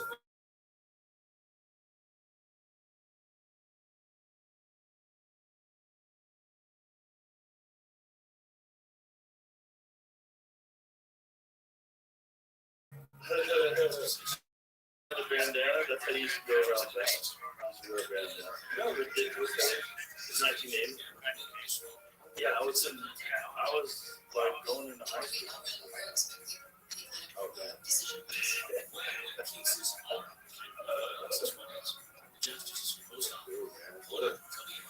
They didn't get the love didn't deserve because people had already thought it was corny to have making on it for some reason. They didn't have real hit records. People that did their song could play on the radio that much. If they played on the radio, it was rare. Well, I kind of grew up kids being on household. Yeah, well, they were huge. They sold millions of records. They sold out arenas, but they weren't getting love on the radio. It was just fans, and there was a thing that like people would be embarrassed. Really? Yeah. Well, embarrassed. It was just funny. Why? Because like this is make a couple going on. Like, bro, just chill. That doesn't even seem like a thing. Now it's not. But you have to realize, like, in the 1960s, it wasn't that. Right? Yeah, people were mom. And then it became cool again. It became cool again somewhere in the 90s when they started going on tour again with makeup. Right. So they were going to do like one last final tour that decided that Everyone does the last tour. Last. That's what marketing is. Yeah. This is your final tour. You don't have to. Sell it as your final tour. People are very excited. This is the last time Gary's going to become a photographer. He's just really got into photography. We're going to have to respect that. We're going to have to respect his vision. This is his last tour. Don't go in pictures. But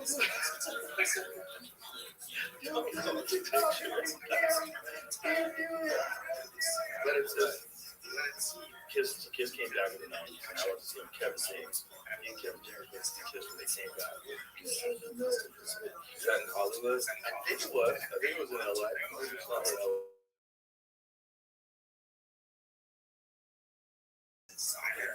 Those guys really turned rock and roll and stuff. Yeah, You know what I mean? Yeah, I agree. Every single aspect of the show, the costumes, the pyro, the timing, the crazy antics, just, I mean, and it's selling like a big, huge thing with the merch and the dolls and crazy shit. I mean, it made it known that Kiss was and they had the fans like us to push them. They had a 1 hour long TV show where it was like a made-for-TV movie. It was Kiss and the Phantom of the Park. And it was like this, and in the middle of it, like 3/4 of the way in the show, the fucking college.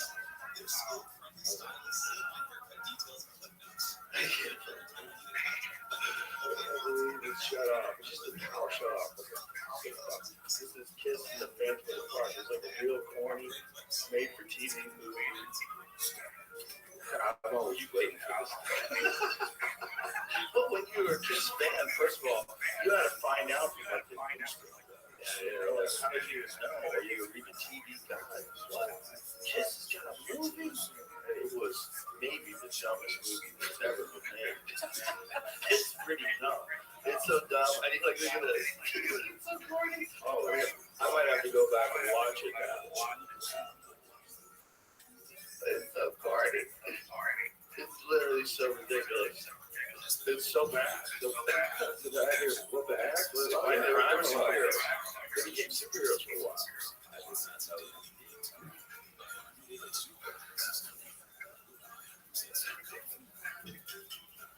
Oh, it was so ridiculous. It was one of the dumbest things that's ever been made. My favorite shit to watch is the dumbest shit. So this is so dumb, it might have been made by the Chinese. They might have done it to subvert American institutions. They might have done it to try to ruin young minds and just lower the standards of what's acceptable to the point where, they can I mean, that's a power move for sure. That's what they're doing right now. That's a power move. That's what they're doing right now with TikTok. I firmly believe that. Russia and China are just fucking us sideways. I'll tell you that now, man. I've been having conversations about music and sharing. TikTok.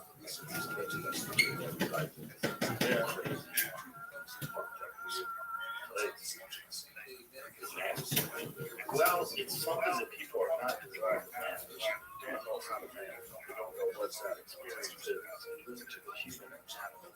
have something that you're staring at that you keep in your car for that carries 20 hours of battery life. It's flipping through things all day long. Give you a little tiny flip of dopamine every time. Yeah. But not much, just enough to be interested. Just flipping through that fucking phone all day long. It's changing what people see things, it's changing what's disruptive. Yeah, absolutely. I've noticed that it changed me when you were sitting down for a little while because I was just into my phone. I was the only way that I was getting information. I was hanging out with people. Yeah. It changes your anxiety levels. That's what I realized. It changed my anxiety levels. I was not sleeping. I was drinking a lot more than I normally would just because I was like overthinking shit. Yeah. That was COVID. That's isolation. And that's, I'm not saying that this is what it is that you wanted. If you wanted to turn a population into a bunch of cowards, one of the best ways to isolate is isolate everybody, get them scared, give them one solution to that. Everybody else takes that solution to that. Stop it. Oh, I do that. Use social media, especially it's a weird way to get information. I broke my phone one hour of life. Like I'm gonna drop my phone. It just like I would go to this. I show them like hang up, call someone out. Hang up, call someone out. Just call me. Wouldn't stop calling. So I had to shut it off. And I had to take the phone. But it took 3 days for the phone to get it. So for 3 days I had like every time I turn on the phone, I would start calling.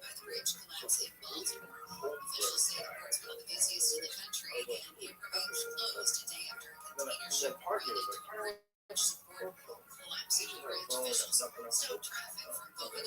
yeah. Right back to Twitter, right back to YouTube, right back to Google. I know.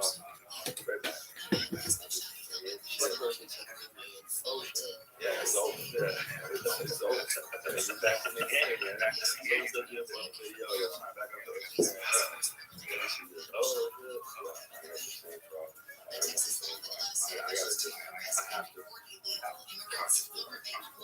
Yeah.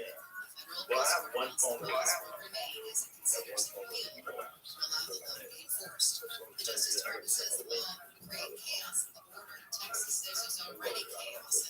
That's a hack. If this is cut me back about 30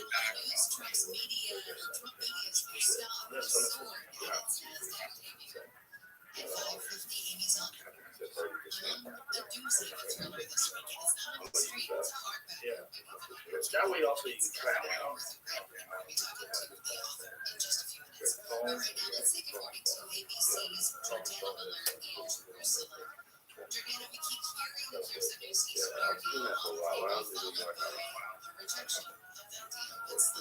Then I just wearing skinny jeans. And I got skinny jeans, two phone thing, and my wallet and my keys. Except, well, look. Showed up with the satchel. Satchel is the hardest version of the thing. The fanny pack saying, I don't play enough. I'm not a nerd. I'm a nerd. I'm a loser. I don't care. I do not care. I'm not ready for that yet, Joe. Well, in Texas, you see people carrying fanny packs and a lot of those things. Especially those big ones. Oh, yeah. I know where I'm at. There's a reason you see that dude with a fucking Bass Pro Shop hat and a fucking flannel t-shirt on. Yeah, that guy. That fanny pack? Yeah. Don't try it. Origin boots on? Yeah, that dude. There's something in that. That's a heavy fanny pack. I just see them cats, man. Let's go. Yeah. Hey. Okay. That's why I see people out here getting brushed. That's why I'm getting road rage the other day. It's not bro, this guy jumped out of his car, ran into the car in front of him, started yelling at the driver. I was like, can you not do that, sir? I do not want to watch you get shot. They gotta do that. Because you can't do myself first. Yeah. You can't do no that shit. You cannot. You go south too quick. You don't fuck around. They don't fuck around. They also don't know. They don't know what they watch too much YouTube too. They're watching too much Instagram too. They're seeing all the fucking riots and craziness and people getting pulled out of their cars. Everyone's seen those videos of someone getting fucked up in some sort of road rage situation.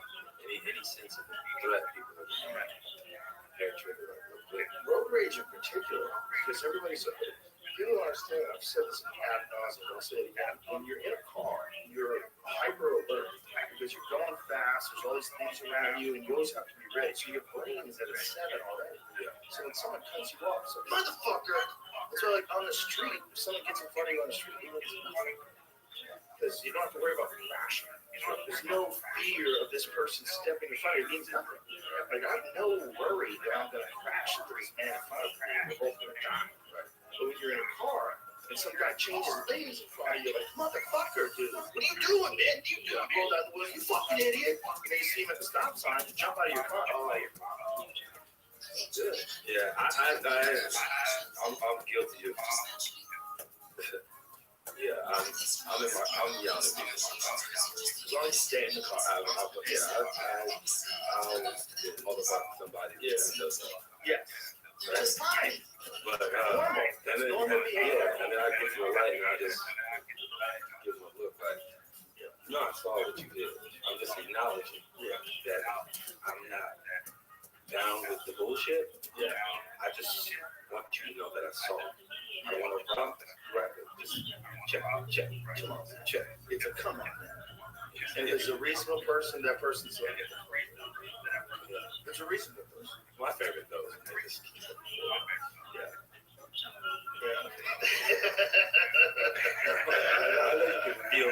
I know you can feel this. Yeah.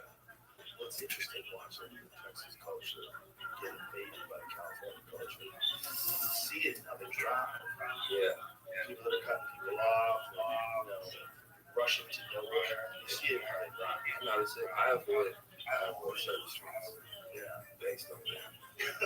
So where the fuck did y'all come from, man? Well, that was Southwest. Southwest based in LA.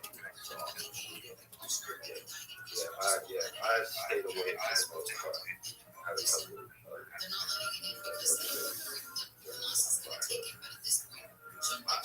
I love my city, but that shit is just crazy.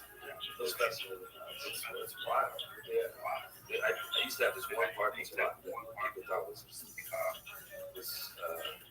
handicap spot, but it wasn't. Like right on the line. And I figured this out. I figured I spent way too much time walking around. Number one deal, I took that spot away.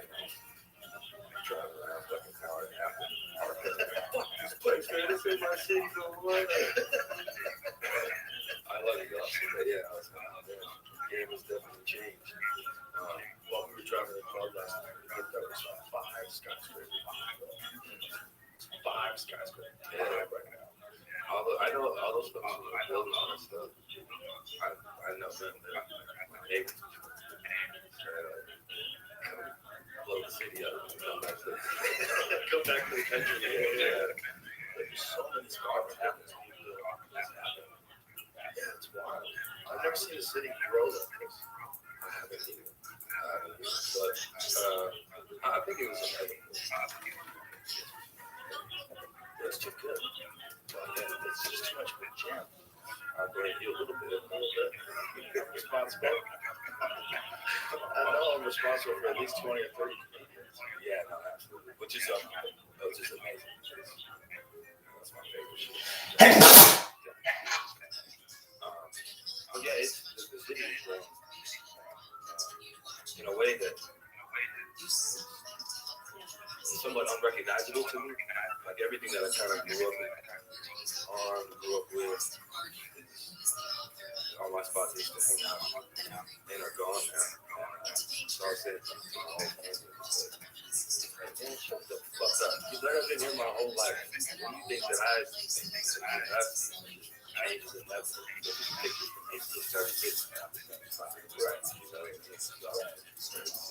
What's happening right now? It's a crazy time to be a part of it.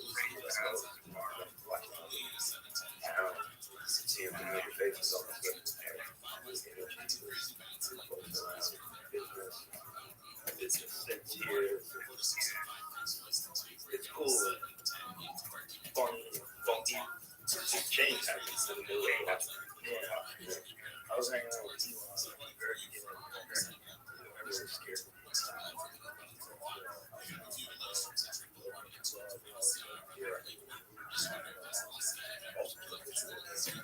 Yeah. All the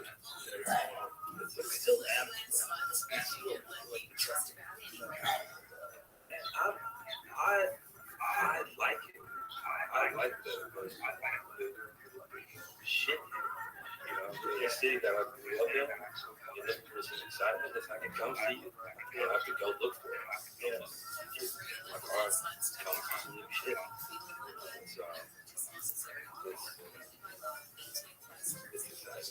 It's all my favorites. I think it's good. I think it's really well good. Also, I think it's racist. Like, there's racist.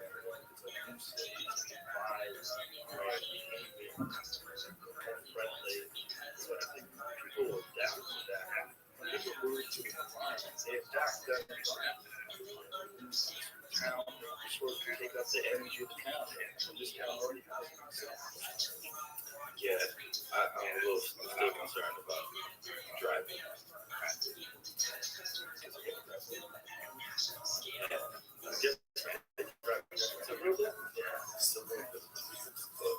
Yeah, I mean, yeah.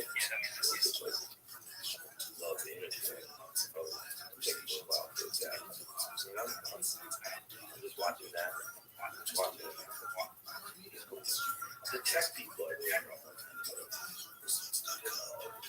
The tech people moving here, what they've done in San Francisco, like those people with those wacky woke ideas, that scares the shit out of me. I see a lot of that. Hey, look at that giant ass fucking building. That's a movie building there. Which one's the sale? That cool sale. Movie.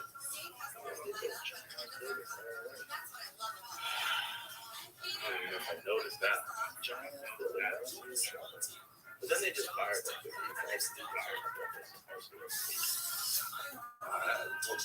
they just overshoot? I think they overshoot that. Oh yeah. So I think they overshot. And I also think the reality is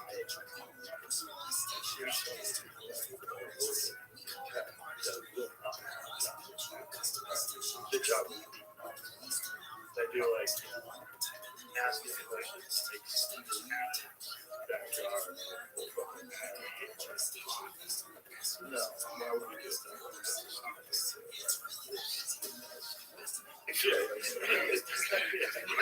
Why would I let you make your own filters? You know, that's dumb. It's dumb. It doesn't make any sense. Like, what we can do now, AI can do it better, efficiently, much quicker, much cheaper. No hiring people, no worrying about insurance, any of that shit you have to worry about. All that shit's gone. And this is something that Andrew Yang was talking about. He was running for president. I guess it was 2020. He was talking about that. And he was right. There's some things that are happening. Was that 2020 or 2016? Oh, remember. 16. And he was very concerned even back then. This is 8 years ago. He said, like, AI is coming. That's why he was pushing Facebook. That's why he was pushing for conservation. Look, there's going to be so many people that there are no jobs. If you're a truck driver, you have 10 years. In 10 years, everything will be automated. They'll all be those giant electric trucks. They'll all be run by computers. They'll never get in accidents. They never get tired. You don't have to look up and doing that. Big hamburgers, going crazy. Falling asleep at the wheel. Driving to a fair. That's what makes the best concept as well. That's a world of that's a world of wild folks. But you know, we tour on these buses and we gotta fill up at the same places where they do. And it's a funky world. That's a funky world. A lot of people on amphetamines doing 12, 13-hour runs, wide eyes, huge pupils. Listen out to fucking conspiracy theories on the radio. We had one of those drive us. Did you? Yeah. Crash the bus. Oh no, really? Yeah. Well, not crash the bus, ran the bus. He ruined the bus. He was all doped up. Tiger has been world famous for We decades. didn't realize. In his story, Going it through comes it. with many chapters. So we opened a new gig one night. Tiger. Bus crashed into the gate. Oh no. So he was fucked up at the gig. Yeah, so you got fucked up long shows. Yeah, I guess he did. I just been going for selfish because you had a couple days off. I think certain city. It was just gone. I guess just What is the greatest sport? just fuck it. Take the fucking fuck. Fuck all this shit. I don't care. Yeah, that's a danger, right? Because you just trust it. It's not even no, he's a driver. You trust him. It's professional. Exactly. Maybe recommending him for years and years and years. His job, your job, your friend, you sit down with us. Yeah, well, Frank.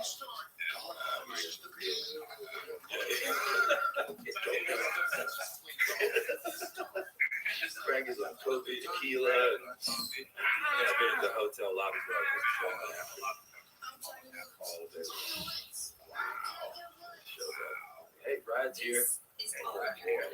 You just met him, I guess, at the wrong time. Yeah, I called him a month earlier. Everyone's been cool. Yeah, but I don't think I forgot about it. But I think about those truck drivers, man, bus drivers, drive it all the time. It's a lonely life. Yeah, absolutely. It's a lonely life. You have a family too. Number one for music, radio, and podcasts all in one. You know, we have for a little while, and then go back again. Yeah, that's what kind of has been my problem to being gone multiple times for long periods of time. I only did that once. I only did the month thing once. Me and Charlie Murphy and John Heflon was like real bad comedy tour. The 22 days.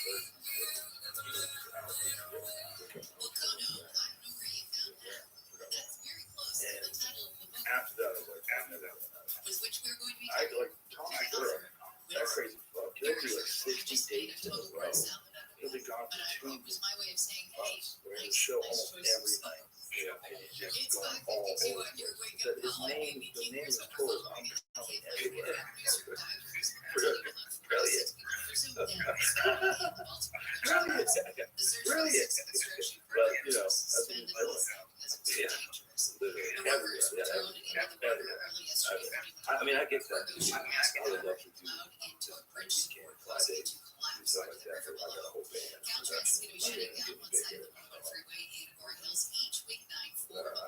got to do it, but I decided this time I'm just going to win my thing.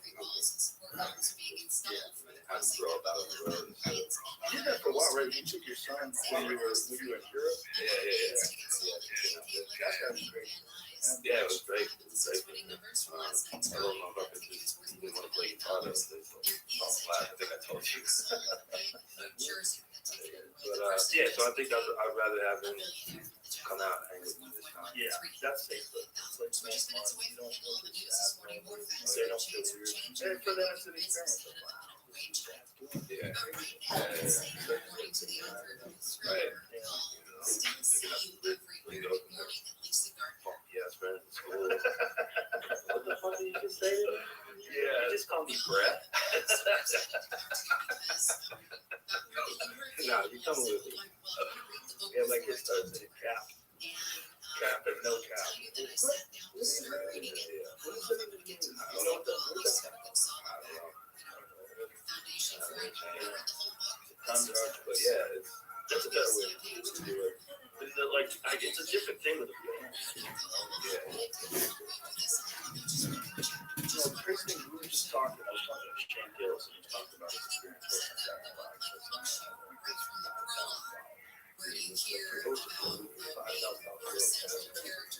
But then I talked to Pat from the Black Keys. Give us a little something to introduce us to the world. You do a late night show. It costs you. Because you got to fly everybody out there, you got a band, you got hotels, you got this, you got that. But it costs you $50,000 to do a late night show. Yeah. Oh, absolutely. I just did that a couple of times. Yeah. Catch me on such and such. Yeah. Watch the shit. Buy the album. Yeah. It's funky, like the whole promo thing.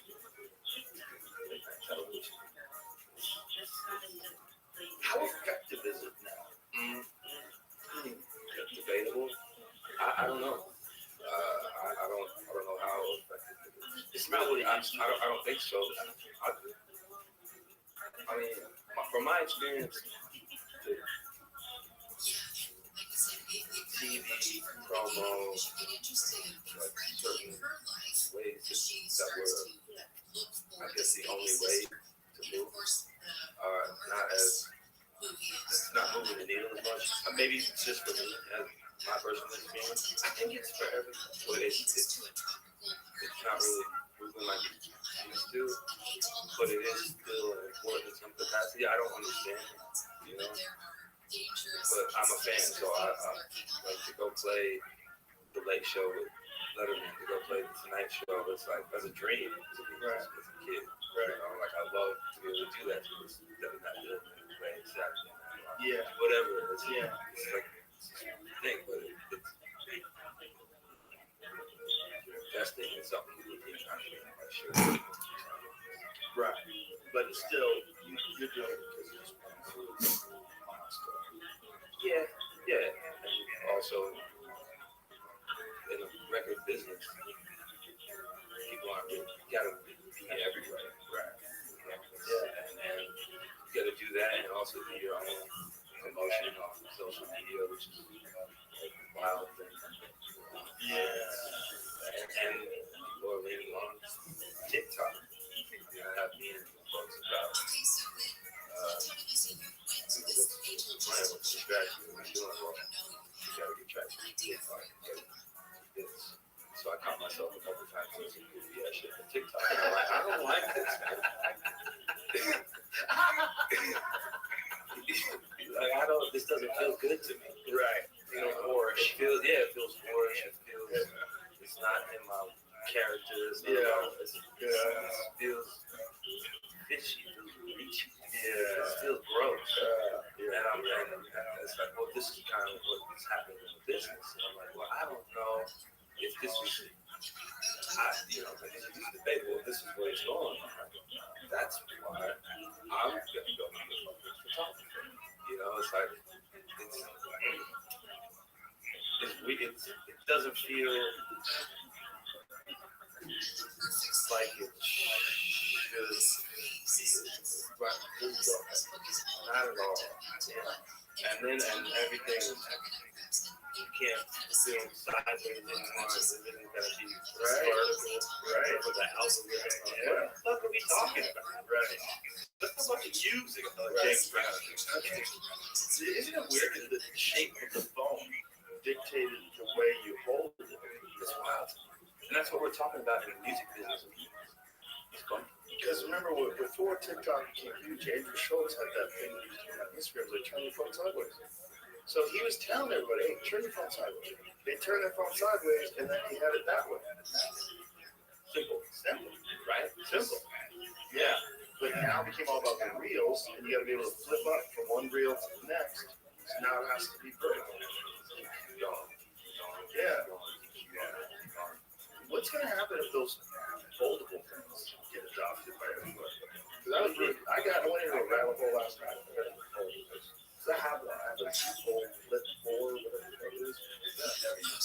A Samsung foldable phone, but just great. I watch YouTube videos much larger, but then hard drive pockets, and it folds weird. The whole thing is weird, but eventually, like I know a lot of people that adopt those. They want to take a laptop with them, so they have to enter email to open up the fold, so they can have a laptop setup.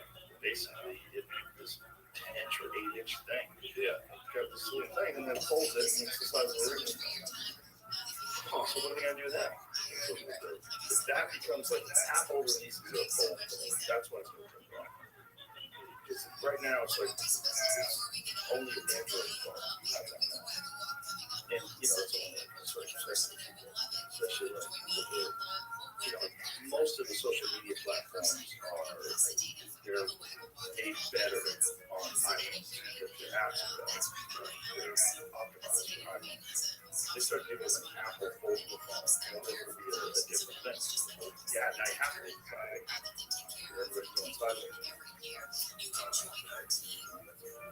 Oh, but the thing is, though, if a thing organically becomes viral, like if your song you put out organically becomes viral, it's better. Oh, no. Yeah, absolutely. Because everybody can share it. Everyone can share it. So, yeah, they'll share it with friends. They'll share it with their friends. They'll put it on Instagram. They'll put it here. They'll put it there. They'll put it on Twitter. And the next thing you know, yeah, but you never know what that is. You never know what it's going to be. You know what it is. Yeah, bacon. Yeah, it's a lot of it. It's crazy. Some things hit like the other things don't hit. Like, how do we miss this one? There's a song that we play all the time. Can't play it called Johnny Thunder. He wrote this song, I'm Alive. You ever heard this song? Oh, bro, we'll cut it out. We'll cut it out. Can't even play this. We'll cut this out so the people on YouTube just go look up Johnny Thunder I'm Alive. This is a 1969 song. What the fuck did they do to Johnny Thunder? How did that happen? What did they do to Johnny Thunder? I've never heard that. How did he not become a superstar? That's everything, right? It's everything. That's rock and roll. It's amazing. And it's 1969. That's it. And Johnny's not with them. So, how did you find that? Brian Simpson came to the green room and said, dude, you got to hear this. Written by someone else. Yeah. Wow. 1968. It's an Mountain Dew commercial. Thank you for sharing that. That was incredible. That was, that's like hearing interesting. Right. Like, that's a superstar. Like, that's not just good. That changes your feelings. Your skin gets goosebumps. Yeah, I was going through it. I was going through it like 1,000 times. I still go through it. That was powerful. It's powerful. That guy should have been a superstar. Damn, Johnny Thunder should have been a fucking man. That's like my big shit. Is this another one? Tom Jones. Oh, this is the other version. Oh, I'm cool on this. No disrespect. No disrespect. I want that. I want the other version. Yeah. The other version is fine if I didn't know that Johnny Thunder existed. But the thing is, if a guy can make a song like that, if Johnny Thunder can make a song like I'm Alive, how is he? I feel like just got the right songwriters, the right people with them. You got a fucking superstar. How did they fuck that up? If I heard that once, if I was like a music producer or executive and I went to see this guy live and I heard that, I'd be like, yeah. He's the one, man. He's the one. That dude's out there. He's out there. And no one knows. That's what it is. Bob Dylan, who wrote Thunder's I'm Alive on radio disaster Rolling Stones John Wenner's past year, but he was impressed by anything the rock music scene and pointed to the song. Never heard of it either, huh? Well, I can't believe it. Everyone I've talked to, I've asked them, and they've heard that record. It was one of the most powerful records I've ever heard. It's called I'm Alive by Johnny Thunder. Well, it was that sentiment truly expressed. That's the most I can say. If you heard the record, you know what I mean. Yeah. Wow. No one fucking did. Oh, Samsung used it in 2015. Samsung used it in their advertisement for the Galaxy S6 Edge in 2015. It was also used in the soundtrack of 2018 film American Animals. Since the 1960s, Thunder's continued to tour internationally with his regular period of luxury cruise ships. He's dead though, right? No, he's still alive. Oh, I thought he wasn't around anymore. His name is Gil Harold. He's 91 years old. Wow. Okay. I was under the impression he wasn't around. Bro, let me tell you something. That doesn't make any sense. That's like a comic like Guinness doing that thing about starving children that have on television. You see that bit? Guinness has a bit about starving children on TV. Who sit down on the TV, Sally Struthers on TV. Won't you please tell me? Send us something like this. Someone's going to go there and go, hey, we just drove 5,000 miles here. Do we realize?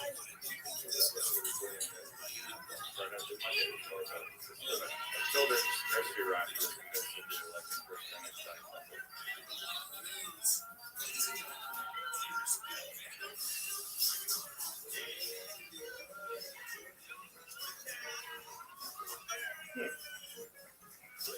That's gonna hit quite a bit.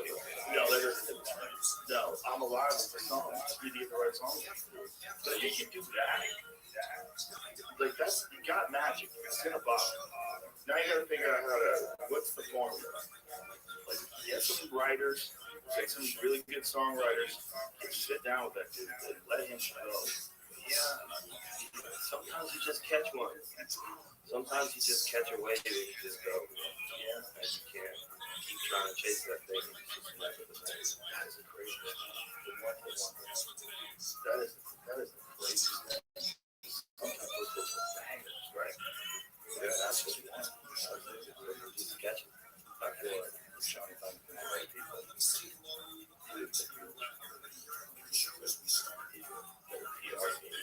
But even Bob Dylan in Rolling Stones talks about it. That wasn't enough.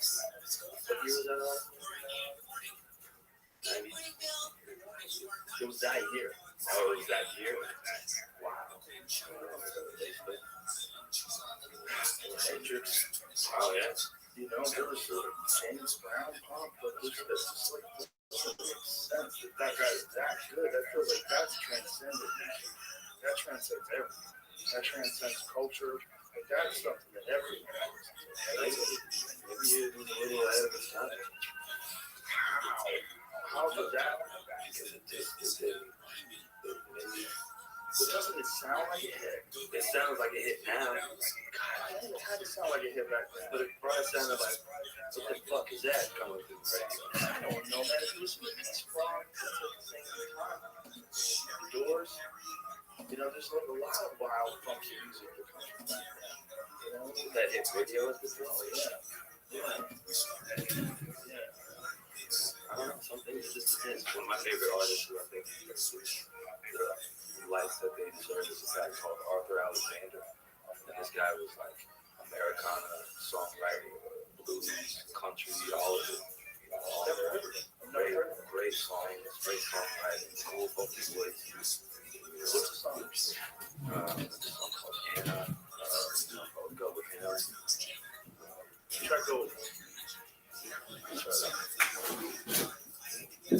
Yeah, just cut it out. That song's a flex. They know what he's saying. Go ahead, flex. Go over there. Go. If he loves you more, hey, I love you. If he loves you more, that's a flex. That's why I know Kroger does. That's a very needy girl, and she's never gonna be happy. And you have to say, hey, go ahead.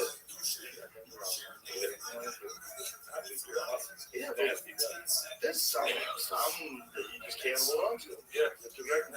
It's true. Blues. Go ahead. There's another one too. Shuggy Otis. I don't know if you know Shuggy Otis. Shuggy Otis. One of the saddest. Psychedelic rock, long soul. Kind of. I found these guys in the same trip. My buddy Jay Muller. It's just like psychedelic. I had it in time, I think maybe 69, 70, 71. Put out a record called Inspiration Information. It's just like the chocolate from the bowl. Keep going. But I mean, not as powerful as John Thunder.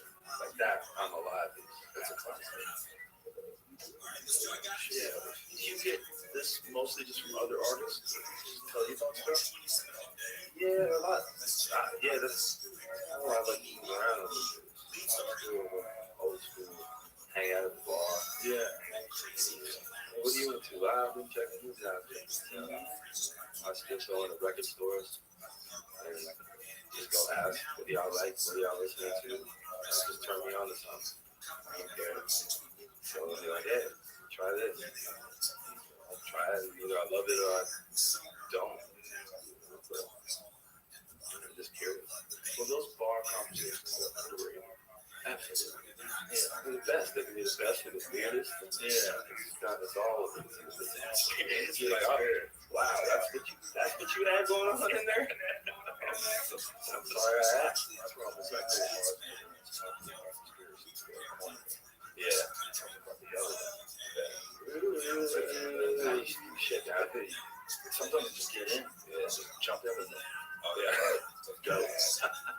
deal with how come Trump didn't release the Kennedy assassination files?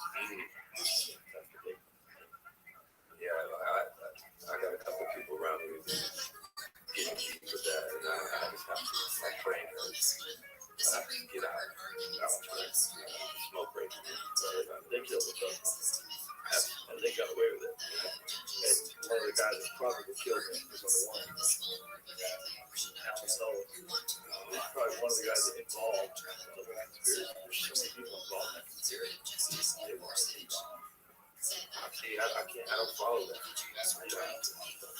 Yeah, that's probably one of the things. Golf. Yeah. It's worse because it affects everything in the world. Realize that world is run by psychopaths. Yeah, I don't know if I want to go all of them. Well, you know, it's like a balance. It's probably no one living, of course. Just so you don't get sucked into bullshit. Right. Absolutely. I mean, like I said, I got folks around me kind of in the loop a little bit.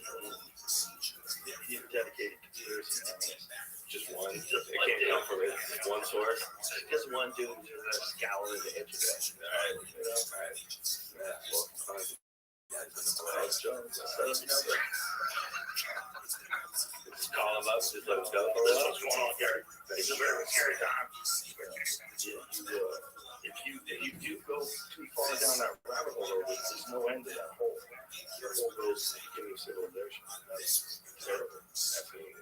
The idea of what human history really is versus what human history, what actually happened, what actually motivated all the things that happened. What's fatal? Yeah, I heard some politics.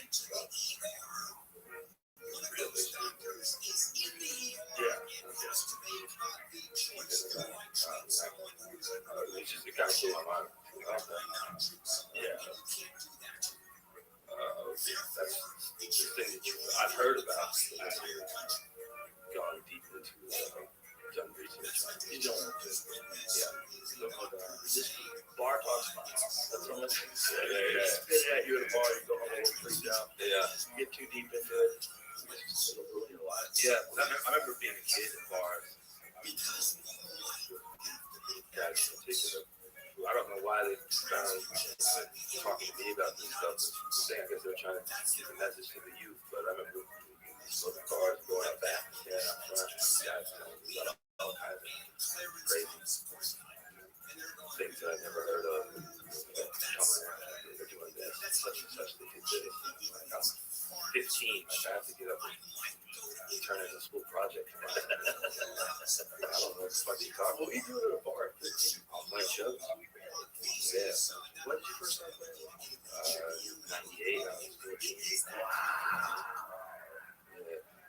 How did that happen? Where I was in a boy band with my buddy Robbie. We were going to be R&B superstars and talk. And he moved to France. My friend Eve was playing guitar. Did a talent show in 8th grade and won. $25. And we were kind of went to a blues bar for her 15th birthday. Played at a blues jam like an open mic, you know. Invited us back. Just kept going. I started booking gigs pretty soon. Teenagers, like Gary and Chuck.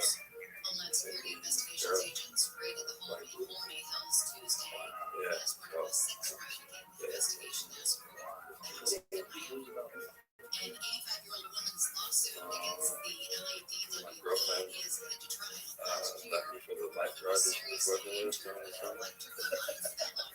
Named Raul. That was my first. Alright. Any crazy that we dismissed the breakups when you're 14 are the hardest ones you've ever experienced in your life. Yeah, you don't know what to do. You have no idea what this is. Yeah. All of a sudden the world's gone. You're right. It all ended. And everybody in your world knows that your world is gone. Yeah. Walking the hallway. That's sad, motherfucker. Yeah. And your boys are telling you, man, tell us this, you know, everybody get up. Right?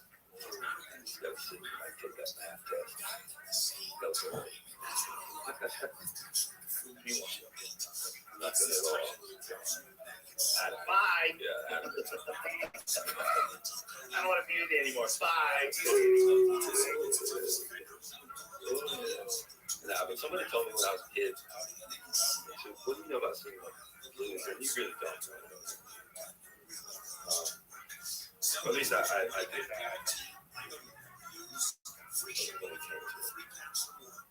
Just how complex people are. So I think the world is certain struggles that really bullshit doesn't really mean anything. Just carrying but yeah, man, that still hurts, man. Yeah, still hurts. Wow, take their life. That's true.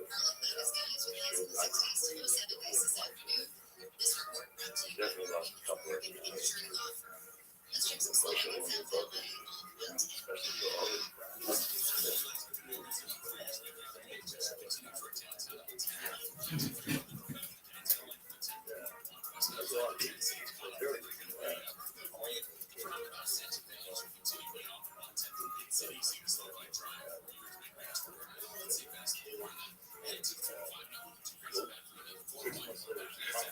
behind the barn. Some of the dudes finger. She likes this. She loves it. She's so excited. She doesn't think about you at all. Not at all. Not what it is. Can't open, Mike. Yeah. You're alone. Listen to sad songs. In fetal position, curled up, sad. But you can come out the other end of that. You understand. On the next time. Yes. And then you write a song like that. You love you one. Good.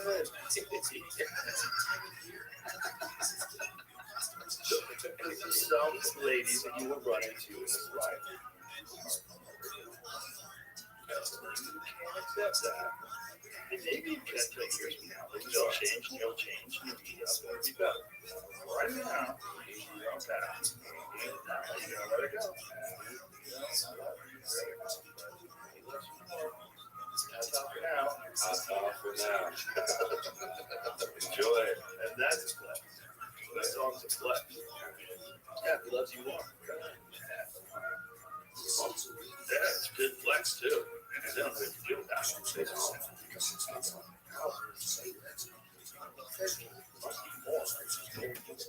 Shook it. And then that guy got the new guy. That's what he said to her. He has it forever now. Good stuff. Yeah. Because eventually this newness becomes a new relationship. The guy who loves more. It's gonna fade into like, why are you always leaving your shit laying around? It's not when you're always late. You know, you say you're gonna call at 5, you call at 6:30. What happened? What's this? What's that? You check your phone. And then next thing you know, just thinking about that dude. Say, look, you love me more. I love you, though.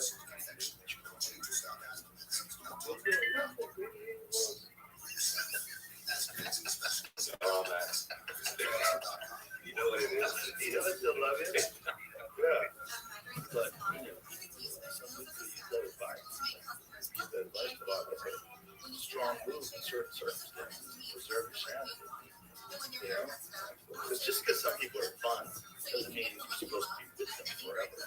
That part is very important. Very important. But if you have a good time with someone, doesn't mean they should be your one and only. That might ruin absolutely one of my just hitched to the wrong caboose and they lost everything. They're like fell apart. A big part of it is the complex interaction between two people. Some people just the combination of you and them is not there. I agree. I've had those. Like, it's fun. A lot of fun. That's it. Dangerous. Yeah. Yeah. The dangerous one. Unfortunately. For a short amount of time. You don't want to raise a kid. Not at all. No. Yeah.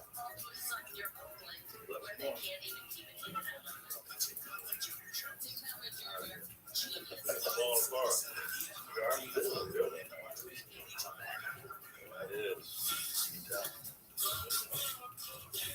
Yeah, buddy, my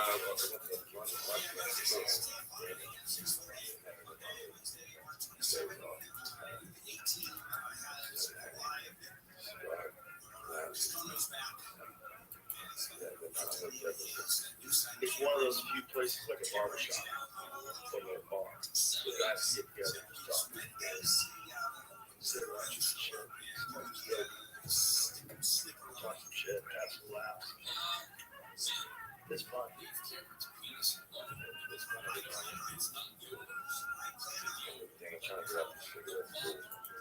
Yeah.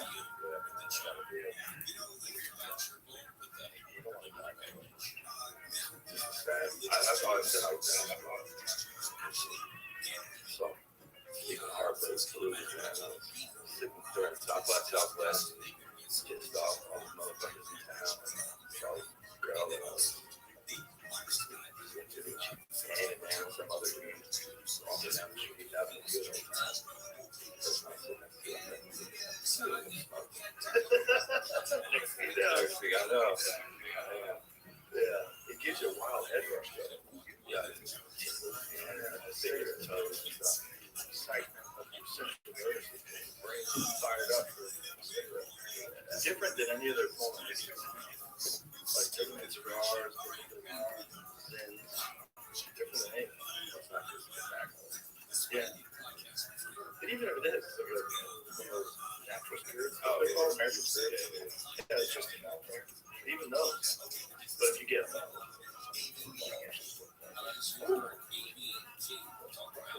here. But yeah, I gotta quit that shit.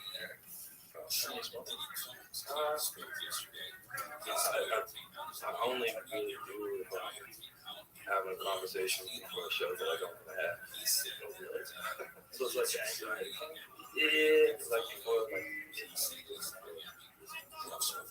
That's not too bad. No, it used to be. Nothing crazy, but I used to back on first, there was a while where I was back a day, stress. I think getting into the entertainment business, eyes on you, pressure, and all that type of shit. It's just like a nervous thing. I myself pretty easy. I take a moment. Also, the something about cigarette that gives you just like head rush thing to get out of it. It's like weird little escape. Sure. Right. When I don't have it though, I don't really miss it. That's very good. Yeah, I got into the ones from Charles when I was in my 12th. Yeah, he would only roll blondes. The combination of nicotine and the that's a good combination. It's like a pre-show combination.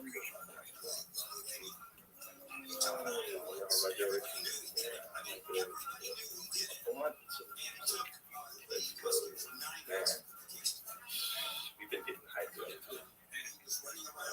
Stro Elliott does it for us every time. He's a member of the Roots crew. He puts out these albums. Man, yeah. He puts out these albums where he mashes up old school.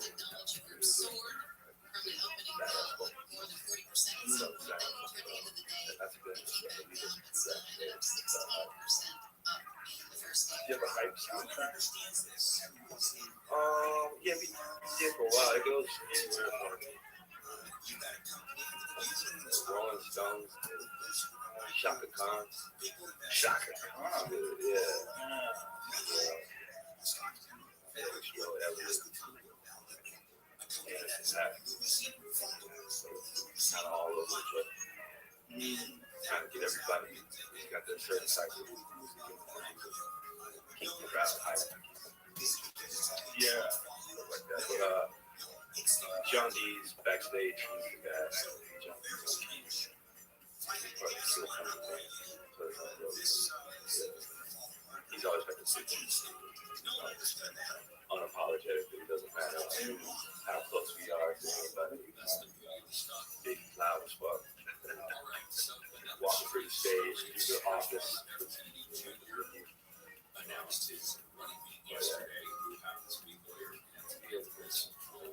But there's something about that, like walking with music. Walking into a place, bringing the music with you.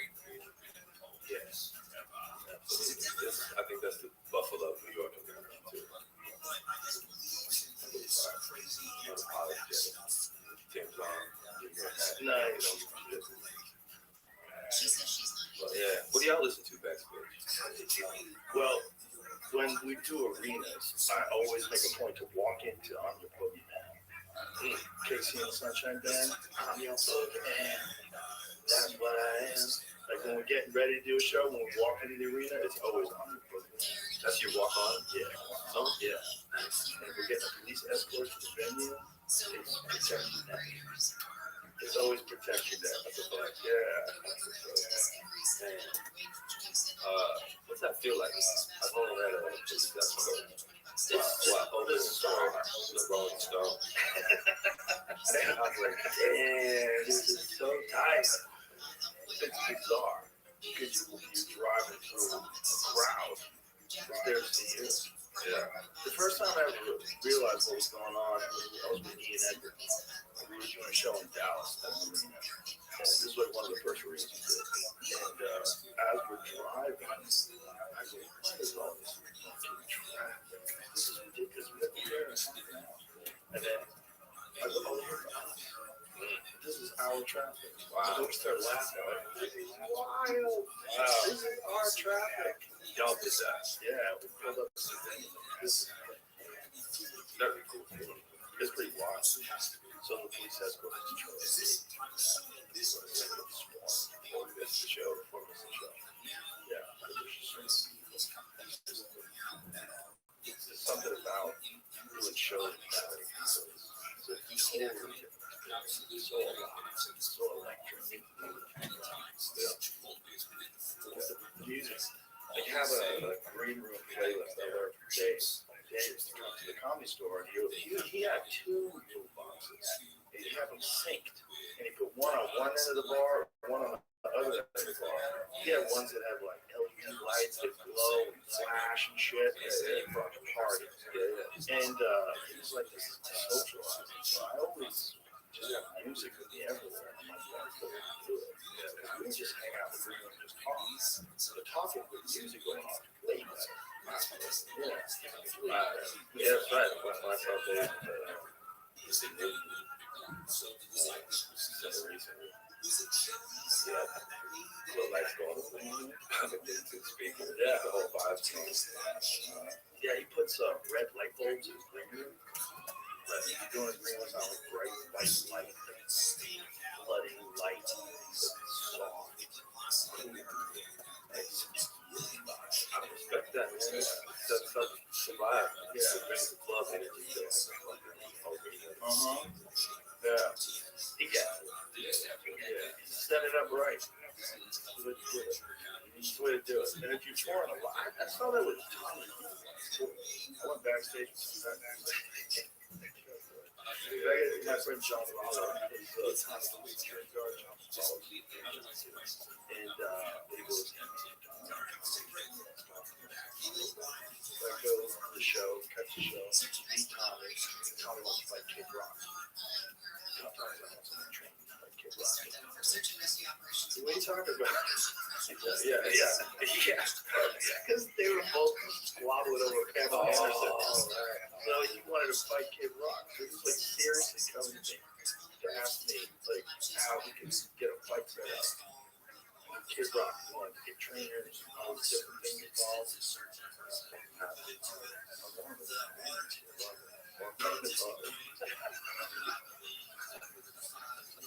Kid Rock is one of those wild Detroit white boys. You don't want to fuck with Kid Rock. You don't want none of that. No, listen to me, Colin. that's a mean dude. Yeah. That's the dude that shot up Bud Light, cost him $26 billion. He shot the shit out of that beer, didn't he? These people are crazy. It cost them so much money. They would have never lost out of Alabama if Kid Rock didn't shoot that beer. Yeah.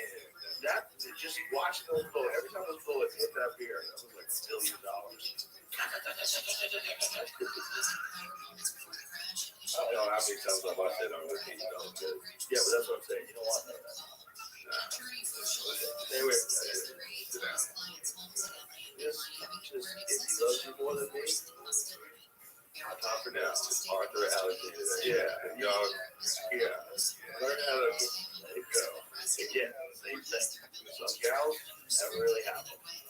Just gotta accept it. Know your time. Enjoy time. But don't go having kids like a Kid Rock in front of the world. There's my what? My buzzer.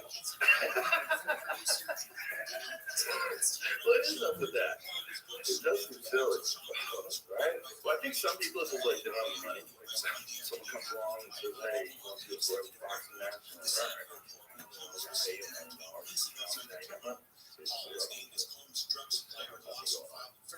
So there's people like that. Didn't Aaron Carter fight Lamar Odom? Oh,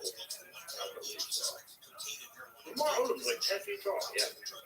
Aaron Carter looks like he had never worked out a day in his life, and he's been living on a steady diet of pills.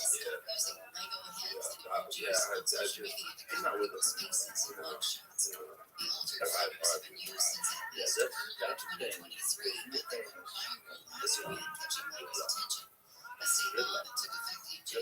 that's the thing. Nobody. There's like 3 people that are ever gone through being famous. Yeah, I don't understand.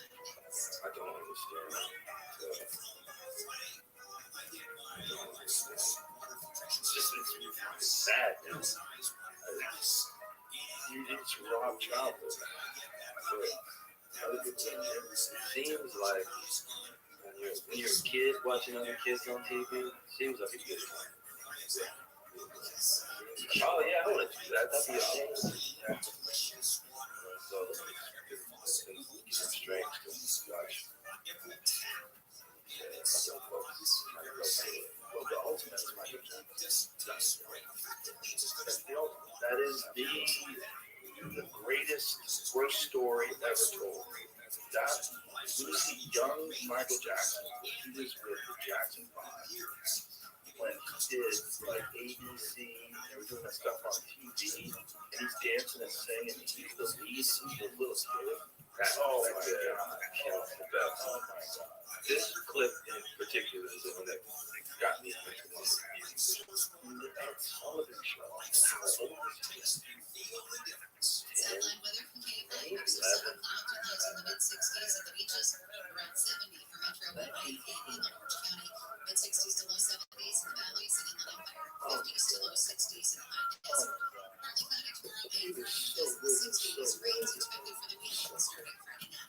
It's windy, Fullerton 51 and COP. Now let's head out to the roadways with that slide Sherman Oversight. It's just that old expression. The stars are shining twice as bright. Last half is long. You know, I mean, it's just and then that's what it makes you have that much talent, that much success, that much love in your and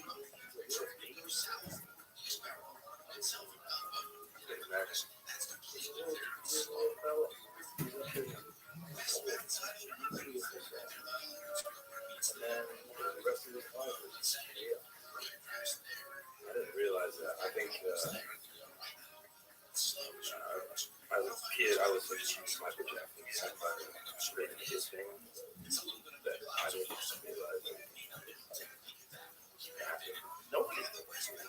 Nobody knew back then. I mean, back then there's no internet, right? And so it wasn't Barbara Walters didn't talk to us about it. Why do you have so many kids over here?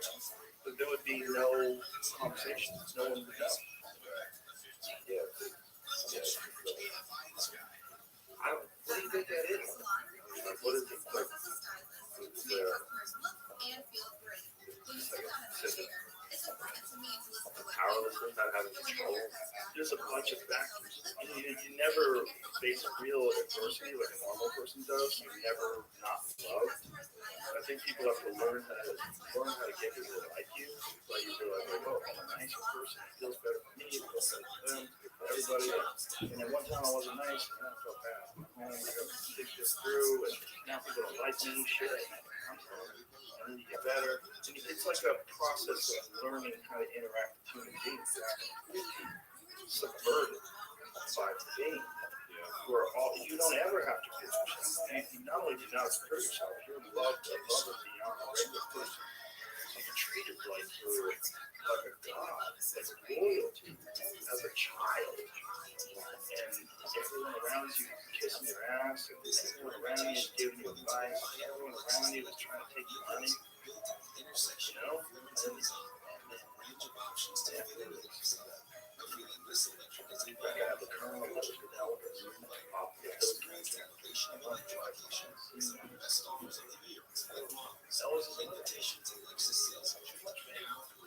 Nobody is navigating this too much.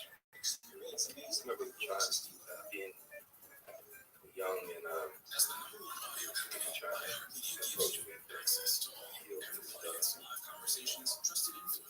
I was always here for the stories that I heard.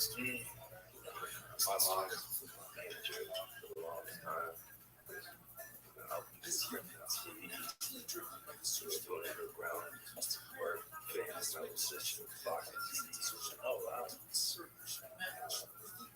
Old t-shirts. So that was a real family thing. Folks started coming around and saying, hey, we can help you with this. We can help you with this. No. I've heard so many stories of that, so I was scared of it. Pursue it, the idea of fame, any of that.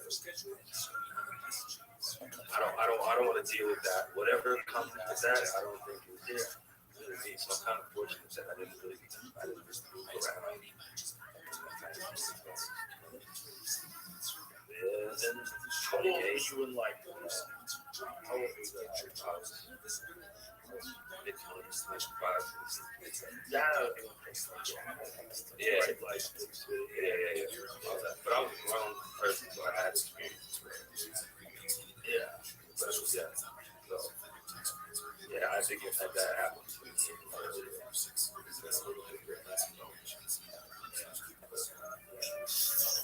strange. How life can kind of flip.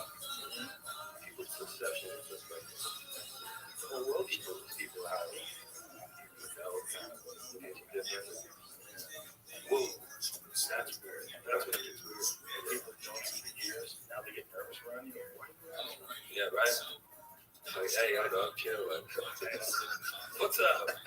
Yeah, same dealers. Yeah. Everybody crashed at my house 2 months ago. Well, don't you think that's why like a lot of famous people hang around with other famous people? You know, like these are the only people that you don't understand. It's like, yeah. I was talking to Sony the other day. He's like, man, you can get out for us. No. He's like, you need to do it for folks who get it. Yeah, no, I heard of it. Dude, I'm down with other shit any night you want. Hang out. Definitely. It's a great hang. That green room is sold. Yeah, I missed you. Definitely a vibe. I have a good time. But yeah, it's true. You gotta be able to hang around like-minded folks and you don't have the weirdos. Yeah, there's a different perspective. Yeah, you gotta be around the weirdos. And then also, it's like you feel like you're okay. This is a different kind of person. Like they get it. Right. All my friends, they get it. We're all just different kinds of weirdos. But it's a special kind of weirdo. Weirdo makes stuff. But weirdos always creating things. And then people see those things. Listen to those things. Hear those things. Watch those things. Different life. You can't. It's funny. It's like kids' birthday party. Yeah. I don't know what I can say here. I know. I never know what parents are going to ask me. Two of the parents listen to the podcast. Kids are real weird. Right. They're not talking about Guinness, conspiracies, shit. Some parents are like, children. Blowing out birthday cake. There's a lot of dads want to talk about Guinness. That's cool. Hey man, that was really cool. Everything was shut down. That was fun. Hang out. I realized how intense that was about the crowd. Like it's like you kick through the face in a quiet room. That shit is different. It's my favorite way to see it today. I like to see fights that have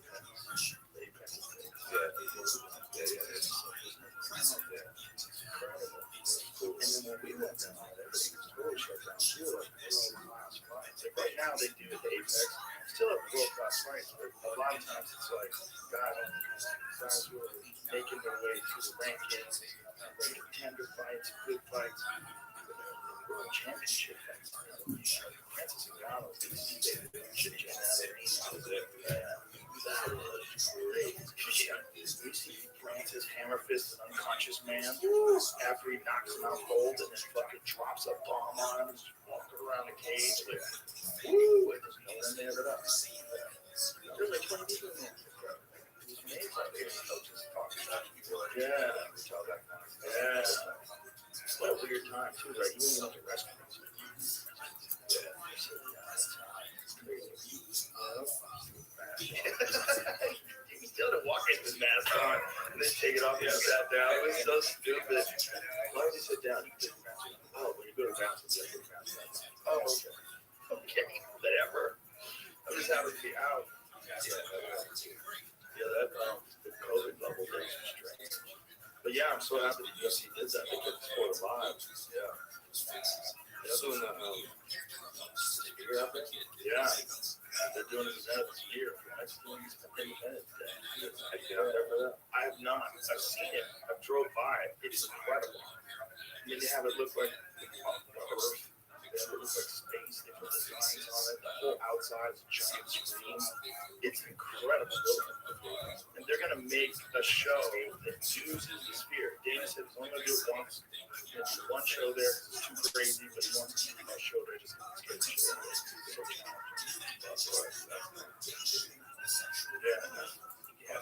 challenging. The ceiling is filled with a giant screen that shows you replays. That would be incredible. I can't even imagine that because it's blowing my mind when I see video of YouTube. Yeah. In there. Yeah. It's crazy. We're questioning it's like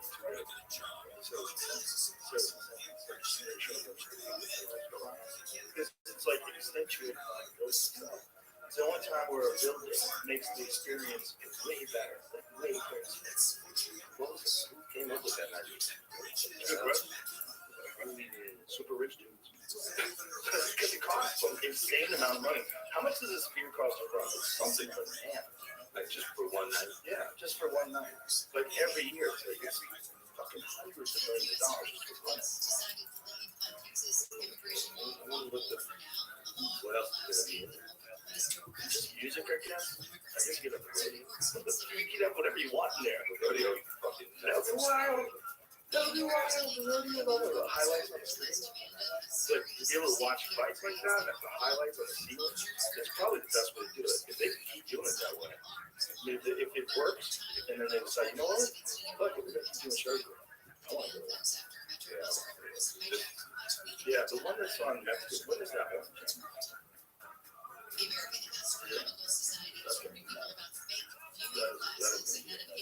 think that's what 16, right? Okay. Hey, September 16th. You there? Touring progress. End up in Vegas. Right off. Yeah. How long are you touring now? You gonna from here when the album's out? Are you gonna just go? So we're doing US leg. Down to Chickens off in Europe. August. I try not to. But I'm sure dates will feel like this.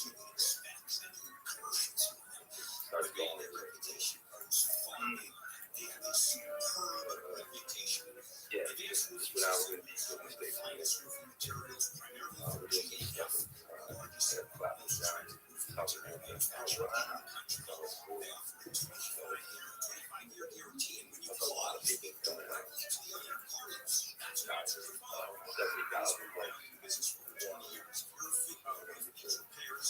jump in front of that and make some noise for a little bit. So they can't. Oh yeah. You said that injured on the accident.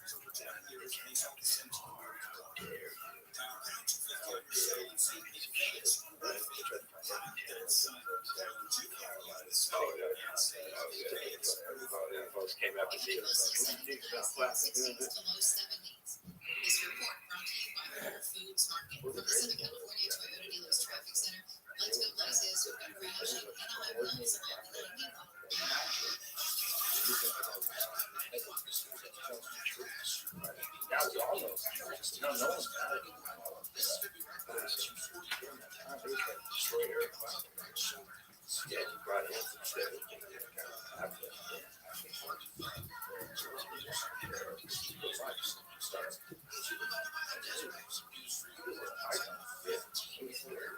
Yeah, it still is. But to have that experience now,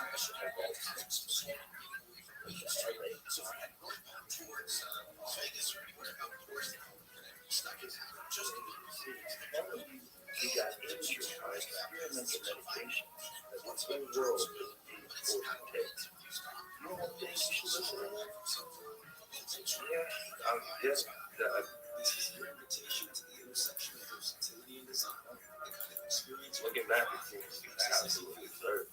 That somebody's telling me that's the truth about things like the whole world. Nope. Piece of shit. Yeah, and look at this, and you did this, and you did this, and pull this up. Wild times.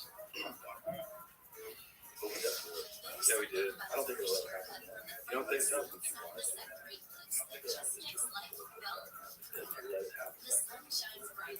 It's about 2 weeks.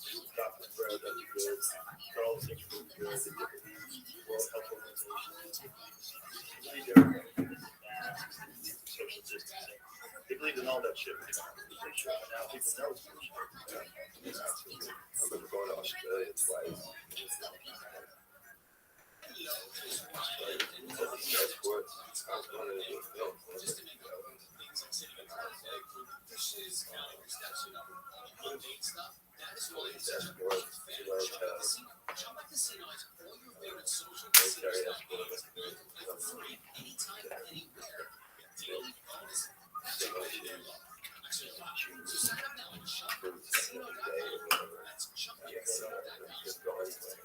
Step out, get your trash outside.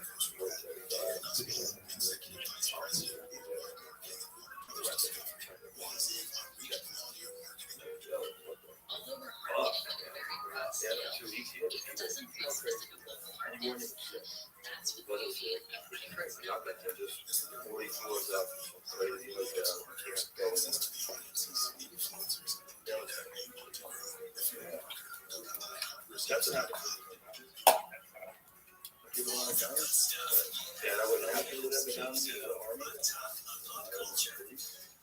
Everybody else having guns, start pushing people around, arresting people, mask outside, throwing them, old ladies around, hanging up in them. It's not happening. No, Gary thing, he's out. What motherfucker?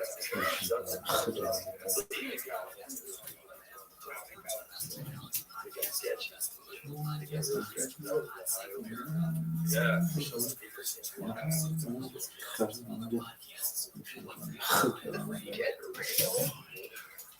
Getting real. Yeah, it was weird. Seeing it in LA.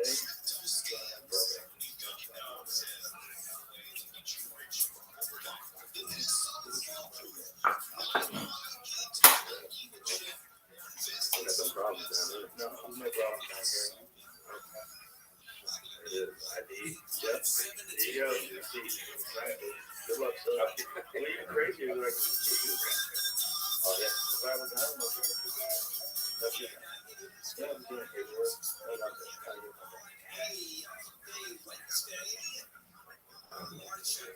Once you feel that freedom, it's not just once you feel that freedom, once you feel that freedom, it's like,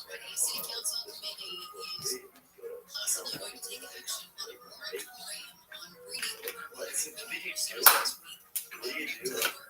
I don't understand why that is. If they can just stop kids from sucking on babies, flavor.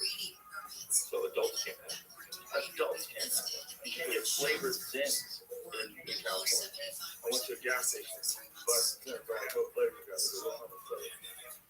I go, what? Yeah, California doesn't allow you to have flavors because it attracts kids.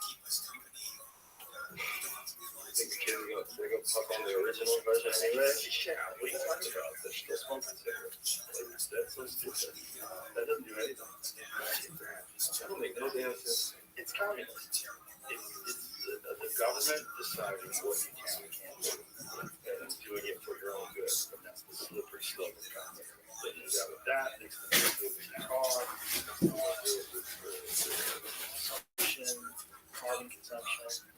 Try to get you to be on carbon consumption tax, try to get you to be on some sort of app that shows how much carbon you use. Anything they can do to try to control you. And they'll do it under the guise of making it safer for others. Just like they did during the pandemic. See how quickly they shifted from vaccines to climate change. It was a beautiful task in the ball. Run with climate change. Run with CO2 production. Stop eating meat. Drive an electric car. Run with that. Yeah, that's true. It's one thing after another. It's just control. The number one thing about it is control, and then all without a doubt, especially as much industries that are designed that function around this idea that certain things, and they're going to profit immensely.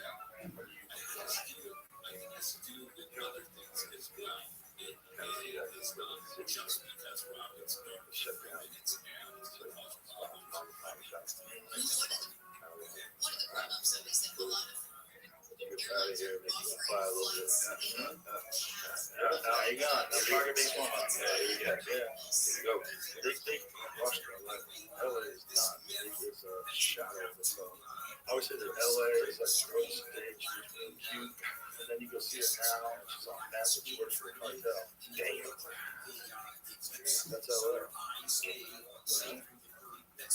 Yeah, I haven't spent too much time on that.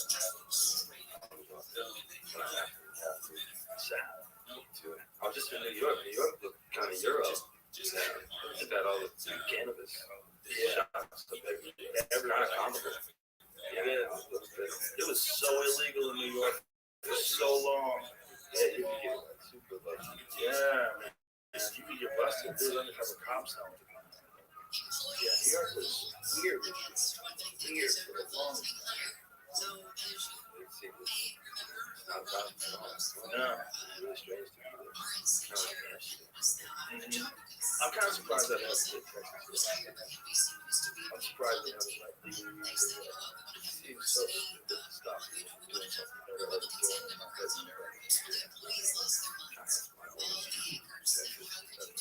Yeah. Well, it's decriminalized air quotes here, so it's really ridiculous. Yeah. Enjoy my day. Yeah, I'll pay taxes. Right. You're missing out on billions of dollars.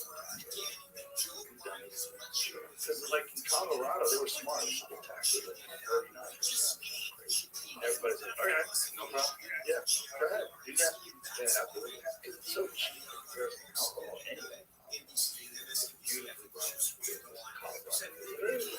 Yeah, but for the longest time in Colorado, they had employed mercenaries. They had an employee that was black market people to charge cash because they knew the banks wouldn't bust it. Oh, yeah. So they weren't allowed to use credit cards. So at any point in time, they had hundreds of thousands, if not millions of dollars in cash. And so they had to like get a guy to take that cash from the bank. So they basically were seen from I used to go to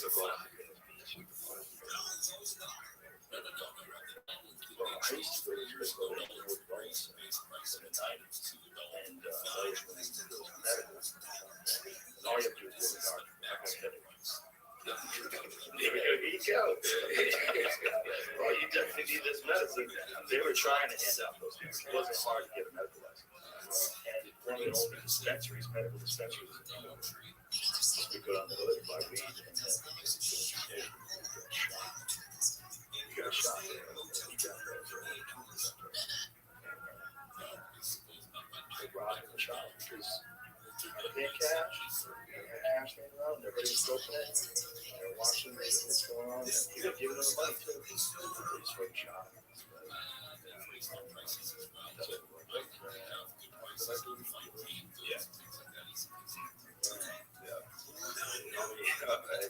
Yeah. Like we used to. Yeah. But the weed dealer thinks nothing. Then he gets his those are always good. So little on that.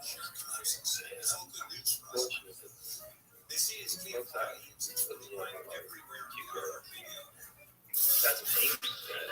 How'd you get that?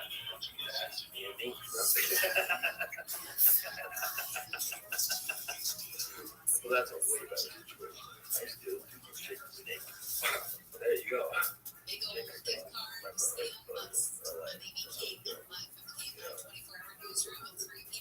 That was always cool. It was like,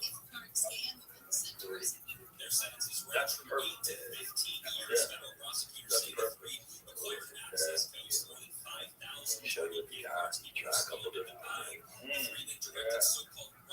Bye. Sundress long. Yeah.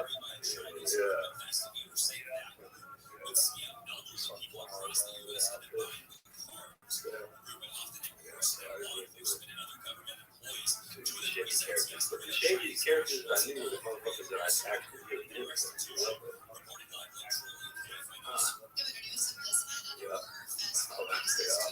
I was worried about you. Yeah, well, you have some dudes that are shady, you know, like a little shady, and then by the time it's full shady, but you're still hanging. I see a couple of them. Actually, I don't know if it's still there. From Love Shots. See how you got arrested that day or that week. I see a couple of folks that grew up with the cover. I'm like, yo. Well, that can be that's their job. But hopefully Texas will come around. Yeah.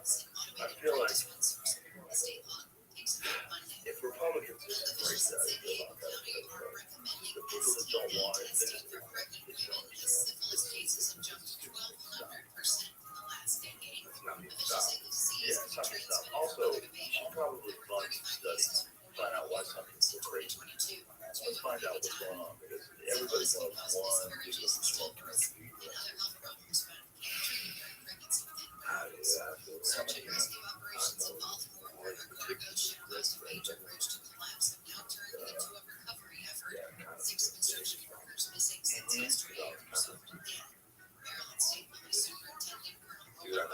First grade, basketball together, started rapping together, started music and beats together. Puff too many and listen to that shady Marshall Mathers album. Got it, man. Yeah. One new team to a well, actually, no, three. I have one who's gone. One who's you do I know bounce back. He doesn't fuck around at all. But he's not playing. He said, that little helicopter flying around his house. This walls. Marijuana. Yeah. For him. And I knew him before that. I knew he was fine, but he was just intimidating. Very good.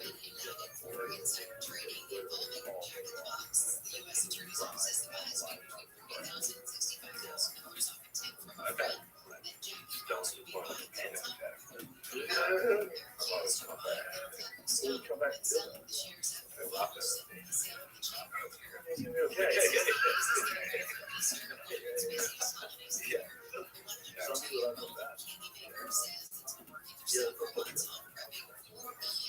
that's why I've never taken acid. Yeah,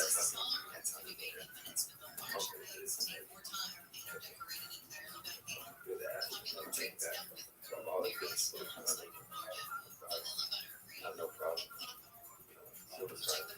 Yeah, still not. Also, acid is being made in a fat.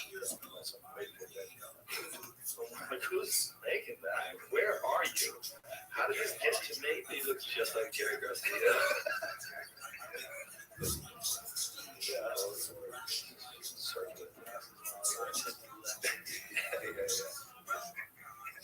Good stuff. I mean, there's only a handful of people supposedly in the country that know how to make acid. How many people are trying to go? Yeah, right? That's the scary part. So, my buddy Billy just, he's got a little thing in the garage. Let's try it out. Yeah. Well, Ari was telling us about, they have these tests. They would do these dudes with heavy ones. They brought tests with them. They test all different drugs. Actually, say heavy part of the experiment. Yeah, they're trying to. They were going. They're going. So they're getting quality and shit. So they did a test on the acid. Oh, yeah. They were getting these tabs. Just half an acid. They tested with 0 acid. So, how do you get away with that? You get away with it because people don't have tests. So you're just selling the stuff that's messing with make you trip. You think you're on acid. It's the same type of deal. I haven't done it, but it's safe. I know it's happened my first time.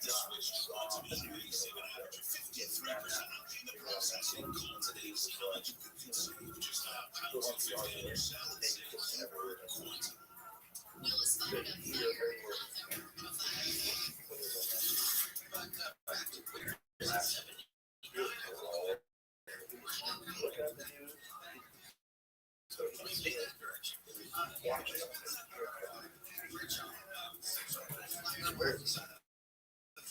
You know, he's a okay. Yeah, he's not a like a crazy kid. He's like a guy with new knowledge.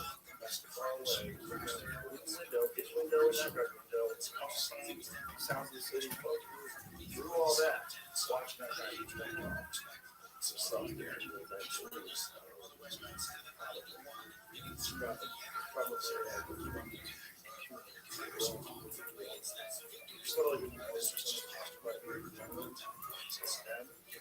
Like you know that things about you, people dismiss that. Oh, that's just one. Maybe, or maybe when you just think about someone for no reason and they call you, maybe there's some yeah. University's trying to get you back to where you need to be. Yeah, I think there's something. Some strength out of it. I think that free will is probably real. There's probably issues with the choices you make that determine how your life goes for sure. Some strange elements. Every now and then they come along. You don't have to get to that. You might resist it.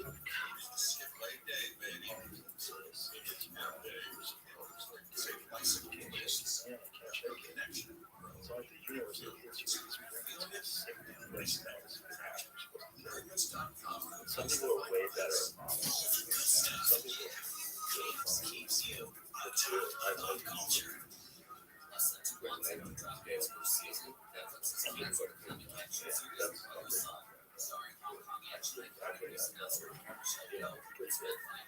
Pretty good with the aggressive not shade.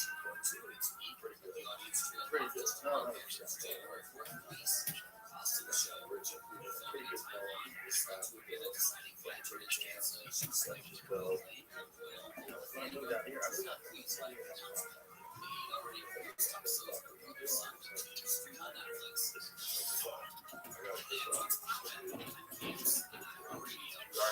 what's happening now.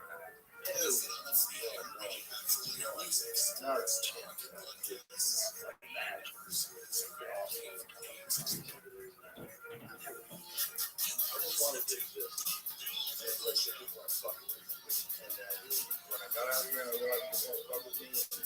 I was doing those shows with clubs, that mean I just retired from all the games, live shows with Vulcan.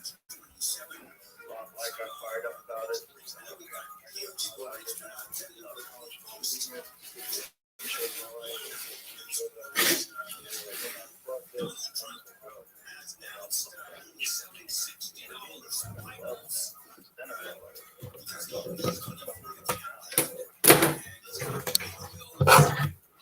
Just all following instincts.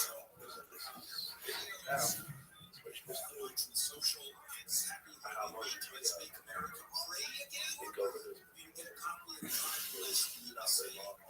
no, my instincts was to get out. When I saw those cop cars on fire, I was like, okay, this is going. Yeah, I got here just after the riots. That's what our LA got. I got there in 94. Just after it was.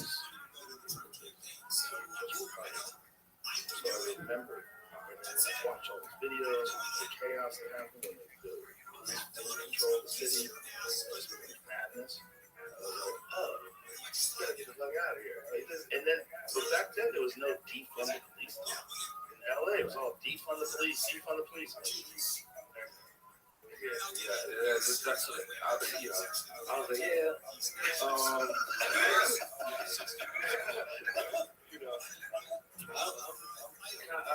over here, and I was like, nah, you gotta fuck. What are you talking about? I need to call the motherfucking cops. What are you talking about? You cannot. That to me was like, we lost sight of. Can't everybody do whatever they want? There has to be a line. It's important. Please, because this is all I know. Yeah, that goes away. Look, and I don't want that. I don't think anybody wants that. Just before you that's a crazy thing. Yeah. Well, the wildest thing is having those people now later call for more things. Like this is one politician, and she was like, let's be clear, my goal is dismantle and defund the police. And then recently she got carjacked in such a way, so she started blood pouring out of her head. She's like saying, what? With no police, because you defund the police? Like what? Who's gonna go get him? Are you gonna go get him? That guy that pistol with you? You gonna find him? You take his gun away? So you work for change. Make the world safe. Yeah, the police do that. Right? That's that part of the police. The important part. Yeah, the part that keeps you safe. Fucking idiot. Just idealistic perspective. Such virtues of bullshit. Yeah, I mean, I had to get What's that? I really hated LA. I didn't hate LA. I just couldn't. I didn't know how to do LA. And people that I resonated with in LA was comedians. I was just only hanging in school. Yeah, I was just not social life. That's why I was my buddy was giving me like free keys. I just smoked cigars down the line. That was it. I didn't know how to really move around. I didn't understand how to mix with people in space. I knew how to hang with like that. Yeah. Awesome. They didn't take themselves too seriously. Yeah. So I remember very clearly when I got back. Yeah. Yeah. I remember I had that Ron fight. Like I was hanging with him. Yeah. Back to Texas. Post Malone up there. Let's say two in LA. He said, I don't know, man. I'm out of here. So everybody that I was connected with at the time was like, I'm out too. Yeah. Just go back to Texas. Yeah. Hey, yo, you talking about how great it was back here with Ron? Ron was the guy. He was out here. He was out here before.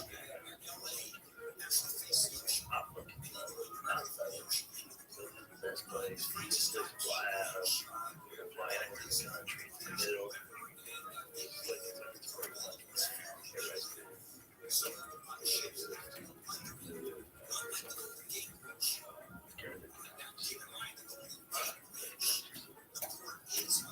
Here you go.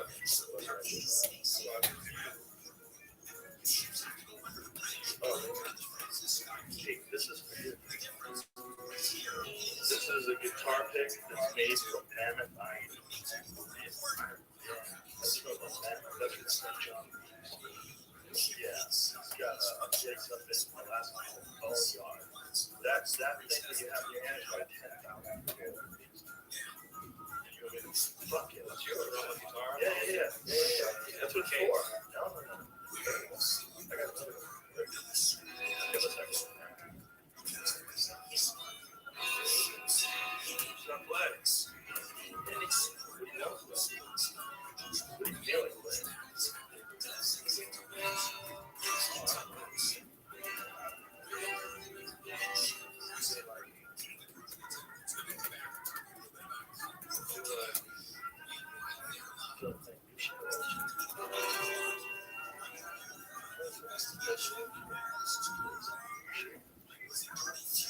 I've never played this. Good shit.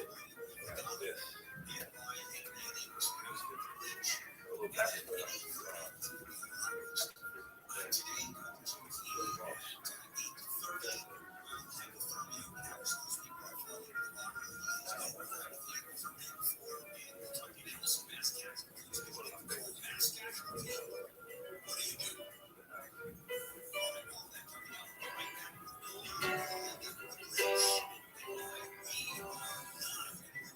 Tune this thing?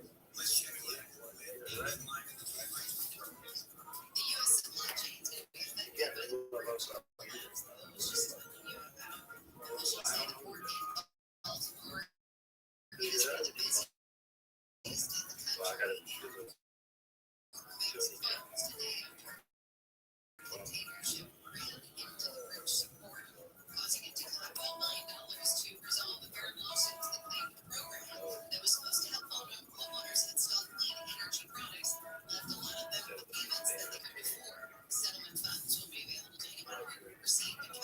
it's all just pitched illustrated.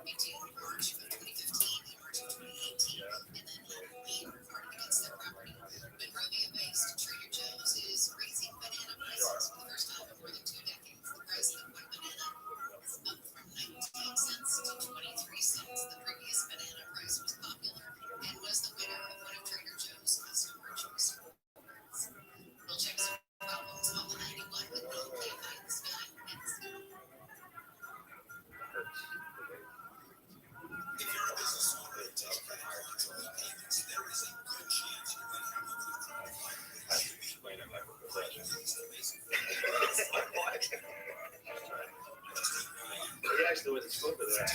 Yeah, I did. This was one of the it's crazy that it after that though. That's a good idea.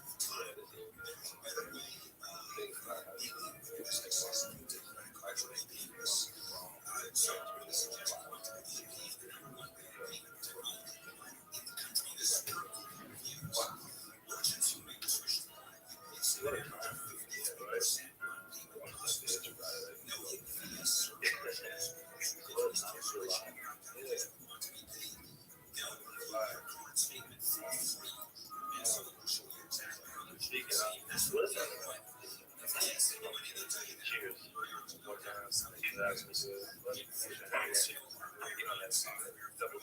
Cheers. Let's do it. Free Saturday night. Yeah, let's do it. Saturday night. Beautiful. Sounds like a good place to go. I don't know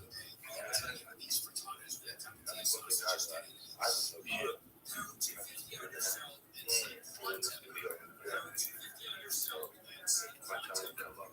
What's going on in the world? That ship is sailed. So I'll drop it. I want to sleep for like a good day and a half. Have my phone on. What his album dropped over there?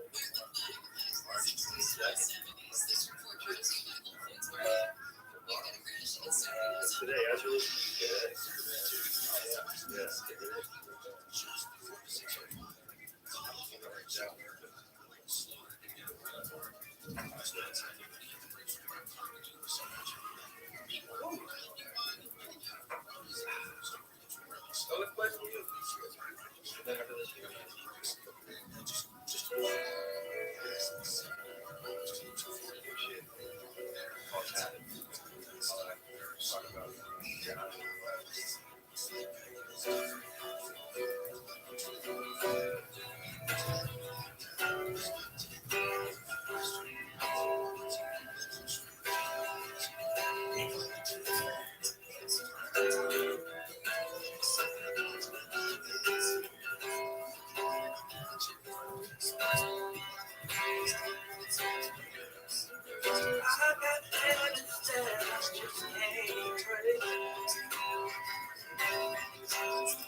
Sorry if I didn't really sell it to you. There it is. That's awesome. That's amazing. We did it here for the first time.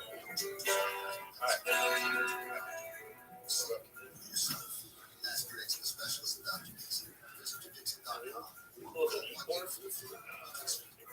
Yeah.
Yeah, a little bit out there. Alright, that's a great full card. It's one of the baddest beats to telecast.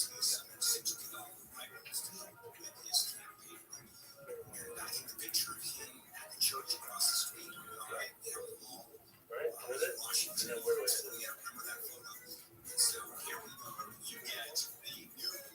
God bless the USA. 60 months. Oh, why the Democrats are not rich? They should be. It's just hilarious. Yes. Why not? What's he gonna do today? I wouldn't have guessed this. In the beginning, God made the world hugely. There it is. It was the most beautiful world that had ever been. There you go. Yeah, you read the best folk song anybody's ever heard.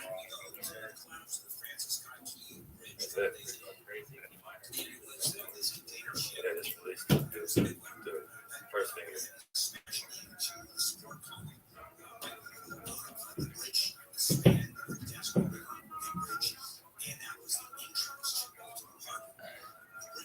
There it is.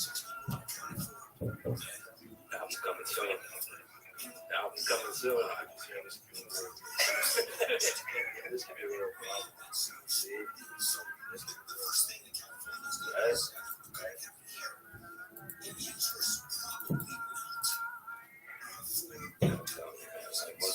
Once I first played an E-chord on the Fender Stratocaster through a Fender Twins red knob, 1980, 1990, it's over. I quit caring about everything. Let me take it away. Yeah. Okay. It seems like it would be. I think like a guy like you. Not like really discipline is no problem. Yeah, but it's a problem. Yeah, it's a problem with too much of it. It's obsession with it. You probably be good at that. Yeah, I can kick it down. And I have to go sit down somewhere and I'm celebrating my photography job somewhere in Montana. That was fun. Yeah. I get it. I get it, John. Don't think too hard about it. Think too hard about it. I'm thinking about all the different positions on the guitar. Like when we were listening to both Hendrix and Stevie Ray Vaughan's Child, the versions of it last night. Yeah. And, you know, like Stevie Ray Vaughan's the only dude that does a best when they cover Voodoo Child. You know, like Voodoo Child, Slight Return, Hendrix, 67, 68 was so fucking good, man. It's like anybody covering that, like, what are you doing? Stevie put like his own. Yeah, thinking about all the different positions, fingers, and you are singing like that too. You're not just doing that, you're also manipulating his voice. Yeah, Child engineered that was Eddie Kramer. Hands, psychedelics, back and forth, and shaker. Oh my god. There's other words, man. It's so good. Standing next to a mountain and chopping down with the edge of my hand. I gotta say, I got asked to do a cover. I've always been that cover. And I did it. And I was like, yeah, that's really fun. Well, let me tell you something, man. I know that you and Suzanne I know you were either talking or actively tried to do a version of Midnight Rider. Because I was there, how many years ago when you guys did that downtown LA? Almost a decade, somewhere around a decade. I brought my oldest daughter, and we saw you guys live. It was insane. It was like a Monday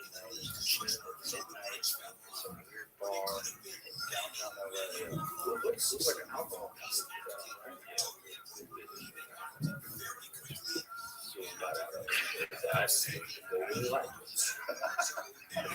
So I was just somebody that was really like it. I feel like it's too much. Yeah. But they sponsor us. So it's a very small gathering. But you guys did a cover. You did a cover of Midnight Rider. Fucking amazing. Yeah. It was fucking massive. I never played that song before. She didn't play before either. She had to read the lyrics off her phone. That's right. That's right. So yeah, we tried to put something together.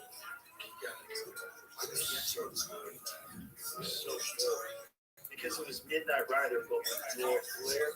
This is from my Instagram. Did you play this? Oh, that got spotted. So good. That was such a fun night. Oh my God, what a night! That was back when she was 29.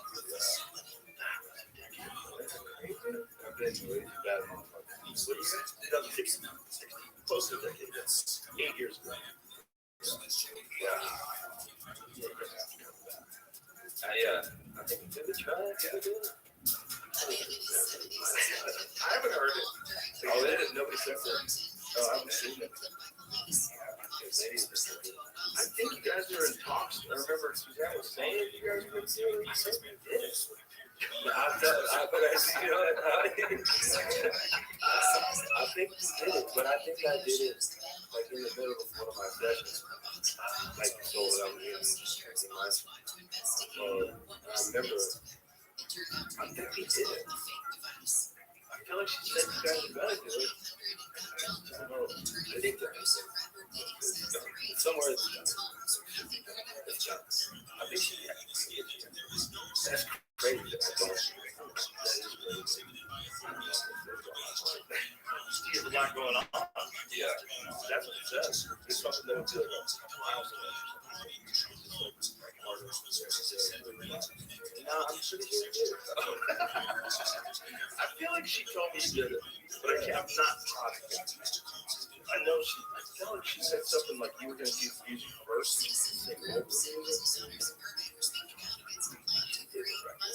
Damn, that fucked up.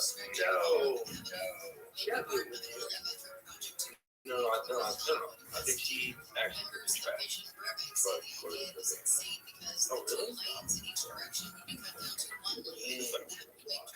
That night was a fun night. That's one of those nights where, like, you know, just like when we saw a fight at the UFC. Yeah, you get like, wow. Yeah, but you know, Suzanne's a special artist. She's really kind of a powerhouse. Really personal like that. Justice Department says the law is a clear violation of federal authority and would create chaos in the border. And just the voice, man, the voice, the songwriting, she plays anything. She plays violin, yeah, guitar, plays everything. You got cuts on this album.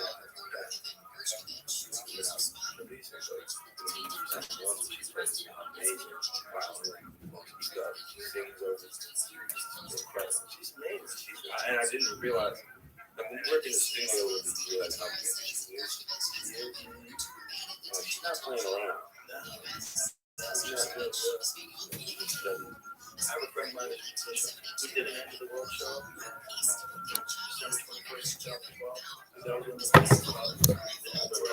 was watching. I was freaked out. I was ready to go with y'all, man. So we did an End of the World show, and I said, this is a real fun show. Stan Hope, Joe Diaz, me.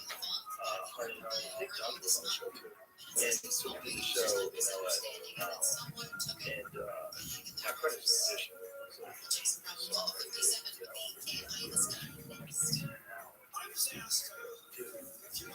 She can play it. Her voice is incredible. She plays the violin. She's insane. She does everything. Yeah. And she's cool as fuck. She's so fun. She's so fun to be around. She's hilarious. I feel like if shit went down, you could have squat up with you. Yeah. Yeah, you walk her on your side. She figured it out. Absolutely. Yeah. Much respect to her. Much respect to you. Congratulations on your album. Thanks, dude.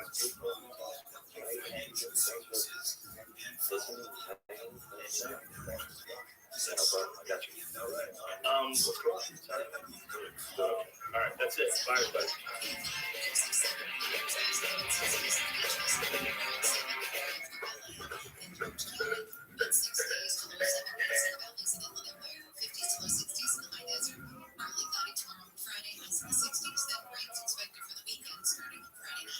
It's 51 in La Habra, 49 in Anaheim. Checks are slowing in Diamond Bar, 57.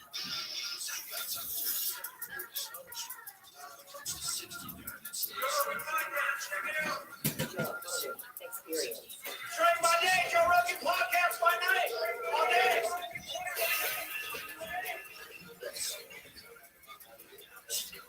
Yeah. I forgot how good of a team you have. Is that really? Yeah. Oh shit. I'm gonna start talking shit on everyone in the business. And there ain't never been a day that Shane Gillis has never texted me that you're gay. Always calling me gay. We had Cat Williams trying the racing simulator. I filmed it, put some of it up on Instagram. He's like, This is how he drives. This is a normal thing. He does this because he does this in real life. Yeah, I would love for Cat Williams to be the voice of my self-hate. He's like, you ain't never gonna be nothing, baby. You suck. It's like, I know, Cat. just to wake you up every day so you go to work. Yeah, because David is the new David Goggins. Yeah. He's like, Pain is good. Feel everything bad, Kevin. I'm on your dolphin in $5,000 sneakers. dude, the books thing is still the funniest shit. Bro, he doubled down and then some. Respect. He said, Doubling down on a crazy shit is fucking hilarious. He was saying, I was to the library and I got 20 books at a time because that's all they would let you get. And I would be there 3 times a week. Oftentimes I'd be reading 8 books and annotated. I love it.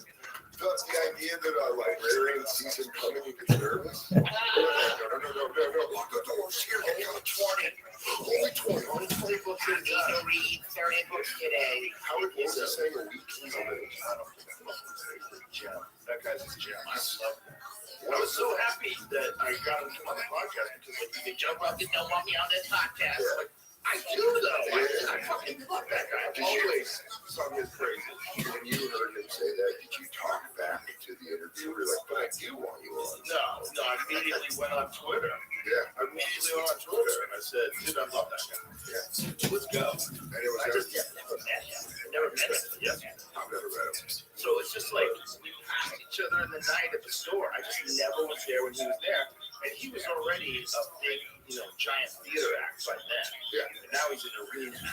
It's just, I just never met him. That's all it was. Like, it's hard to meet arena acts. Like, unless it's Chappelle, who still goes to the clubs. Yeah. Like, I asked him to the club, like, you want to do the bus club? I'm an arena act. Just to clarify with someone like that. Like, I do this too. It's okay. Like, the club's amazing. You can't. Yeah, not enough people. No, I think he genuinely doesn't enjoy being in tight crowds like that. I think he's uncomfortable. And I told him,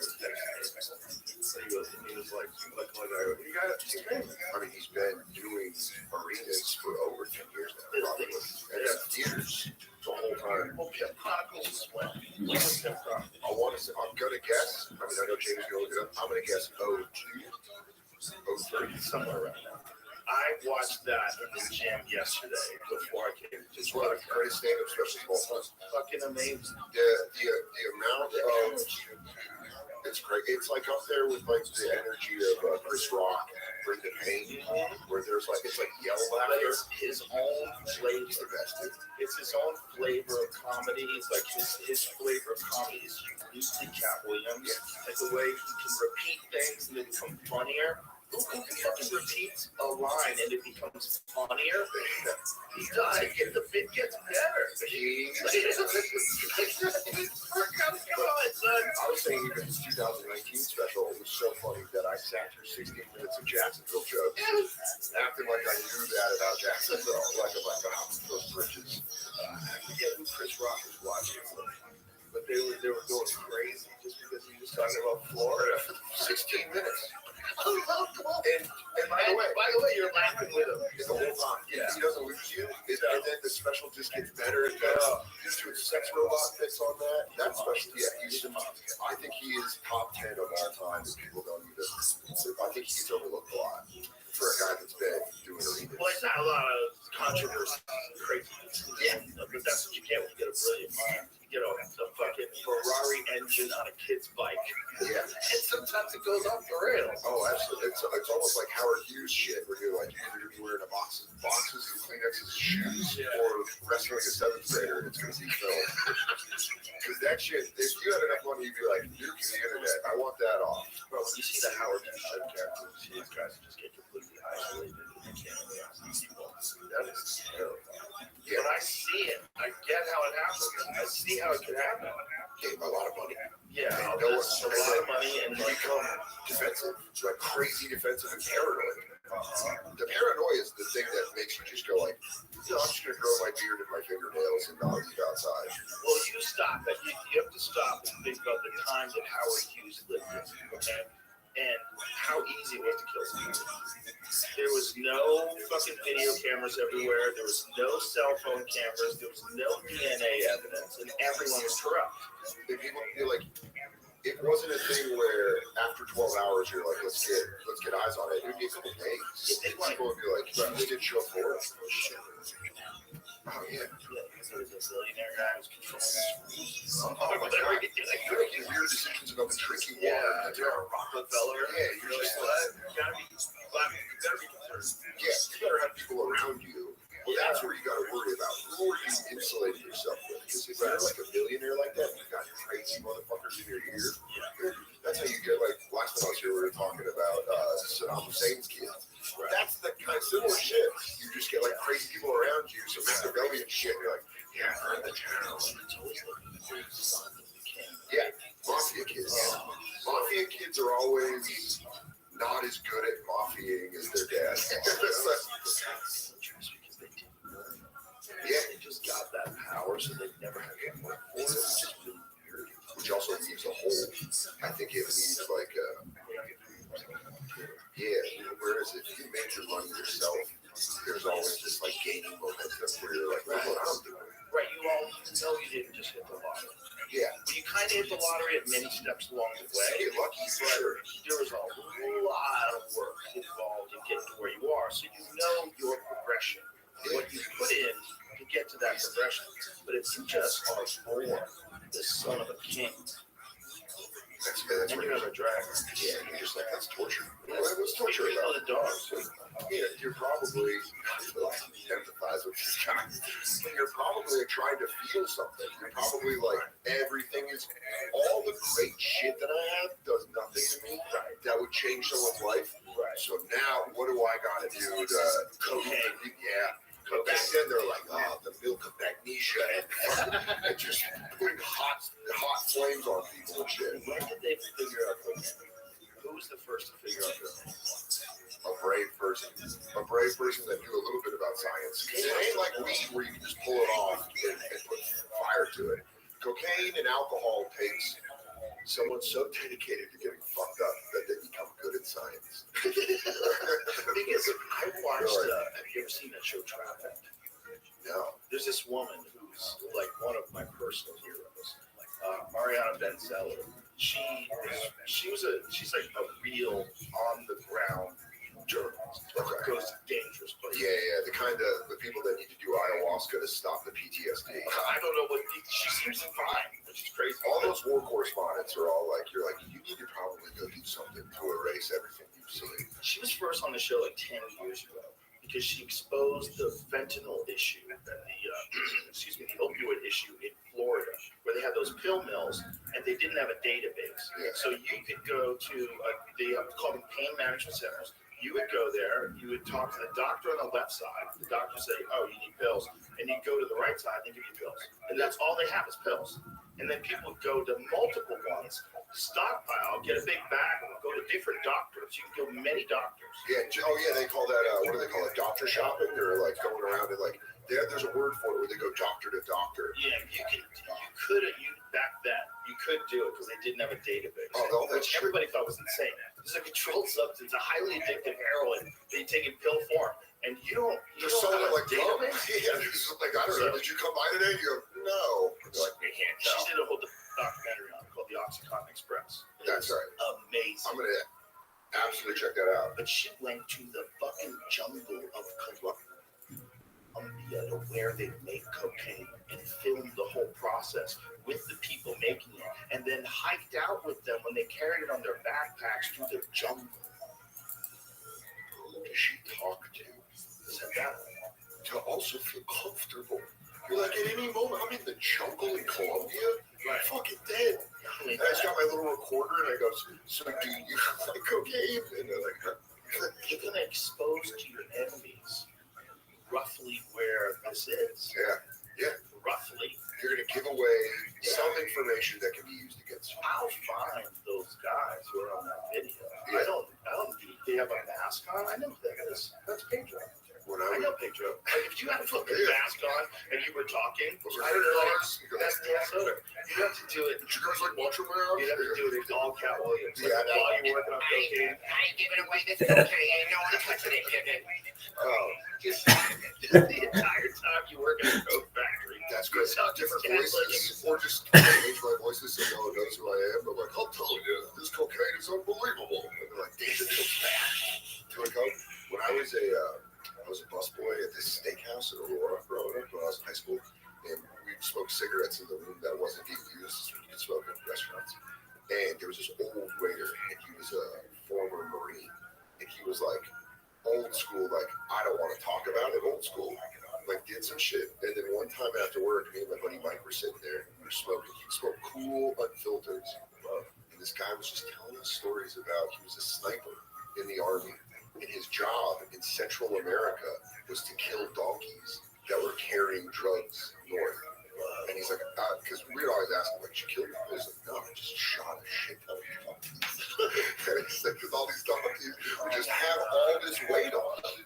And then you just pop them in the middle of the jungle and be like, well, now you've got, and then it would set up like, okay, now go get it. But this dude, like, him telling us that and us being 16 and wanting it to be people, and you're like, no, but you kill people. He's like, no, you're not listening to what I did. I fucked their shit up. What a really dumb way to handle a problem. Is what? Here's the problem. Some people think you shouldn't do cocaine. Yeah. So we're gonna lock everybody up who sells it. So the only people that are gonna sell it are the people that can get away with selling it in Mexico. Yeah. And those people are going to be a super billionaire, powerful cartel, like an industry, an army, a well-funded army. Yeah. And they can walk here. Yeah. And that's because you don't want people over here to sell coke, even though people want to buy coke. Yeah, let it rip. I kind of feel like that's the only real answer. Like, don't do it. Don't do it. But if it was sold in America, it would be actual coke. Like, is it that hard to sell pure coke? I bet it would. I bet it would make a lot of people's lives better and a lot of people's lives worse. Like, a lot of people's lives worse. Sure. They would go like this. Richard Pryor got just regular coke and it ruined him. Yeah, I mean, some say Hunter S. Thompson. Some say Hunter S. Thompson's writing. Yeah. Oh, I mean, all the old school guys. Love the way cocaine made him feel. Fucking duh. Also, and he's into psychology. Yeah. I bet there were some Freud talks that you're like, dude, I don't want to do this. And he's like, no, think about it. You want to fuck your mom. And he goes, dude, Simon, we're on a lot of blow right now. It's like 80s coke movies where you know they're writing and they're making it when they're doing coke. There's some of those movies, like, what are you saying? I just probably not, maybe, but Electric 2, Electric Boogaloo, Breaking 2, Electric Boogaloo. I watched that in my hotel room the other day, and I was like, this was written on cocaine. Because every scene just goes like, and then they're here, and then they're here, and then they're here, and everything's all right. My number one speculation is Showgirls. Yeah, Showgirls was written with a half-erect penis. that movie was written by a guy that's like, and then boobs coming out. Man, that movie hit when I was in middle school, like right when jerking off started. And so it was a gold mine because you'd be like, it's a legitimate movie. It wasn't porn, right? Like, but she's topless. Oh, dude, the sex scene in the pool is the dumbest shit where she goes like, she starts flopping around. She looks possessed. It doesn't make any sense that anybody would be like not lose their boner and go, oh my god, she's having sex with the same person. Also, that would hurt having sex like that. You'd be like, calm down. It was only NC-17, the first and to date only NC-17 film to be given a wide release mainstream theaters. I'm telling you, it was so dumb. It's one of the dumbest movies ever. So straight, but it's great to watch. It's great jerk off. It's just great to watch because it's so goofy. Like if you're with a bunch of buddies and you get high and watch Showgirls, you're gonna laugh. You're gonna laugh really. It's like Hinchcliffe, Gillis, Showgirl. Oh yeah, we're having fun. I mean, all the dialogue, the choppy dialogue, it made Cinemax movies look better. Where you're like, man, we were really making fun of Shannon Tweed and all those Cinemax movies, and then you're like, it's actually much better than this. Better than Showgirls. But Showgirls, the sell out movie, they were like. Jesse Spano gets naked. I mean, I'm telling you, it timed out perfectly. I was young enough to watch Saved by the Bell and take it seriously. That by the time puberty hit and Showgirls happened, you're like, I was waiting for something like this. And you're like, I think kids now get it too quick. The sexualizing of like everything happens so. Well, boys are seeing porn the moment they get a phone. Yeah, the moment they get a phone. You can't stop them. Yeah, they're too smart. My youngest, my middle daughter, rather, she figured out how to. My wife put a password on her phone. Yeah.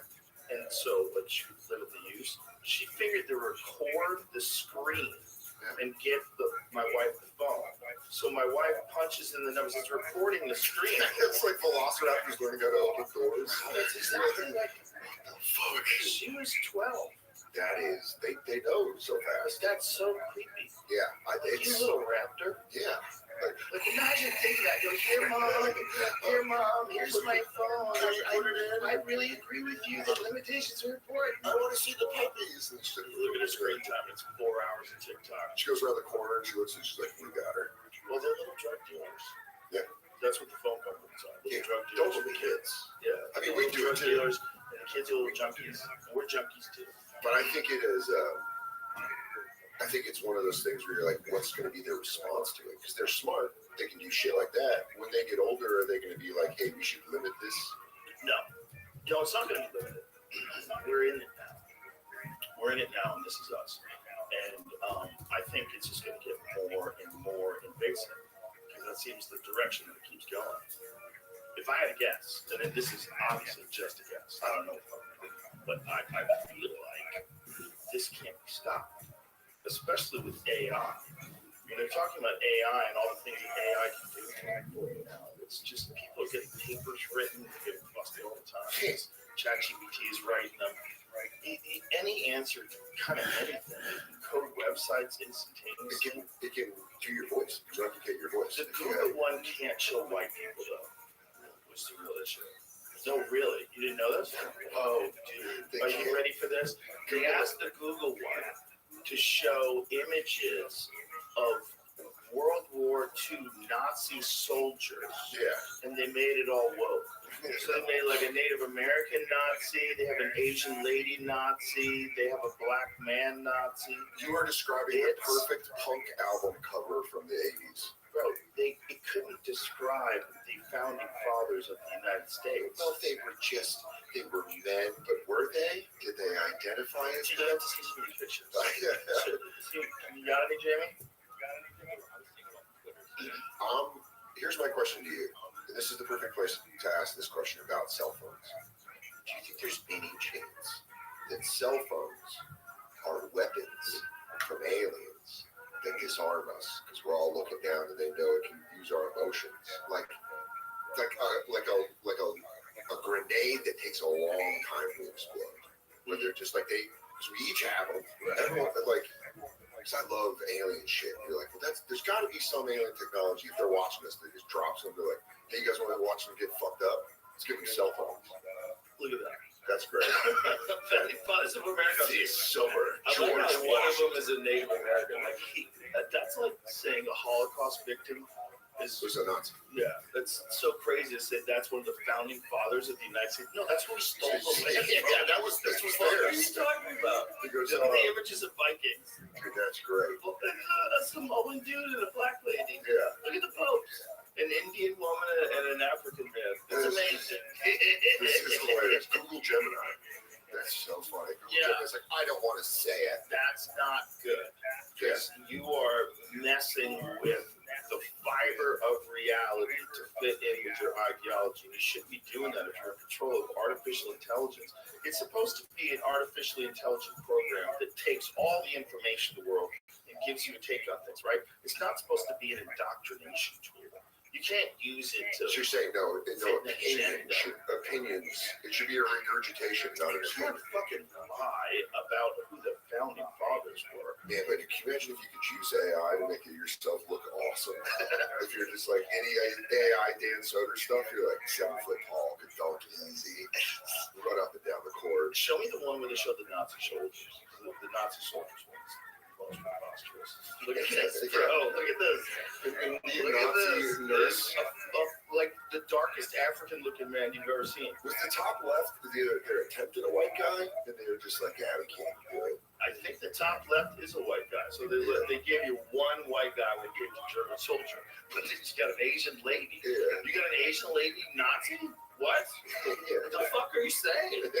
What the fuck did you say? Do you know what a Nazi is? How are you so dumb and yet so smart? Yeah. That is the dumbest thing I've ever seen in my fucking life. We're going to need to hope that robots stay that way when they turn on us, that there's still some stupidity in them so we can win. It's this weird white thing that they have a problem with white people. Yeah. It's so bonkers. You also just don't know, like, the programming. That people can program this. People are, at what point does AI get away from them? At what point does AI, because you remember that thing where they had. I want you to imagine a world where it was the opposite. I want you to imagine a world where you said, show me Muhammad Ali, and it shows you this white guy. Didn't they like do that with like rock and roll? Where they're like, hey, black music, but it's a white guy. I'm sure that was the criticism of Elvis. Yeah, that he stole rock and roll. Like Ray Charles never liked Elvis. Like Ray Charles talked shit about Elvis. Really? Yeah. You never see Ray Charles talking shit on Elvis? I want to see Bro, that. You gotta see it. It's amazing. With his sunglasses on, talking shit. But it'd be cheap for effect if he took it off. Yeah, blind eye. Fuck you.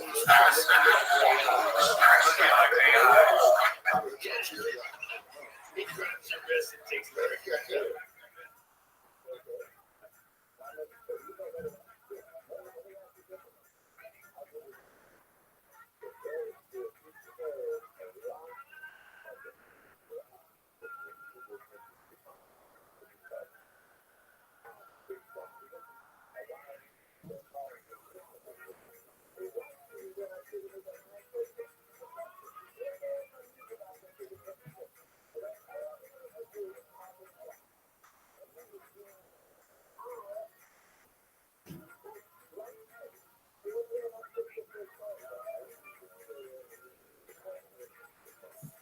Dude, it's funny that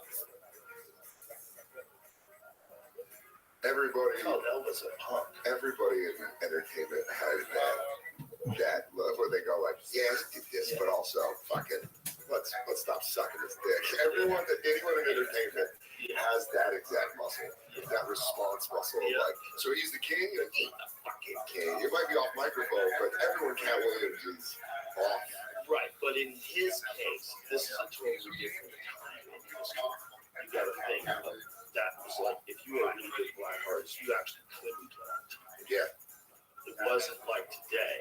Yeah, where these black artists are hugely successful. They're like, back then, you were not going to make it. Yeah. And they were going to really promote this white guy. Oh yeah, a white guy walking up, shit out of this white guy. Girls would scream and cry like this was beautiful.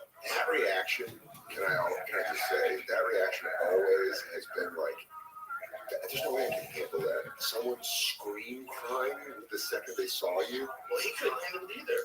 Yeah. Look what happened to him. He went crazy. Vegas. Living in Vegas full time and just doing fucking pain pills. Just the pull. It's just the eye of this guy. They're giving you weird jumpsuits. Oh, by the way, peanut butter and banana sandwiches fried. They're good. Yeah. You know what's really good? Peanut butter. Yeah. Peanut butter and bacon. I've been running back peanut butter and honey recently.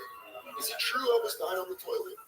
That's what they say, but that's just a root thing I would say too. But Yeah. He's a punk. He died on the toilet. That was the end of the cut off. I already died on the toilet. And then she gets around like that. Elvis is probably still alive. I'll say that. Actually, probably not. Do you think Elvis did the fake death? No, he's dead as fuck. Yeah, he's dead as fuck. You can't see pills forever. Yeah. They get you. But what a way at the end. I mean, there's a moment there where you're flying high, and then you got to be like, well, you either got to wrap it up or just be like, let's just play it out. There's so many of his concerts where he's got pill sweat. Like just pill sweat all over his face. Dumping. Pill sweat. Just dumping sweat. Elvis Presley autopsy explains for a test illness that caused him to die on toilet. He's 43. No. That's what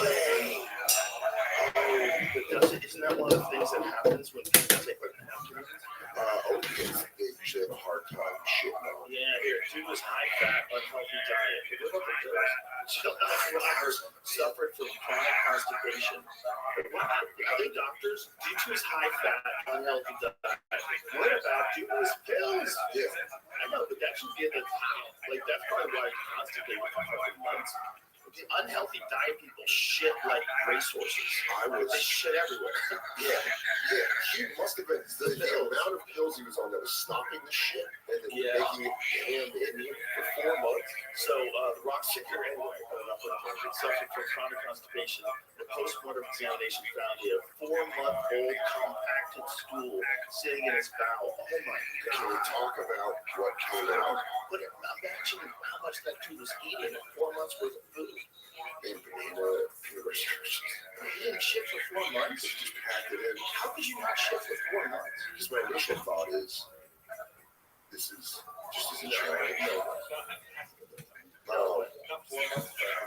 What? Ari would go weeks.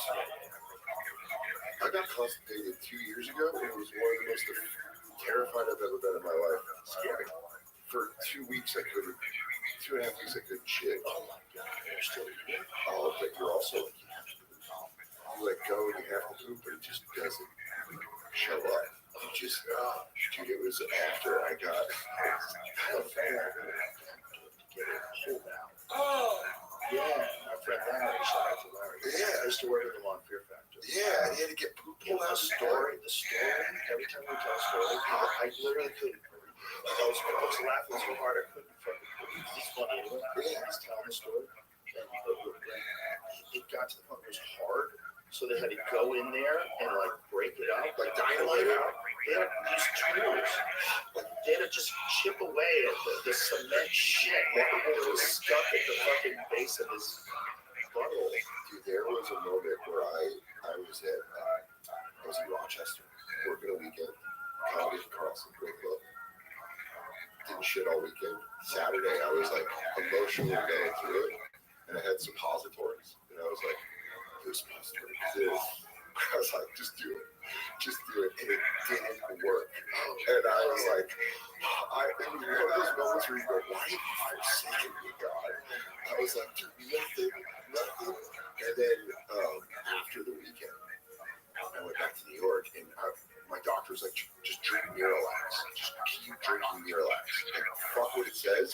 Every time you think about it, have a cup of Miralax. And so I was just a ticket time bomb. I was a ticket time bomb. You got on stage like that? Dude, I had to. I was like, I had to go. And so I get through the weekend, fine.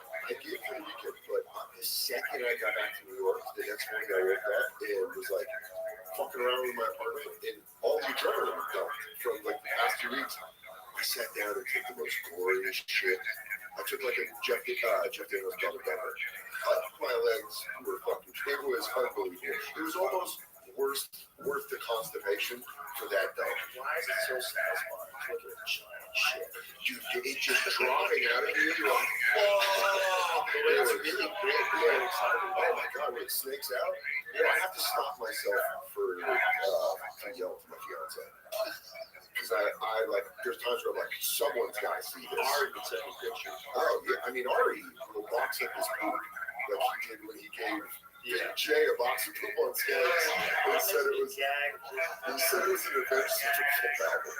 And he was like, shit in a box and gave it the fucking. And they opened it in front of the crowd. Oh my god. Everybody was like, It's literally. It was at the old creek in the Queens, downstairs. It cleared the entire fucking room. No one there was like, that smells horrible. He's the best. Ari is one of those people where you're like, and now did you see he went viral with that sweet story about what he did for his girlfriend? I did see that. I didn't read it though. It's just, you know, we both know Ari the person. We both know the very good side, a sweet man. He's a mensch. He's one of my favorite people. I love him. He is truly a mensch. He's a great guy. He united New York and LA comedy. He did. Single-handedly. Well, he went over there with the attitude that we all had at the store. Yeah, he's like, you guys should just meet these guys. You like everybody. Yeah. Big J was the first person that he was like close with, and then through Big J and Ari, the healing started. Remember we started hanging out and going to LA and everyone became friends. The New York versus LA comedy feud was the dumbest thing of all time. It made zero sense. You are literally giving power to all the industry, separating like that. It's so, not only was it so dumb, but it never made any sense because most of us started on the East Coast. You're from Massachusetts. Yeah, that's how you started. You're like stand-ups from Worcester. It's like so many guys started in New York. I moved to New York in 07, right when Burr left.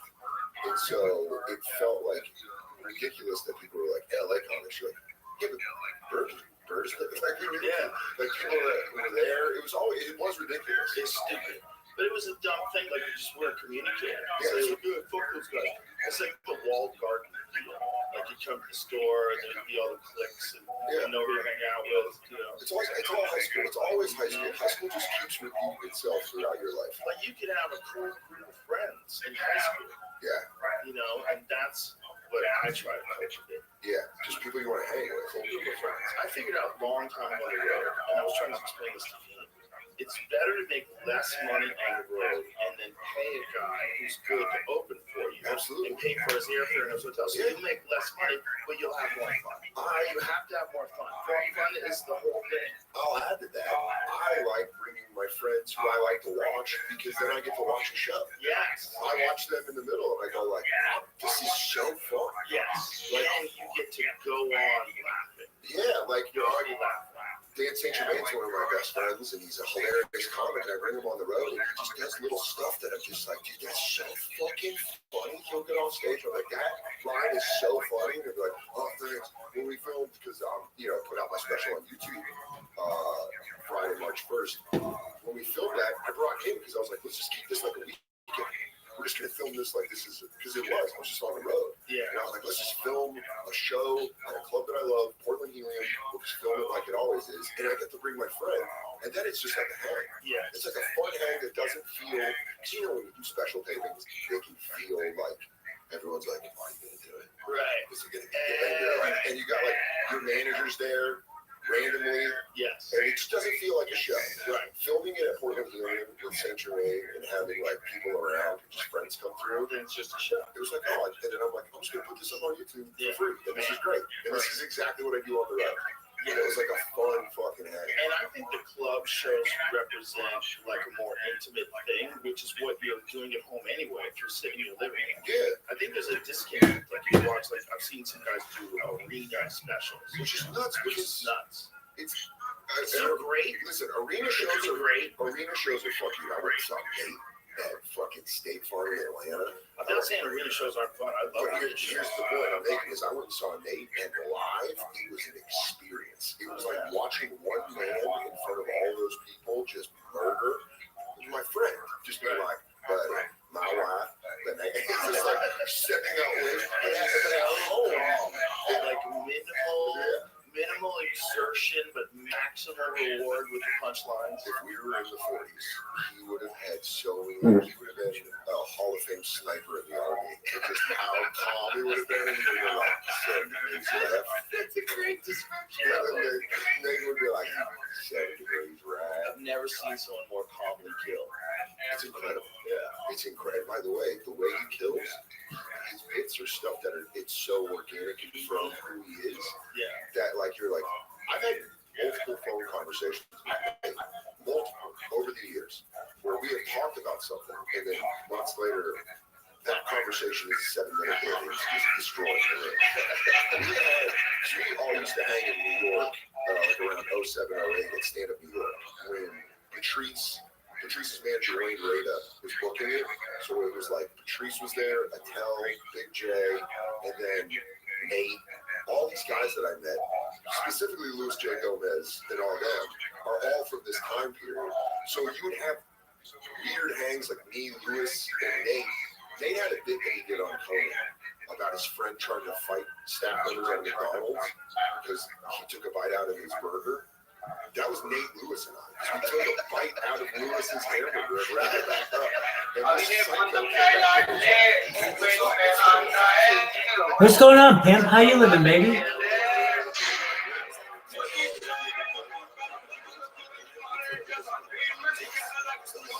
Oh, shit.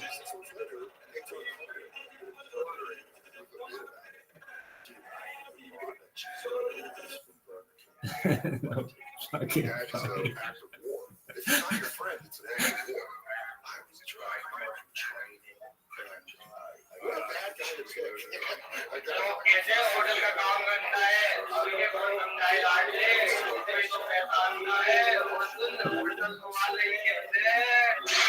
No way.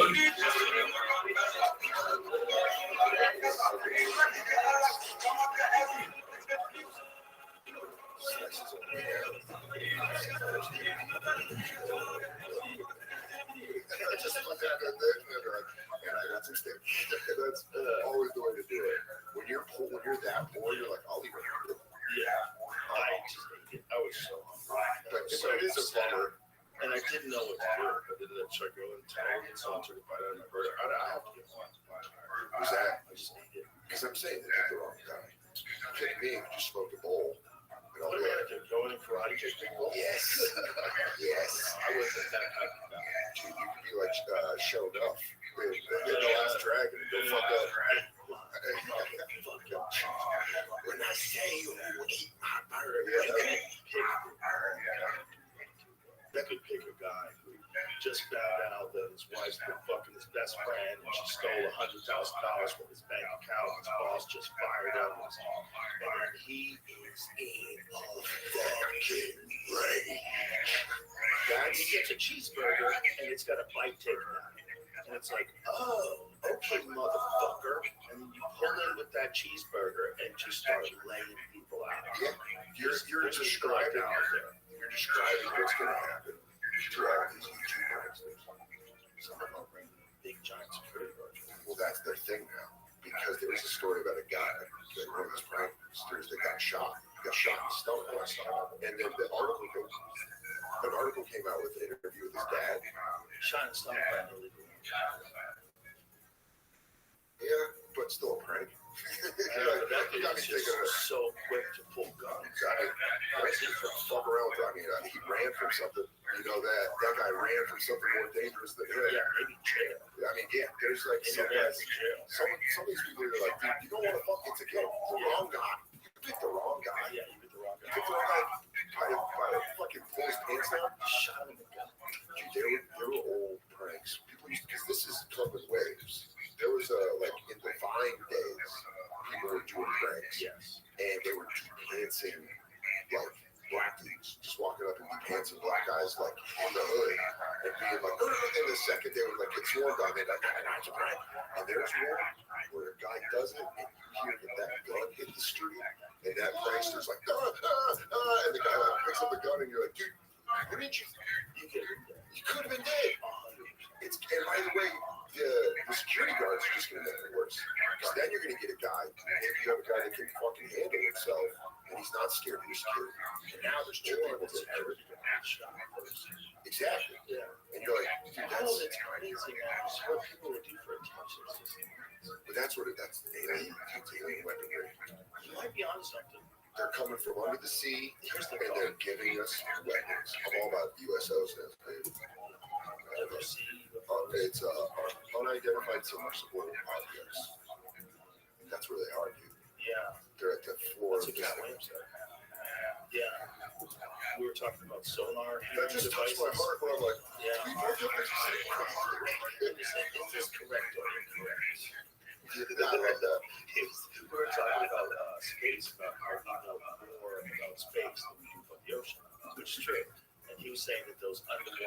listening devices were most likely so that they could hear UFOs.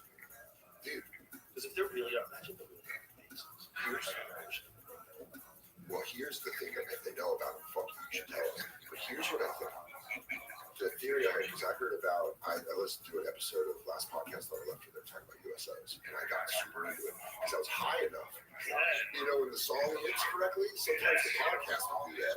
And I was listening to the last podcast, like, when it hit, where I go, like, it unlocked because they had this theory that they talked about that the millions of years it took us to crawl out of the water and evolve into fucking, you know, whatever we are, like monkeys and then the Neanderthals and then humans, all that millions of years, there were things under the ocean evolving for millions of years with technology and stuff, and we're just up on the roof.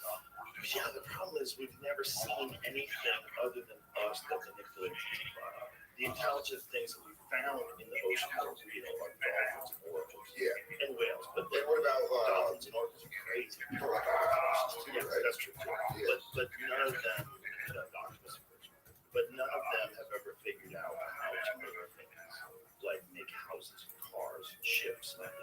It's all like they're out in the wild. There's no houses. I used to do a bit about how dangerous the ocean is because there's no doors. Like there's no doors, no matter what. It's just fucking sharks and crabs and no doors. Yeah. And everywhere you look, everything is eating everything. It's literal murder soup because they all eat each other. It's a ladder of eating. Just everything goes up. And it's at the top you have killer whales that are eating whales. They eat everything. But what if we're missing something? What if we don't see it? What if we are too stupid? What if we're just like rock monkeys? And they're just like, they can't see down here. These guys have no fucking clue. You know when you're in a tinted car and someone's like looking in the window and you're looking at them like, this fucking idiot, you don't even see me. Maybe, what if that's us with the aliens in the water? What if we're like looking down there in the water and they're like, these fucking idiots? Even when they come down here, they can't see shit. That's possible. It's possible that they also could be completely invisible. Yeah, we're really close to being able to do that kind of stuff. They figured out how to like project what's behind things on screens, so you can like have theoretically have a vehicle that as it's moving through an environment, it's projecting what's there. That's Predator shit. Yeah, like literally, that's a concept that they're working on for aircrafts. They're working on it for vehicles. It's terrifying. Yeah, it's so terrifying. And that's just step one. Step two would be do something that alters reality around the thing so it's invisible. Yeah.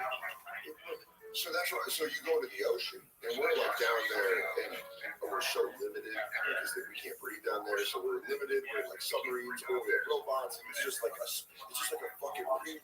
Every footage under the sea looks like a ring doorbell, where it's just like, and we don't know what the fuck. They can be behind it like these idiots. There's so little of it that we've explored. There's something like 10% of the ocean floor that we've explored. 10%. That's so crazy. 10%. And then the thing that they always see UFOs or USOs over water, it's like the high frequency that they see them, and then they just fucking just down in there, and they're like, follow me, bitch. And we're like, we can't, you know, space or the ocean, we can't breathe down there. There's a limited amount of room we can move around in. Just the idea of something being here the whole time is so cool. Yeah. And then, but us being, what's comforting is, we're all so stupid we don't see it. Imagine if you had a friend that's like, hey, if a couple people could see it, you would be terrified. Imagine if society has gotten to a point, at one point in time, where artificial intelligence and human brains mixed, and we created a super class of species, like a new thing that's both technological and biological. Yeah. And only a small number of beings got that. And those beings, for some reason, left us here the way we are.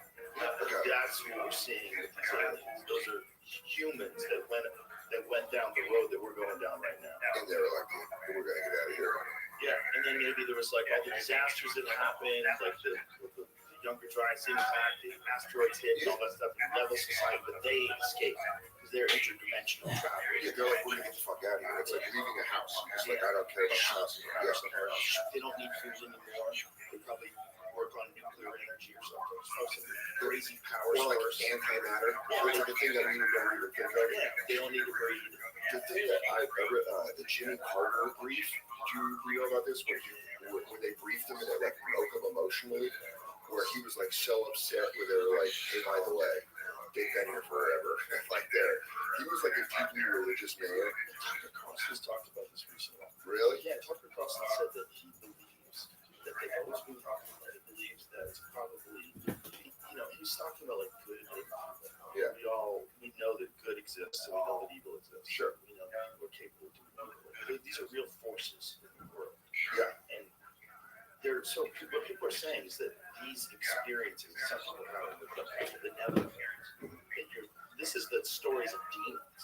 This is the stories of the Bible. That there's races that are evil.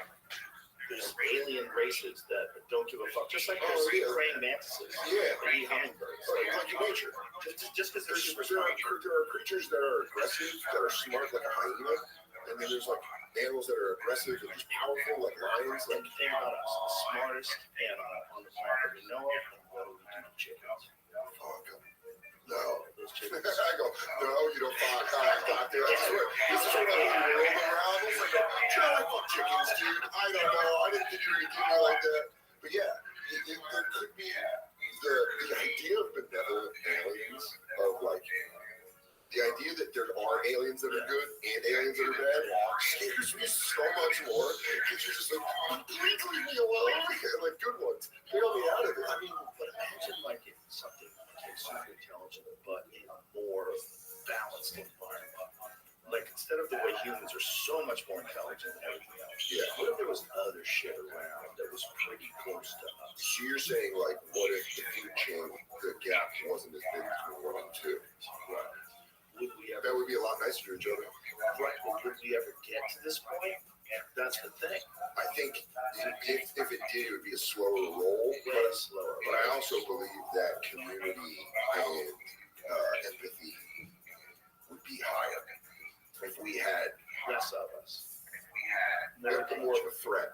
If there was like, I tried this as a bit, but it never worked. If dolphins had legs, like if they just came out, because they rape, and like if dolphins came out just on land, and you'd be like, because they're all muscle, so they would just fuck our shit up.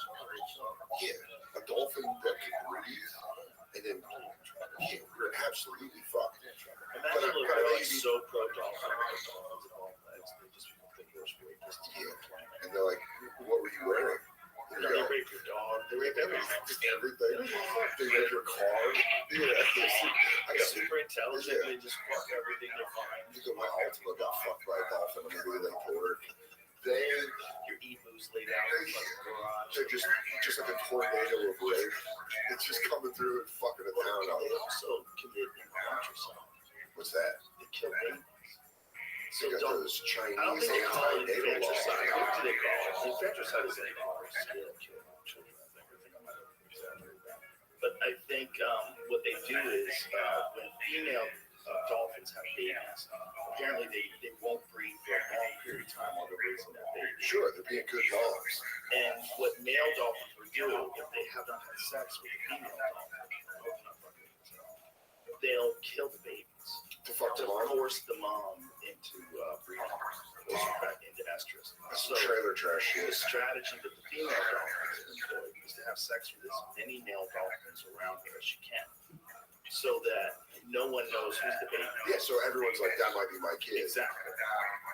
Genius. Reports of infanticide incestations have been quadrupled in the past decade, and now infanticide has now been documented in 6 species of toothed whale, including multiple populations of common bottlenose dolphins. Yeah. So if you're a grown dolphin, you made it through a lot. You made it through a lot of dolphins wanting to fuck your mom while you were a kid. You can't make a house. The world is rough. Do you know how different I would have been? I I was raised by a single mom who dated. If all those guys had to kill me to fuck my mom, do you know how dangerous I would be right now?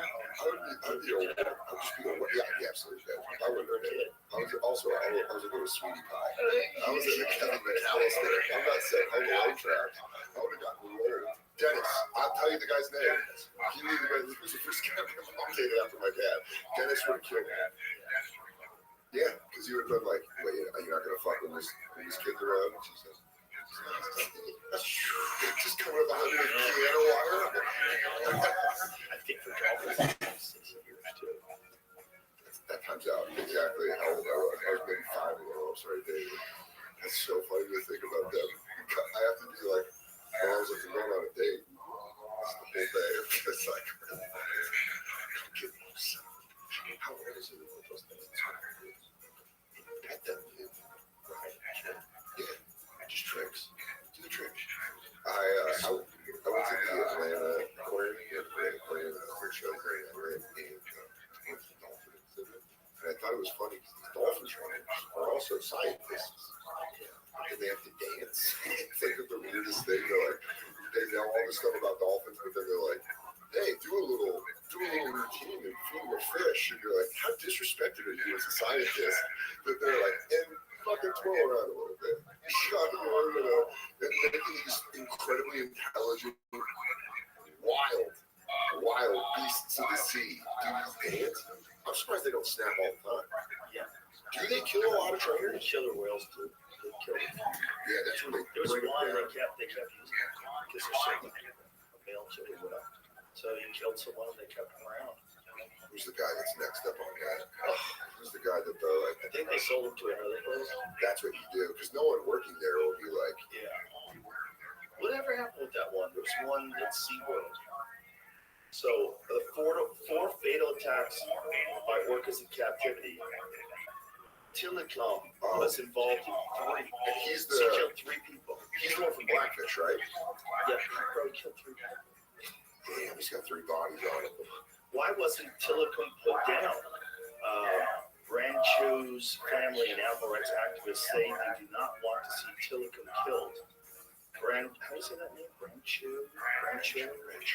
Brancho's sister, Diane Gross, told the Associated Press that the trainer loved the animals like they were her children and would not want anything done to that whale, even though it killed. Yeah. Get over it, lady. The thing's murdering people. Yeah, it killed your kid. If you're the family members of one of those people that whale killed, like, first of all, you should really let it go because you're holding it in captivity against its will, and it's a super intelligent, like, behemoth of the sea. Damn, it went down with that for so where did they take it? They moved it somewhere after it killed 3 people? Just imagine working at that fucking place. If you go, who do we This is the killer whale that's killed 3 people. We got Tilly.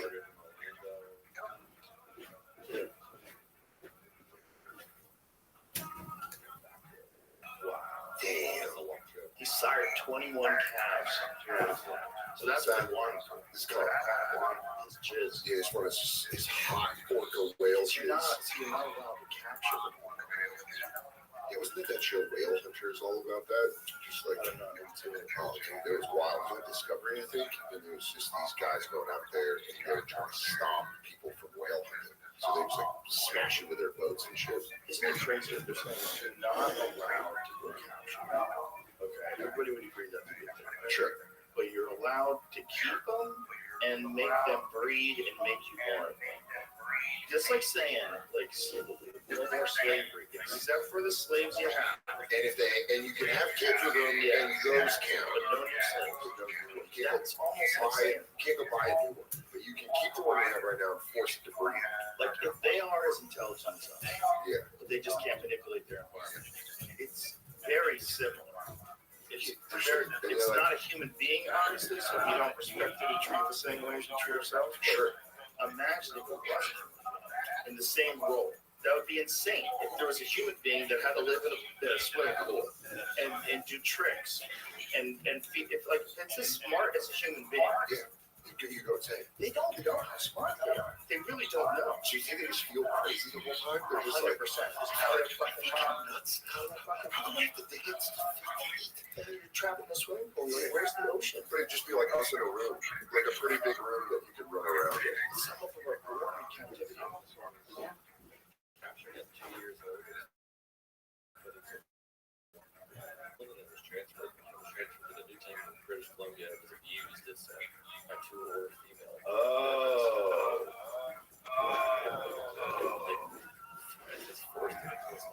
That is crazy. Like, get out of here. He's like, can I go to the medical period? The trainers had to keep him in the other pool for protection. So it's probably isolated, just like a person who becomes a serial killer. Yeah. Abused, isolated.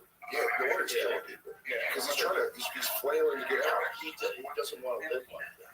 Big fucking asshole. So that's why he grabs a lady that's like, I think we can get him up here. But that energy of them getting like killed right before you go, I think we can get him. Yeah. Guys, if you clap, I think he'll come up. You just feel that like, that pull, that like animal strength of an orca. That has to be the most terrifying way to die. Because you are drowning, which is horrible. But number two, you're being forced down by a thing that's the size of a building.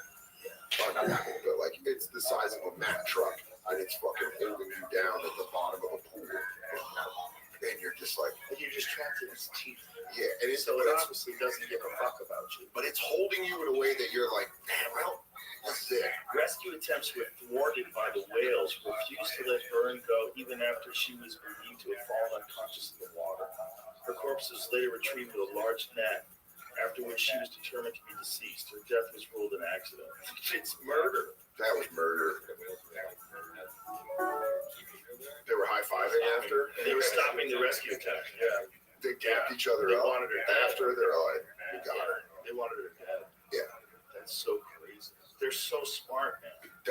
Also, was she the head trainer? The lady that got killed? Well, she was on 20, and I'm reading the second one. The second one was like a guy, they called him Baker, snuck into the key. Which, by the way, until it killed him. Yeah. By the way, well, that's on him. You sneaking dude. That is the Ace Ventura moment where he's like, "You're Snowflake. You're Snowflake." See, now all of a sudden I'm on Tilikum's side. That guy. Fuck you. That's on you. That's him. But I'm on Tilikum's side. Like, what are you doing? Why are we still allowing that? That's so crazy that after, if anybody's watched that movie, what is it called? Blackfish. I thought you were going to say Free Willy. I was going to go, I know, the soundtrack.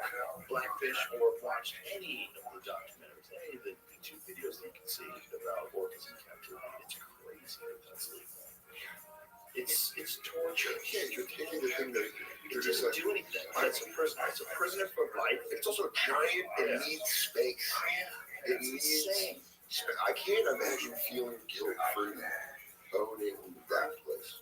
It's literally like you being stuck in this room for the rest of your life. And then I come out and I do a sick routine. And then I come back in and give me like cheeseburgers. And I come back in here and I go like, thank you, Batman. It's really him. Imagine stuff my face, and then finally I just had enough of it. After years of daily of just that. And by the way, absolute abuse. Because I'm sure orcas, they're smart enough that they don't always listen to commands. Like anything with intelligence, it's not 100% going to listen to commands.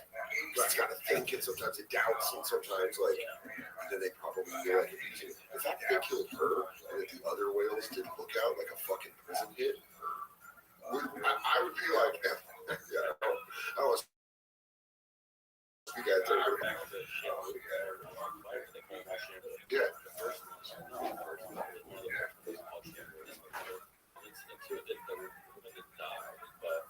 which she bit the legs and hips of Annette Eckes, a SeaWorld employee who was told to ride her as part of a film publicity event. Shamu refused to release the woman until other workers came to the rescue and pried the workers' jaws apart with a pole. Oh my God. Oh my God. Yeah. Well, she's only conditioned to perform with trainers wearing wetsuits. So the problem is this girl got on with wearing a bikini. Because, by the way, it was 71, so they were absolutely doing that, like, why don't you give him a sexy ride? A sexy ride on Shamu. Shamu loves sexy ladies. And then Shamu was like, oh, yeah, that's a down muscle. Either get up with her tongue. That's, I mean, Jen likes skin. Yeah. Dirty vagina off. It's fucking weird. Yeah, rock monkeys touching me with your fucking landscape. You get your feet on it. Your dry skin. She was only trained to deal with people wearing wetsuits. Yeah. So she previously bikinis before. And if you're one of those guys that like is running that park and you're all sexed up on cocaine, on good 70s cocaine, and you're like, yeah, baby, you can run shit. They're like, dude, I don't think you should put her out there. No, it's a sexy ride. She loves sexy rides. And then he's like, he goes up in his Trans Am. Yeah, you can ride whales. Because back in the 70s, they didn't give a fuck about animals. They didn't give a fuck. 70s and 80s. Dude, one of our Milo and Otis. There's a movie called Milo and Otis in the 80s and 90s. It's a movie about a puppy and a dog that love each other, right? My favorite episode of Legion of Skanks ever is, I wasn't even on it. This Jake Gomez talks about it, gets teared up because he loves that movie so much. I think he's drunk on the podcast. It's like, if you watched it in your childhood, it sticks with you. It's a movie about a dog and a cat that it's from 86. And it's like, yeah, it's about a pug and this cat and their friends, and they just go on a wild adventure through wherever they're going through, right? Okay. And you're like, as part of my childhood, it's live action. I remember this being like, dude, this is such a sweet movie. You look up the animal abuse that occurred on this movie, and I can't even watch this because it upsets me knowing I think you can look it up. There was a scene involving a cat where they killed like 12 of them to get this scene done. Because I think it was filmed in a country with like no animal rights, like no at all, and they were just like that scene. That was the scene with the cats and I think they lost like a bunch of cats. Oh, there was a scene where they had to make him walk with a limp after breaking his leg. That's what I mean. You read about it, and you're like, once they did that episode on Skanks, and then I read about it because I like was listening to the episode playing video games, and I was like, I gotta look this up. It fucked me up. I like can't. It's the animal welfare allegations. Yeah. Okay. Yeah. They probably aren't going into the details. You can find the details online. But they were like, because you see it, you're like, oh, look at that. An animal and a cat, friends. If you ran like a billionaire pedophile.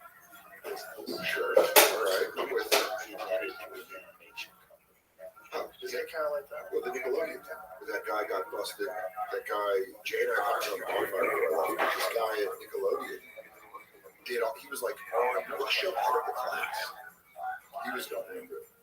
Yeah, this guy his name's Dan something, and he was a higher up at Nickelodeon. And it found out that he was just like wildly abusing him. Feet pictures, dude. His pool at his house. This guy Dan Schneider. His pool at his house is a foot. I mean, it was accused of having like a crazy foot fetish. If you have a crazy foot fetish, don't make your pool a foot. Yeah, it was a series. That's what it is. I don't know my shit from that. The problem is, if you get busted for something like that, you look like that. Yeah, but you got a pedophile face like a motherfucker. Some deviant shit. You know who else had that? Was the guy that did all the boy bands. What was his name? Lou Pearlman. Lou Pearlman, you just like, yeah, you abused kids. Like, you see a picture of him? Oh my God. Yeah, look at that. Look at him. Just a bunch of hot boys screaming like they're all having a good time. He's like, yeah. Oh my God. He looks like a Philip Seymour Hoffman wore a fat suit and played an evil guy. Yeah. You fuse on him. But Jimmy Savile was like, by the way, he did shit that was like, in the documentary, I don't even know if they brought it up, like, he would like fuck with kids that were dying, like, on the step of death, maybe even past. Oh my God, that is an evil man. fucking skate. Yeah. Oh. And had his own supply of kids. Sexually abusing these kids. And these kids are like, dude, I'm dying. I got fucking leukemia and I gotta fuck this weird looking dude. But imagine that other people knew. Yeah. And they protected him. That's the worst part. There's no way no one knew that he was fucking kids. No, it's like the Sandusky thing in Penn State, where there were like people that were like kind of found out about it, and then you're scared that if they said anything, they'd lose their job. And then you're like, well, yeah, that's where the power comes in. It's not necessarily a clean cut thing. Morality was, I mean, obviously, I think you're safe if you see something you say, but like those people, kind of who are next to that kind of power, they have that thing in them that they want to be close to that power. They have that like thirst to be close to that power, so they're not that. Because if they say anything, they're kicked out of the party. And they don't get, you know, when in reality, guys like him should be hunted for sport by people who put that on cable. Yeah. And I watched that. Yeah, you get really rich and hunting with that. And you go like, who's that? Did have the ability to film things in HD from the sky, where you never interacted. Do the entire show. It's not. And it's Jimmy Savile gets let loose. One of those kids is 18 now. Yes, baby. And it's him and his dad, so it's like an Auburn experience. Or you get the guy Larry Nasser from Michigan State. I just watched that video of the dad trying to attack him in court. That'll fire you up when you see a dad go, can I get a minute with him? And the judge is like, you know, I can't do that. It's just that move, and then he tries to like this guy. And it's completely understandable. Larry Nasser's a piece of shit. What happened to that guy? So, yeah, this is it. By the way, shout out his daughters for being proud the entire time of him. They don't ever watch it. They're watching, they're like, thanks, Dad. He just wanted to get his hands on Larry Nasser. Dude, that's wild. That was wild. That guy got some hair. That guy got some full jump. That was a full golden spear. He was here. That was not easy. He was preparing for that. You know, there's no way. You think he did like a no, he just went for it, man. It was so fast. There's a lower loop. I wonder if he goes like this. It was so fast. Watch how fast. Yeah. Here he is.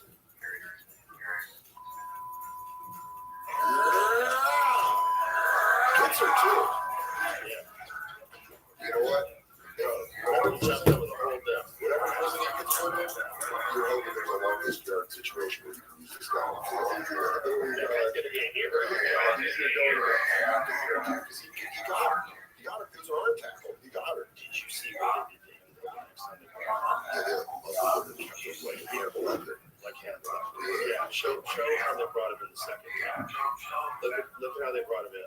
Which you should have entrance music like a fighter. Look at this guy. Look at that. They gave him a net. He's chained. His hands are in bags. He can't use his fingers. He's handcuffed. He's shackled. And they got 7 guys there. Dude, look at his eyes. Well, you know what? You hear that thing.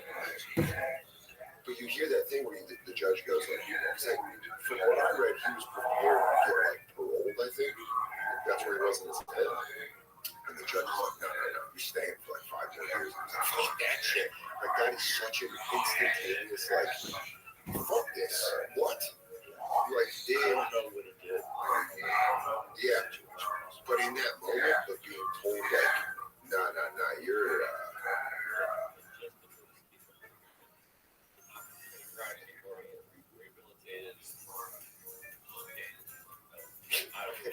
she didn't become a combo. She's like, what was he being tried for? What was he there for?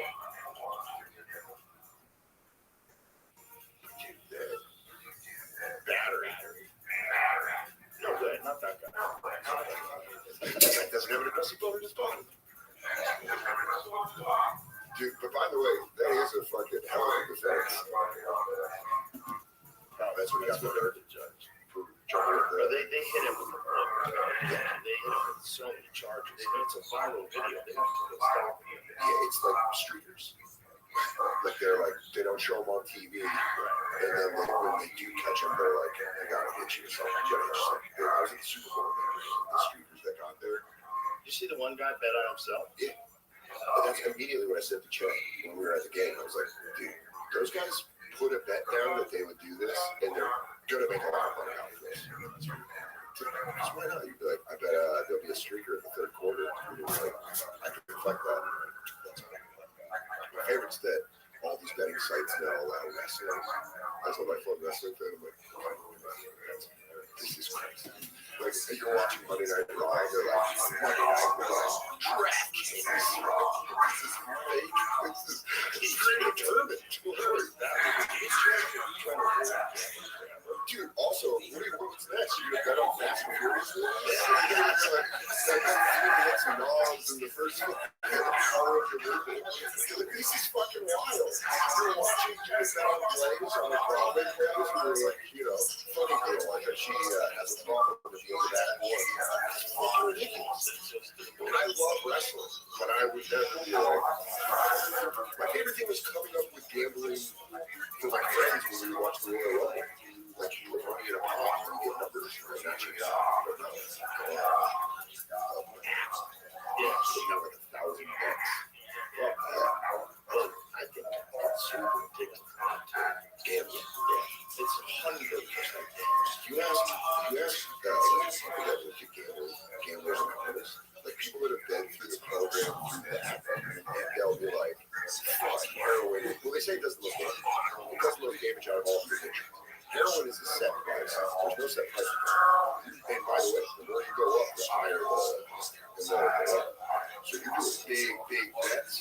You're gonna, if you fucked, you're fucked. Sure, if you win, it's amazing.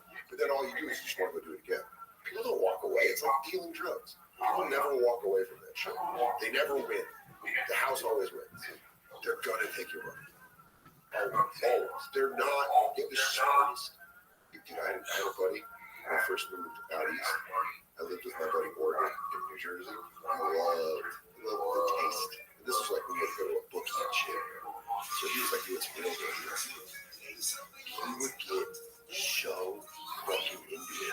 But then he was right. He would yell this thing out. He bet on the points. And the points would hit the fuck him. He'd be like, that's for the future. That's for the fucking future. He'd like scream and then he lost like $1,000 value. And we're like, yeah, they have the smartest guys with you. Like, they know how, like, the sell line, like, all those guys are fucking crazy smart. They're crazy smart. Exactly. You're going against Wall Street. You're going against guys that probably could be making millions on Wall Street. And you're just like, yeah, I think the Chiefs are going to win. The worst case, the gambling is God. It's easy that it is. So, yeah, obviously, it's more gambling. But the Super Bowl, your team's in the Super Bowl, you fucking care. When I've been to 2 Super Bowls, what I've learned is there's a lot of people there that don't give a shit. They just want to go to the Super Bowl. They're just at a Super Bowl. They don't care who the team is. As someone who does care who the team is, it's a different viewing experience. So the fourth quarter of the Niners-Chiefs game, I am sweating. I'm like chanting, I'm like punching each other in the ways. Like we're just like this the whole time. Like holding hands. It was fucking fun. These fucking guys in front of us were just like business CEOs from North Carolina. And as they got drunk, they noticed Jay, because he's on SNL, so they know a famous guy, so they really wanted to talk to us, but we're like, dude, it's a fucking Super Bowl.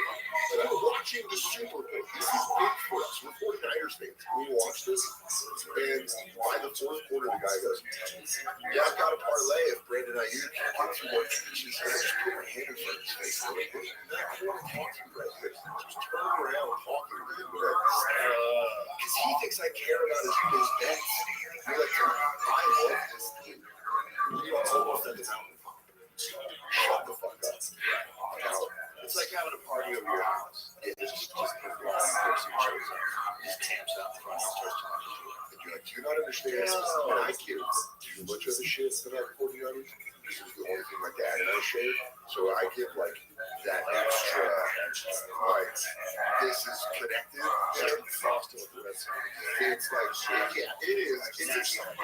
It's a disease more than it is an enjoyment. It's like a thing like, I see that logo, and I'm like, this fucking cares. I'm like, and that's hilarious. They played last season, they played the Eagles in the NFC Championship. And all my friends are like, a lot of my comedy friends are Eagles fans.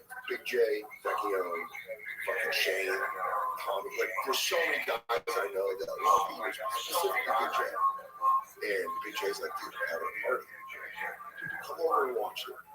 And I was like, I care way too much. And it was just him, Eagles fans, and then friends that didn't give a shit. And that's what I said. I was like, I know there's going to be one person that talks to me that I'm like, he's not talking to me right now. But also, I'm yelling at me. So then I watched it at home. First decision I ever had.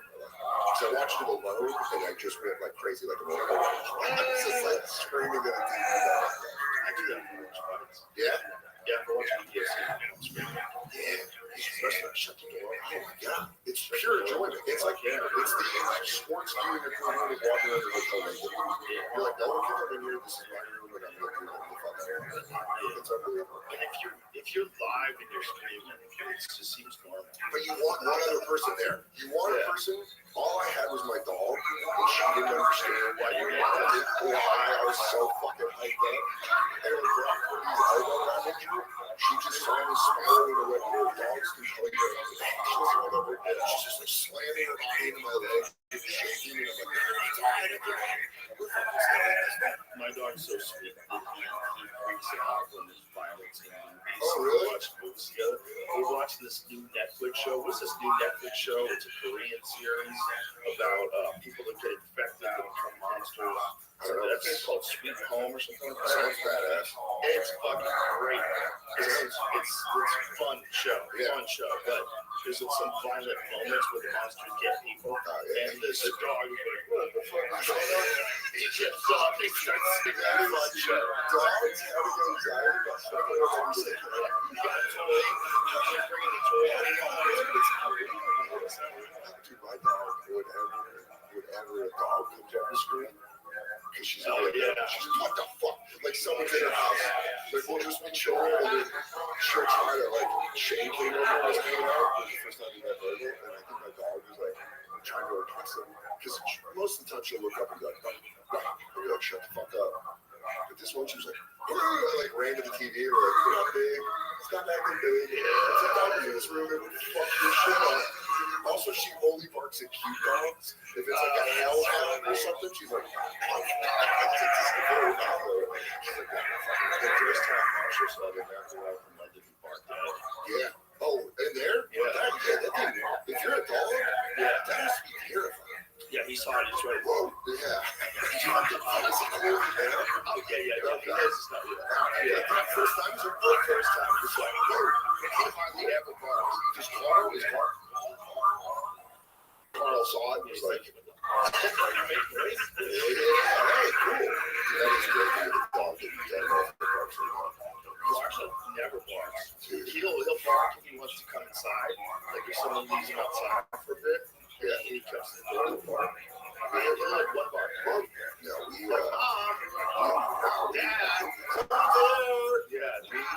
we wrote it. We were like, we got it during the pandemic, so everyone was inside in New York. So we like, don't bark. We didn't know how to shut the fuck up. And then, hilariously, Katie and I left the dog with her parents in Boston. Oh no! And we came back, and the dog's barking. And her mom was, and her mom just in Boston after us. She barks now. And I'm like, no, I don't think we lost that. We still try hard not to do that. And now she'll just like, she'll pop off for shit. Like people in the hallway. We live in a big building. Someone will be out in the hallway. And just that, and then it's the little brothers.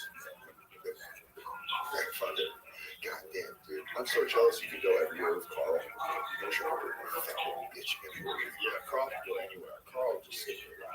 Yeah, Carl's just like, especially if you time Carl. Oh, Jamie, you get to get so evil if you want to. You know, like a dog where they're like, that is correct. Yeah, man, I fucking having a dog was the greatest thing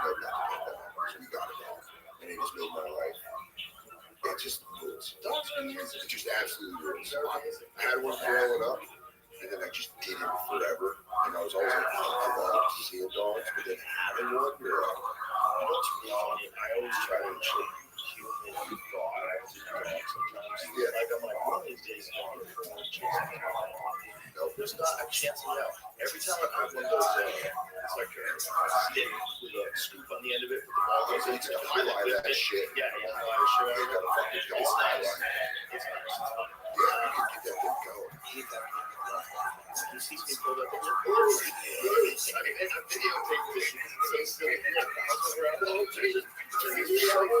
If someone controlled my PlayStation and then just pulled out of control, I'm like, yes, that's what it is, right? Because you never don't get pumped to play a really good game. Dude, right. Spider-Man 2, I'm so excited that they're coming out. Like, DLC's coming out. I'm like, oh, I'll do it. That's me. I'm like Marshall with the boy. Hey, have you fucked around with VR at all? That shit. Let me explain why. Old school pothead. Love to be very high. I like controllers. Right. What I got was a Steam Deck, which is like, you know, the Nintendo Switch. It's like that on steroids. And it gets games, like really good games for the road. It has made it, because I fucked with everything from Game Boy on, and having a Steam Deck, I'm like, this, I got it for Christmas. This is the best thing ever. I have a trauma. Yeah, exactly. I got the bug again. I was running in there to play quick. You turn your brain off. I always feel like shit. You got to do it in like small circuits, or like there has to be a purpose to it, where you're like, you're done at this moment. Because if you can go, that's where you get sick. It's if you can just keep going until like you need an ending. Like that's why I like Madden, game ends. Yeah, I should walk away from it. With Quake, you can play death matches where you kind of like those guys. Yeah, you're all killing each other and respawn gets up to a certain amount of death. Dude, I absolutely love video games. When I moved to New York, I was like, I'm done with them. And then 6 months later, I was like, where can I get a cheap Xbox 360? I need to plug that in. But yeah, I mean, Shane and I on my podcast were just talking about NCAA college football is coming out, and we're, I think, going to plan a vacation around playing it because it's a game that has been out since 2014. How does the new what is it called again? Vision Pro work? Does it work with, I know it works with movies, but does it have to be everything from like the App Store, or can you play like PlayStation 2? You should have PlayStation?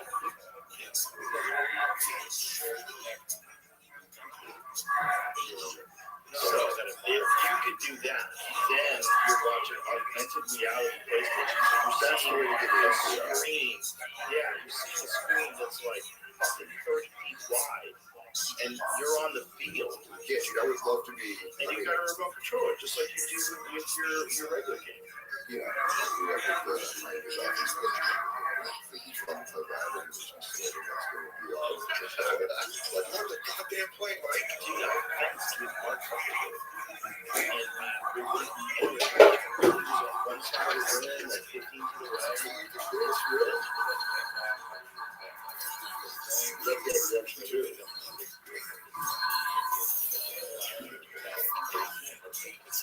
I love that. Oh, wow. So the sky is dark. Because here's the thing, Red Dead, Rothschild did such an incredible job. I was shit. By the way, there's scenes where you look around, that must be a thing. And in moments like this, like Red Dead, there's moments where like the desert, or you're in like a rainstorm up in the mountains. Here's the question. Yeah, here's the question. Can you play quick? Dude, there it is. You're like one of those people who go, I don't party anymore. And then like 2 hours later, you go, you got it from Peru. Just go, I'm just going to do a go. This is flaky. Real. Is that pure? All your reactions to those green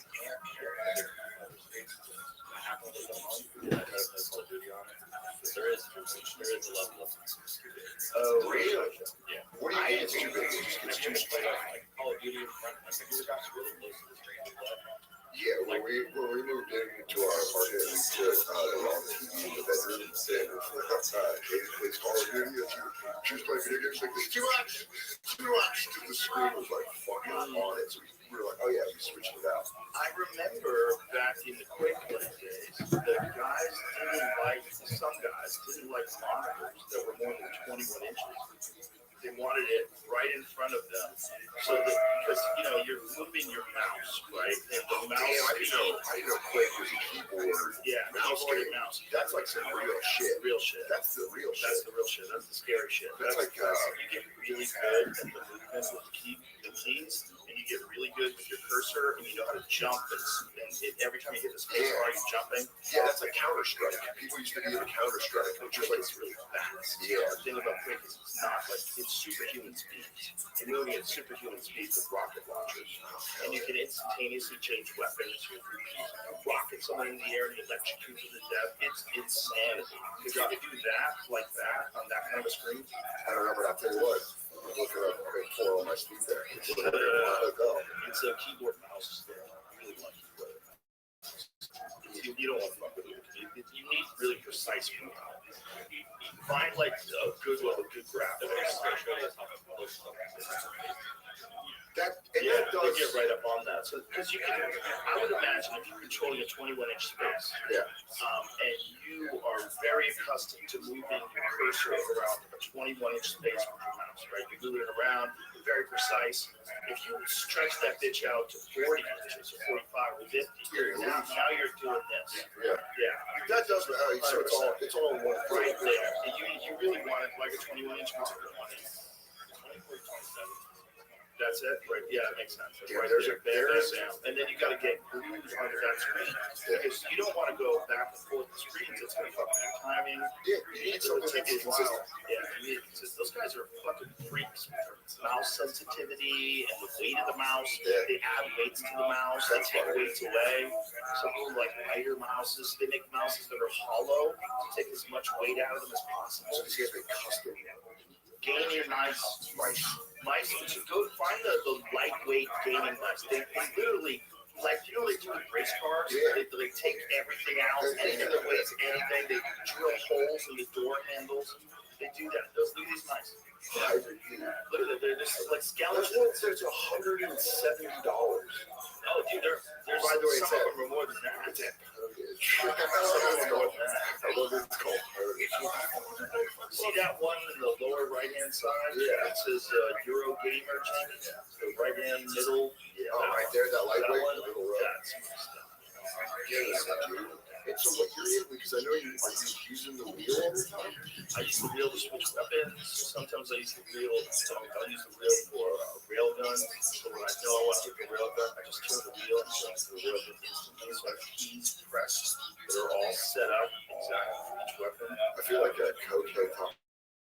Yeah. Here you go. Right you blow and you go, I smoke it out of glass after it's a rock. And I'm like, this is nuts. Yeah, right key is our rocket launcher. Always. Keep that right key is rocket launcher. Left key is fire. How long does games last? Like you said, they're fast, but like 5 minutes fast or like? Well, there's a timer. Okay. So like if you're having a one-on-one death match, you'll set a timer and it'll count you down, and then it'll say fight, and then you're just running to the corridor, picking up weapons, trying to pick up armor, and dudes know where you're at because they can hear you, because they can hear your footsteps, and you're grunting as you're running. And so you're running through these corridors. It's always one-on-one? Always. But you can do multiple death matches where you just have a fucking melee. Yeah. Like 30 dudes just killing each other. Right? And you keep respawning and you build it fun. But the way to do it, like one-on-one death match style, is the real way to do it. Do you have a friend? Do you have any friends that if you break 4 up, you call them and be like, I wouldn't do that to them. I wouldn't do that to them. You would bring that back into their life? It's too immersive. It's too good. It's too good. And if you have responsibilities. Yeah, no, me too. I do my responsibilities. Look at this. So it's kind of similar to Fortnite, right? How fast you're shooting the railgun. Now, the railgun kills you instantaneously. The railgun is like wherever you point out. Oh, you got that Doom feel. This is like Doom. Look at this. And you're running like insanely fast. By the way, I love it's fun to watch the camera on the guy because his face is doing nothing because he's so concentrated. Yeah. Okay, switching weapons. Yeah. So right now he's back with a railgun, got a rocket launcher. He's just flying around. Are they? Shotgun. Shotgun. Oh, that was the railgun. This is the rocket. That's the railgun. That's So the rocket launcher. So he's just hopping around. Do they do like drill tournaments in this? Fuck yeah, they do. Really? Yeah. So see how he keeps running back to these spots? That means the weapon will be spawned. So every time you snatch a weapon, you have a little bit of time. Boom. Damn. Okay. All right. This is the closest to railgun. So railgun is like it's running this down. Did he kill that guy? It's 11-3. So for liquid RPG. I'll set you up, but then you got to run and get so run and get help. So now it goes to years. How good did you get at this? You got decent, but you get on it and see some guys. Because there's games. You play on games. You'll go against people. Oh, you're definitely. You don't have the time to compete with some autistic dude who's on ADHD medication, doesn't have a job, gets a government check, and he's just rocking people on It's like that South Park where they play World of Warcraft and they're veterans, that guy. Wrist brace on. Those guys were good. And their identity wraps around their name is. There's certain guys who see on a server and like, oh no. Really? Yeah, never a match. Do you get that thing where you're like, stop? Oh yeah, you get panicky. You're like running into walls trying to find armor. Get blown up again. Do they have videos of them freaking out? Because that's something I like to see is like gamers spazzing and you're like, oh my god, fuck. Oh, there's a lot of those. That's great. It's almost better than sports games. Well, it's so crazy, and you can do it anytime you want. So you can have a match anytime you want. That's too tempting. Online with real people, anytime you want. You log in, you see a server, you join the server, boom. There's one-on-one death matches where there's people waiting. So you'll look, you'll find a server, you're like, one guy's waiting, Slayer or something else is waiting. And you spawn, and you start talking shit. Shit. Do we have the, we'll play online, Yeah. I rage a lot of Rocket League. I played this for years. It's soccer with cars, which sounds it's so addictive. You get online at night, and Katie and her brother Kevin are both really good at it, and I'm like, I get too intense, and I'm like, fuck, and I'm like, it's the ball, and I'm like, I rage out. But you'll play guys that you're like, oh, this guy's too good. Like, you'll hit it in the air, and then just like over, and you score a goal, and you're like, yeah, there's tricks people can do. Yeah, that's what I mean. Like guys that get so good at it, they're like guys rocket jump. You rocket jump. So if you are fully armored, you get 200 armor. You can point your rocket down at the ground and jump at the same time. So pull the trigger, you go flying. That's genius. So you can rocket launch, rocket jump up to like a platform, and then hop. And then just start picking bitches apart. And so everybody that walks in, you get the rail gun, you get your cursor pointed right at the doorway. Every time people run in the doorway, boom, now, yeah, that's how it is when I watch people play Call of Duty. I was like, oh, you're just picking people off. They're very mad at campers. Yeah, dude. But it's a fucking, look, snipers in a war? Shut the fuck up. That's part of the war. Snipers and cheating? Stop camping. I was sniper. Oh, yeah, there's bots. Yeah, so they would hide, they would like, people would program, there was different bots, and one of them was an aim bot. So that with the aim bot, what you do is you could never miss. So if you, just with a regular stupid gun, like that only does like, 10 points of damage per time, you get a pistol to start. Sure. You're minimally armed. That's why you're going around killing the guy. It's very difficult to kill a fully armored guy with a pistol. Sure. Or a rifle, or whatever. So then you have to run and grab armor, you have to run and grab a rocket launcher. It's like a super, the sweepstakes, where they're like, go. It's like, running through, trying to gather up as much shit. You know the map. Everybody has maps memorized. Yeah. So they know when things are spawning. Some of them even have comps to tell them, health spawns in 30 seconds. Yeah. So every time they pass over armor respawns, and they have it all listed on the map, and they're running around. And the guys would have these aimbots, and they could never miss. So they would kill you, and every time they kill you, they would be fully armored. They'd have all the weapons, and then they'd know exactly where you're going to be. And then they would kill you again, and they'd kill you again, and kill you again. And every now and then they would die, and they would respawn, they would kill you again. So they couldn't miss. I would love to just talk. It's just an aimbot. This is called Guinness. It shows you how fast it is you can buy. Oh, so you pay a company and they give you all that shit? Oh, that's great. Oh, that makes me mad. That's crazy. And how do you prevent that? Bro, Call of Duty's a lot quicker than I thought it was. That's fast as shit. Yeah, it gets very. When they do multiplayers, there's one game. Yeah, there's one level where they're doing like storage units that I watch. Yeah, shipment. That's what it is, and it's like nonstop. Like you just like turn a corner, dead, shoot, dead, like that fast. But I never like that. Laser tag, I can't.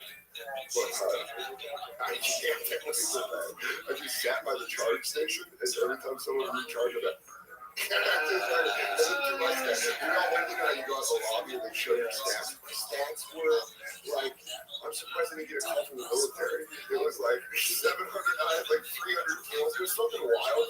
So I was just sitting there. I was like a shitty little night girl. Just be like, you want to do? What? What is this? Sandbox is a VR game place. Okay. Go and there's a thing called Deadwood Mansion, and then there's a new Deadwood something. So you go to a place to do VR. They have two zombies. Yeah. You put on the headsets, and you are in a house. You're in this house that's getting stormed by zombies. Yeah. And everyone has something. You either have two pistols, or you have a shotgun, or you have a rifle.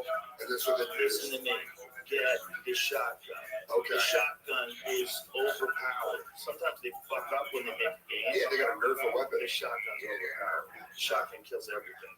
The shotgun is the weapon. And you just stand there and you just cha-cha, boom, cha-cha, boom. But you're in a safe room so you don't run. So you don't run into a table or anything. Yeah, but you run into your friends too sometimes because you're all together. You can see each other. Oh, so if you bump into so literally, I would see you with your armor on. I would know where your space is. And we would all be moving around together. So, but sometimes we fall back into each other. Like there's zombies punching the ceiling, they're storming at you, they're clawing at you, see red in front of you when they get you. As someone that has sworn off VR, this is the way to get me into it. Just saying VR zombies. It's so fun. It's so scary as shit. Yeah. At one time I had the number 3 score for this Deadwood Mansion. Just sit there. What? I got a shotgun. Did you feel it though? Yeah, because you show up and goes, hey, Joe, get a shotgun. It's really fun.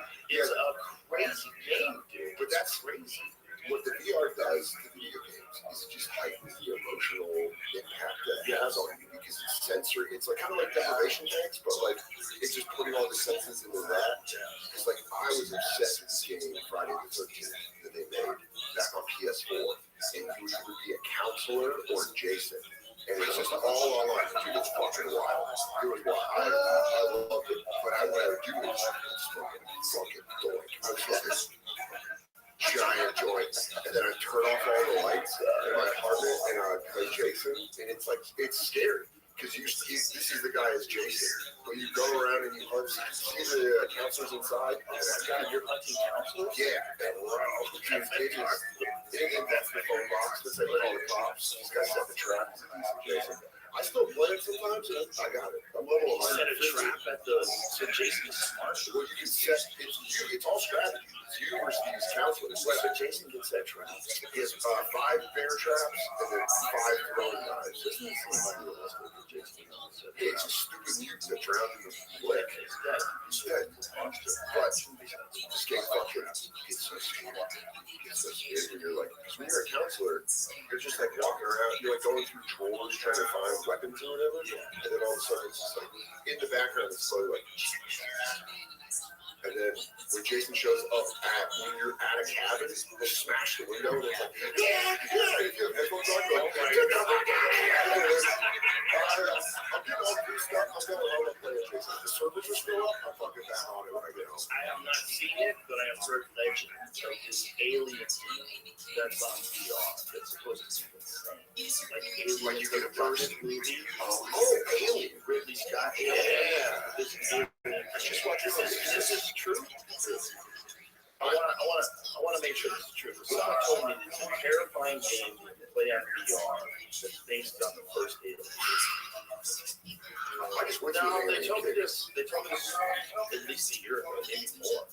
That Probably more than a year ago. do you think we see in the future? Do you think we see things like heart attacks and shit from VR that are already happening? Like people getting so scared that it hurts them in real life.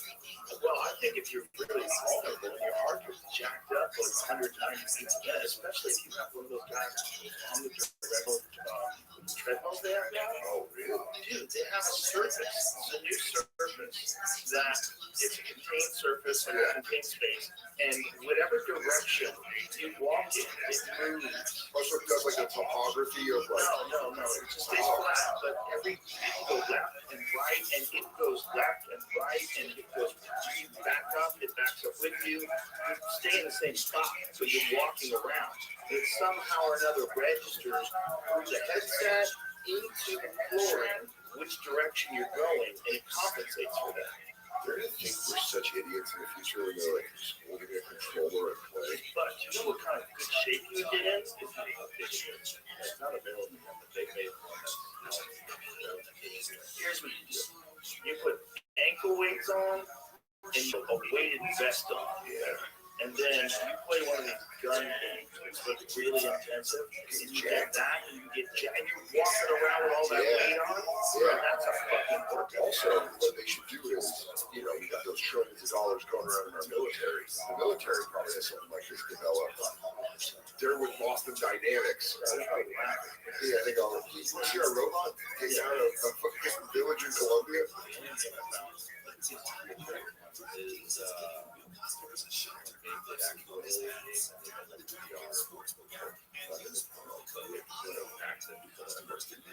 Oh, really? Alien. But what I heard is yeah, you get scared as shit. I mean, I got scared as shit at Jason game and I knew what was going on. But that one movie was scary because there was only one great. They kind of fucked that up in the second one because there was a bunch of them that were kind of easy to kill. And they also just threw it in. They were like, hey, around the shit, we're on this planet here, you got this ton of them. And it was. It's a great movie. Like all by itself. Aliens is a great movie, but it's not the same thing as the first movie. The first one was smart as fuck. It was smart and clever. It would wait for people and hide. Like it knew how to get around you. It knew how to like attack you when you weren't looking. And the second one, They had a little mouth. yeah. Was the little mouth in the second one that came out? Oh, they always come out. It's on the second mouth. It gets you in the head. It sucks your brains out. Did you like Prometheus? Yes. I love that. I just watched it. I did. I loved it. I Yeah, loved the idea. I had a problem with I loved the idea. I had a problem with the ending because she escapes on this. She escapes on the spacecraft of the architects, like the big humans that made us. And she's going back to their world. But then she sets the course to be like, no, fuck this. I'm going to go where these people are from that made us and made the alien. Made the alien. It just leaves you high and dry. You're like, where'd she go? Show me that shit. I want to see what planet all these architects are living on. The last one was Alien 3? no, Alien 3. Covenant. Really? I know. Just Really? It pops up and stuff. You're like, oh, hey. Like Mikey Ducks. It was on like during Christmas and it was just on in my hotel. And I'm like, hey, this is fun. Well, it's getting caught in such a major lie. Such a situation. But also, something for attention that's so. And you get turned on by the people that were helping you. Where they go like, yeah, fuck that guy. I helped him. He's a fucking dick. And you're like, oh my god. That's what's wild. Like, it's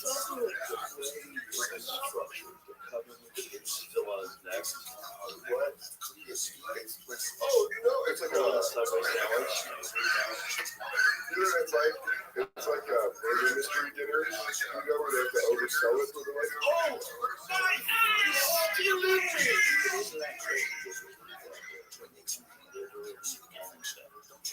They're not therapy. They don't understand. They don't understand why they're reaching out for this. But don't think it's like it's not that simple. That's so No, not at all. I think what it is it's like there's like an infection because something's embedded in you, but it's not the thing that's embedded in you that's causing the problem as much as it is the part of it that's infected and now it's got a different thing.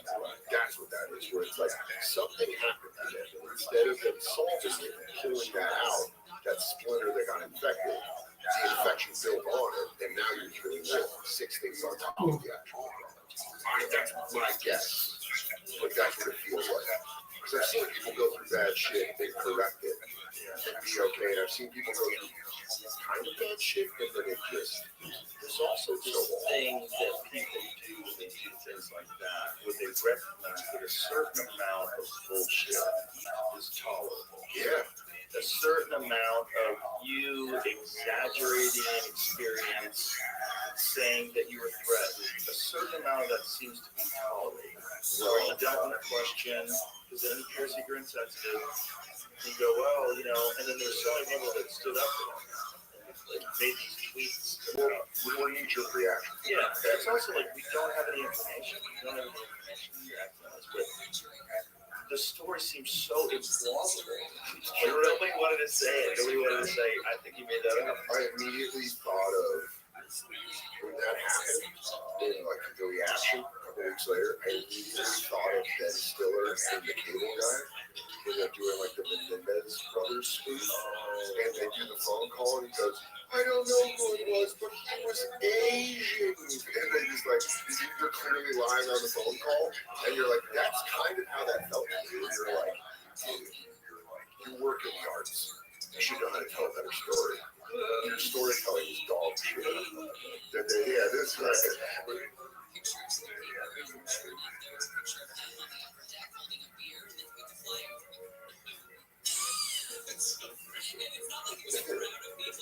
So that's like they're spoofing them.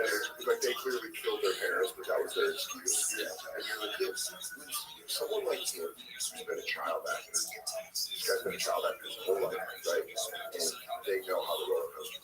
They know they're on fire, they're in Mighty Ducks, they're in fucking Alien Covenant, you know what I mean? They're on a big show. They're on a big fucking show. And it starts, Hank starts running out. Where you're like, hey, the show's running out and we're not paying you as much as you think you can get paid. You're desperate. You start being like, well, what can I do to stay up there? What's going to keep me? How do I rocket launch? Am I wearing enough armor to rocket launch myself back up? And he fucked up. And he just like, it was a desperate move. Yeah, being like, if this works, I am the victim and it'll just keep being that.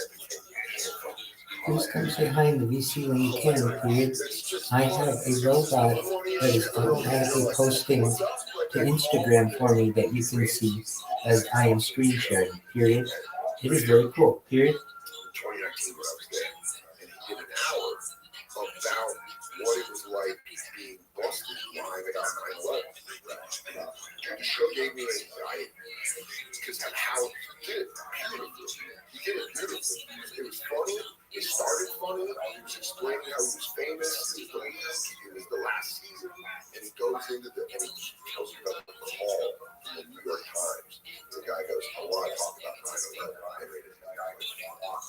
The way it describes it, you're like, oh, but he made it fun. And he made it into a thing that was like, I fucked up. It was a great hour. I hope he played that. I don't know if he played that, but I mean, that feeling of like smoke getting caught for that first thing where they go, I think he's maintained yeah, I think he did he ever say? I don't know. This is where I feel bad for actors because you can immediately go like we can say we're wrong much easier than actors. Right. Because actors have that, and you know you've been around them. They have that like.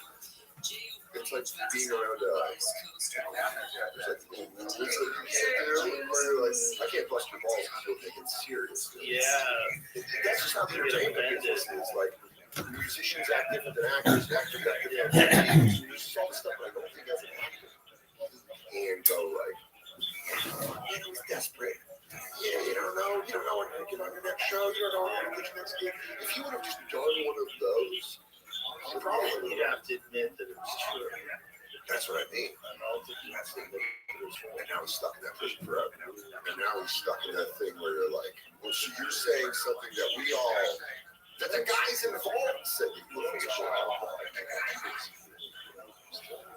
Like, there's people that believe Cosby's in the end. That is, what a ride or die. When that evidence comes out, it's like women that love serial killers. You're like, you just get there, huh? It's like thinking that that orc is not going to turn on you after it did 3. After it killed 3 people, and you're like, man, you know, my pool's a little bit bigger.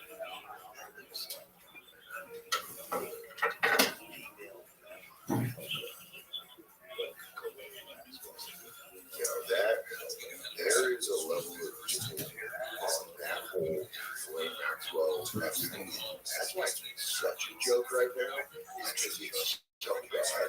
They go, it's like Epstein Island, and you're like, oh, this is the worst. It's like the most disgusting shit. But it's what kind of, it comes back to what we're talking about billionaires. It's like, you got that evil person in your ear right there, you're doing some dark shit. Looks great. Ghislaine Maxwell looks great. And she runs Florida Prison Half Marathon, does yoga and Pilates ahead of March. Who reads that goes, good. I'm glad. I don't. There's got to be people. Her life is threatened on a level that you'll never understand. Bro, there's no chance she's doing it. No, because the people that are. She's gonna be writing a book. You know, if she writes a book. I think there's already manuscript. There's already like. Do you think that that's why she's in prison? Yeah, listen to this. What if she goes to prison to write a book? Because they say the only way that this information is going to get out is if we have you locked up. Yeah, we protect you and write a book. Her information of Rolodex of the things that have happened can destroy people that are as powerful as our top businesses. Like, we'll topple kings. Like, she has information on people. Yeah, let her live in the villages in Florida. She's fucking. This woman has. She's dangerous. She's a dangerous amount of knowledge. And she's probably. Yeah. Release a court document suspect well over 100 people connected to Epstein, which is just like. She's serving 20 years in prison for women. Shared her thoughts being an attorney ahead of the release of court documents expected to name well over 100 people connected with Epstein. Maxwell's lawyer, Arthur Adala said the New York Nation's Mario Cuomo, Chris Cuomo, right? It's Cuomo. Chris Cuomo.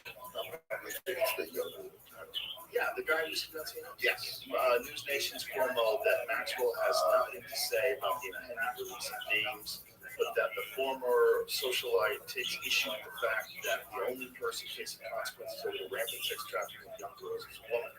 I don't think she has anything to talk about except maybe that if you look at this crime, this overall crime, it's all about men abusing women for a long period of time, and it's only one person in jail, a woman. Absolutely genius. What a genius defense. You're going like this. So I guess it's a voice club and everyone's going to do this, but the court's only a little bit. And you're like, well, the other guy got murdered.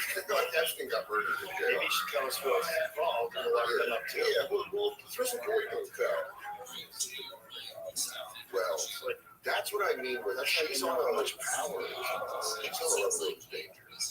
They're like, that's what we need to do. There's still an high everybody higher than the news.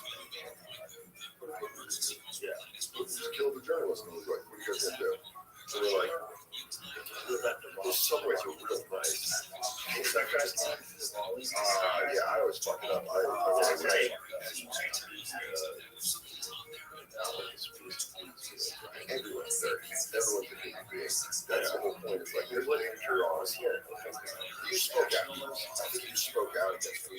The crazy one that I'm still obsessed with is the dude that tried to overthrow Putin. Do you know that? They were moving in with the army as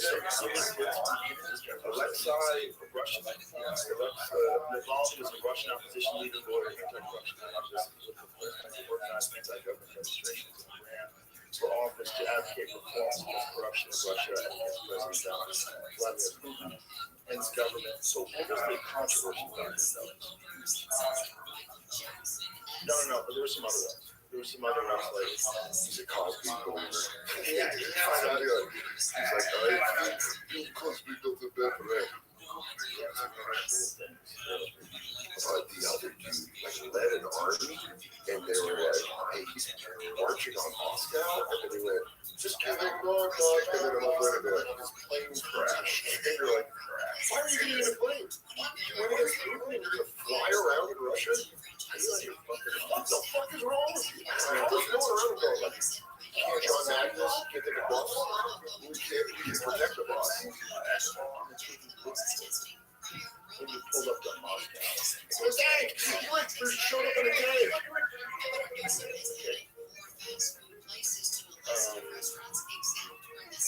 Who it was?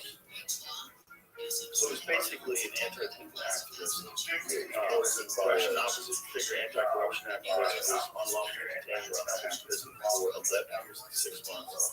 He's still in prison, suffering continual ill treatment, including constant surveillance and psychological pressure. So he died in prison. Yeah.